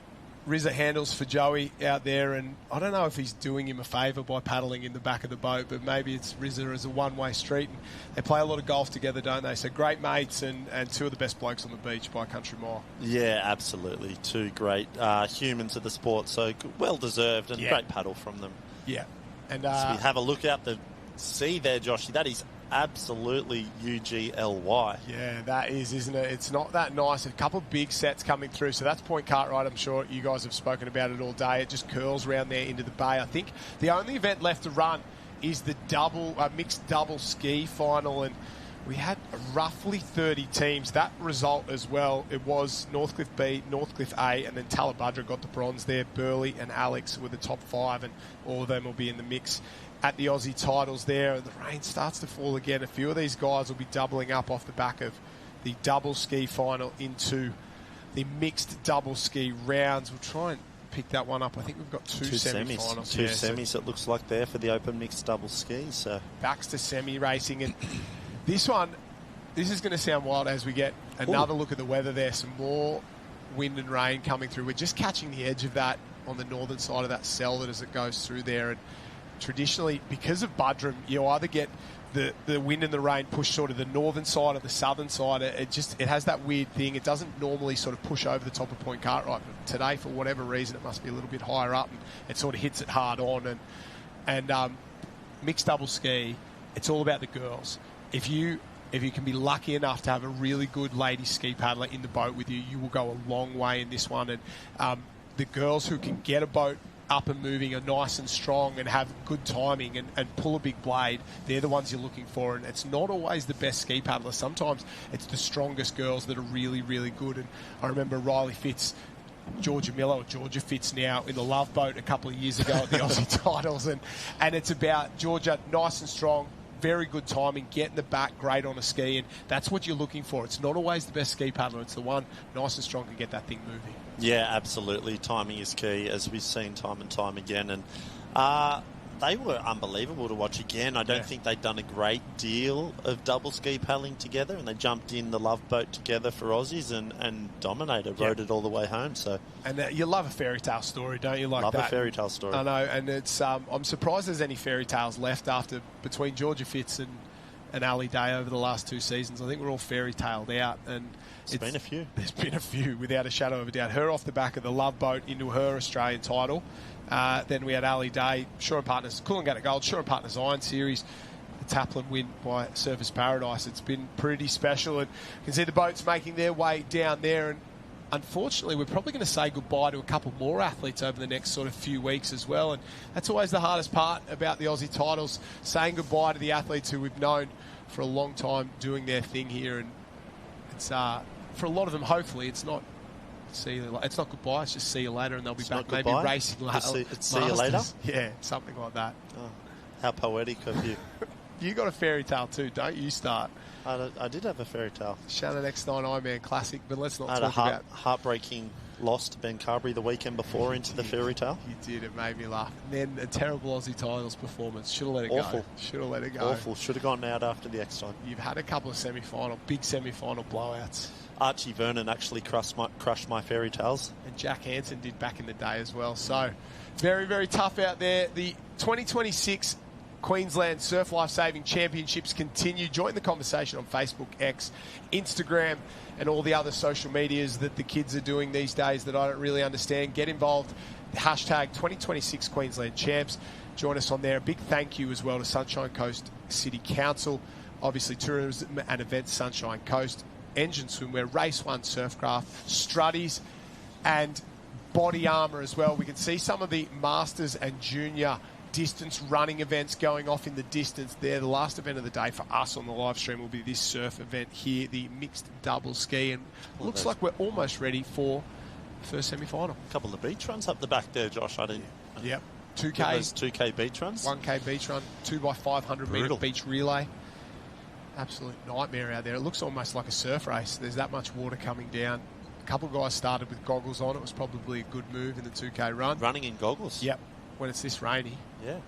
Not sunglasses. No. It must be wet down there. Shrek saw the colours of Shrek's shirt have started to run. They have. Big shout out to Shrek and the team for getting this event done there today. He's a great man.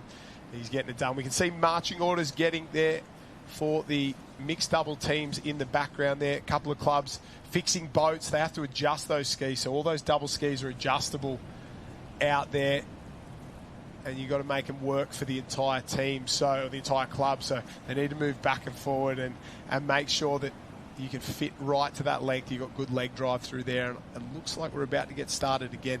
Semi-final number 1 as I try and draw it up here on Live Heats. Mixed double ski. We've got so many events here. We're absolutely loving it. The 2K beach run's going off in the distance. Trying to find mixed double ski racing here.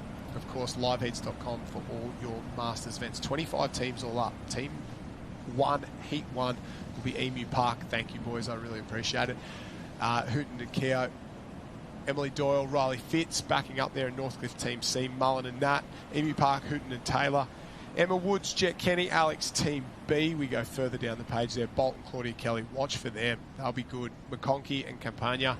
Chamberlain and Ritchie's out of the Dickey Beach clubs. Woodhouse and Bassett Foss. Dottie Yong and Roebuck for Northcliffe Team F. Imagine having F number of teams or letters of teams. Mole and Whitby, Coates and Raywood, Brockhart and Greetham for Noosa, and that will be the 12 that will go in semi-final number 1. And the guys and girls are floating their boats, getting set and ready to go. And for the ladies, normally you get sort of the engine in the back, but normally the boys will go on the front, they'll drive the boat, and it's up to the ladies to keep it in time, isn't it? Yeah, generally. I mean, the men on the front sort of have the steering and the girls are in the back with that timing. But I think in the past it has been mixed up a little bit. From memory, Naomi Flood might have even been on the front with Blake Ballard, Donut there of Manly in the back. And that was when Naomi was in her Olympic kayaking era. And she was without a doubt the most impressive. I don't think she lost a ski race when she was in that era. It was a couple of years. 4 or 5 years. 4 or 5 years, absolutely. So, yes. Every now and then you see a couple of roles reversed, but generally, I think Riley Fitz will be on the front with M. Doyle on the back in these ones, having a look at a couple of the other start lines there as well. I think the Golden Child, Hannah Minogue, might have sat on the front with Lockie on the back one time to get him through the final there. So Lockie's only short, so putting him on the back, it's a bit shallower. It might be a little bit easier for him to get up and into the boat. Different Lockie. But, Lockie Tame, I'm sure he would sit on the back. He'd sit on the back as well. But, you don't see it often here, and I think all the guys and girls have gone for the traditional setup. Just waiting for that start. How did these guys go backing up after that double? They would have absolutely given it everything they've got after the men's double here, and to go back into a semi, you want to get out in front and just manage that expectation the entire way around. You don't want to blow it out of the park too early. And make sure you get yourself through to the final with plenty left in the tank, because there won't be a huge turnaround between this semi and the final coming up a little bit later on. Yeah, you definitely want to conserve a little bit of energy through these semi-finals, especially for a couple of these teams. They've done a few laps around the cans so far today, so conserving that energy, being efficient in the semis. They're underway a little bit slower from a couple of the teams to get in the boat then. I was going to say the one time you don't want to be conserving energy is with the start. Wowee, that was... Absolutely hammered. I think Curra were probably the worst off of that. They got smashed, but they're back out in front doing a good job. Down on the bottom side, Saxon Coates and Jasmine Raywood there from Burleigh Heads Mowbray Park. They look great together. Yeah, flying as well. Coates really sort of long and strong, and Raywood doing a fantastic job. Here comes Jet Kenny, and I think, is that one of the, maybe Woods in the back? We'll try and double check. The girls are flying along there, so it's Burleigh out in 1, Curra in 2, Alexandra Headland winding is that Dakota up. Luke? No, Jazzy Raywood in the back of that. Sorry. Yeah, Jazzy Raywood off the back of that win in the ladies double ski, doing a great job. And that's our lead pack, and I'm assuming we're chasing 8 through to the final. Yeah, nice little start from Burleigh Heads Mowbray Park at the moment. Alexandra Headland's Jet Kenny there on the front. Wow, they've just cleared a second gear there. They're just probably thinking, let's not leave anything to chance. We're a little bit wide on this northern side, so he's probably just said, let's kick a gear, get ourselves out in front so we can get around clean. You do not... That's one thing that'll stuff yourself up in a double ski, as we just see then on the first can. Jam. Start clashing paddles. It'll just... You know what? It's so hard to get those boats up and running when you lose all speed, when you lose that momentum. To get them back up and running from scratch is tough. So that's the importance. That's some probably experience from Jet Kenny going, you know what, I don't want to leave anything to chance. Get out in front, get around clean, and just behind there is Riley Fitz and M. Doyle. So very nice can turn from there. Then I don't know if that was Susan, but the slide around the can there was unbelievable from Susan. So straight around those cans, straight on the inside of Alex there. That was some great tactical racing from Riley Fitz there of Northcliffe. And then Chris Bolt and Claudia Kelly, the Kiwis there, not far behind them. Burley rolling through as well in 4th place. The wind-up as well, Dan Mole and Michaela Whitney from Kurrawa are still in the hunt right now. Alex pushing back to the front. You can see Riley there just keeping it nice and calm and controlled, not overrating at all. Saxon Coates, Raywood looming up in the background, Claudia Kelly and Chris Bolt there as well. So all these teams, they're going to start to drop it down a few gears, hope to get a few waves on the way home. Yeah, that new race 1 double ski must be nice. Just having a look on screen there, 1, 2, 3, 4 is all the race 1 double ski, and just the way they came around those turns. And a lot of the ski pad double ski teams I've noticed are on that new race 1 double. It must be magic around the cans there. And traditionally over the last sort of, let's say, 50 years, the double ski was like, oh, we'll build a single and we'll take the tail of the single and the nose and we'll add some in. And it was kind of a bit of a Frankenstein. And no one was building, hey, we're going to build the best double boat we possibly can. And I think that's what the team there at Race 1 have done, is instead of just taking 2 ends and sort of extending it out, we're going to build one pure boat made for double ski paddling. And there's been a couple of guys try to do it in the past, but it's very impressive that the boat they've been able to produce there at Race 1 over the last couple of months. And it shows because there's a lot of very, very good paddlers who are happy with it. And when the likes of Riley Fitz are saying, yeah, I love the boat, then you know it must be good. Yeah. And I'm pretty sure from memory, Lockie Tame, Riley Fitz, all those sorts of guys, Noah Havard, they were very much in the workshop process with that from start to finish. So when you got guys like that have spent as much time with the bum in a seat as they have, they know every little bit of the groove to get the waterline of a ski to make it, not stall. You're spot on, and there's 2 parts to it too. There's boat builders, because essentially it's the same as building a yacht or a catamaran or whatever. There's the guys who understand the engineering of it, the physics of it, and how you actually do it. And then there's the paddlers, and sometimes there's a bit of a gap between what you can actually build and what actually goes well on the water. And by bringing the athletes in and sort of talking to them, and every shaper at every company has got their favourite athletes they like to talk to and like to get feedback from, and they try to bring them in. And by bringing those guys in, you've got Olympic gold medalists, Australian ski champions, you know it's going to be a good product when it comes out. And a lot of the guys, they look for that feedback. Sorry to pull you up there, Josh. That turn there, the team of Northcliffe, the way Riley Fitz almost just pulled up on the stroke a little bit and then just slotted that in nicely on the inside of Alex there. It was it's pretty impressive. Yeah. You don't see that often. Smart. Those doubles hard to get around. We can see the girls, one of the Bush girls running up the beach there. I think could be Sienna Bush. Sienna Bush, I'm going to say, is like the Australian cross-country champion or top couple. Unbelievable and I think she would runner. be a mile in front in terms of that distance beach run down there. That was semi-final number 1 of the mixed double ski. I'll run you through those results there. It's Northcliffe Team C out in front, so that was Fitz and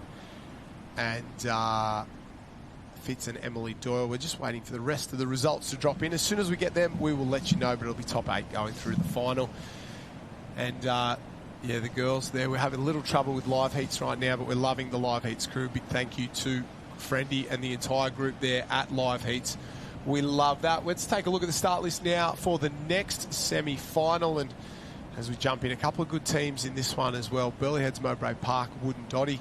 Richards from Burleigh as well. Lily Finardi, Sheeb, Stitt and Matt Walsh. Tom Green and Naomi Scott. So that'll be one of the teams to beat there. Jake Morris and Yulia Perdue. That's a good team. Yeah, another good team. Walsh and Grace Harris there. Kirk Jarrett and Bonnie Jarrett. Father and daughter team out there. That's what it's all about. Bella McCabe and Cooper Miskell. Britt Ackley and J-Mo Porter. Watch for them. They'll be good. Jacko Bond, Caitlin Irwin. And Saxon Coates on his own from Southport. I don't think they are in that one. We'll wait and see who is still to go. But semi-final number 2 coming up, and we're just waiting on results from semi-final number 1 still as they start to float their boats and make their way out into the water. Yeah, a couple of teams just starting to drop into live heats now. So it was that Northcliffe Team C taking out semi-final 1. Number 2 was Kurrawa Team A. 3 was Alexandra Headlands Team B. 4 was Dicky Beach Team B. Number 5 was Alexandra Headlands Team C. Northcliffe Team F taking out 6. The final 2 spots was Kurrawa Team A and then Burleigh Heads Mowbray Park Team D. So that'll be our top 8. I don't know how many they'll take into the final. I'm going to say more than likely it'll be a 16. So that leaves potentially Noosa Heads Team A, the first to miss out there. They'll be a little bit disappointed with just falling short there, missing out by 1 spot.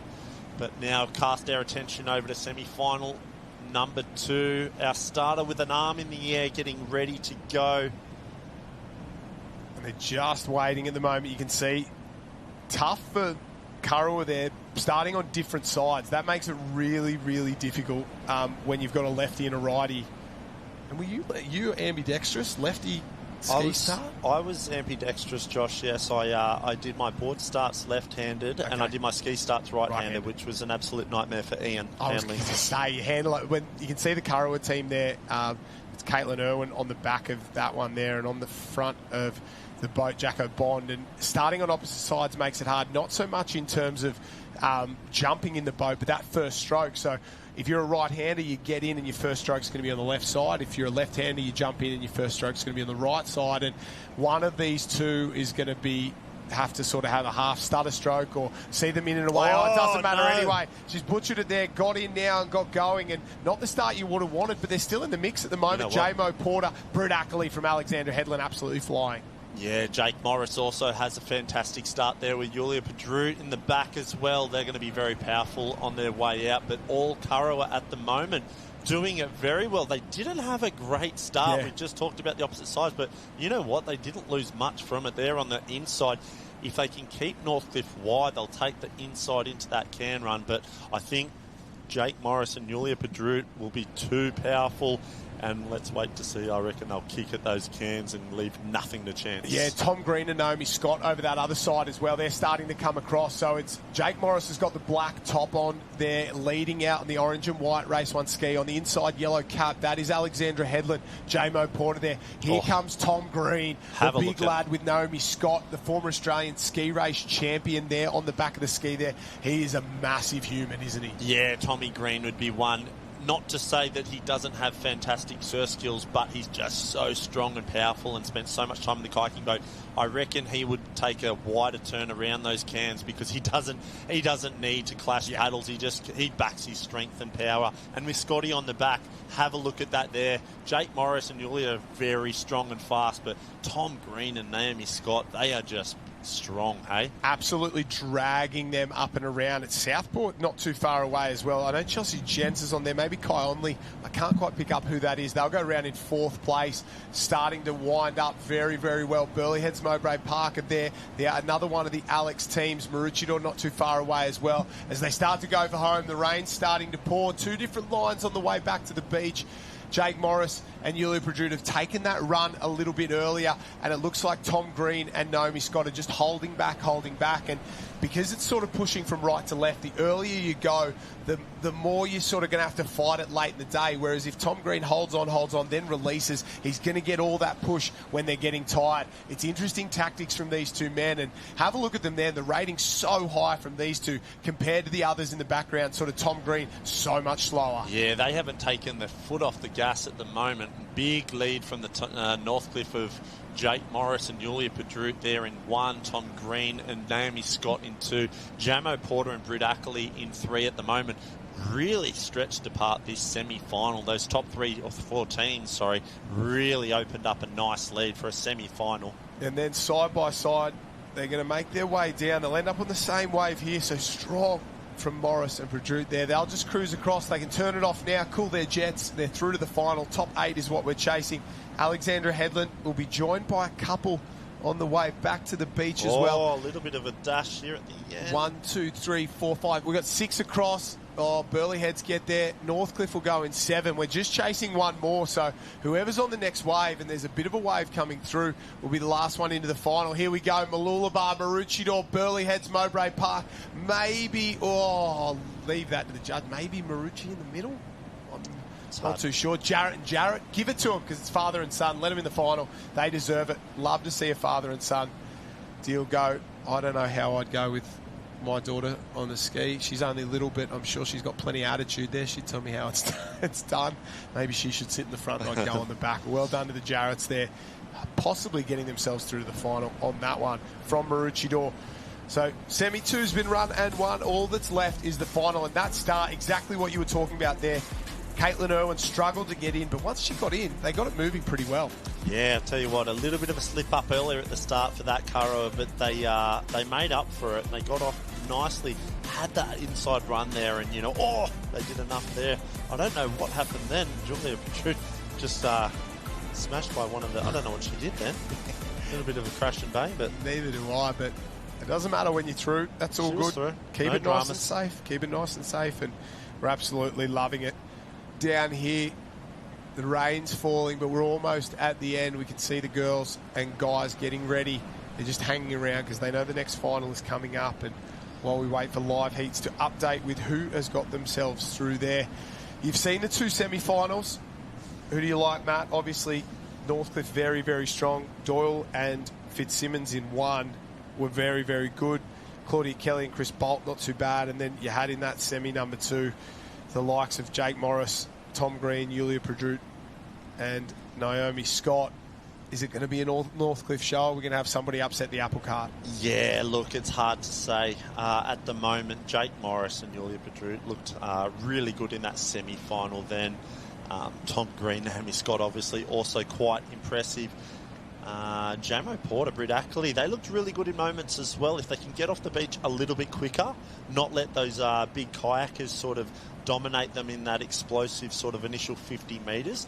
Jamo Porter's just unbelievable in the runs. His sense of circles, years of ocean ski paddling, great feel, in his pedals. The way he gets himself on the runs is amazing. So if he can not let them break the chain too early, I think Alexandra Headlands will be one to watch. A couple of Burleigh teams looked really strong as well. Jazzy Raywood, obviously. Yeah, with Saxon Coates. With Saxon Coates. They look good. They look good early. Jazzy's a strong kayaking paddler, so, yeah.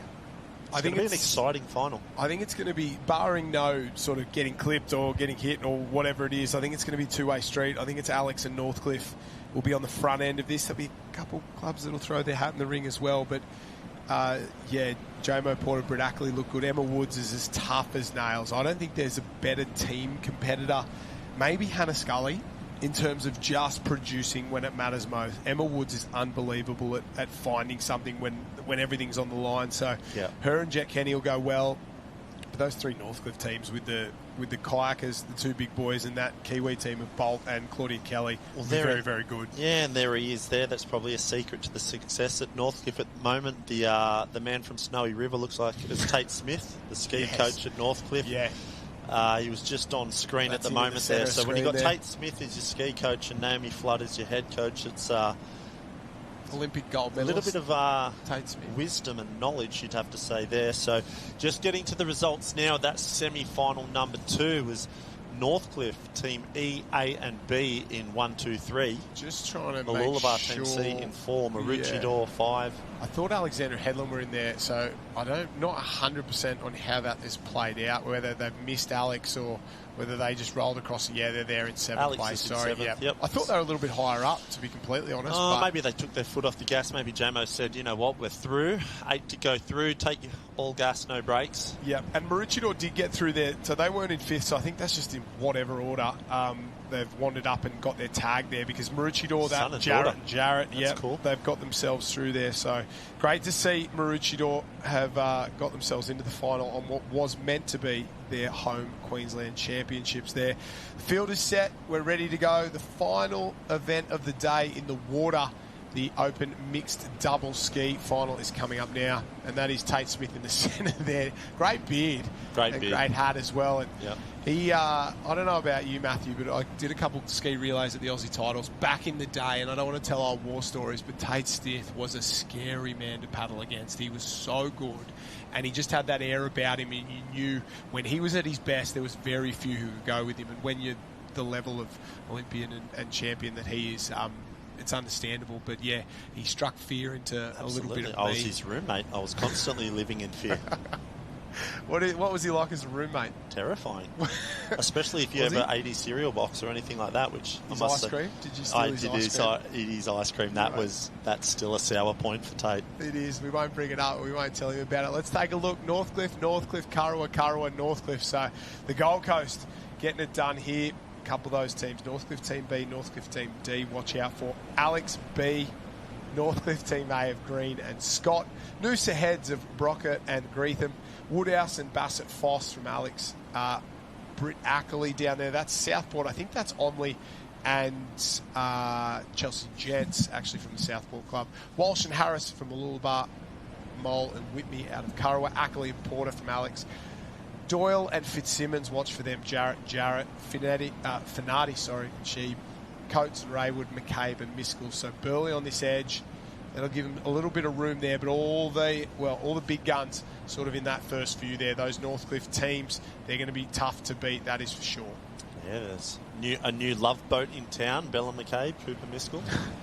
Burley Heads Mowbray Park there. Think about that. Do you pass on the love boat moniker there? Are you allowed to pass that on, or will that always be Georgia Fitz and Riley Fitz? Oh, I know Georgia Fitz is watching the live stream, so I'm going to say you can't pass that on. That's theirs. Let them have that. Big shout out to G as well. Quite the commentator as well. I was great commentator, and not surprised at, but pleasantly surprised at how good it was. Like, oh God, I've done this for 11 years now, and she's as good as I am off one weekend. So it shouldn't be a shock, because Georgia Fitz doing Georgia Fitz things, an absolute superstar at whatever she does, whether it was a pool as a teenager, surf throughout her career, now into commentary, and my days are numbered, which is great to know, and a big shout out to her. But she was fantastic on the live stream down there. She does a really good job. Yes, absolutely. And I'm not just saying that because she's listening. Yeah, it's noted. It's been noted. It's been noted. Yeah, it has. There comes the text message from her. Oh, it just popped straight in there. Correct. How good. Big shout out, G. We love you, G. The boys and girls are floating their boats now. The final event of the day. It's been a long day down here on the beach, and we're going to get into it right now. The Open Mixed Double Ski Final. And as they float their boats, they're all laughs and smiles at the moment, but it's about to get serious, that is for sure. You can see a couple of boys wearing those tops. Riley Fitz there with Emily Doyle on the back. Next to him, there's a couple of the Alex teams there. On the far side, Jake Morris, Julia Perdrut, Chris Bolt, Claudia Kelly.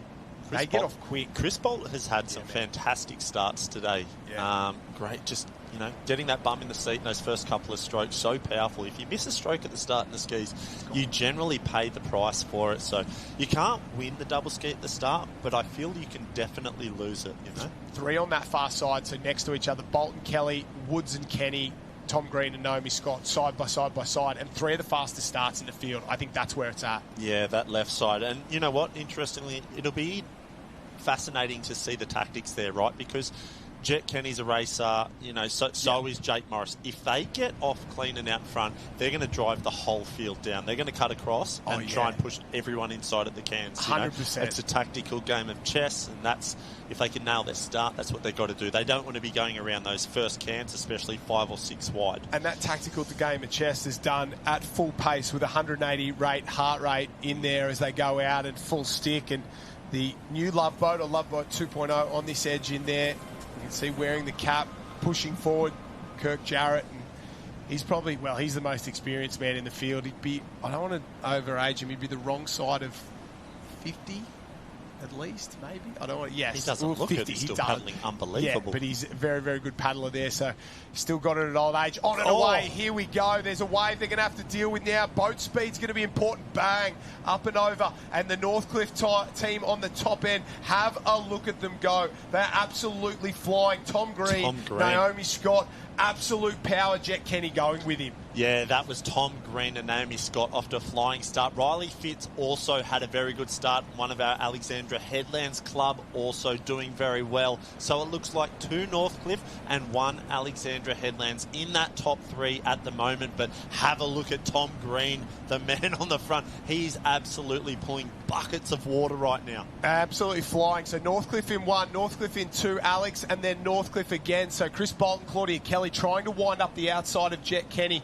and Emma Woods there. It looks like J-Mo Porter and Britt Ackley have just dropped off the pace ever so slightly, allowing 2 of the Burley teams to cut across. But Tom Green's not hanging around. Riley Fitz, probably a little bit more experienced maybe than Tom Green. He's going to sneak up the inside, try not to explode their chances, but take the shortest line. Yeah, Riley Fitz is a smart racer. I think, if he can get around that first can clean, he did. Look at him and go. You know what? Right now, he's probably sitting on that sidewash of green going, you're a big, strong lad. I'm going to wait till you try and hopefully burn the candle a bit.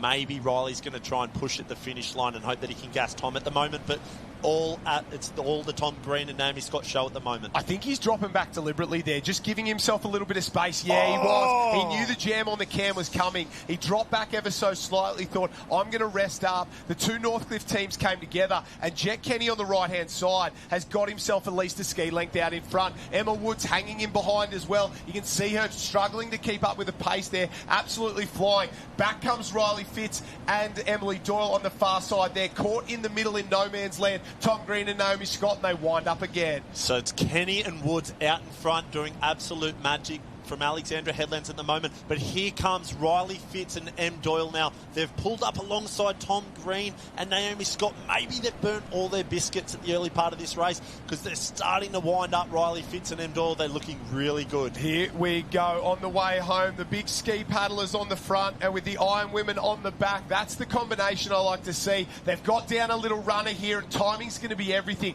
Your ability to get away. Tom Green starts to go. He goes very, very early. Riley Fitz is left it a little bit later and now starts to wind up. Jet Kenny and Emma Woods are still in this one as well up to their eyeballs. Big push on the line. I think Green went too early. I think Riley Fitz and Jet Kenny, timed it to perfection. I think Riley Fitz got there. You saw Green go. Riley Fitz held back, threw it at the line almost perfectly there.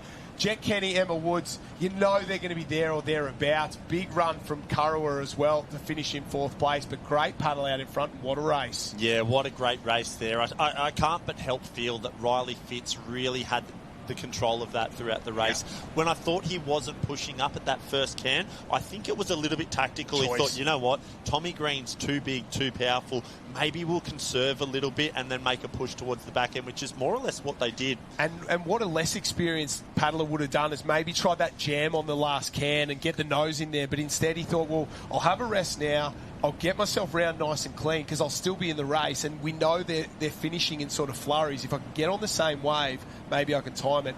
Like you said, you called it perfectly. Smart racer, really experienced there, and I think that one was one above the shoulders as opposed to below the shoulders there, and a mental athlete there doing great things as Riley Fitz. He's done a fantastic job. And it really impressed me, actually, Tom Green and Scotty, the way coming into that third can, I almost feel like he looked at Riley there going, I can see you wash riding me, and that was why he probably made it at that third can. He said, I'm not letting you on the inside, I'm going to take this really tight. Yeah. And that was probably a little bit of the cat and mouse game of Tom Green saying, I see you on the inside and I'm not giving you a free run on my wash. Yeah. I'm going to make this really difficult on that third can, which he did. Yeah. And Riley was smart enough to go, right, I'll pull back here, keep myself in the race, and then have a crack for the finish. You're spot on there. Tom Green did the right thing. Jam him on the cans, and it would have been a lot easier decision if it was any other club, but the fact it's your own clubmate there, somebody he paddles with, somebody he really knows and likes, probably made it harder, but Tom Green, perfect. Jam him on the cans, get yourself out in front. Jet Kenny and that probably had the easiest, not the easiest run, but the cleanest run on the outside. Yep. They just sat on the outside, let them deal with each other. They were in with a chance. It was just maybe that northern end ran on a little bit better for Riley Fitz. I think Jet did the same thing, held back while Tom Green went a little bit early, tried to wash that one down, and maybe Tom Green has the power to get over the top there, but timing was everything at the line, and it looks like it was Riley Fitz and Emily Doyle first across the line. Alexandra Headland got second. Jet Kenny and Emma Woods in second there, and Tom Green and Naomi Scott. So live heats there, maybe just the wrong wristbands, I think it was. Yeah, Jet Kenny and Emma Woods in second place. Tom Green, Naomi Scott in third. That is our podium for the final water event of the day. What a day. Day one, the Friday banger. Yeah. Friday bangers. That's it. We might head down to the beach now. 2 gold in as many minutes for Riley Fitz. What a paddle. We could not believe how well tactically he did. Jenny Parry, Riley's on fire. Oh, absolutely. Riley is on fire. But we're going to go to Em first. Em, what a way to finish day one of the state championships with a gold medal in the double ski.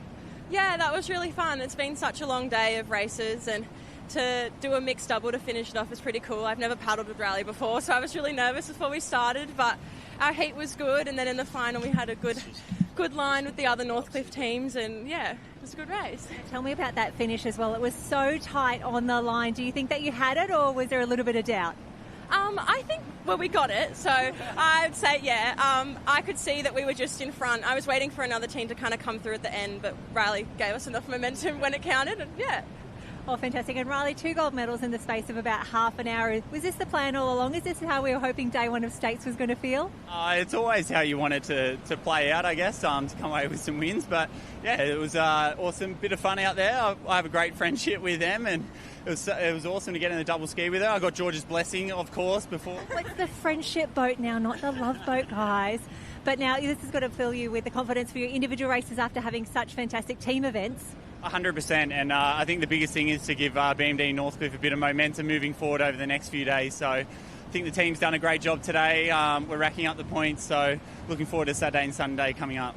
Nice work. You've ticked off Friday very well. Congratulations. Look after yourself tonight. Rest, recover. We'll come back tomorrow. We'll do it all again. But BMD Northcliffe on top for the mixed double ski. Congratulations, team. Yeah, and a big thank you to Jenny Parry for everything she has done today. Well, that wraps us up, and what a final it was. Susan, Riley and Emily getting it done in the mixed double ski there. That finishes the stream for today, day 1 of 3 of the 2026 Queensland Surf Life Saving Championships. On behalf of myself and the entire team here, we'd like to thank you for watching today. A huge shout out to Sunshine Coast City Council, Engine Swim, Race 1 Surfcraft, our other sponsors as well, Struddies, and of course, Body Armour, for everything that they've done to make this possible. Thank you to the officials, mums, dads, aunties, uncles, and of course the athletes. On behalf of myself, Matt Poole, Jenny Parry, a huge thank you to everybody at home, and we'll see you again, same time, same place tomorrow for the Queensland State Surf Life Saving Championship.